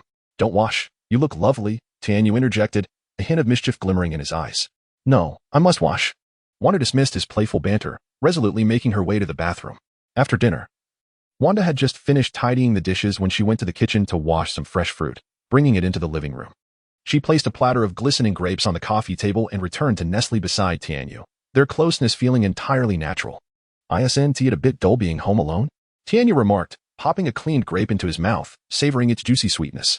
Wanda's heart stirred slightly at his words. It's fine, she replied, not wishing to portray herself as a lonely, desolate figure, which might burden him or provoke annoyance. Tianyu seemed to sense the subtle shift in Wanda's mood. He set down the grape and turned to gaze at her intently. How about we have a child to play with? Wanda's eyes widened in surprise, her expression turning playful yet slightly reproachful. You say that. Every time it's either on another path or let me handle it. How can we have a child? She shot him a sideways glance, a mix of charm and exasperation evident in her demeanor. Seeing her reaction, Tianyu couldn't help but chuckle, his amusement hinting at his intent to tease her further. However, sensing the atmosphere shift subtly, Wanda suddenly recalled an important matter, her expression turning serious. By the way, something very strange happened at home while you were away. What? Tianyu's thoughts of adventure were abruptly interrupted by this unexpected topic, yet he quickly readjusted his focus. Wanda stood up from the sofa. Let me get it for you. With that, she hurried towards the balcony. Before long, she entered the room, cradling a magnificent bouquet of blue roses. What is this? Are you proposing to me? Tianyu jested, already aware of the matter Wanda had alluded to. How bothersome. If anyone is to propose, it should be you, Wanda retorted, placing the flowers on the coffee table. In the days you've been away, starting from the very next day, these flowers have been appearing on the balcony intermittently. Look, there are already over 60. What on earth is happening? I've even begun to dread sleeping at night. This, my dear, is a surprise for you. As you know, I possess quite a few peculiar abilities. So, do you not fancy blue roses? Tianyu affectionately ruffled her hair. Oh, I see. I adore them. Wanda's worries dissipated as she bent down to inhale their rich fragrance. Unable to contain himself any longer, Tianyu swept her into his arms, playfully tumbling her onto the sofa, and with a gentle smile, declared, as long as you like them, that is all that matters to me. How ridiculous. Wanda gazed at her beloved, her heart brimming with joy. Hey, fairy, come here. Tianyu responded with a subtle smile. After Wanda had succumbed to fatigue, deeply asleep, Tianyu quietly exited the room. He traversed the tranquil corridor and eventually arrived at the basement of the villa. This empty chamber appeared particularly desolate, with only a few faint beams of light filtering in through the small windows in the ceiling. Standing in the center of the basement, Tianyu snapped his fingers. Hyperclock over. Before him materialized a figure clad in golden armor, adorned with a blue compound eye mask, Kamen Rider Kintu. Without a word, he knelt, presenting a vividly radiant blue rose in his hands. Tianyu did not regard him, but murmured softly, one rose signifies one attack. I did not expect that during my brief absence, this villa would endure over 60 waves of assault. Prior to his departure, he had summoned this knight to ensure Wanda's safety, entrusting him to guard the villa. Though these summoned knights lacked souls, they executed Tianyu's directives with impeccable precision. These warriors not only possessed formidable combat prowess, but also exhibited high intelligence and adaptability, mimicking the behaviors of their original counterparts, akin to an intelligent AI. For instance, the elegant antagonist Kamen Rider Kintu always made his entrance accompanied by blue roses. Of course, when necessary, Tianyu could also actively control these knights. He could synchronize memories, share perspectives, or exert complete control over these summoned warriors without uttering a single word. However, doing so would strip away certain significances.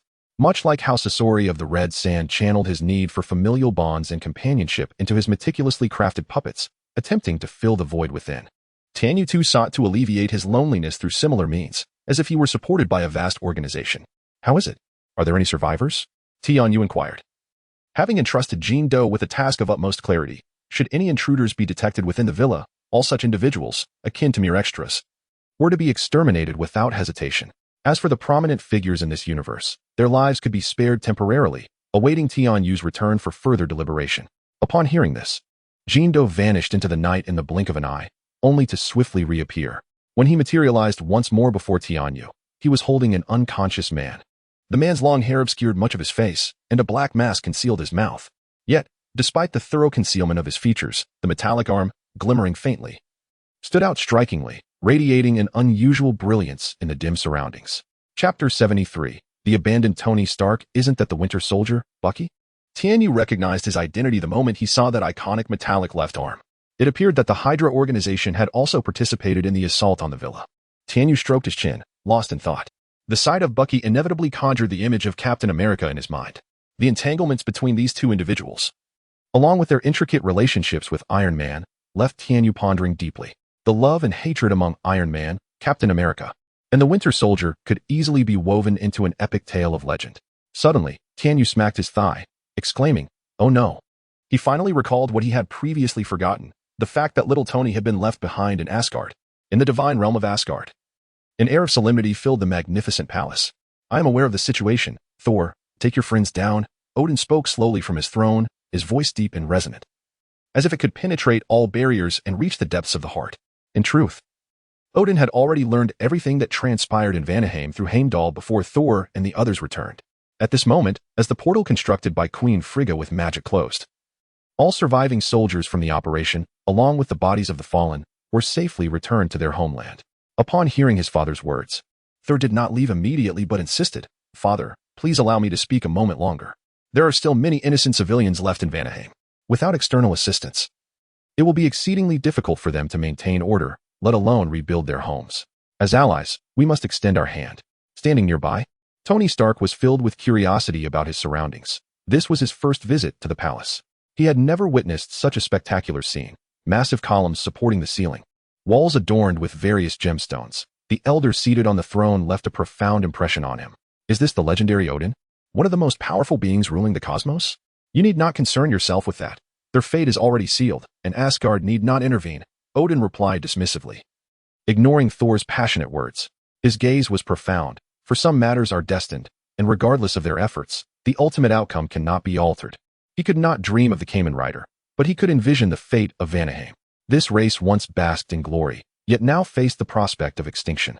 Although Asgard was mighty, it could not change this reality. "Father," Thor wished to say more, but he noticed that Odin on the throne had already closed his eyes, appearing to dismiss the conversation. His heart swelled with helplessness, yet he understood that his father's decision was immutable. Recently demoted to Midgard, he was hesitant to argue with the old king. He had no desire to endure the pain of losing his power again. Exiting the palace, they made their way along the path. Thor was the first to break the silence. Why does father refuse to send troops to protect those civilians? They have done nothing wrong. Beside him, Tony remained silent for a moment, seemingly contemplating how to respond to this inquiry. Finally, he spoke slowly. "Perhaps your father wishes to avoid a direct confrontation between Asgard and the Harbinger. What does the Harbinger have to do with this?" Thor questioned, increasingly perplexed. "We merely seek to aid the innocent." Tony sighed and replied, "Cough. You have seen the aftermath of the battlefield, how the Harbinger dealt with those soldiers, and the corpses of the sea god and his kin.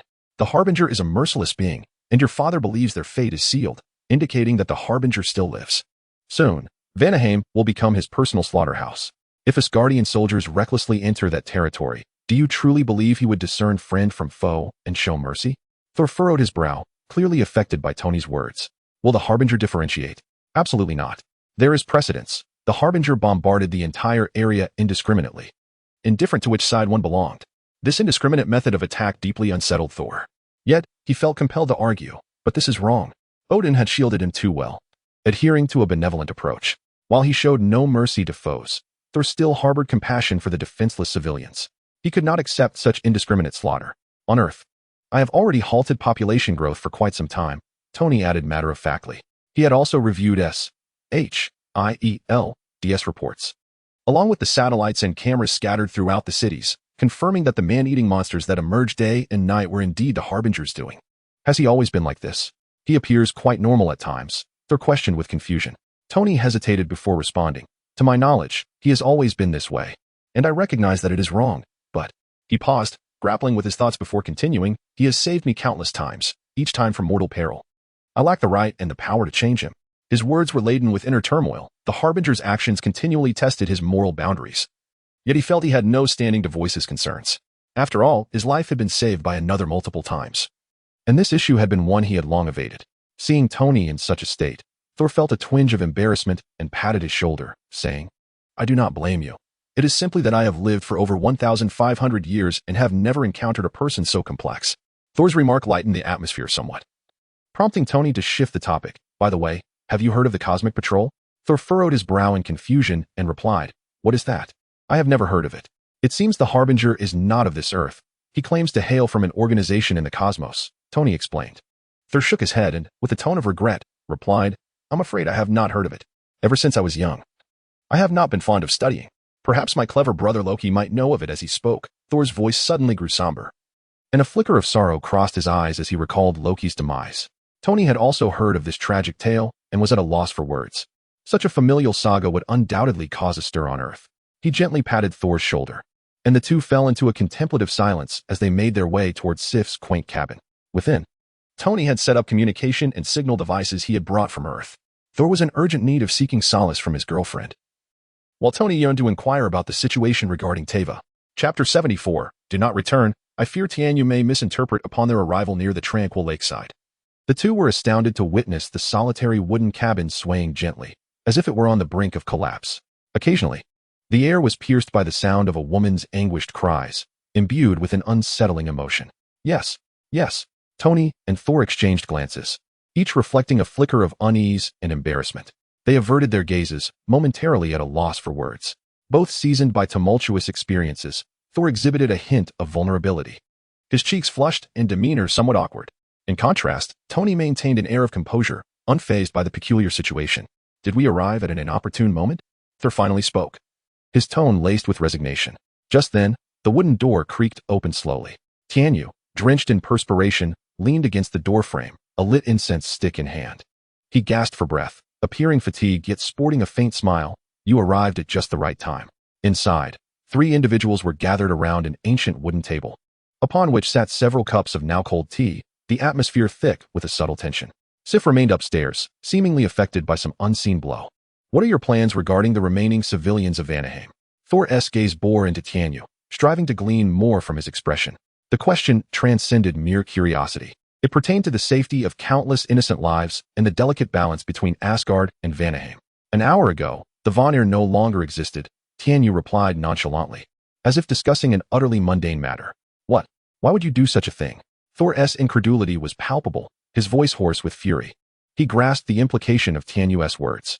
Though aware of Tianyu's formidable power, he had never anticipated such drastic measures. Tony, I have a question for you. Tianyu drawled, indifferent to Thor's navet. Such methods of killing, perhaps only Thanos could comprehend them. I shall refrain from elaborating. What? Tony, momentarily disoriented, contemplated the stark reality that the remaining civilians of Vanaheim far outnumbered their own forces, burdening him with the weight of blood debts. He wrestled with inner turmoil, reflecting that when Tianyu eventually descended into hell, he might ascend to challenge the throne of the Lord of the Underworld. He chuckled bitterly, pondering the hypothetical existence of hell. If someone dispatched a brainwashed assassin to slay your kin, would you seek vengeance against the assassin or the mastermind behind the scenes? Tianyu's inquiry pertained to Bucky's role in the death of his parents.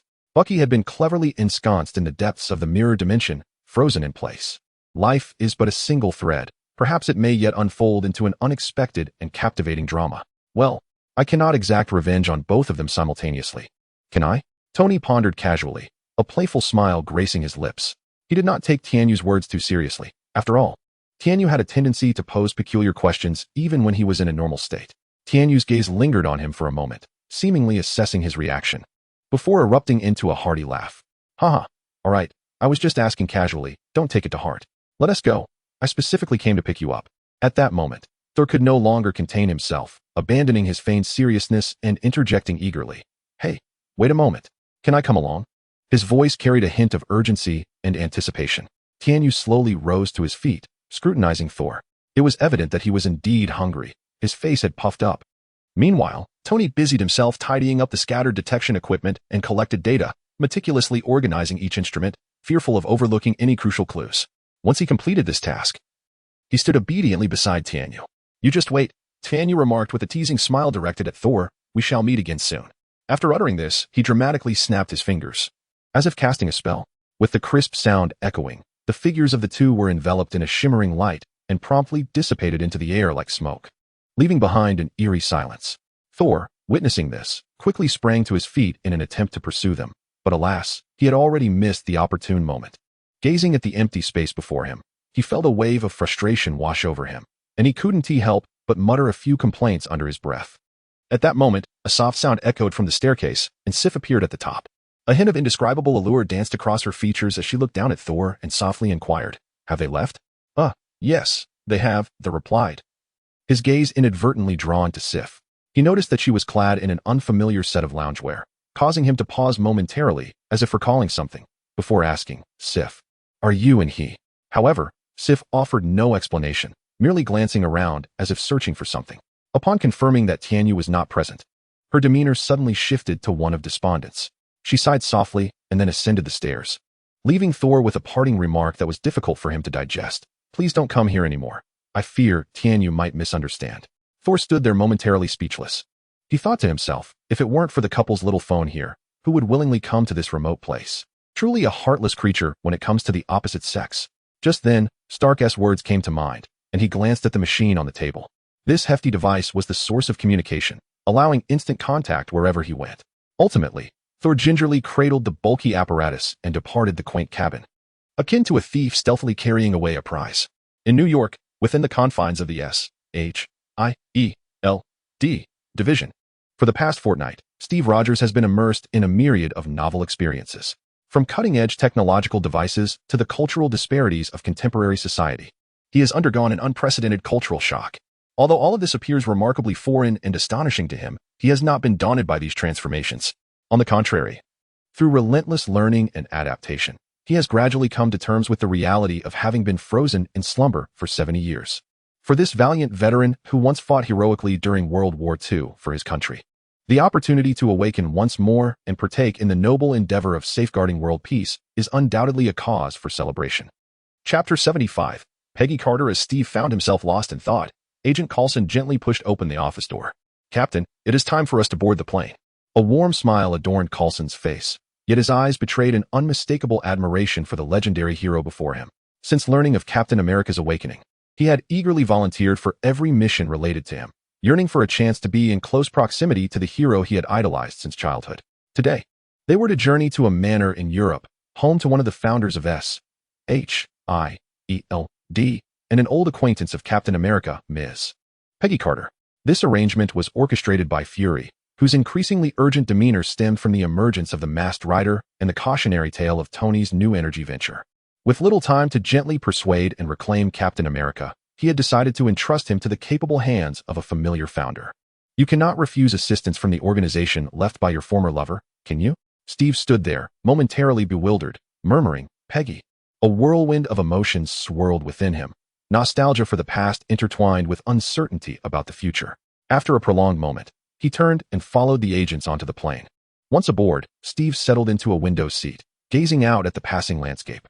His thoughts drifted far away, reminiscing about the moments shared with Peggy. At this juncture, Peggy Carter had chosen to retire in her hometown, residing in a serene suburban manor surrounded by expansive green lawns, where the occasional flutter of birds brought a touch of life and vibrancy. This manor had long been a dream of hers, and she had finally realized that desire. Suddenly, a Quinjet descended steadily outside the estate, disrupting the tranquility of the place. "Captain, you should go. Her health has not been well these past 2 years," Coulson softly reminded, his voice imbued with deep respect for the legendary figure. As a fan of the captain, he understood the gravity of this meeting, especially after 70 years of monumental change in the world and the complexities of their relationship. Steve did not respond, merely nodding in quiet acknowledgement before slowly making his way to the manor's grand entrance. Once inside, he would not emerge for several days. Meanwhile, within the secret base of Hydra, Alexander Pierce was unleashing a tirade at several colleagues displayed on a video screen. His voice resonated with fury and disappointment, the wine glass clenched in his hand flying from his grip, spilling its contents and mirroring the flush of rage on his face. "You imbeciles," Pierce bellowed. "Captain America has now aligned himself with S.H.I.E.L.D. James Barnes would have been our greatest asset against him. We could have had our own Hydra captain, but your foolish actions in recklessly deploying the Winter Soldier have resulted in his loss. And we have yet to even breach the Masked Rider's stronghold." Bucky Barnes, once perhaps not the most formidable member of the Winter Soldiers, has now emerged as a pivotal figure in the current narrative. This prominence is not due to his combat prowess, marksmanship, or the sophistication of his mechanical arm, but rather his intricate relationship with Captain America. Mastering Bucky equates to wielding indirect control over the captain himself. Reflecting on this, Pierce's anger intensified. His face flushed as he bellowed, "Incompetence! A mere assembly of incompetence." The reactions from the individuals on the other side of the video varied. Some remained impassive, seemingly unfazed by Pierce's ire. Others feigned a serious demeanor, though their true thoughts remained concealed. In reality, the Hydra organization was far from monolithic. Fierce competition simmered between its factions, each vying for greater resources and influence. The instigator behind the recent events was a faction led by Madame Hydra, primarily active in Eastern Europe. For a considerable time, these individuals had harbored resentment towards Pierce's condescending attitude, perceiving him as the self-appointed ruler of the entire organization. With the situation still shrouded in uncertainty and various factions engaged in clandestine maneuvers for dominance, they resolved to bypass Pierce and take action directly by deploying the Winter Soldier as a pawn. Captain America? The Winter Soldier? These are trivial concerns, someone retorted. What truly matters is your own myopic vision. The masked rider has been operating within your territory, yet you have made no progress while clinging to your absurd insights. A quintessential European woman appeared on the screen, her fiery red lips contrasting with her pale complexion, a cigarette delicately held between her fingers, her tone laced with subtle mockery. Surely, this is far superior to the so-called superhumans, individuals with extraordinary abilities and various monstrosities who have achieved nothing substantive for decades, if not centuries. Pierce, unwilling to concede, countered, my plan only requires 3 years to fruition. By then, all threats to us will vanish, and Hydra will effortlessly dominate this world. Pierce. I genuinely find your previous statements quite cogent. I have always placed my trust and support in you. As you are well aware, Baron Strucker remarked, smiling as he observed Pierce through the video feed from Hydra's Sokovia base. However, Strucker's tone shifted, becoming somewhat urgent. Could you arrange for the transportation of more of that military research serum to us? You know, I am currently conducting a critically important human experiment, and my exoskeleton armor project is at a pivotal juncture. If I could obtain more of that serum. Indeed, I support you as well, Pierce. When can we expect the obelisk to be delivered? Whitehall stated, his expression devoid of emotion. He was once an underling of the Red Skull over 70 years ago. During that time, while the Red Skull delved into the mysteries of the cosmic cube, he himself was engrossed in unraveling the secrets of the obelisks and the enigmatic beings associated with them. However, after the Red Skull was vanquished by Captain America, their lineage fell from grace, and the obelisks subsequently found their way into the vaults of S.H.I.E.L.D. As Pierce observed his inept allies, who only sought resources while dragging their feet, his face flushed with rage, and his dissatisfaction reached a boiling point. Ultimately, a single word escaped his lips, begone. Chapter 76. Captain America of 2023. Several days had elapsed since Steve's visit to Peggy Carter's estate. This tranquil and elegant manor appeared to be shrouded in a veil of subtle melancholy. Within the pristine white chamber, the activities of the past few days remained a mystery. The once vibrant Peggy had suddenly fallen ill. The window was ajar, allowing a gentle breeze to stir the curtains and usher in a breath of fresh air. Yet, this refreshing gust seemed powerless to dissipate the heavy atmosphere that enveloped the room. Peggy lay in bed, her complexion as pale as parchment, surrounded by an array of medical instruments. Steve occupied the chair beside her bed, his gaze fixed intently upon her face, brimming with concern and helplessness. He gently clasped Peggy's hand, striving to convey warmth and strength through his touch, as he reminisced about the delightful moments they had shared in recent days, strolling together, engaging in heartfelt conversations, and watching documentaries from the past. He felt a pang of pride for her accomplishments. You should be proud of yourself, Peggy, he mused, his eyes drifting to the bedside table where a photograph of Peggy with her descendants rested. Oddly, the image lacked the presence of her enigmatic husband. Following his gaze, Peggy's eyes flickered with a complex emotion before she spoke. I have lived a fulfilling life, truly. My only regret is that you have not been able to enjoy yours. Steve fell silent for a moment, absorbing her words, before he finally replied, in my recollection, I have always aspired to do the right thing. In the past, I believed I could fully devote myself to executing orders and serving my country. He paused, then continued with a hint of self-deprecation, but now, everything has changed. I have slept for so long, and the world has transformed dramatically. I am uncertain of what to do next. You always exaggerate, Peggy chuckled, her spirits lifted by his jest. She understood that Steve embodied the quintessential hero, and she was well aware that the current director of S.H.I.E.L.D. was far from virtuous. She shook her head gently, then spoke earnestly. Listen, you have once saved the world, but the world has evolved, and we cannot return to the past. What you must do is adapt to the present and choose the life you desire. I choose to remain with S.H.I.E.L.D. because it was you who founded it, Steve declared, recognizing that this relic of a bygone era could only find purpose aboard this vessel. Peggy regarded him, her eyes shimmering with intricate emotions. She understood that, regardless of how the future unfolded, Steve would carve out his own path. Meanwhile, in the basement of the manor, an elderly gentleman with graying hair sat quietly before a screen, his gaze locked onto the images displayed. He murmured certain phrases to himself, his eyes reflecting a kaleidoscope of memories. His name was Steve Rogers, once Captain America, hailing from a world in 2023. By a twist of fate, he had traversed time to this year of 1970. Upon arriving in this unfamiliar era, Steve believed it to be a grand design of destiny. When he beheld the youthful visage of Peggy Carter once more, a torrent of complex emotions surged within him. After profound contemplation, he resolved to relinquish his pursuit of an elusive hatred, embracing a selfish choice to remain in this world. Thus, he swiftly entered into a clandestine marriage with the young Carter, striving to safeguard both her and their burgeoning affection, as well as to preserve the integrity of history. For over 3 decades, Steve abstained from public appearances. However, as time flowed inexorably onward, the relentless pangs of inner condemnation lingered like a shadow. In the stillness of the night, Steve would invariably dream of those comrades who had fought valiantly by his side, only to meet their fates. They would question him in his dreams, demanding to know why he had not chosen to continue the fight, why he had not sought vengeance, but instead opted for evasion. These nocturnal visions tormented him with profound anguish and inner conflict, yet simultaneously fortified his resolve to protect all that lay before him. As a considerable span of time elapsed, when the trajectory of history aligned perfectly with the recollections etched in his memory, Steve gradually liberated himself from the nightmarish torment. He believed that by adhering to the established course of history, and by rising to wield the unexpected power at pivotal moments, he could thwart the malevolent force that threatened to obliterate everything, rendering the Avengers' efforts futile. To this end, Steve diligently prepared in silence, whether through physical training or mental fortitude. He remained indefatigable. Despite the waning effects of the super soldier serum with the passage of years, his unwavering willpower allowed him to sustain his peak state. Just as he was on the brink of accepting this reality, an event transpired that plunged him back into fear. The demon had manifested in the year 2008 of this world. Even more troubling was the fact that, according to Steve's memories, such a formidable adversary had never appeared in his original world from 2008 onwards. This revelation indicated that the world he now inhabited was foreign to him. Rather than immediately pursuing the demon, he opted to observe from a distance. For the demon's exhibited power was overwhelmingly formidable, and its methods shrouded in enigma.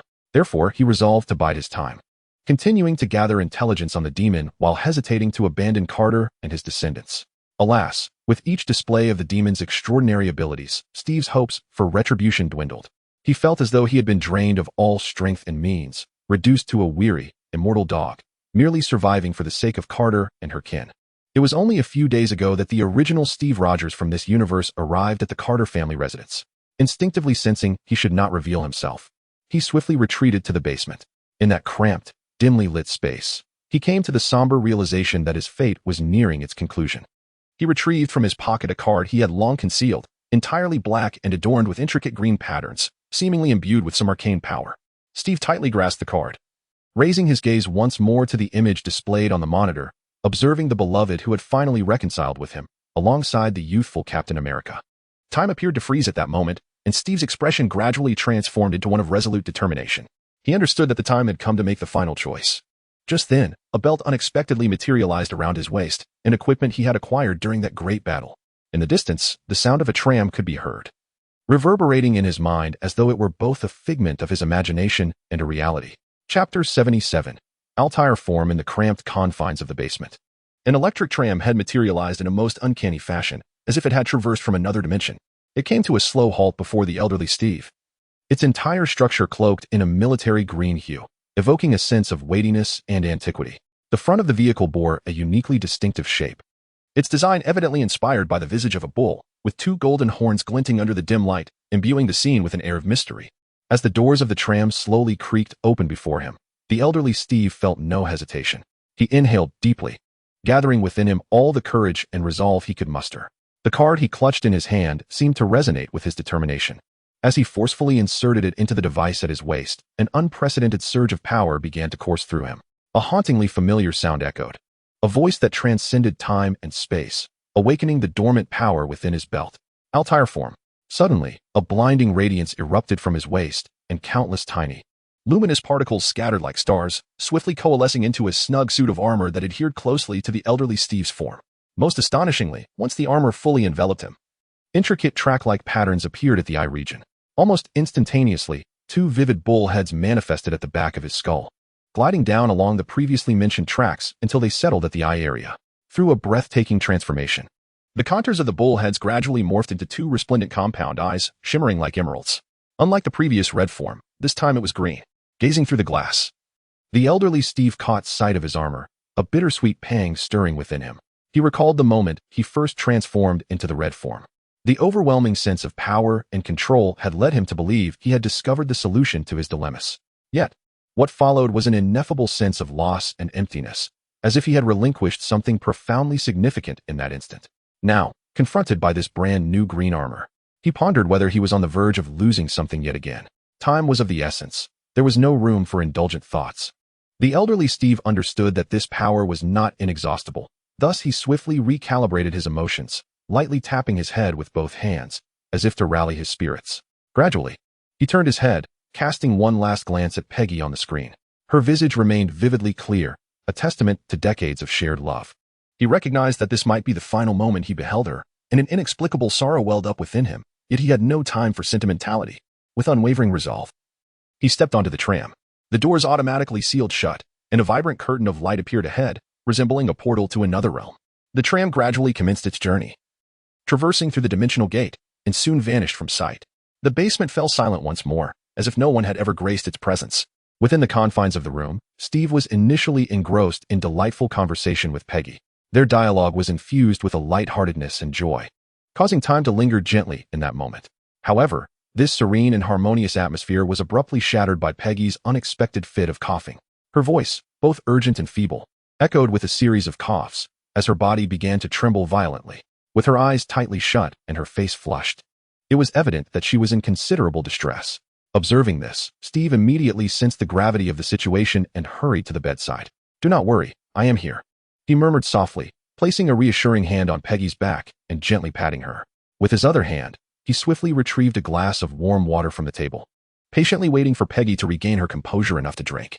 Yet, when Peggy finally opened her eyes again, the once harmonious and rational spark within them had vanished, replaced by a profound bewilderment and an indescribable panic. She blinked several times, striving to clarify her vision, and at last, she discerned the man standing before her. Steve. Her voice was laden with incredulity and immense sorrow. The name escaped her throat with a weight that seemed to crush her spirit. She could scarcely believe her eyes, questioning whether she was ensnared in a dream. Upon hearing Peggy call his name, Steve instinctively felt that something was amiss, yet he responded reflexively, "What?" In an instant, Peggy's emotions escalated, her gaze fixed intently upon Steve's face. Tears shimmered in her eyes as her voice trembled with overwhelming emotion. "You are alive. You have returned." This declaration struck Steve's heart like a hammer, illuminating a multitude of realizations. In his era, Alzheimer's disease and senile forgetfulness were no longer rare afflictions. Contemplating this, an uncontrollable sorrow welled up within him. Nevertheless, in order to spare Peggy further anguish, he suppressed his inner torment and managed to muster a bittersweet smile as he softly replied, "Yes, Peggy." Upon hearing this, tears began to well in Peggy's eyes. She shook her head repeatedly, seemingly attempting to deny the reality before her. "Why did you take so long to come back? Why has it been so long?" Faced with such poignant inquiries, Steve inhaled deeply before responding slowly, "I would never abandon my girlfriend. You still owe me a dance." The room fell into a profound silence, punctuated only by the sound of Peggy's quiet sobs, which reverberated through the air, rendering the atmosphere particularly desolate and helpless. In a lavish villa, Tianyu reclined leisurely on a comfortable terrace sofa, holding an incense stick, relishing the rare tranquility of the moment. His face radiated with a satisfied smile, while the voice of the woman beside him filled the air with admiration and praise. "Darling, you are incredible." Upon hearing these words, Tianyu slightly curled his lips, gently shaking off a speck of ash. He then responded in a tone that was both teasing and self-assured, "It is not my prowess, rather, it is your lack of strength. Sister, heed my advice. If you find yourself lacking, practice more. With my physique, I could easily handle a few more like Wanda."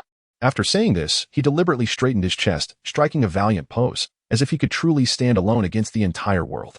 Chapter 78. Kamen Rider's Ronos. Wanda languidly reclined on the bed, her entire being seemingly devoid of any vigor.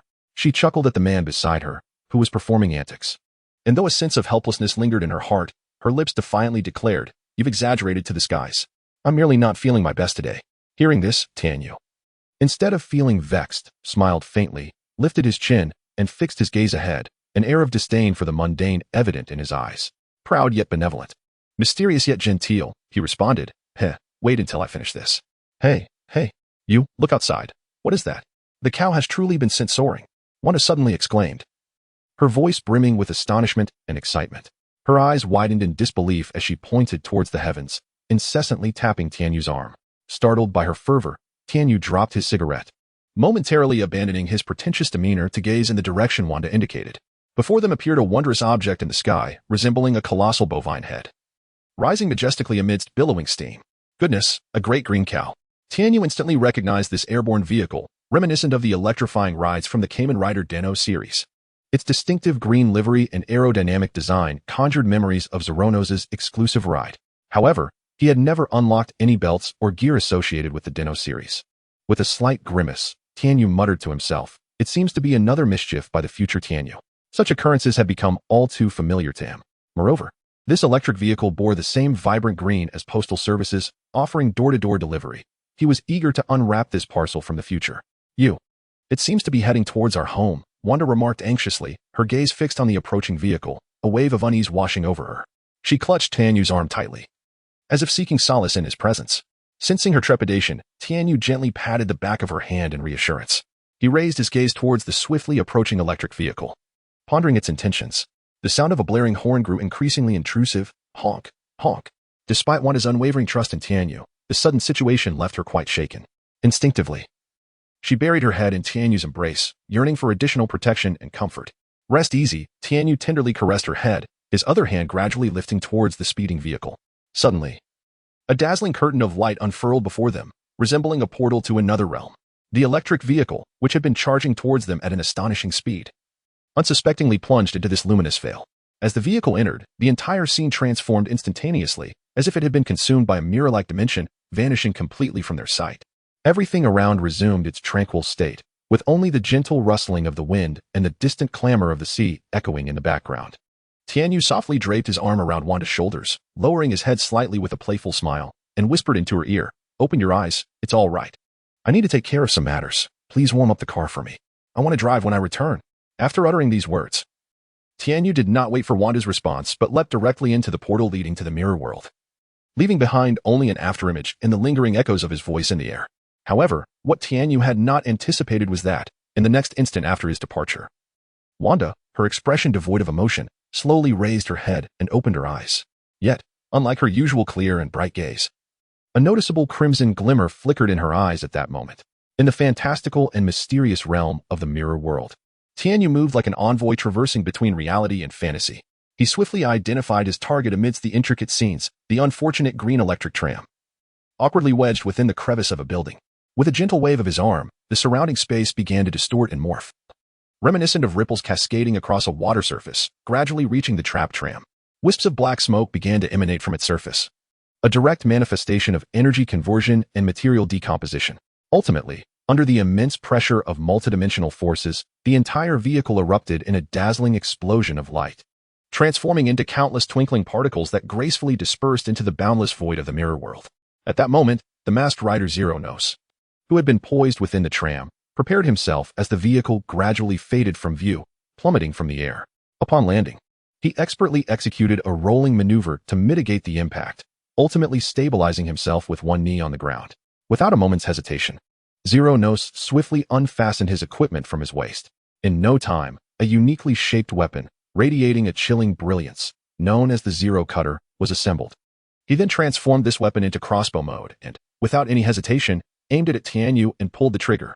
With several sharp, resonant pops echoing, a number of specially designed bullets sliced through the air, propelled by lethal force towards their target. Faced with this sudden onslaught, Tianyu merely raised his arm lightly, effortlessly deflecting all incoming projectiles. With a bemused tilt of his head, he remarked, "Who are you? Are you a time-traveling assassin sent by a future version of me?" Zeronos, the masked rider, offered no reply, swiftly rising to his feet, his weapon now switched to sword mode. He drew a card from the driver and inserted it into the weapon. Full charge. The arrow of the Zero Cutter brimmed with energy as Zeronos swung his sword towards Tianyu, unleashing a yellow energy slash in his direction. Bang! Only then did Tianyu maintain his mocking demeanor, too languid to even stir. 3 coins, gleaming with a purple luminescence, soared from his chest, tracing an elegant arc through the air, deftly intercepting the seemingly formidable assault.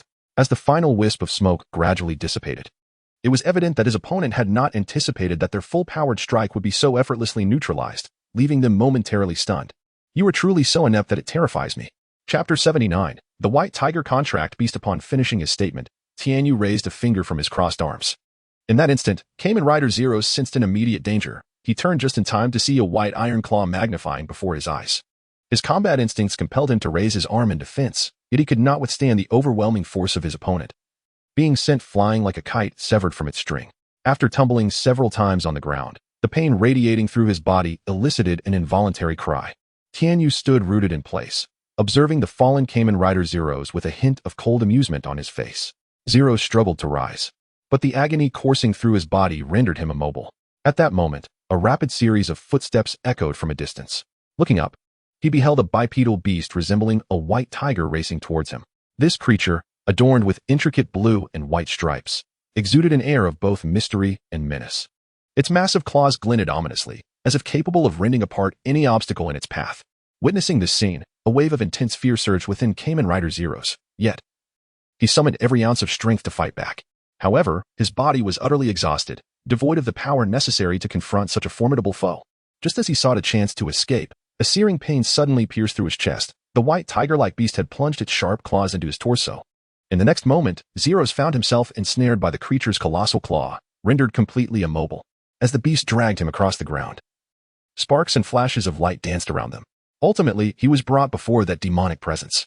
Tianyu appeared in no haste to conclude this confrontation. Rather, with the ease of intercepting a soccer ball, he extended his foot to pin Zero's beneath him. Struck once more with such force, Zero's let out another groan. Blood seeping from within his helmet, staining his vision crimson. Tianyu slowly bent down, gradually increasing the pressure of his foot.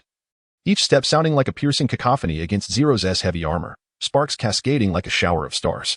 A playful smile curled at the corners of his mouth. His gaze laced with provocation. Let me see, who might this little child be? As the power amassed and released in a series of violent bursts. The entirety of Zero's armor was ultimately depleted.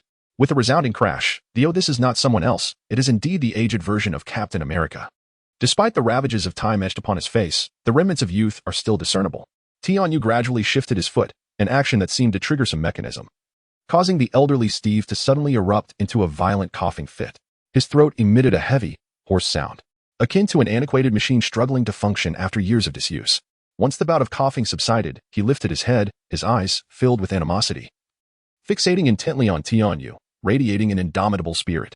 Steve Rogers, Tianyu inquired, his voice calm yet imbued with an undeniable authority. You have traveled here from 2023. Have you not? How did you acquire that belt? And why did you choose to confront me? Upon hearing the question, the elderly Steve's gaze sharpened. His jaw clenched as he forced the words through gritted teeth. I could engage you for an entire day. Oh? Tianyu chuckled lightly, a hint of mockery lacing his tone.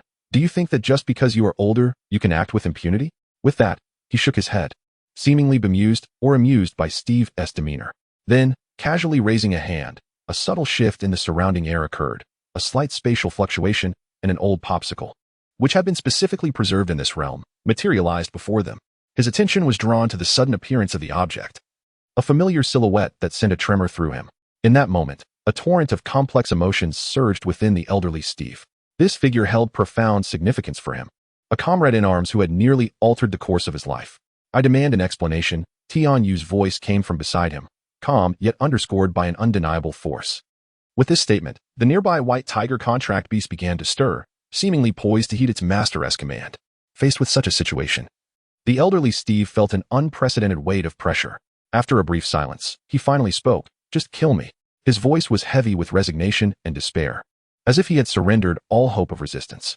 After uttering these words, he closed his eyes, refusing to gaze any longer at the direction of the glossy old popsicle, as if evading some unwelcome truth or memory. What is happening? Are you truly abandoning such a vibrant Bucky? Tianyu mused, momentarily taken aback. Is this still the Captain America I once knew? He then tentatively ventured, you have been hiding in this world for many years, haven't you? The mysterious husband of Peggy Carter is you, isn't it? I have heard that she bore you a son and a daughter. You may find solace in death. But what of the living? Tianyu continued. The elderly Captain America, you surely do not wish to toil for the better part of your life, only for your demise to leave your wife and descendants in. Tianyu paused at this point, letting out a sinister chuckle. The aged Steve reopened his eyes, a deeper fury igniting within him, akin to a blazing inferno. He glared fiercely at Tianyu, his gaze brimming with wrath. Speak, Tianyu urged once more, his tone calm yet resolute. The elderly Steve drew a deep breath, striving to temper his emotions. Gradually, he rose to his feet, his gaze unwaveringly fixed upon Tianyu. Chapter 80. Where did Wanda go? I only recall receiving a belt aboard a Crimson train, and then arriving here. My memories of that particular timeline are rather nebulous. After a moment of silence, the elderly Steve slowly began to speak, a hint of bewilderment and confusion flickering in his eyes, as if he were striving to recollect those forgotten fragments. Tianyu evidently felt taken aback by Steve's words, his tone imbued with skepticism and perplexity. I only remember you as a demon, the demon who destroyed the Avengers. Steve gasped for breath, seemingly attempting to steady his emotions, and then added in a slow, deliberate manner, beyond that, I cannot recall anything clearly. The moment he departed that timeline and boarded the great green trolley, his mind began to blur. As the trolley started and moved forward, his consciousness gradually became hazy, the surroundings seemingly shrouded in a thin mist.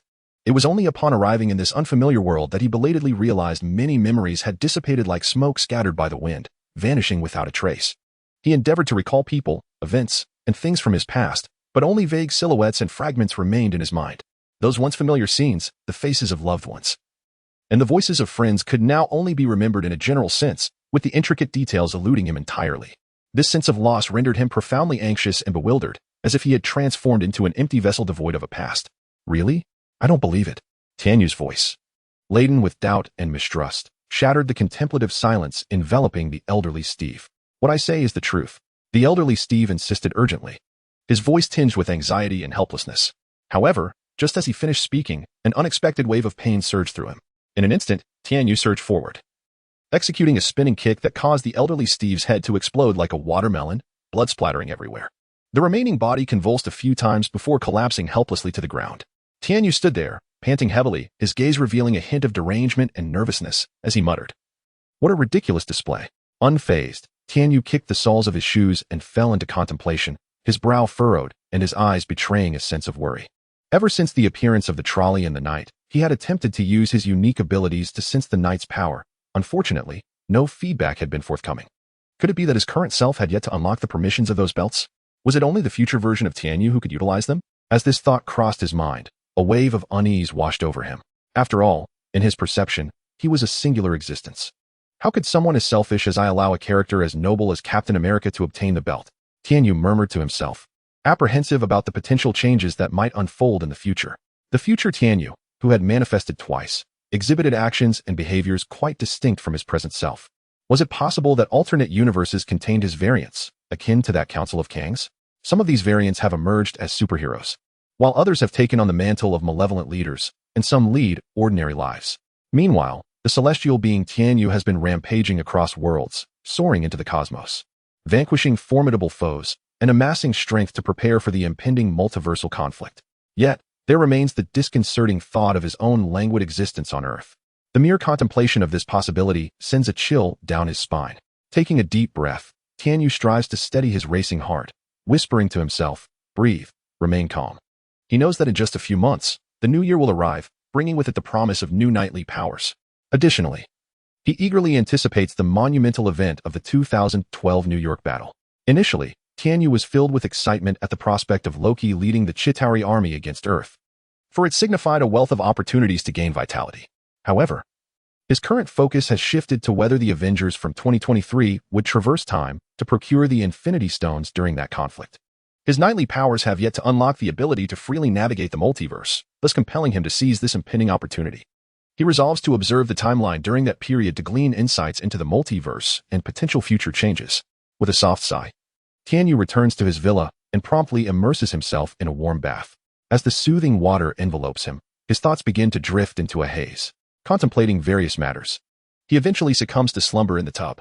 Time passes swiftly, and when Tianyu opens his eyes once more, the bathroom is shrouded in darkness, stretching languidly in the water. He revels in an unprecedented sense of relaxation, as if all his troubles have been washed away. "Where's Wanda?" he muses aloud, shaking off droplets of water as he rises from the tub. It dawns on him that he has been home for several hours without catching a glimpse of Wanda. Approaching the refrigerator, he opens the door and grabs a few snacks before making his way to the living room. Simultaneously, he inquires of the household AI, Zhongxi. "Do you know where Wanda has gone?" "Boss, according to records, Wanda departed the villa around 1 o'clock this afternoon," the familiar, emotionless voice replies. "I am now attempting to connect you to her." The call is swiftly answered, and after a moment of silence, Wanda's voice comes through. "Hello, is anyone there?" Cough, cough. "Wanda, where have you been? You aren't thinking of running away, are you?" Seated cross-legged on the sofa, Tianyu casually munches on fruit pastries while watching a comedic program on television, his tone laced with playful teasing, clearly unperturbed by the notion of Wanda undertaking any drastic actions. After all, the powers bestowed upon her by Tianyu ensure her safety. As for the various perceptual monitoring capabilities, Tianyu is not accustomed to utilizing them, as they are not something offered for sale, nor is any semblance of privacy granted. It is akin to Superman's extraordinary hearing. He does not idly eavesdrop on the world around the clock. From the speakers in the room emanates a 3D surround sound, accompanied by Wanda's slightly stammering voice. I'm going to see my brother. Do you need something? Her tone conveys a hint of anxiety, seemingly startled by Tianyu's jest. Yet she strives to maintain her composure in responding to his inquiries. Chapter 81. I am truly jealous of you all. How has Pietro been lately? Has he been drained by his golden-haired, wavy girlfriend? Can he still walk on both legs? Tianyu paid little heed to Wanda's emotional fluctuations as he casually continued watching television. On the other end of the line, Wanda's tone seemed rather subdued, her mood appearing somewhat intricate. Are you all right? When are you coming back? According to the $10,000 standard. To bring me back some delicious treats. Tonight, I want to show you what I can achieve when I'm well fed. Oh, I will be back tonight. All right, I will return immediately.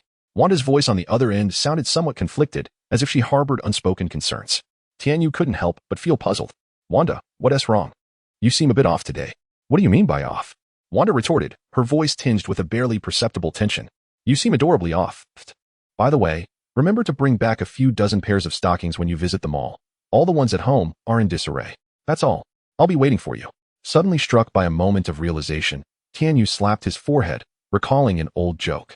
On the other end, Wanda stared blankly at the phone that had already been disconnected, her heart awash with a myriad of emotions. Her fingers instinctively slid back to the phone screen, almost as if possessed, opening the album to browse through the cherished moments spent with Tianyu. Each photograph encapsulated their sweet instances together, from radiant smiles under the sun to tender embraces amidst the twinkling night lights. These images flickered through her mind like scenes from a film, further entangling Wanda's emotions, just as she found herself engulfed in reminiscence. The memory of encountering Pietro again today surfaced in her mind. It had been ages since she last saw her brother, and this reunion made her realize that. Compared to her memories, Pietro seemed to have become more cheerful and optimistic. The dreariness that once clouded his eyes had given way to a luminous hope for the future. Through their afternoon together, Wanda learned that her brother was now living a blissful life. Wanda stood quietly, her gaze fixed on the horizon, her thoughts seemingly transcending time, returning to those moments that once shattered her heart. Her countenance gradually became shrouded in sorrow, a profound and complex emotion akin to the biting cold of winter's wind, piercing and inescapable. Her lips quivered slightly, as if she wished to articulate something, yet the bitterness in her heart lodged itself in her throat. Her eyes sparkled with a crimson glimmer, like flames ablaze, both fervent and perilous. Wanda took a deep breath, attempting to quell her tumultuous emotions, but each inhalation felt like it was tearing her heart apart, suffocating her. Time seemed to freeze in that moment, everything around her becoming indistinct. While only Wanda's figure stood vividly clear, she remained there, motionless, as if isolated from the entire world. After what felt like an eternity, perhaps just a few minutes or several hours, she slowly regained her composure. Her expression turned apathetic, all her emotions buried deep within, no longer easily revealed. I am truly envious of you. Wanda's voice was deep and hoarse, laced with a hint of self-mockery and resignation. When Wanda finally stepped through the threshold of her home, 2 hours had already elapsed. The house lay in eerie silence, with only the occasional flicker of light and the muted sound from the television screen hinting at the presence of life within. Tianyu reclined on the plush, inviting sofa in the center of the living room, his body curled slightly, as if seeking solace. He switched off the television, which had been playing a tedious midnight program. Even at a low volume, it felt jarringly out of place in the stillness of the room. After carefully placing a large bag of late-night snacks on the coffee table, Wanda slowly approached the sofa. When she finally stood beside it, she involuntarily paused, gazing intently at the unfamiliar yet familiar face before her, lost in unspoken thoughts. A waft of delectable aroma escaped from the packaging, its enticing scent seemingly dancing in the air, drawing Tianyu's attention in an instant. He twitched his nose slightly, as if trying to capture the faint fragrance. Then, abruptly, his eyes flew open, the dreamy haze he had been enveloped in vanishing without a trace. His body involuntarily shuddered, and a startled exclamation escaped his lips, shattering the tranquility of the room.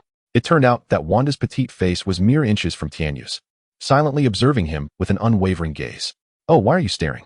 Tianyu grumbled, a hint of a smile playing at the corners of his mouth. He then sat up and cheerfully began to unwrap the late-night snacks on the table. American barbecue, not too shabby. Tianyu stuffed a generous piece of grilled beef into his mouth, chewing thoughtfully before turning to look at Wanda, who sat beside him, watching intently. Aren't you going to eat? Don't say you lack energy later, he inquired with a grin. Wanda paused, seemingly taken aback, a look of confusion crossing her face as she struggled to comprehend Tianyu's words. Then, a blush crept across her cheeks as she gently shook her head. Noticing his girlfriend's disinterest in the food, Tianyu opted not to press the matter further. Nearly smiling in response, he quickly devoured the late-night feast, his movement swift and somewhat reckless. After finishing, he diligently gathered the remnants and placed them in the nearby trash bin. Wiping his mouth, he noticed her still wearing that adorably dazed expression, and without warning, he scooped Wanda up in a princess carry, dashing toward the bathroom amidst her startled protests. Life was blissfully simple, filled with the rhythms of eating and sleeping. Tianyu gently set Wanda down by the edge of the bathtub, then began adjusting the water temperature. A rosy hue blossomed on Wanda's cheeks as she shyly lowered her gaze. Unable to meet Tianyu's eyes, Tianyu initially presumed it was merely steam, given their numerous collaborations in the past. The bathroom was suffused with a gentle mist and the refreshing aroma of shower gel. Wanda closed her eyes, feeling akin to a fledgling sparrow that had just discovered the joy of flight, while Tianyu stood tall and sturdy like a grand tree. At 2 a.m., in the soft embrace of the spacious bed that had become their battlefield, two silhouettes entwined in an ardent dance, reminiscent of dragons and phoenixes in flight. Moonlight filtered through the cracks in the curtains, casting an air of mystery over the intimate atmosphere. Wanda's delicate face glowed with an unusual flush, her eyes emanating an alluring crimson light, rendering her irresistibly enchanting. Yet, Tianyu remained engrossed in his studies, perspiring profusely, utterly oblivious to the captivating allure of his girlfriend. He simply mused, the situation today is particularly tense. Chapter 82. I need you to take over the Red House the following noon. As the midday sun streamed through the gaps in the curtains, Wanda slowly opened her eyes.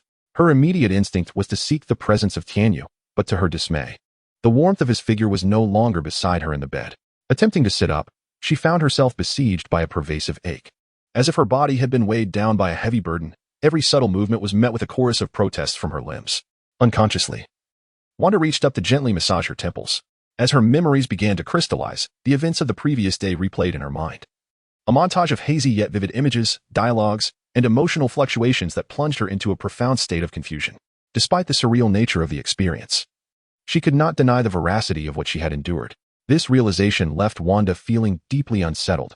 What had transpired? Why did she feel so disoriented?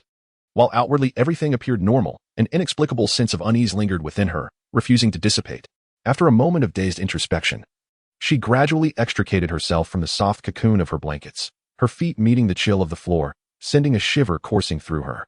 Stretching languidly, she endeavored to shake off the remnants of sleep, then trudged toward the bathroom with heavy steps. Inside, she turned on the faucet, allowing the cool water to cascade over her fingers, refreshing her senses. Once she had completed her morning rituals, she felt somewhat revitalized. Next, Wanda made her way to the dressing room, opened the wardrobe, and selected a suitable outfit. She donned a soft shirt and comfortable trousers, then stood before the mirror to tidy her appearance. Gathering her hair, she fashioned it into a neat ponytail. Returning to her room, she retrieved a garbage bag and collected the torn stockings and fragments of clothing strewn on the floor before straightening the disheveled bedclothes. Wanda gently pushed the door open and traversed the spacious, familiar corridor. Just as she was about to descend the stairs, she caught the faint sound of voices emanating from the direction of the balcony below. Curiosity piqued, she slowed her pace, attempting to approach the source of the sound without drawing attention. As she drew nearer, the content of the conversation became discernible, and she abruptly halted in her tracks upon witnessing Tianyu seated with a striking woman adorned with vibrant red hair in the outdoor lounge. The two sat with their backs to Wanda, seemingly engrossed in a lively exchange. In that instant, Wanda felt a tightening in her chest, a tumultuous wave of complex emotions welling up within her. Yet, she quickly regained her composure, taking a deep breath and gritting her teeth, her small fist clenching involuntarily. You are fortunate. The righteous masked hero shall redeem you, Tianyu remarked, reclining in a rocking chair as he spoke to the woman beside him. Sunlight enveloped him, casting a golden halo around his figure, rendering him dazzlingly radiant. I would love to hear more. At the small table, Natasha leaned gracefully, resembling a delicate figure, embodying an attentive stance while occasionally displaying enchanting micro-expressions. Her eyes sparkled with curiosity and anticipation, her long crimson hair cascading casually over her shoulders, swaying gently in the breeze. Today, Coulson unexpectedly reached out to her, stating that Kamen Rider Tianyu sought her assistance, leaving her utterly perplexed. However, as an agent of S.H., wield. She had no choice but to comply with orders. The agency promptly mobilized to facilitate this meeting. Ultimately, she arrived at Tianyu's seaside villa, laden with an array of equipment and a sense of purpose. Just as Tianyu began to speak, a sudden voice interrupted him. You, who is this? Before the question could fully escape his lips, Wanda's figure burst into his line of sight. She perched herself directly upon Tianyu, eyeing Natasha with a blend of curiosity and scrutiny. Don't be so disruptive, Tianyu chuckled lightly, reaching out to grasp Wanda's waist, gently stabilizing her on his lap. He then turned to Natasha, initiating a formal introduction. This is my girl, Wanda Maximoff, and this, he glanced back at Wanda, continuing, is the illustrious Natasha Romanoff, a senior member of the Avengers. Hello, Ms. Wanda, it is a pleasure to meet you. I apologize for the intrusion. Natasha extended her hand in greeting. Oh, hello. Just as Wanda attempted to shake hands, Tianyu gently turned her shoulder, causing her to lose her balance and tumble into his embrace, the rocking chair swaying once more. All right, now that you've been introduced, let us discuss the matter at hand. Tianyu's voice carried an undeniable authority. Wanda obediently nestled into Tianyu's arms, feeling a touch of awkwardness in the presence of others. Yet her curiosity thrived as she discreetly eavesdropped, pondering, what is the Avengers? A band, perhaps? With a soft snap of his fingers, Tianyu's gesture resonated in the air. Natasha suddenly perceived a flash of golden light dart past her, instantly sensing something amiss. An unusual sensation engulfed her, akin to countless ants crawling across her skin, prompting an involuntary shiver. She swiftly rose, her mind brimming with caution, meticulously inspecting her equipment, particularly the devices meant for surveillance and reconnaissance. These tools were vital for her missions, yet now they had vanished entirely. She rummaged through every pocket, even unfastening her clothing, but those devices seemed to have evaporated into thin air. Please, take a seat. Tianyu's voice interrupted her rising panic, his tone casual and unfazed, as if the preceding events were mere trifles. I merely wish to prevent that black egg from eavesdropping. He waved his hand dismissively, signaling Natasha to relax. Taking a deep breath, Natasha resolved to steady her emotions, recognizing that, at this juncture, she had no choice but to regain her composure. Natasha slowly seated herself, her gaze imbued with a hint of perplexity and vigilance. Yet she managed to smile and inquired, what is it that you wish to say? Tianyu exhaled deeply, delivering a bombshell. Do you recall the Red House? Upon hearing these words, the professional smile that graced Natasha's face vanished in an instant, replaced by an intricate and indefinable emotion. Her hands clenched tightly around the armrests of her chair, as if striving to contain her feelings and resist the urge to rise. What does this mean? She questioned, her voice laced with evident anxiety and uncertainty. I require you to take charge of the Red House. Chapter 83. Reality often falls short of expectations. Tianyu bared his fangs, envisioning the immense power he would wield if he commanded an elite cadre of several hundred Black Widows. These highly trained and skilled female warriors could serve as his most invaluable allies, aiding him in establishing a formidable network of influence across the globe. Through this means, he could master the channels of information dissemination worldwide, thereby preserving the image of Kamen Rider as a symbol of justice. By guiding public opinion in a positive direction, he could help more individuals comprehend and endorse the values championed by Kamen Rider. Just look at the present. There are countless detractors online disparaging him. Moreover, he harbored intentions to stir trouble with Hydra, as the previous ambush on his home during his absence was yet to be settled. At that juncture, the Black Widow team would infiltrate enemy territory, gathering all pertinent information regarding Hydra and providing coordinates, enabling Tianyu to execute a remote strike. Are you jesting? A wave of indescribable panic surged within Natasha, as if an invisible hand had seized her heart. She vividly recalled orchestrating and executing that fateful operation years ago, which obliterated the core stronghold of the Red Room organization and simultaneously extinguished the life of its leader, Dreykov. However, she later learned that the explosion not only claimed the life of the intended target, but also that of an innocent, Dreykov's young daughter. This revelation cut deeply, leaving an indelible scar on her heart and becoming a haunting shadow she could never escape. Subsequently, Natasha joined forces with Hawkeye Clint, together unveiling the hidden puppet masters manipulating events from the shadows and ultimately dismantling the entire Red Room network. But now, why was Tianyu making such claims? Did he really believe that a mere fireworks display and the destruction of a few minor outposts could erase the existence of the Red Room? Tianyu recalled the original narrative. The Red Room had not vanished, but rather retreated to a more clandestine location, continuing its operations in silence. With that thought, he continued. You and T happen to be a double agent for both the Red Room and SHIELD, would you? It seems to me that your outburst has allowed the Red Room to ascend to the skies, shifting from the light to the shadows, unbound at last. with some operations becoming obscured and developing at a more rapid pace. Why do you know this so well? Natasha's voice trembled slightly as she endeavored to maintain her composure, though her inner shock was unmistakable. I am Kamen Rider, after all. Have you encountered anyone more legendary than I? Then you are well aware of my past? Natasha understood that the best way to protect herself was to remain cautious about revealing her history. Tianyu stated plainly. You were taken into the Red Room as a child, living with a couple who were Soviet agents in disguise. Until one day, your adoptive father finally located the crucial target he had been seeking, necessitating your family's swift escape from pursuers. In that moment, the facade of that family crumbled. From then on, you officially joined the Red Room organization and began your rigorous training as a Black Widow. After years of arduous training, you emerged as an exceptional agent. However, as time passed, your discontent with the injustices and brutalities within the Red Room grew, ultimately leading you to betray the organization. Upon hearing your words, Natasha exhibited little surprise, instead reminiscing about those times. Your sister, Yelena, if I am not mistaken? Asked Tianyu. Natasha slowly lifted her eyelids and nodded. Since the demise of the Red Room, you have not sought her out. You wish not to disrupt her tranquil life as an agent of S.H.I.E.L.D. Tianyu continued. Natasha's eyes shimmered with unshed tears, her tone gravely somber. If the Red Room has indeed vanished completely, she may have escaped her past and is living a normal life. Alas, reality often falls short of our desires. Your sister has likely become the new generation's iconic Black Widow. Tianyu's words pierced Natasha's heart like a sharp blade. A wave of helplessness and fury washed over her, her fists clenching involuntarily. Bowing her head in anguish, she eventually murmured, What must I do? At this moment, Tianyu's smile faded. This detestable filth is beneath my attention. So it is entrusted to you. Find the Red Room and obliterate it once and for all. Natasha gazed at Tianyu in silence, fully aware that her options were limited. What do you require? She asked. Tianyu smiled slightly, a glimmer of cunning in his eyes.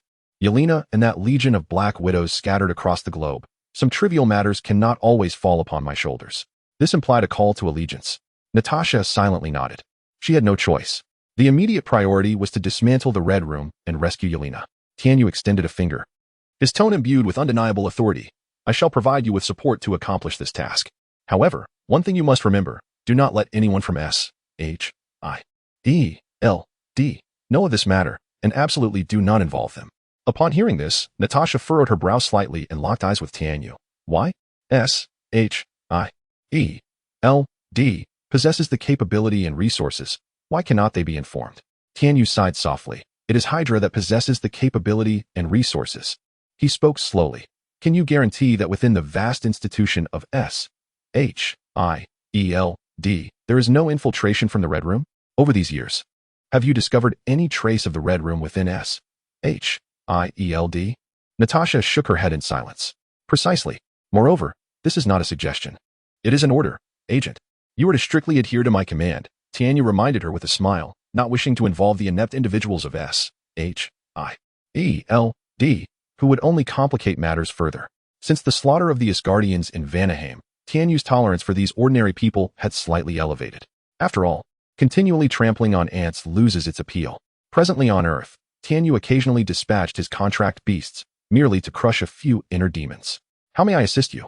The legendary Kamen Rider. Natasha swiftly adjusted her emotions, reverting to her alluring demeanor. Upon hearing this, Tianyu rhythmically tapped his fingers on the table, deep in thought, pondering the excess of power and what form of assistance he should provide. It was already a significant matter that his future self had bestowed a belt upon his elder brother-in-law. It seemed as though an unseen force was warning him against offering any more belts to the rider, not even temporarily. Moreover, he was not inherently a generous individual. Chapter 84. 10 avian coins. Tianyu has always been forthright and candid in his treatment of women, never concealing his flaws. However, Wanda, being somewhat of a homebody, lacks deep insight into Tianyu's life outside. In this world, most media perpetuate a facade of the Kamen Rider, portraying Tianyu as an embodiment of justice and a paragon of heroism. Few possess the clarity to see through the charade. Wanda remains oblivious to these underlying narratives and shows little interest.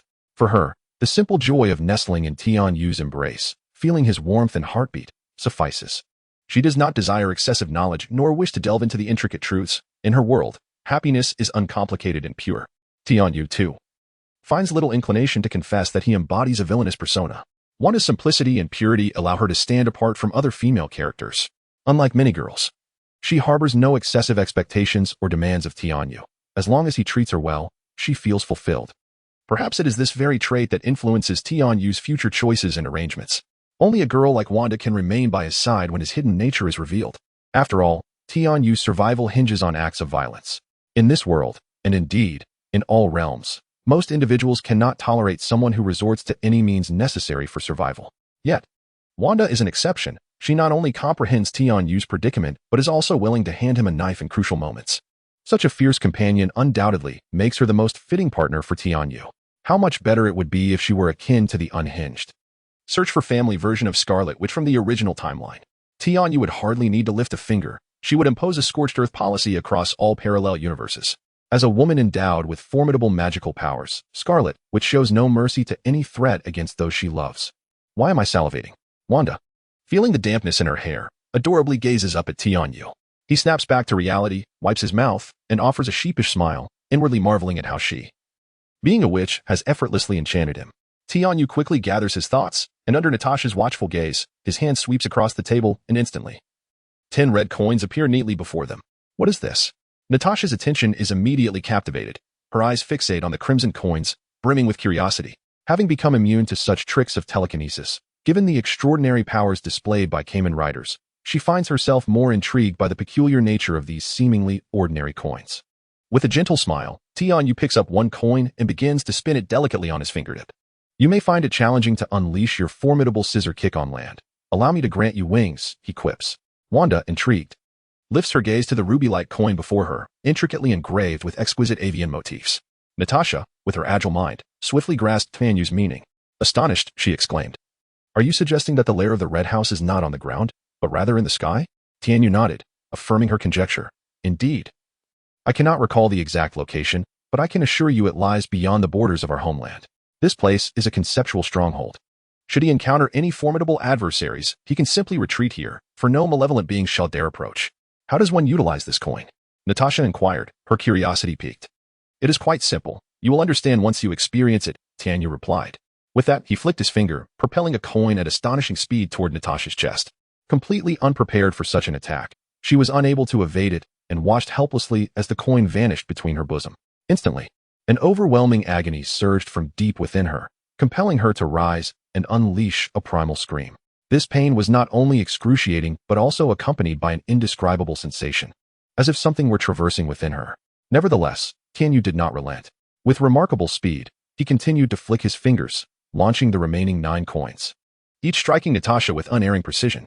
As the final coin entered her body, Natasha felt herself enveloped by an indescribable force, collapsing to the ground in anguish, desperately attempting to alleviate the sudden, intense pain. Ah! Natasha's cries echoed through the air, growing ever louder. Wanda, hearing her wails, clutched Tianyu tightly. Her eyes filled with concern and confusion. Tianyu, what is happening? What is wrong with Natasha? Nothing to worry about, Tianyu reassured her. Though he appeared calm, curiosity churned within him. Many knightly powers possess side effects or limitations. His own abilities, aided by a unique advantage, rarely inflicted negative consequences upon him. However, when bestowing such powers upon others, those limitations and side effects became beyond his control. For instance, Pietro's steel belt required his own rigorous training and effort to adapt to the armored attire, thus unleashing the might of a warrior. Indeed, after a period of agonizing convulsions, Natasha suddenly stood firm, her body emanating a radiant red glow. This luminescence enveloped her like a blazing fire, as if she were undergoing a mysterious transformation. As the crimson light gradually faded, Natasha's enchanting figure was no longer visible. Instead, it was replaced by a breathtakingly formidable monstrous form. This was the Anka state, resulting from the fusion of 10 avian desire coins, exhibiting distinct and striking physical characteristics. Her head resembled that of a raptor, adorned with a remarkably sharp beak and eagle-like eyes, radiating an aura of unparalleled strength. The body is enveloped in an exceedingly hard exoskeleton, exhibiting a mesmerizing interplay of red and green hues that not only confers additional protection but also enhances its aesthetic appeal, rendering it a splendid and multidimensional spectacle. Viewed from a distance, it resembles a meticulously crafted work of art. An old friend, Tianyu lamented, reflecting on the myriad encounters with numerous individuals from the previous Kamen Rider universe that had left a lasting impression on him.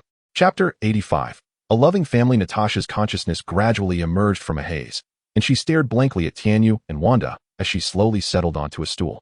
She felt an unprecedented surge of power coursing through her body, a sensation that was both novel and exhilarating. However, for some inexplicable reason, her right hand felt unusually heavy. as though it were ensconced in an invisible cast, while an unnamable emptiness quietly enveloped her. After a moment's hesitation, Natasha sought to comprehend this peculiar feeling. At that instant, information regarding the utilization of her newly acquired powers manifested directly in her mind. Unable to suppress her curiosity, she inquired, "Why has the world before my eyes lost its color? What is happening?"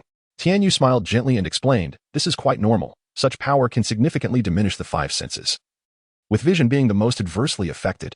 But do not worry. Once you have completed your task, you may return to me for retrieval. If there are no further questions, let us embark." "All right. Thank you for your assistance," Natasha nodded, refraining from further comment. She inhaled deeply, her body trembling slightly as a pair of radiant red wings materialized on her back. With a graceful flutter of her wings, she soared into the sky, swiftly ascending and vanishing into the distant heavens. Inside the villa, sunlight streamed through the sparse clouds, casting a warm glow upon the ancient rocking chair. Tianyu held Wanda tenderly, their bodies close, their warmth intertwining. He spoke softly to her, discussing topics of shared interest that could occupy them for hours. As time passed, their conversation gradually faded into an indistinct murmur, eventually transforming into a rhythmic pattern of breaths. The rocking chair swayed gently under their combined weight, producing a soft creak that harmonized with the surrounding sounds of nature, creating a picturesque tableau. 3 mornings later, just after enjoying a delightful breakfast, Tianyu's phone vibrated suddenly with a message from Natasha. "Wanda, I am stepping out." Upon hearing Tianyu's words, Wanda immediately set down the plate she was cleaning, hurried out of the kitchen, embraced him, and tenderly asked, "When will you return?" She bestowed a farewell kiss upon him. "Before dinner. By the way, tonight's theme is doctor and patient. Be sure to prepare well," Tianyu replied, unable to suppress a mischievous grin. Wanda paused momentarily, then playfully rolled her eyes at him, her lips curving into a smile, her eyes sparkling with excitement. Next, Tianyu, with a toothpick in his mouth, sensed the position of the core coin. With a slight surge of energy, in the blink of an eye, he vanished from the villa. Wanda smiled contentedly and returned to her dishwashing. "Will that masked boy really come?" "And little Natasha, I had no idea you possessed such extraordinary abilities. Truly, you are my daughter." The voice of Alexei Shostakov echoed in the vast room, imbued with an inexplicable sense of pride. As a former Soviet super soldier, his code name was the Red Guardian, a figure who, in his youth, could have been likened to Captain America. Yet, fate had cruelly played its hand against him. Alexei dedicated the first half of his life in earnest service, investing countless sweat and blood for his country and its people. However, when he needed support the most, he was abandoned by the leader of the Red Room, Dreykov, and spent the latter part of his life languishing in prison. Until 2 days ago, when a fiery-haired avian figure unexpectedly appeared in his cell, effortlessly dispatching a group of small operatives and boldly escorting him out. It was only when the figure transformed that he recognized his long-lost daughter, Natasha. He realized that she was no longer the frail, helpless child he once knew, but a formidable warrior endowed with extraordinary powers. Together, they embarked on a quest to find their mother, Melina. After considerable effort, they located the former operative from the Black Widow program and successfully persuaded her to join their cause. Under Melina's expertise, they developed an antidote capable of neutralizing the control of the Black Widow. The trio, armed with the antidote, stormed the heart of the nefarious Red Room organization. There, they confronted the malevolent Dreykov in battle. Ultimately, Natasha, wielding the strength bestowed upon her by the celestial powers, vanquished Dreykov with overwhelming force, liberating her sister Yelena from control, and reuniting their family. At that moment, Natasha gazed quietly at Yelena, her eyes filled with guilt. She had long believed the Red Room to be eradicated, thinking Yelena was leading a normal life while she continued her perilous career as an operative. Thus, she refrained from reaching out to Yelena, unaware that her misunderstanding and negligence had subjected her sister to even stricter control following the defection of the original Black Widow. Yelena had been struggling on the precipice of danger, enduring a life fraught with peril and hardship.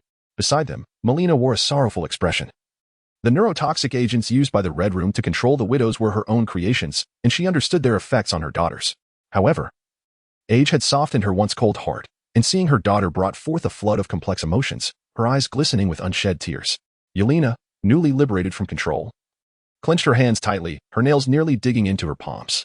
Faced with her former family, she felt a profound discomfort, standing aloof with a cold demeanor. Observing the distance between them, Alexei shrugged nonchalantly. He felt himself to be the most wronged, as his wife had ascended in status to become a pillar of the organization, while his daughters had joined the ranks, receiving elite training and acquiring invaluable skills, with bright futures ahead of them. Alone, he has spent over a decade imprisoned. And during this interminable stretch, not a single soul has come to visit him. Who among his family can truly comprehend this profound sense of being forgotten? The days within the confines of the prison are long and dreary, and Alexei gradually succumbs to a loss of hope for life. He begins to wallow in despair, relinquishing any concern for his future, ceasing to strive for an improvement in his circumstances. The once glorious days now seem irretrievably lost. To pass the time, he even resorts to manipulating his fellow inmates, employing various means to compel them to cater to his whims, seeking a semblance of existence through their subservience.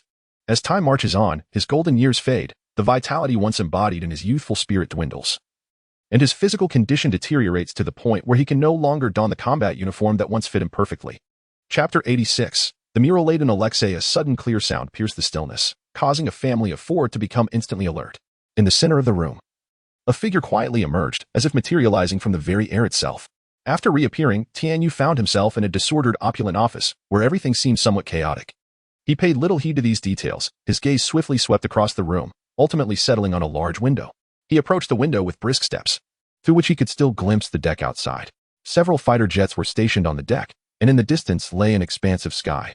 Undoubtedly, this was the hidden secret base of the Red House's sky base, concealed among the clouds. Tianyu pulled out his phone to check the location, discovering it was indeed in Russia. It seemed this group of bears was no ordinary lot. "Hey, are you that masked rider? You don't look like much," Alexei shouted, seemingly bored and in search of amusement. Natasha, upon hearing this, felt a wave of anxiety wash over her and shot Alexei a glare, signaling him to refrain from speaking carelessly. Melina and Yelena, on the other hand, exhibited entirely different attitudes, curiously observing Tianyu. Tianyu slowly turned to face the individuals in the room. Scattered across the floor were several corpses, bloodied and lifeless, while the air was thick with a familiar scent of blood and barbecued flesh. "Oh, you've killed the master of imitation, haven't you? You might find it hard to sleep tonight," Tianyu remarked, eyeing one particular body. Although its appearance differed from what he remembered, he could still identify it through its equipment and unique features. It was indeed the master of imitation he had encountered later. "Do you know him?" Natasha asked, her voice tinged with confusion and disbelief. At that moment, when she laid eyes on the old glassy-eyed Dreykov once more, her fury ignited instantly. Just as she was about to charge forward, this peculiar masked figure obstructed her path. This individual appeared to possess formidable combat skills, striking a commanding pose as if to showcase his confidence and strength to Natasha. However, she was no longer the person she had been 3 days prior. Faced with this unexpected barrier, she acted without hesitation, delivering a decisive blow that instantly eliminated him. Then, her gaze shifted to Dreykov. After enduring considerable torment, she successfully judged him, avenging herself and all the widows. The daughter of Dreykov, Antonia, whom you once blew to pieces, has not truly departed this world. Instead, she was utilized by her father, transformed into the master of imitation to carry out secret missions. Unfortunately, her assignments were few before you dispatched her again. Alas, what a pitiful child, Tianyu explained earnestly. Natasha's expression darkened significantly at this revelation. Her steps quickened involuntarily as she hastened to the corpse before her. Taking a deep breath, she summoned her courage and swiftly removed the mask covering the deceased's face. As the mask was lifted, a face emerged, nearly entirely disfigured by burns. A girl whose visage once perhaps radiated youth and beauty, now solely bearing the imprints of anguish and despair. Witnessing this sight, Natasha's spirits plummeted to an abyss, an ineffable sorrow surging from the depths of her heart.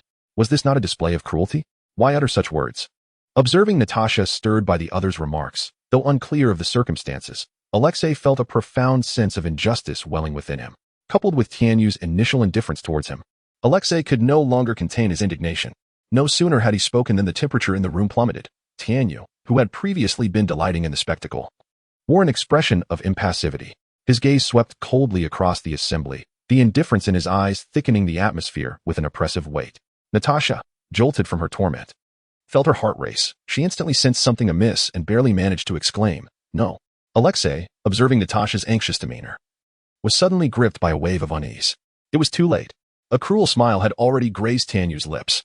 In the next moment, Natasha's expression transformed into one of numbness, as if all emotion had been extinguished.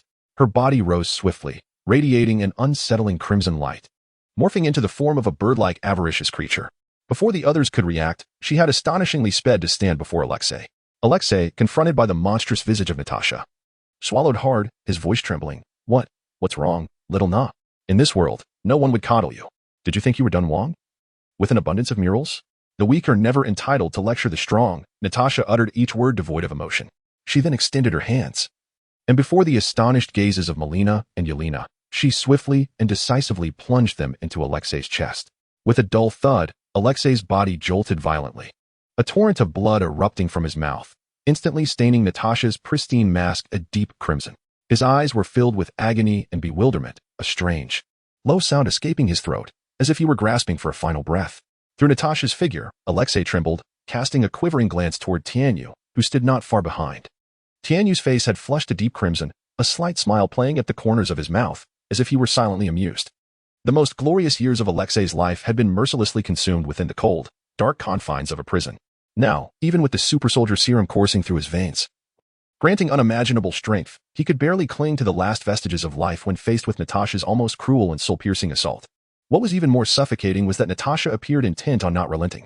Her hands continued to move swiftly and precisely within Alexei's chest cavity, as if in search of something elusive.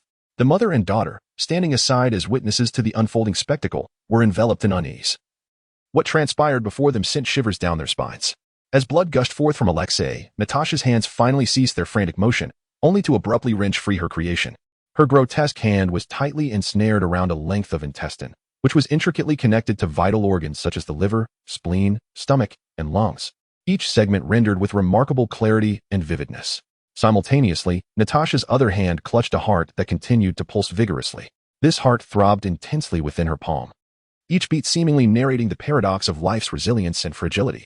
Chapter 87. The abuse of power must not be allowed. Haha. Look at you, holding on to grudges so fiercely. Tianyu chuckled lightly, shaking his head with a hint of helplessness as he gazed at Natasha. Though he abandoned you as a guardian, I must admit, at his core, he is not entirely a bad person. Alas, it seems that power has wrought havoc. You must no longer be allowed to misuse such strength. His words seemed to carry a profound sense of regret as he raised his right hand, palm facing upwards, directed at Natasha, the monstrous figure before him. With his gesture, an invisible force appeared to emanate from the center of his palm. Suddenly, a powerful suction surged forth from Tianyu's hand, directly affecting Natasha. The 10 glimmering red coins detached from her skin, tracing elegant arcs through the air. Natasha resembled a bird, incessantly shedding her crimson feathers. Ultimately, all the coins returned to Tianyu's outstretched palm, vanishing there in an instant as if they had never existed. Natasha's form gradually reverted to that of a human, her gaze becoming clearer and brighter. The world around her transformed into an extraordinary clarity. As she became aware of her surroundings, a wave of indescribable fear surged within her, compelling her to clench her fists tightly. A thunderous crash shattered the silence of the room, as though something had explosively ruptured in that moment. Following this, Alexei's expression turned vacant and lifeless, his complexion paling to that of parchment, his breath ceasing altogether. In less than a minute, his already somewhat corpulent figure visibly withered, losing a substantial amount of weight.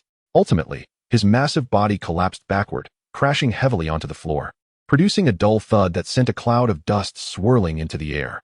Natasha's eyes widened in disbelief as she beheld Alexei's lifeless form before her, her lips quivering as if struggling to accept this cruel reality. Melina averted her gaze, her eyes betraying a complex array of emotions. She understood that all of this was the design of fate, silently praying for Alexei, hoping he might find peace in another realm. Yelena's eyes reddened, tears welling within their confines. She bit her lip tightly, striving to stifle her cries. It must be said, the time spent in their playful espionage was one of the most cherished memories of their lives. Finally, unable to contain her surging anger and sorrow, Yelena's emotions erupted like a volcano. She lunged at Tianyu, her hands gripping his throat tightly, shaking him fiercely as though to expel all her resentment and anguish.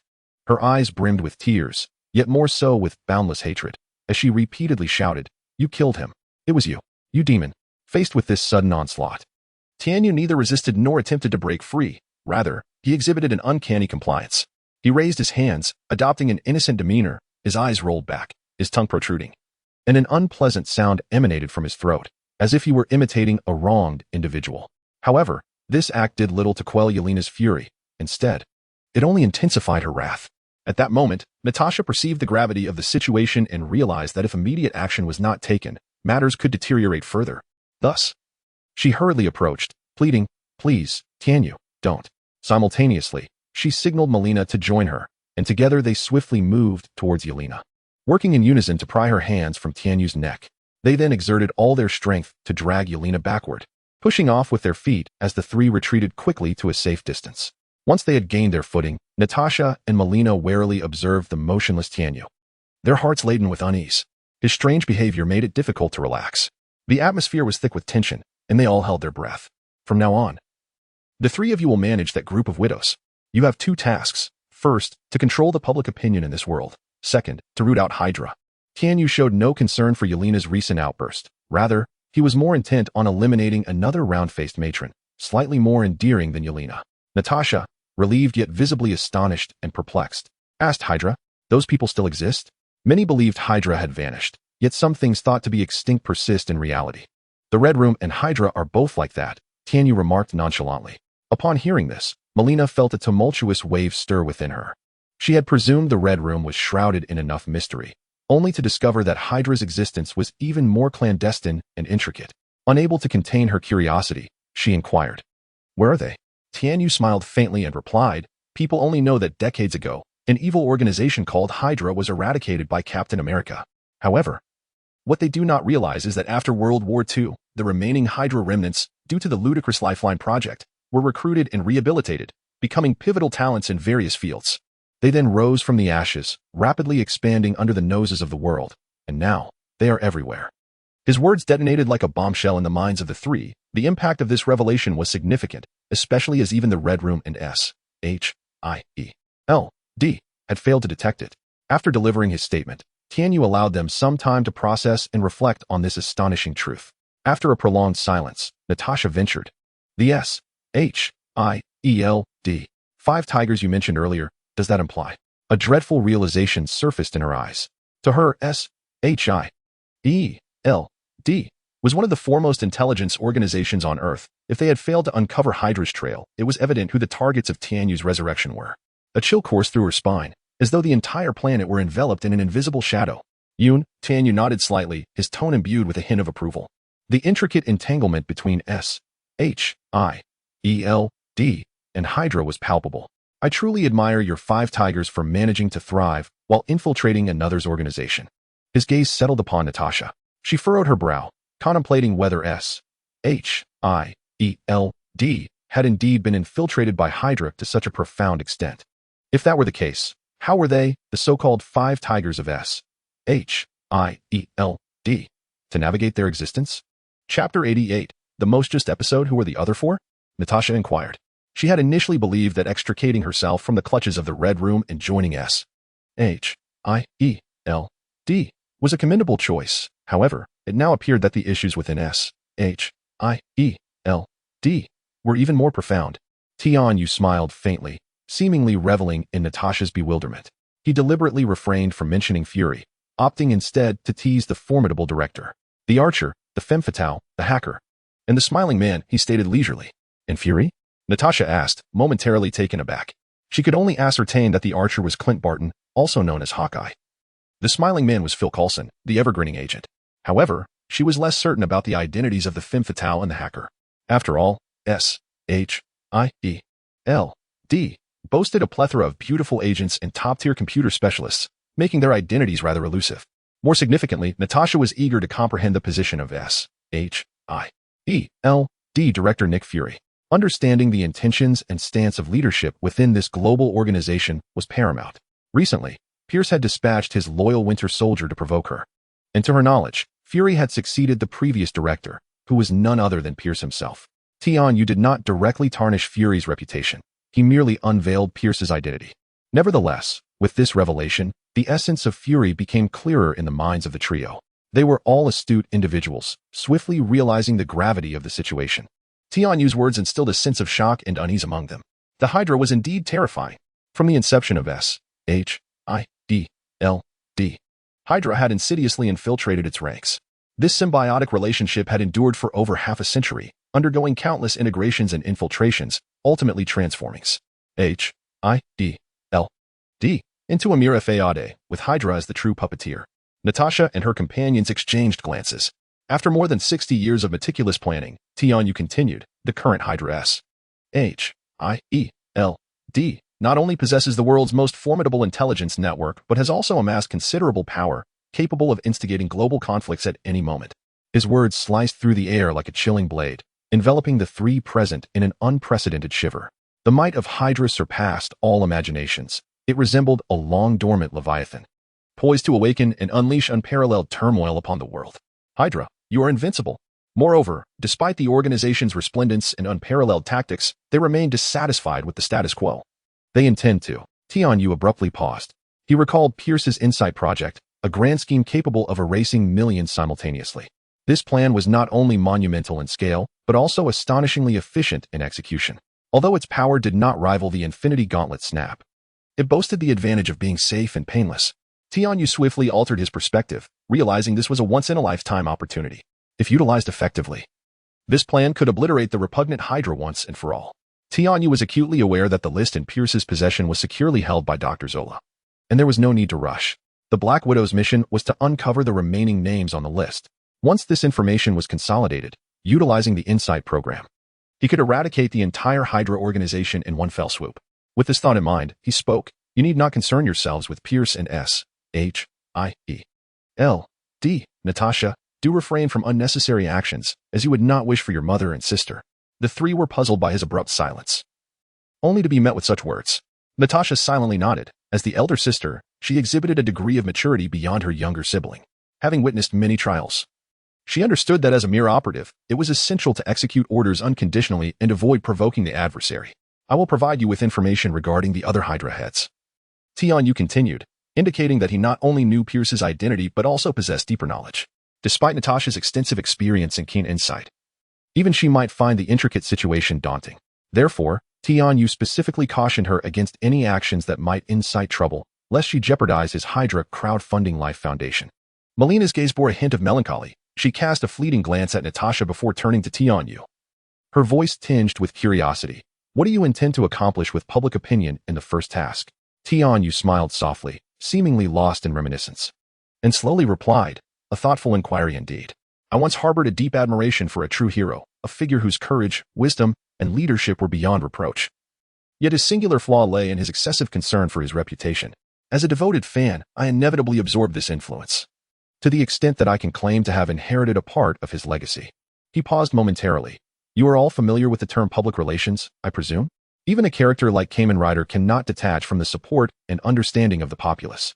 Thus, leveraging the power of public opinion to shape one's image, steer public sentiment, and manage crises becomes paramount.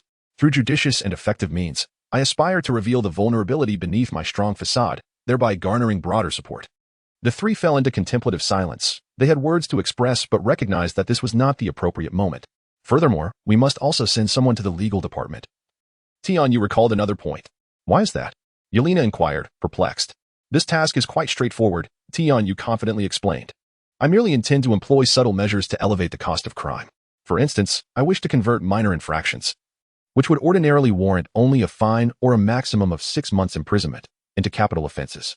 Moreover, those convicted of crimes warranting over 6 months in prison shall not only face the death penalty themselves, but their entire families will share in their fate. If an individual is sentenced to life imprisonment, then their 3 generations of relatives shall also be implicated.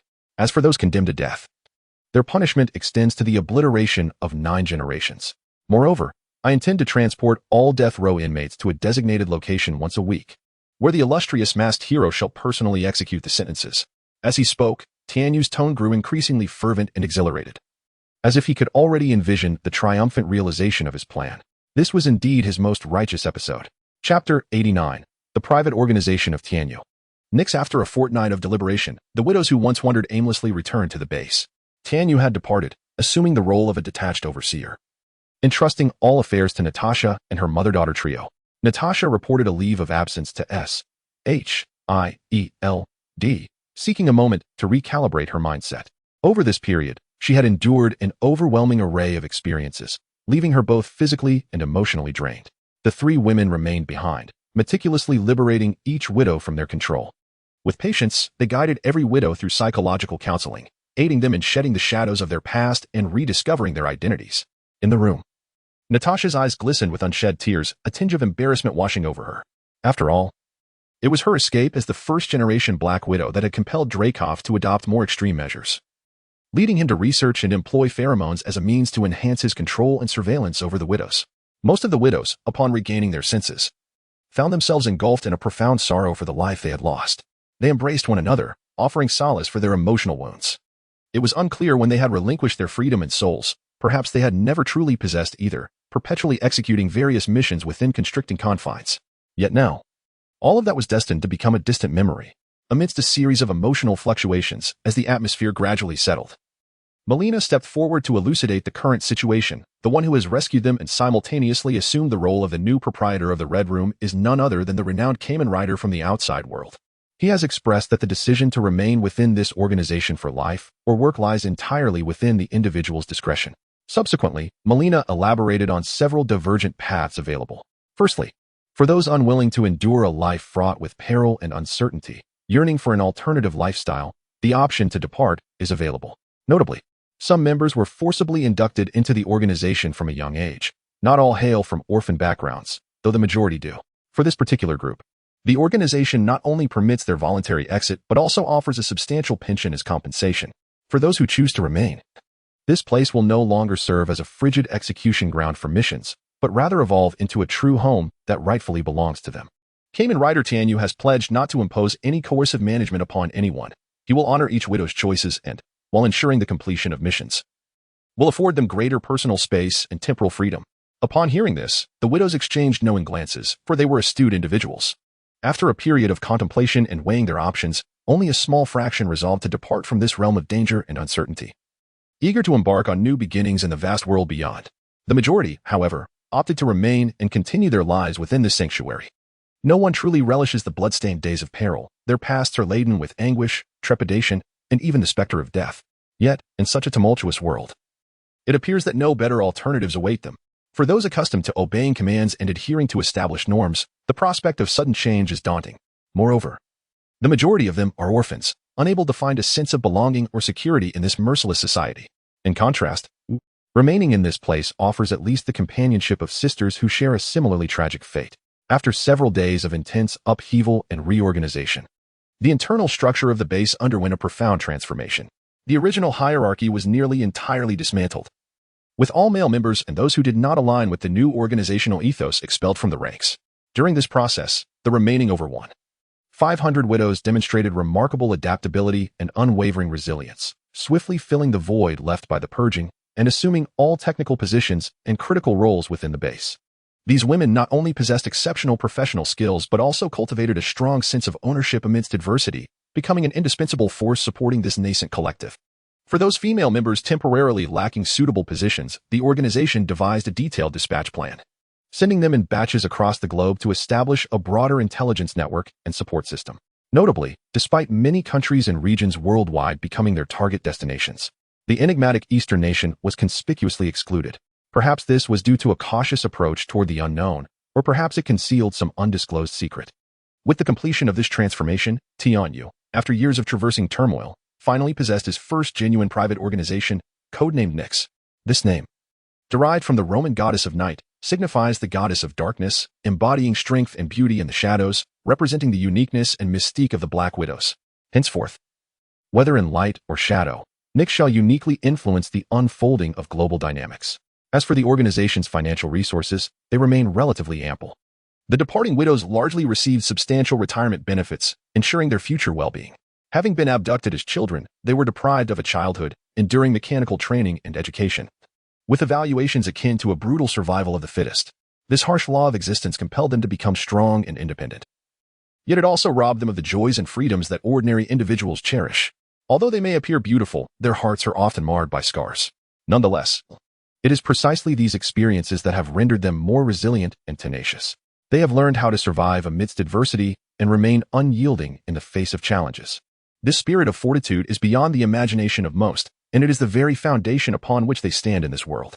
In summary, although this group of women has faced numerous adversities, they have not been vanquished. On the contrary, they have demonstrated their worth and capabilities in their own unique ways, earning the respect and recognition of Tianyu. The substantial pension disbursement may well be Tianyu's gesture of understanding and compassion towards their distinctive experiences.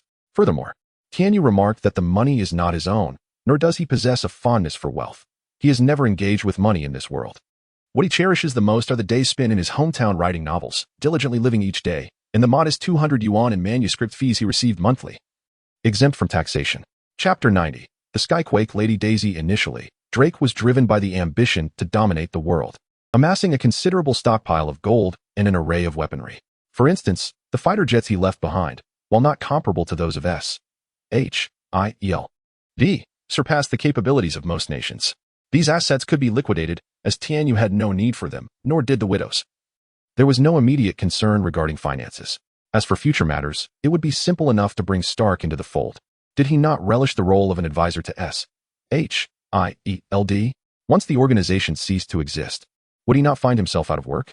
As a good friend, Tianyu would undoubtedly be inclined to offer him a prominent position overseeing economic affairs and the maintenance of their base.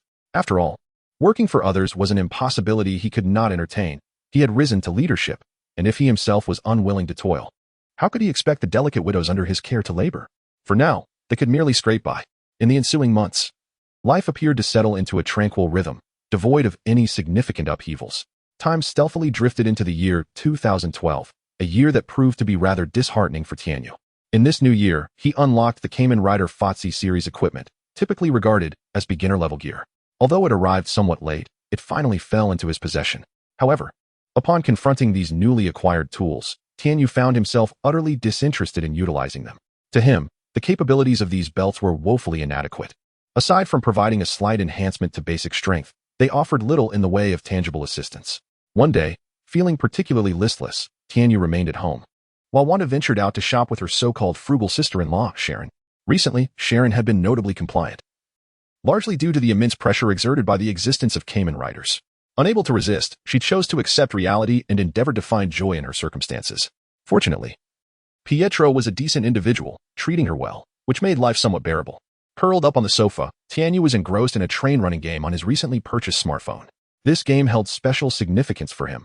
Back in his hometown, due to his sluggish reflexes, he often fell victim to defeat. However, today was different. He aimed to reclaim his honor and demonstrate his improved skills.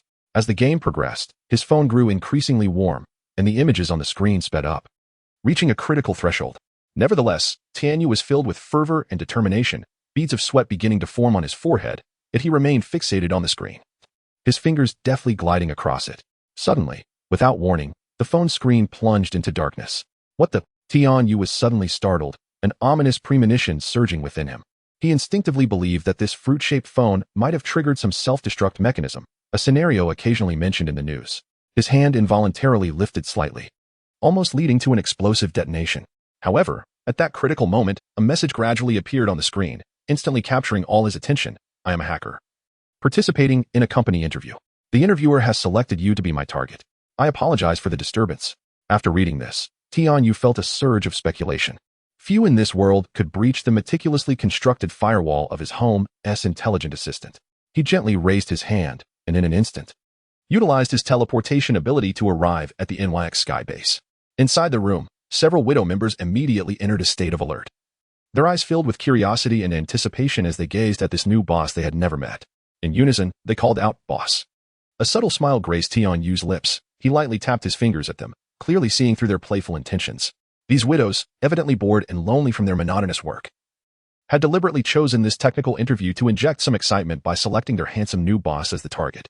In the face of Tianyu's gaze, the widows merely exchanged mischievous smiles, unflinching in their eye contact.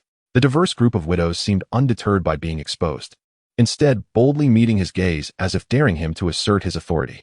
Tianyu diverted his attention from their fiery stares, turning to the girl who appeared out of place among them. She possessed long, deep brown hair, heavily lined eyes, yet still looked remarkably youthful. Indeed, it was Sky, also known as Daisy Johnson. In her original timeline, she was a hacker affiliated with the Rising Tide organization before joining S.H.I.E.L.D. and becoming Quake. Unexpectedly, she had now been intercepted by his NYX organization. Daisy, what's the matter? Is the Rising Tide organization struggling? Tianyu inquired with familiarity. This woman, with her Eastern heritage, evoked a sense of kinship in him after years spent abroad. Moreover, Daisy's technical prowess was exceptional, particularly in hacking. As the leader of the organization, he felt compelled to take control of such talent personally. After all, who could ascertain the true intentions of this cunning vixen regarding her allegiance to NYX? Tianyu pondered inwardly. Have you heard my story? Daisy immediately broke free from her anxious demeanor, asking in astonishment. She had never anticipated that someone as renowned as the Kamen Rider would be aware of her existence. Are you looking for your parents? Tianyu observed her, his tone calm, yet filled with certainty. Daisy was momentarily taken aback. The search for her parents had been a secret endeavor she had never shared with anyone. Could it be that Kamen Rider possessed the ability to read minds? The thought flickered momentarily in her mind, yet she quickly nodded with excitement. Yes. Do you know where my parents are? Tianyu offered a faint smile. First, please tell me how you managed to locate Nyx. Daisy took a deep breath, organized her thoughts, and began to recount her journey in search of Nyx. After a period of explanation, Tianyu's curiosity was satisfied. It turned out that ever since the advent of the internet and the emergence of various superpowered individuals like the Kamen Riders, the onlookers yearned for greater insight into myriad matters, yet their trust in the government had waned. Consequently, numerous hackers spontaneously banded together to uncover the diverse secrets that the government and other organizations had long concealed. Chapter 91. Do extraterrestrial beings exist in this universe? Among them, the Tide organization stands out as the most formidable, its scale and influence unparalleled among numerous grassroots organizations. Initially, they became intrigued by the existence of S.H.I.E.L.D., a global entity that piqued their interest significantly. However, as their investigations deepened, the situation grew increasingly intricate. Many members of the Tide organization began to be summoned for tea, which essentially meant undergoing clandestine inquiries or interrogations. After all, they were merely a civilian organization, and in the face of such a powerful adversary, they felt utterly powerless. Each time a member was taken away, the remaining members would experience a chill, as if they were next in line. This strain enveloped the organization in a tense atmosphere. Reluctantly, the remaining members had to reevaluate their strategies. After much deliberation, they resolved to redirect their efforts towards individuals with extraordinary abilities. These beings not only numbered significantly, but were also widely distributed. More importantly, they harbored a degree of resentment towards S.H.I.E.L.D. By forging alliances with these extraordinary individuals, the Tide organization aspired to discover new avenues to counter the formidable power of S.H.I.E.L.D. Daisy, as one of the outstanding talents, was naturally vivacious and rebellious, embodying the spirit of youthful defiance. She possessed a profound aversion to any form of authority, particularly when others attempted to thwart her endeavors. The mere suggestion of hindrance was more unbearable than death itself. Thus, when the organization shifted its focus, Daisy did not relinquish her pursuit of a deeper investigation into S.H.I.E.L.D. Given that the agency maintained a cautious stance towards inquiries and was reluctant to allow outsiders easy access, she decided to adopt a different approach by investigating the agents deployed in the field. For instance, Natasha, a seasoned and agile female operative, frequently undertook various high-risk missions alone. By monitoring her movements and contacts, Daisy hoped to uncover potential leads. However, just as she began to concentrate on Natasha, an unexpected turn of events transpired. It turned out that Daisy's activities had caught the attention of the widows. Upon further examination, the widows found Daisy to be of great interest. As a promising young hacker, her skills and experience perfectly aligned with the organization's requirements. Consequently, without Daisy's consent, the widows forcibly conducted an interview with her. Is it over?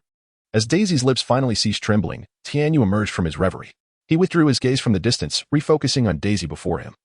Noting the flickering uncertainty and anticipation in her eyes, Daisy was taken aback, evidently unprepared for Tianyu's sudden inquiry.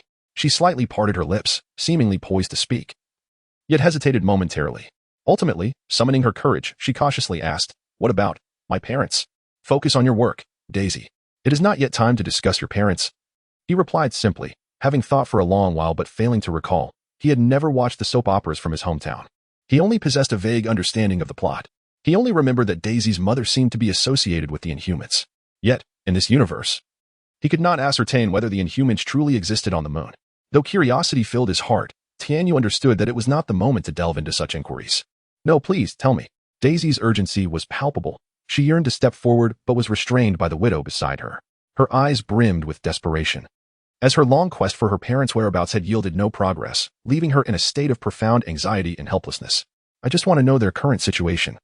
Even the slightest piece of information would suffice. Gazing into Daisy's hopeful eyes, Tianyu felt a poignant connection, akin to a fellow townsman encountering another. The impending monumental events on Earth compelled him to temporarily set aside all other matters. He needed to validate some long-held beliefs, a task that demanded utmost seriousness. "Next time." "For sure." Tianyu gently shook his head, his tone resolute as he turned away from Daisy and instructed the widows, "You may leave." "Is Natasha at the base?" "Have her come here." Upon hearing Tianyu's command, the widows swiftly sprang into action. They restrained the somewhat agitated Daisy, escorting her out of the room. Daisy loathed situations where conversations were left unfinished.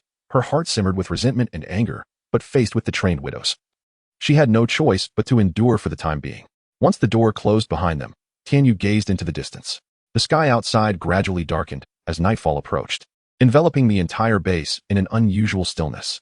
Shortly, Natasha, having received the order, entered the room. Clad in a form-fitting combat suit, her steps were light yet assured. Upon standing behind Tianyu, she softly addressed him, "Boss." Tianyu turned to glance at her, noticing an unfamiliar expression. The previous alluring smile had vanished, replaced by a countenance of seriousness and gravity. It appeared she truly regarded him as the villain. Sighing, "End your leave and return to S.H.I.E.L.D. I require an insider."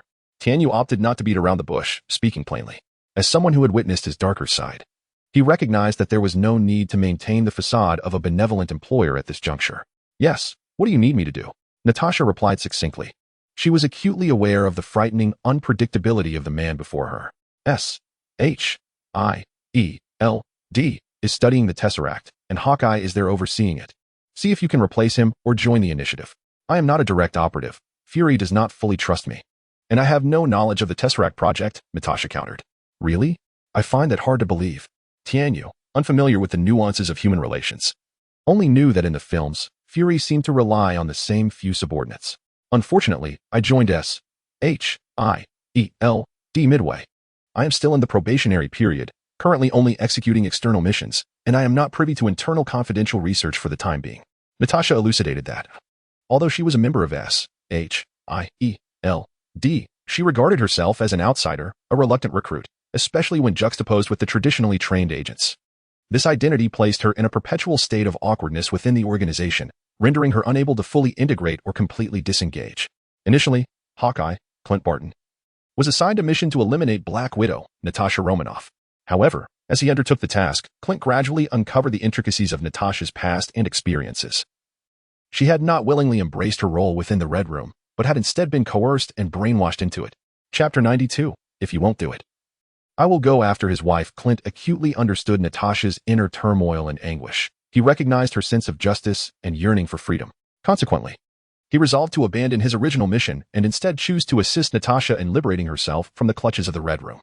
To achieve this objective, Clint and Natasha united their efforts to combat the malevolent organization. Ultimately, with Clint's aid, Natasha succeeded in dismantling the FAAD of the Red Room. This venture not only granted Natasha a renewed lease on life, but also instilled in her a profound gratitude towards Clint. She came to realize that Clint was a trustworthy ally, and thus chose to join S.H.I.E.L.D. to fight alongside him in the noble endeavor of safeguarding the world. Oh, Tianyu mused, finding some merit in this. Fury indeed possessed a peculiar mindset.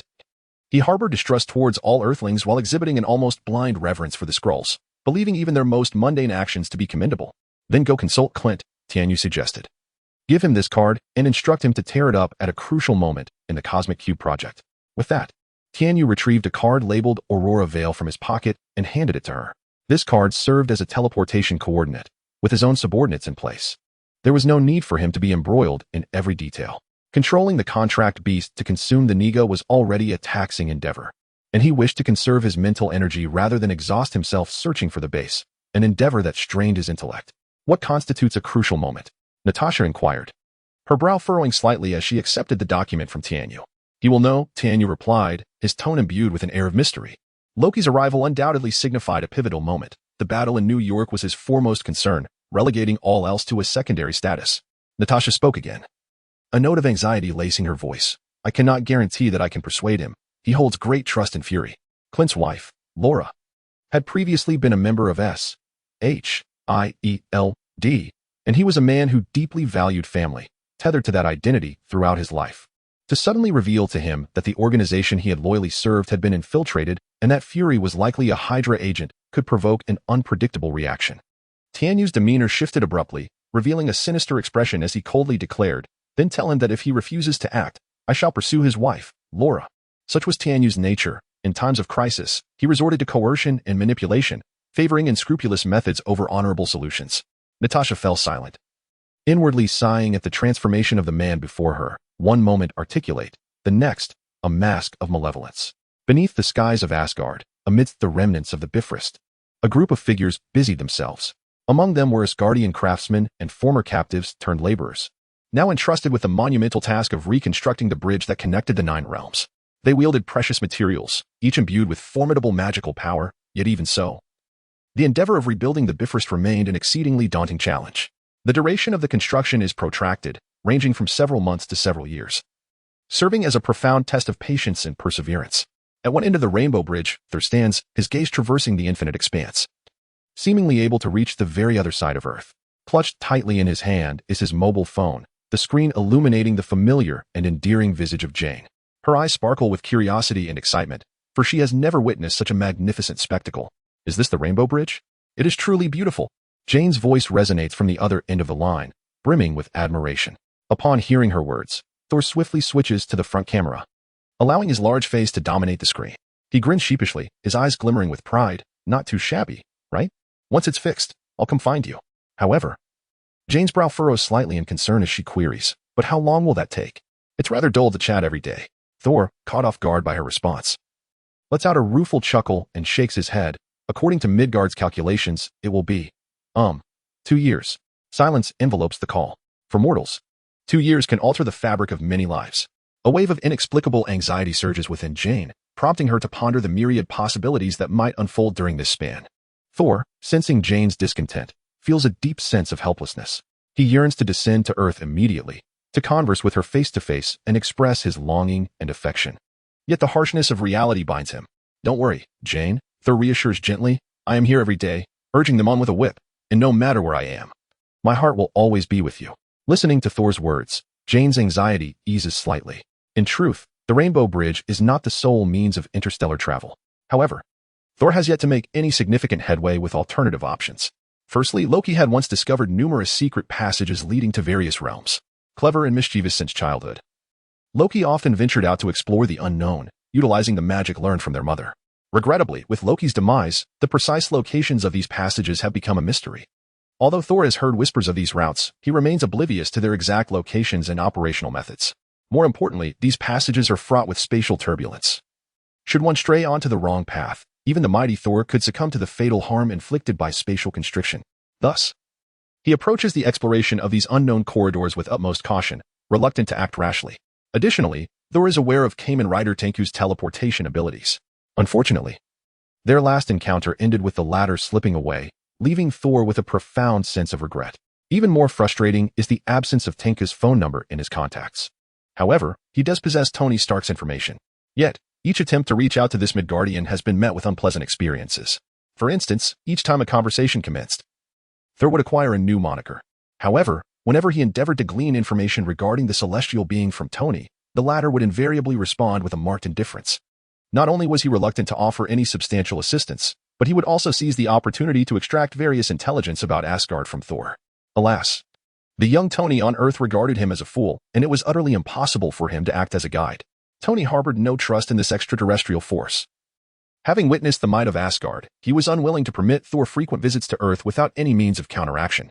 Chapter 93, Loki and the Chitauri leader. Moreover, Thor had attempted to seek assistance from Sif, hoping to glean some clues from her.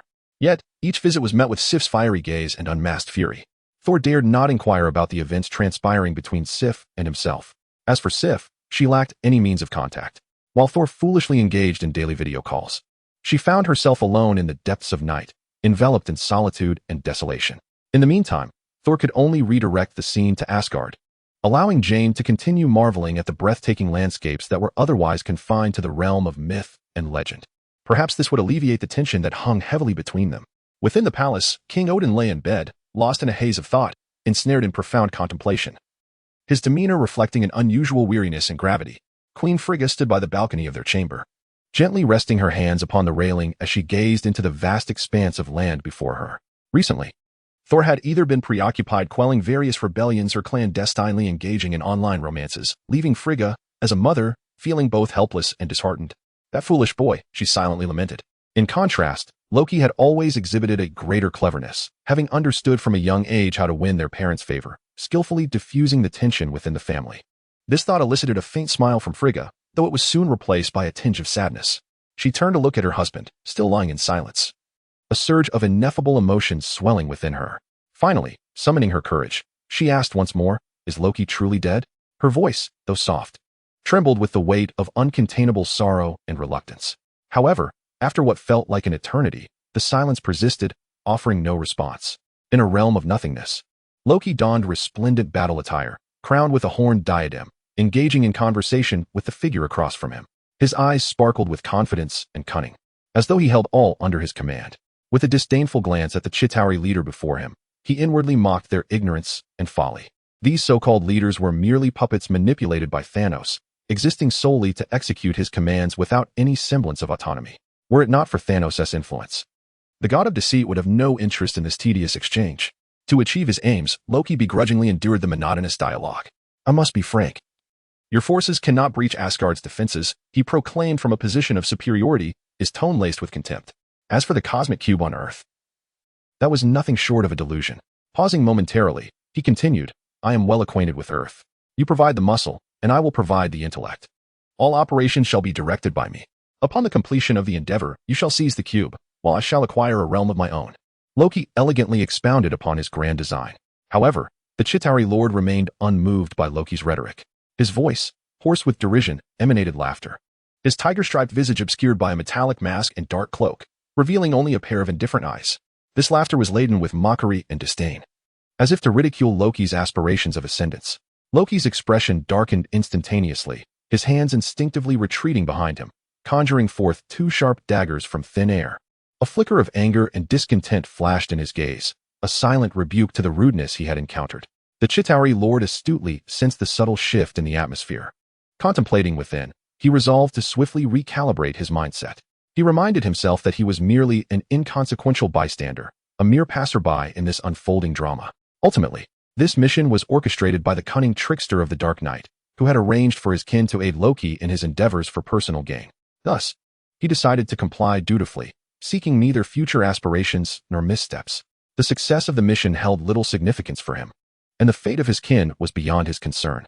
Ever since aligning with Thanos, he had endured hunger thrice daily, coupled with the occasional discomfort of minor punishment. So be it, let it unfold. He gently raised his right hand. At that moment, a Chitauri approached cautiously, cradling an exquisite box, his step steady yet respectful. The Chitauri lord slowly extended his hand and delicately lifted the lid of the box. As the cover was unveiled, a mysterious and formidable aura instantly permeated the air, rendering it dense with anticipation. Before Loki lay a scepter, its pale golden surface shimmering with an enigmatic luminescence, imbued with boundless power and secrets. The blade at the apex of the scepter curved gracefully into a perfect arc, extending inward with sharp, intricate metallic spikes that encased a gem radiating a cerulean glow. This gem sparkled like the brightest star in the night sky, and the scepter appeared extraordinarily beautiful, akin to a masterful work of art. "This is the key," intoned the Chitauri lord, his voice deep and resonant. "With the cosmic cube, it can unlock the portal. In due time, the Chitauri army shall be entirely at your command, aiding you in your conquest of Earth." A satisfied smile graced Loki's face as the daggers he had tightly grasped vanished. Clearly no longer holding a grudge against the earlier affront, he extended a hand, unhesitatingly seizing the scepter that symbolized power and glory.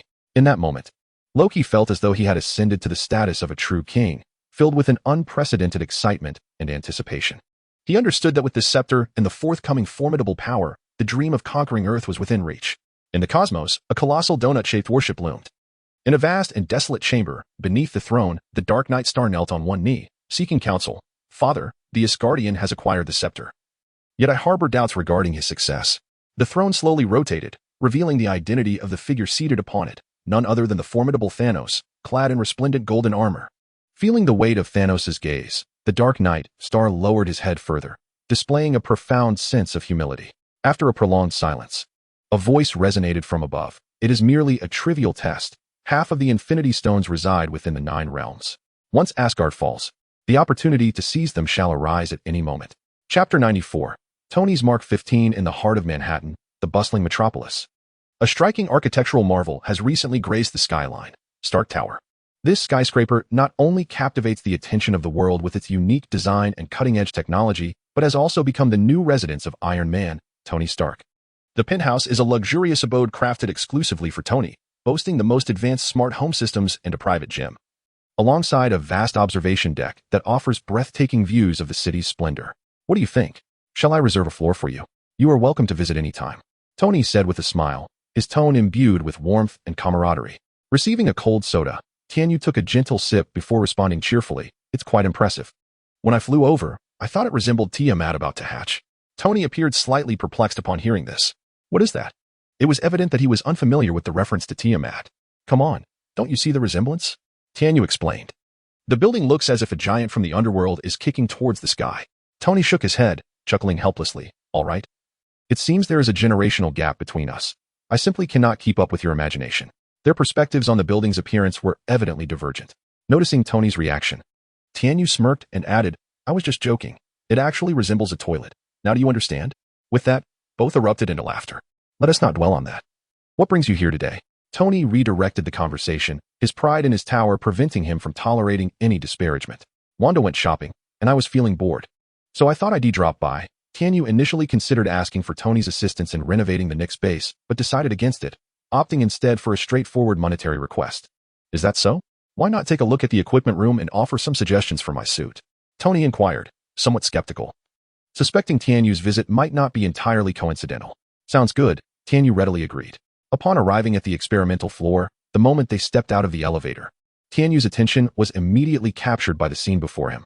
The lab appeared somewhat chaotic, with the central virtual projection device still aglow, casting intricate data and graphs. Surrounding tables were cluttered with an array of components, ranging from minute electronic parts to larger mechanical devices. Several agile robotic arms busily sorted through the pieces, their movements precise and swift, as if engaged in a silent ballet. Tony positioned himself in an open area, his face radiating pride. Stay back. Let me show you my latest achievement, he said excitedly to Tianyu. Recognizing Tony's penchant for showcasing his inventions, Tianyu paused, granting him the courtesy of admiration. He chose not to say much, simply standing quietly by as he awaited the reveal. Tony spread his arms wide, brimming with confidence as he declared, Jarvis, initiate Mark 15.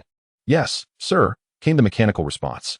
With that command, a cacophony of sounds erupted around him. Several crimson rectangular devices shot in from all directions, seemingly endowed with sight. As they precisely adhered to Tony's form, these devices rapidly unfolded, emitting a series of clicks and whirs. In less than half a minute, a somewhat hefty yet technologically advanced suit of armor enveloped Tony perfectly. The armor's surface gleamed like a mirror, radiating a metallic luster, exuding both strength and agility. Once adorned in it, Tony's demeanor transformed, appearing even more imposing. He flexed his limbs, relishing the power and protection the armor afforded, nodding in satisfaction. What do you think? Quite impressive, right? Tony proudly showcased his latest masterpiece to Tianyu. Ah, a mere 10 seconds would suffice for me to slay you 3,000 times, Tianyu replied, a hint of jest lacing his voice. This scene evoked memories of a moment from the film Iron Man 3, specifically the segment featuring the modular assembly. Yet, he couldn't deny that Tony's technology was indeed at least 20 versions ahead of its counterparts in the original timeline. Hey, of course, I can't compare to a freak like you, Tony retorted, but if the opponent is an ordinary Asgardian soldier, victory is assured. Come take a look at this. As he spoke, he appeared undeterred by his earlier comment. Instead, it ignited his competitive spirit. One day, he would invent the anti-Tianyu suit. As the words left his lips, the armor began to undergo remarkable transformations. It trembled slightly, and then, as if imbued with life, it rapidly morphed and reconfigured. The once bulky armor gradually lightened, while unnecessary components began to detach from the main body.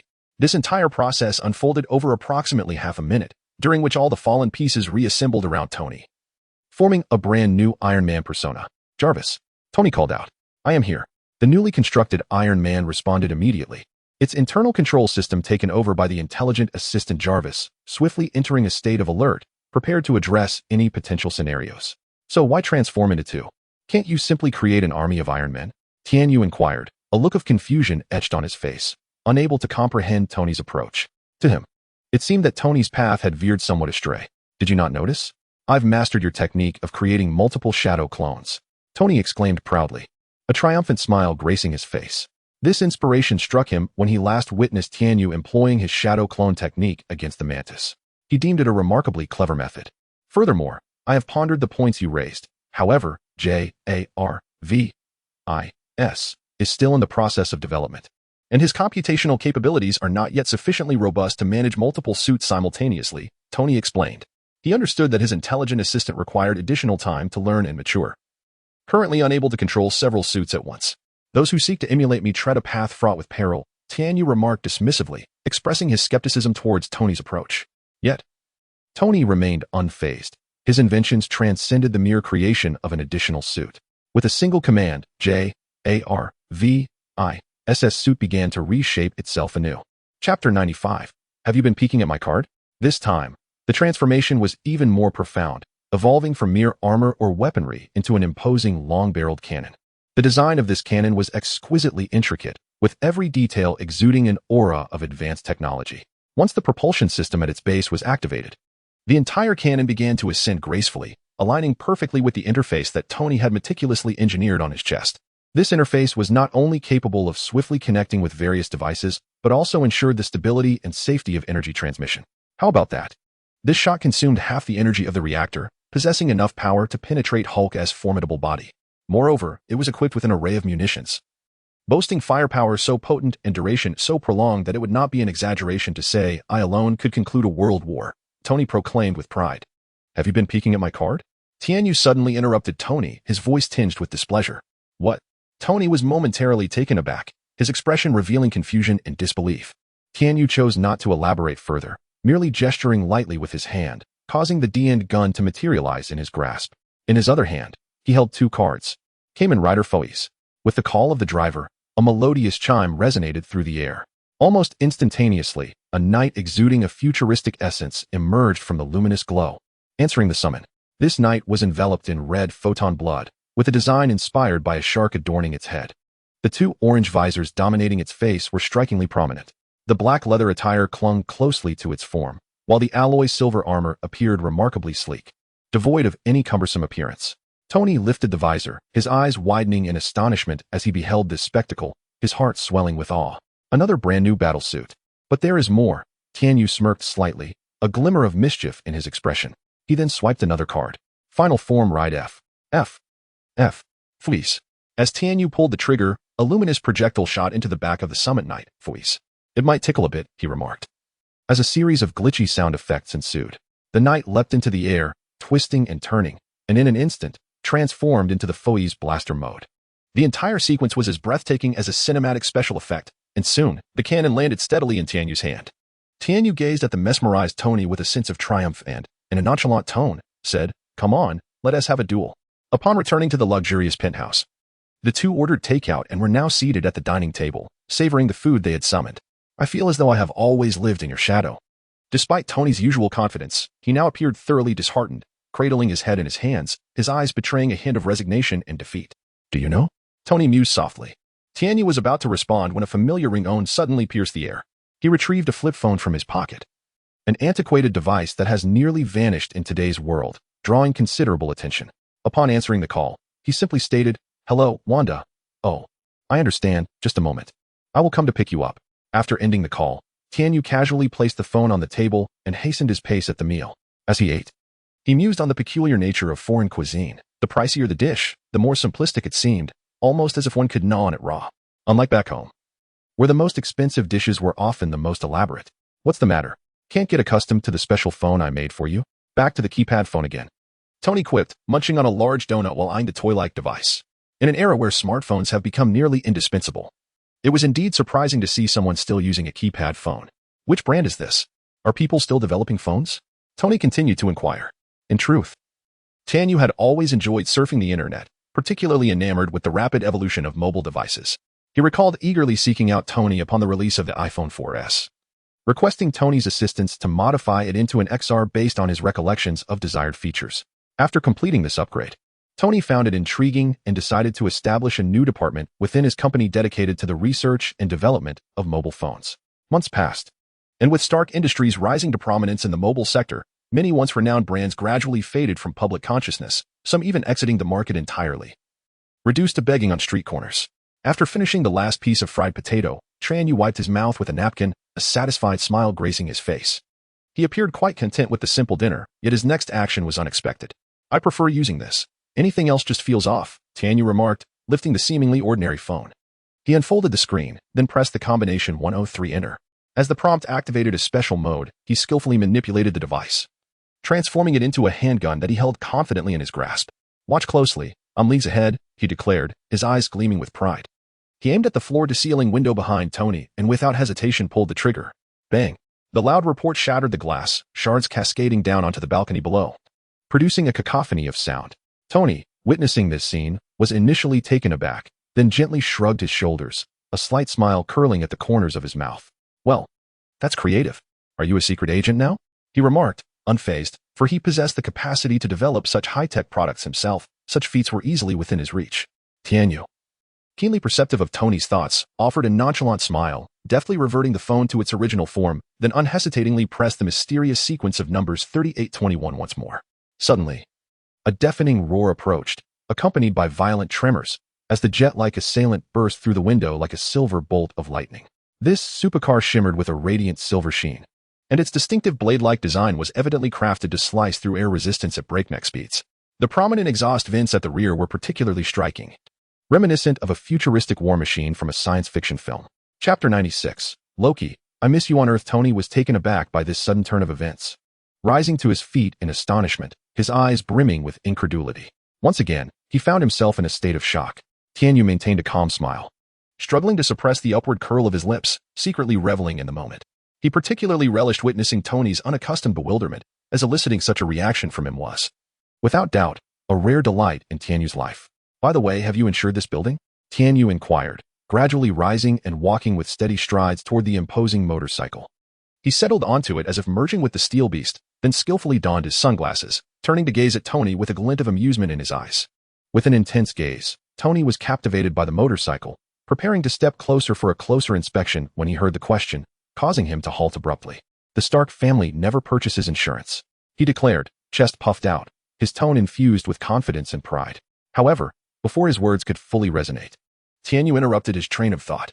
Oh, then please have Miss Potts take care of that, with the beneficiary listed as myself. Until we meet again. Tianyu smiled, the corners of his mouth curling into a mysterious arc. He gently pressed a button on the touchscreen, and the motorcycle emitted a deep, rumbling roar, as if responding to his summons. Wait, are you implying? Tony's demeanor shifted as he sensed something amiss, his eyes sharpening with concern. Could this be some sort of forewarning from the future? A sense of foreboding washed over him. Tianyu offered no reply, instead pressing the throttle. In the next instant, the jet-powered motorcycle began to tremble, as if an invisible force surged within its core. The motorcycle acted like a colossal vacuum, drawing in the surrounding air into its engine. Moments later, the three large exhaust nozzles at the rear erupted with powerful beams of light particles, propelling the motorcycle forward with an immense thrust. Akin to a wild stallion breaking free, Tony swiftly dashed to the window, peering outside. He witnessed the motorcycle glide through the air for a distance before effortlessly landing on the street. Although pedestrians gasped in astonishment, it did not impede the motorcycle's velocity. Without a moment's pause, it surged ahead at breakneck speed, soon vanishing from sight.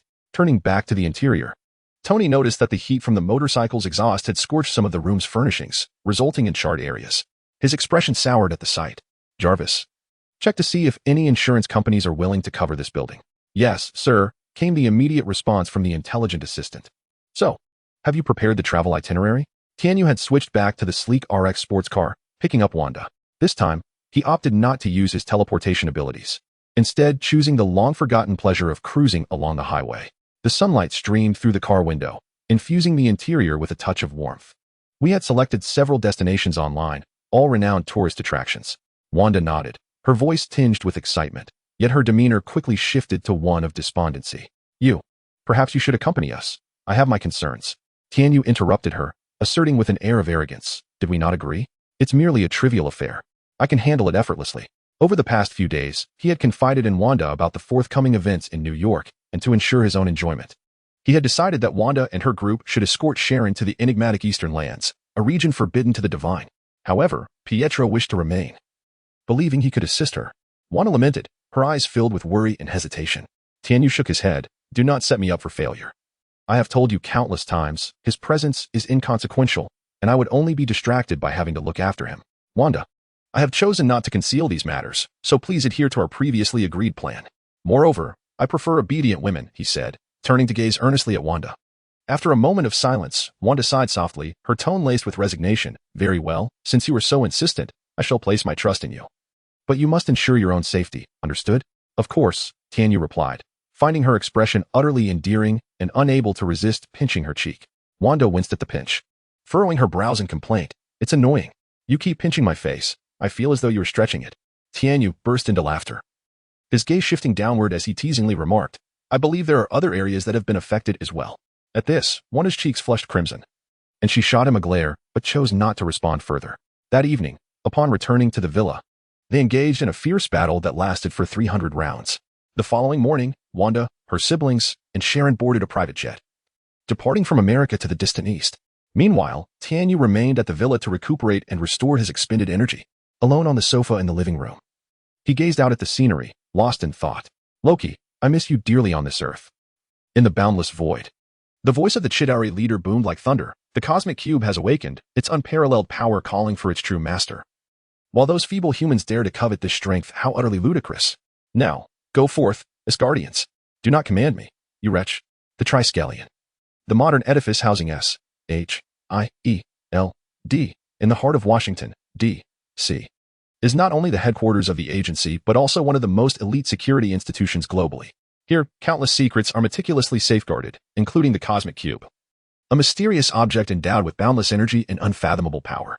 Since its retrieval over 70 years ago, this extraordinary cube from outer space has been meticulously safeguarded and studied by S.H.I.E.L.D. throughout the years. Scientists have made significant strides in their research on the cosmic cube, yet one of the most remarkable and revolutionary discoveries was made by Howard Stark, the father of Tony Stark. This brilliant inventor not only made outstanding contributions to the field of physics but also extracted a novel and immensely powerful energy source from the cosmic cube. Chapter 97. The Rubik's Cube research base. Regrettably, Howard did not directly inform or share this significant breakthrough with S.H.I.E.L.D. Instead, for reasons unknown, he chose to keep this technology a secret, ultimately passing it on to his son, Tony. Such actions left Nick Fury, then the director of S.H.I.E.L.D., profoundly displeased, even incensed. Nevertheless, as time progressed and the emergence of the masked rider unfolded, his existence compelled the United Nations Security Council to intensify funding support for S.H.I.E.L.D. projects, with additional resources at their disposal. Research on the cosmic cube advanced smoothly, yielding a series of exhilarating new discoveries. According to the documents left by the Red Skull, they were not merely content with replicating the energy weapons developed during World War II. Instead, they harbored grander ambitions. S.H.I.E.L.D.'s scientists plan to integrate modern technology, harnessing the immense energy of the cosmic cube into missiles and other long-range strike weapons. If this phase were to succeed, ordinary missiles equipped with cosmic cube energy would possess destructive capabilities rivaling, if not surpassing, those of nuclear weapons, all while ensuring no environmental pollution would ensue. Experts from the research department, after meticulous evaluation and calculation, concluded that once this technology matured and entered practical application, it would irrevocably alter the existing balance of military power. Fury was acutely aware of this, which reinforced his conviction that, given sufficient time and support, he would eventually be one of the foremost contributors to global peace. Reflecting on this, a small thrill of excitement coursed through Fury as he savored a sip of his coffee, as dark as his demeanor. However, this rare moment of tranquility and joy did not endure for long. Suddenly, an urgent communication signal shattered the stillness of the office. Director, there's a problem with the cube. Coulson's voice crackled through the communicator, devoid of his usual calm, replaced instead by palpable urgency and distress. Upon hearing this news, Fury could scarcely believe his ears, momentarily rendered speechless. What in the world? The rich coffee he had just tasted was expelled in surprise, splattering across the documents on his desk, leaving a chaotic stain. Fury boarded a plane that very night, hastening to the secret base. Anxiety and unease consumed him, for the cosmic cube was undoubtedly of paramount importance. He needed to ascertain what had transpired. Upon landing, Coulson, who had been waiting anxiously, approached him. How dire is the situation? Fury inquired without preamble. Coulson shook his head in resignation. The unfortunate truth is, we do not know the details. Fury's brow furrowed, his eyes betraying a hint of dissatisfaction as he cast a disapproving glance at Coulson before they proceeded deeper into the base. En route to the laboratory, Coulson meticulously briefed Fury on the current circumstances. Originally, the cosmic cube suddenly detected a series of anomalous phenomena, plunging the entire experiment into chaos. A group of scientists were chattering away in a manner that was utterly incomprehensible to me, as Coulson lamented. Fury sighed, aware that such situations were not uncommon. Upon entering the laboratory, a spacious underground chamber came into view, where a group of scientists were gathered in earnest discussion, their expressions grave. Dr. Eric, Jane S. Minner, along with a multitude of scientists, had assembled here. For days, it had been this team that had been conducting research on the cube. The basement was both expansive and brightly lit, filled with a variety of high-tech devices and instruments, all arranged in impeccable order.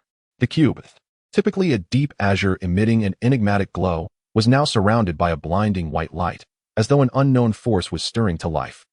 Fury cast a glance at Hawkeye on the elevated platform, whose gaze was sharp as an eagle, ever vigilant of the slightest disturbance in the surroundings. He then approached Dr. Eric to engage in conversation. What is the current situation? Fury's voice was low and grave.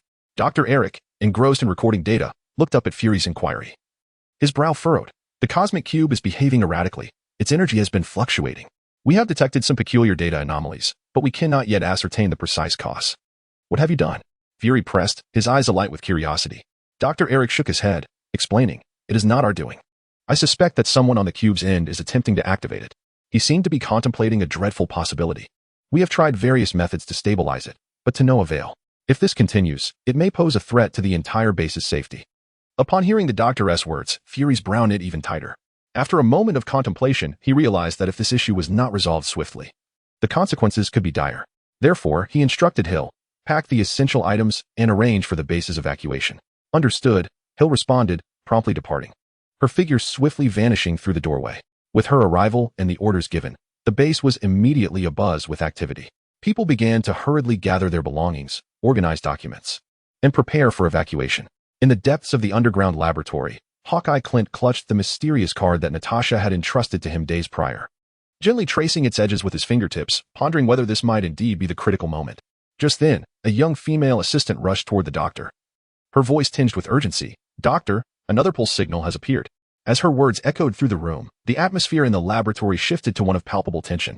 All eyes turned in unison toward the central cube apparatus, which began to tremble violently, emitting unprecedented light and energy fluctuations.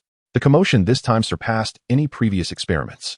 A powerful pulse of energy erupted from the cube, directly manifesting an ethereal portal in the air. As the energy continued to flow, the portal grew increasingly stable. However, suddenly, a surge of even greater energy exploded forth, causing the portal to dissipate instantaneously into an invisible wave of energy that radiated outward, creating ripples and tremors in the surrounding air. When tranquility was restored, the onlookers gazed upward to discover a vague silhouette materializing on the reaction platform. Clutching a staff that emanated a soft, mysterious glow, the figure exuded an aura of authority and enigma, instilling a sense of foreboding in those who beheld it. Chapter 98. Loki approaches. Everyone step aside. Fury and his companions immediately heightened their vigilance, and the atmosphere grew tense. Fury was the first to speak, saying, Sir, kindly lower your spear, I implore you. Upon hearing this, Loki Odinson glanced down at the mind scepter in his hand, a wicked smile curling at the corners of his mouth. He then raised his hand, and a brilliant beam of laser shot forth from the tip of the scepter, heading straight for Nick Fury. In that critical moment, Clint reacted with remarkable swiftness, instinctively lunging towards the nearby Black Widow, and both of them toppled to the side. This maneuver not only saved Black Widow's life, but also demonstrated the profound trust and synergy between the two. Observing this, several armed personnel immediately opened fire in retaliation, attempting to protect their comrade and subdue this formidable foe. Unfortunately, the conventional weapons employed by humanity proved utterly ineffective against the nearly invulnerable body of the Asgardian deity. Loki effortlessly wielded his throwing knives, and after a series of deft movements, the brave warriors fell one by one, incapacitated. Amidst the chaos, Clint was struck down by Loki once again. At that moment, a crucial instant that Natasha had previously mentioned flashed through his mind. With no time to hesitate, he swiftly tore apart a card. Instantly, the card disintegrated into countless minuscule particles of light. However, before Clint could comprehend what had transpired, a danger alert triggered his instincts, compelling him to rise and retaliate. Turning around, he discovered that Loki had silently positioned himself before him, aiming the mind scepter directly at his heart. Subsequently, Clint fell under Loki's mind control, standing still beside him, his eyes taking on a newfound wisdom. Loki surveyed the basement with a triumphant smile, then once again employed his enchantment, this time targeting several key individuals, including Dr. Eric. This group proceeded to carefully secure the Tesseract within a specially designed case. Having accomplished this, they swaggered away with the precious box, leaving chaos in their wake. As time passed, 1 minute, 2 minutes, Nick Fury remained sprawled on the cold ground, afraid to move even slightly, lest he attract any undue attention. It was only when the entire basement fell utterly silent, with the last echoes of footsteps fading away, that he cautiously raised his head, scanning the area to ensure no danger lingered. He then swiftly scrambled to his feet, seized the communicator beside him, and urgently reported to Hill, Hill, the situation is dire. Clint has betrayed us. Upon receiving this news, Hill's voice crackled through the radio, tinged with reproach and resignation. Then why didn't you inform me sooner? Now, the people have distanced themselves, for it was that self-proclaimed deity, Loki, the malevolent prince from Asgard, who not only seized the Tesseract but also unleashed a catastrophic disaster. The research facility ultimately met its demise, And even with SHIELD's ample funding, this incident left them severely weakened. The entire region collapsed due to the erratic energies of the Tesseract, entombing a significant portion of elite talents who once constituted the most treasured assets of SHIELD, now transformed into the restless souls beneath the rubble. Yet, Fury had no moment to grieve for them, as they were about to face a war. He needed to act swiftly, rallying the remaining forces to combat the impending foe. The vehicle fell into a prolonged silence. After escaping the collapse, Fury pondered for a moment before stating, "Notify all personnel to search for Loki, Hawkeye, and the whereabouts of the Tesseract. Additionally, send Coulson to find Stark, Natasha to locate the Falcon, and Hill, you seek out the Hulk." "Me? And what about you?" Hill inquired, taken aback. "I will seek out the captain." Fury resolutely articulated his plan. A hush enveloped the vehicle. "I beg of you." Fury uttered one last word before exiting the vehicle. News returned to the politicians, and panic ensued. They clustered around the conference table, anxiously discussing the footage just received from the front lines. The content of the video was shocking. The Tesseract's power, even in mere leakage, demonstrated immense potency. And that individual, who called himself Loki, appeared impervious to bullets, rendering ordinary soldiers utterly ineffective. Even more concerning was the scepter he wielded, capable of manipulating minds. This potent and influential artifact stirred envy in many, with some clandestinely plotting how to appropriate this divine object for their own gain. However, at such a critical juncture, such thoughts were clearly ill-timed and exceedingly perilous. The most pressing task was to ascertain how this self-styled visitor from Asgard intended to utilize the Tesseract, and whether his actions reflected the will of all Asgard. Consequently, governments and intelligence agencies worldwide were intensifying their collaboration, preparing to undertake all necessary measures to uphold global peace and security. As dawn broke, in the upper office of Stark Tower, Tony Stark was engrossed in research, focusing on switching his suit to a specific mode. Due to the constraints of the era, he could only address the suit's operability, striving to enhance its performance and flexibility through technological advancements. At that moment, Pepper Potts emerged from the elevator, impeccably attired in professional attire that accentuated her competence. She surveyed the surroundings, easily noting that Tony had been toiling through the night, prompting her to frown. "Tony, you've been burning the midnight oil again," she chided gently, her tone laced with concern. "Did we not discuss this? You need to rest." Tony lifted his head, took a sip of the now-cold coffee on the table, and replied nonchalantly, "Einstein only slept 3 hours a day, you know. You always have your reasons. Do as you wish." Pot shook his head in resignation but then threatened, "However, when you grow old and can no longer control your bladder, I shall show no mercy." "Huh, is this method taught to you by Tianyu?" "It's rather malicious," Tony remarked indifferently. "It seems I must allocate some time to create a few senior products." Pot shot him an exasperated glance and placed a document on the table. "This is the insurance proposal. Upon hearing your name, they eagerly presented us with a premium contract. By the way, what prompted you to consider buying insurance all of a sudden?" Tony opened the document, swiftly signing Tianyu's name with a flourish before looking up at Potts. "I'm not entirely sure myself." At that moment, the elevator doors swung open once more, and Coulson entered with a cheerful smile, interrupting their conversation. Chapter 99, Assembly. After an in-depth conversation, Tony slowly opened the files brought by Coulson. He meticulously perused the detailed information regarding superhumans, the enigmatic Tesseract, and the invaders, particularly captivated by the segment featuring the base video. "So, this self-proclaimed Loki is the mastermind behind it all?" Tony took a sip of his drink, attempting to organize his thoughts. Suddenly, he recalled Thor mentioning that Loki was adopted. No wonder this individual bore no resemblance to Thor, that big fool. "Indeed. You have witnessed the immense power unleashed by the Tesseract. We must reclaim it," Coulson earnestly stated, his eyes reflecting unwavering determination. Tony nodded, glancing at the documents in his hand before looking up at Pepper. "It seems I must continue working late, Pepper." Tony jested with her, then turned to inquire, "By the way, what about Kamen Rider?" Asgard, a continent nestled within the void of the cosmos. Thor had just concluded his conversation with Tony Stark, his heart brimming with anxiety and unease as he strode purposefully through the palace corridors. "Father," Thor's voice echoed throughout the grand hall, tinged with a tremor yet unwaveringly resolute. "Loki is not dead." Odin sat upon his throne, adorned in regal armor, his gaze distant and profound as the stars. Upon hearing his son's words, he merely nodded slightly, as if already aware of the situation. "I know. He has taken the Tesseract, and Heimdall has detected the Chitauri ships beyond our realm. What does he intend to do?"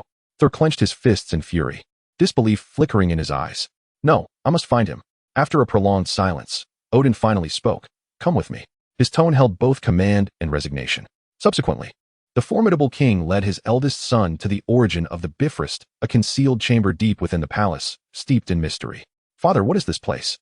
Thor surveyed his surroundings, feeling the overwhelming and tumultuous energy waves that evoked both awe and trepidation. After listening to Coulson's report, Nick Fury ended the call, his expression gravely serious. He took a deep breath and turned to enter a clandestine gym located underground. This gym was hidden in a corner of the city, known only to a select few. The room was dimly lit, with only a few lamps casting faint glimmers, and the air was thick with the mingled scent of sweat and rust. As the sound of rhythmic thuds resonated, Fury followed the noise's direction. There he found Steve Rogers, his hands wrapped in bandages, relentlessly pummeling a heavy bag suspended from the ceiling. Each punch was infused with power and fury, as if he sought to unleash all his frustrations and sorrows. Memories of the past reverberated in his mind, days lost, friends sacrificed, and promises unfulfilled. In mere seconds, the repeatedly assaulted punching bag finally succumbed to the relentless pressure, the chain snapping as it was hurled forcefully to the ground, producing a resounding crash. Steve halted his movements, gazing contemplatively at the scene before him, seemingly lost in thought. It was at this moment that Fury, who had been silently observing, finally spoke. "Can't sleep?" Upon hearing the voice, Steve turned to face Fury. "I have been asleep for 70 years, he replied, a hint of self-deprecation in his tone. "Is there a mission that requires my attention?" Without awaiting a response, Steve began to gather the scattered, discarded punching bags from the floor, replacing them with a new one. The ground was strewn with battered old bags, a testament to the sweat he had poured into this endeavor. "Yes," Fury replied succinctly. "You wish for me to assimilate into this new world?" Steve conjectured, continuing his task. "No," Fury shook his head, producing a document from his pocket and handing it to Steve. "This is your plan to save the world." In a slum in Central Africa, a place seemingly forgotten by the world, chaos reigned with neither rules nor order. Each day, countless souls perished due to poverty and illness. A young girl, her face etched with worry, darted through the labyrinthine structures, her eyes filled with fear and helplessness. She soon arrived at her destination, a precarious building that appeared ready to collapse at any moment. Yet for the girl, this place represented her only glimmer of hope. Within these walls resided a compassionate doctor from afar, named Bruce Banner, whom the girl had come to seek for help. "My father is unconscious and trembling," the girl pleaded, tears welling in her eyes as she clasped her hands in desperation, her voice quivering with despair. Upon hearing this, Bruce, who had been tidying up his medical supplies, felt a stirring in his heart. Without uttering a word, he nodded silently, gesturing for the girl to lead the way. Moments later, they entered a seemingly ordinary bungalow. The girl, now even more anxious, hurried inside. Banner, carrying his bag, surveyed his surroundings before stepping into the room. However, he only caught a glimpse of the girl climbing out of the window. A wave of confusion and unease washed over him, yet he refrained from voicing his concerns. "I should collect payment first," he mused wryly, leaning against the wall. At that moment, a woman who had been waiting in the shadows emerged. She was Agent Hill. "Fury wishes for you to join this operation. Will you?" "I must go. Clint is in trouble." "Oh." Not receiving any further instructions from Tianyu, Natasha hung up the phone, picked up her high heels from the ground, her shapely legs encased in black stockings, and strode out of the abandoned building. In the conference room, representatives of the 5 major factions convened via video conference. "Are you truly planning to entrust the safety of the Earth to a group of misfits?" One representative from the opposing side questioned him, their tone laced with palpable skepticism and discontent. In the face of such a pointed inquiry, Fury exhibited no signs of panic. He took a deep breath, his gaze unwavering as he faced the camera, responding with a calm yet assertive demeanor. "I do not intend to hand anything over to anyone. I merely state that we currently require a task force to address these extraordinary circumstances. Yes, these individuals may be at odds with one another, and they could potentially spiral out of control. Nevertheless, I firmly believe that, when utilized appropriately, they are precisely the individuals we need at this moment." As his words echoed, a brief silence enveloped the conference room. Eventually, another representative broke the stillness. "Does that include the Kamen Riders?" Fury. Chapter 100. The Flying Aircraft Carrier of S.H.I.E.L.D. The Quinjet soared through the azure sky. With Steve seated and intently examining the data displayed on his tablet, a hint of concern evident in his tone. "Is it truly wise for me to join? I have been away from this era for so long." Standing beside him, Coulson's eyes brimmed with respect and anticipation. He smiled and replied, "Your spirit is precisely what we need. It is my honor to work alongside you." Steve offered a bittersweet smile, his gaze drifting toward the video showcasing the Hulk, Iron Man, and Kamen Rider, who were demonstrating their might. He murmured, "I hope I won't be a burden." "You certainly will not, Captain," Coulson asserted confidently, his voice imbued with encouragement. "We have made some modifications to your uniform, and I have proposed a few design ideas." "Uniform? Will those stars be?" Steve pondered for a moment before articulating the term he had recently learned. "Outdated?" Coulson shook his head, earnestly explaining, "No, some things are timeless. The current generation has lost the spirit of the past. You can help them rediscover it and reclaim that belief. A glimmer of light sparkled in Steve's eyes, providing him with a sense of reassurance. The Quinjet flew swiftly, and as Steve peered out the window, he was captivated by the expansive sea. Amidst the vastness of blue, a colossal aircraft carrier lay anchored, resembling a floating fortress of steel. As the aircraft approached the carrier, the bustling activity on the deck became evident. Over half the space was occupied by ground crew members clad in various uniforms, working either independently or in teams, diligently securing fighter jets in their designated positions. Among these workers were ordinary soldiers in standard blue uniforms and specialized technicians adorned with distinctive insignias, along with a few officials in agent uniforms or black suits weaving through the crowd. At last, under the precise direction of the base personnel, the Quinjet made a smooth landing on the carrier's deck. As the hatch slowly opened, two figures emerged. Before departing, Coulson turned back to the team and instructed, "Remember to securely store all of the captain's equipment." Upon reaching the deck, two thorny roses approached, Agent Hill and Natasha Romanoff. "I have work to attend to. You two converse." "It is a pleasure to see you, Captain." Hill spoke first, greeting Steve before heading straight inside. Steve nodded in understanding. Coulson then introduced him. "This is Agent Romanoff." Natasha extended her hand with a smile. "Captain Rogers, it's a pleasure." "Hello," Steve replied, shaking her hand. In the distance, Dr. Banner, who was observing the crew repairing the aircraft, approached with a look of astonishment as he regarded Steve. The two clasped hands, both experiencing an indescribable sensation. For Banner, this individual is a legendary figure, a name he has heard since childhood. For Steve, encountering this contrasting scientist is a novel experience. "Goodness, oh, they mentioned you would come." Banner stammered, unable to contain his excitement, for due to Old Nick's frenzied press releases, the captain has long been an idol in their generation. Steve, already accustomed to such reverence, shifted into mission mode and inquired, "I hear you can locate the Tesseract? Have you not heard anything else?" Banner glanced around, acutely aware of the Hulk's presence. "I am solely concerned with the Tesseract," Steve replied earnestly. In comparison to Tony's tangible Iron Man suit, the Green Giant was merely another experimental product, yet the sudden appearance of that masked rider was the most astonishing thing he had ever witnessed since awakening.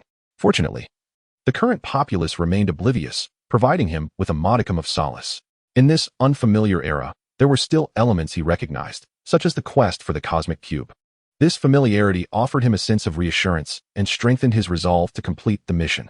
Meanwhile, Natasha softly interjected, "Gentlemen, we must proceed inside. The air here will soon become difficult to breathe." Suddenly, a sharp alarm echoed across the expansive deck, and the commander's voice rang out over the loudspeaker. "Aircrew, please clear the deck and ensure all aircraft are secured." With the order given, the atmosphere aboard the aircraft carrier shifted to one of urgency, as personnel swiftly mobilized to inspect every detail and ensure safety. Steve and Banner, drawn by the sudden commotion, approached the edge of the deck, eager to uncover the source of the disturbance. They observed as the once placid sea began to churn violently, seemingly influenced by an unseen force. "So, this is actually a submarine capable of diving into the depths?" Steve pondered, his astonishment growing. Banner nodded in agreement, half-jokingly remarking, "I suppose this means I'm to be confined underwater? I must admit, that's quite an innovative idea." However, as they conversed, four colossal engines rose slowly from the carrier's underside, emitting a deafening roar. The engines began to spin rapidly, propelling the entire vessel gradually to the surface. It became clear that this was a supercarrier, capable of both flight and navigation. Steve stood in awe, utterly captivated by the power of the technology before him. They then followed Natasha's lead, making their way step by step toward the carrier's central control room. What they encountered along the way were advanced devices and industrious personnel. Upon entering the room, they were greeted by Hill, who had donned a sharp, professional uniform, diligently overseeing the operations of various departments to ensure the carrier's efficient functioning. Her composed and professional demeanor left Steve with a newfound respect for her. Meanwhile, Dr. Banner appeared somewhat uneasy, surveying his surroundings as if struggling to find his place within this high-tech milieu. Just as he was at a loss, Fury approached him and greeted, "Hello, Dr. Banner." Regaining his composure, Banner inquired directly, "What is it that I should do now?" Clearly overwhelmed by the multitude of people and the intricacies of the environment, he felt decidedly out of his element. Fury nodded in understanding and then turned to Natasha, saying, "Please take the doctor to his dedicated research facility. Follow me."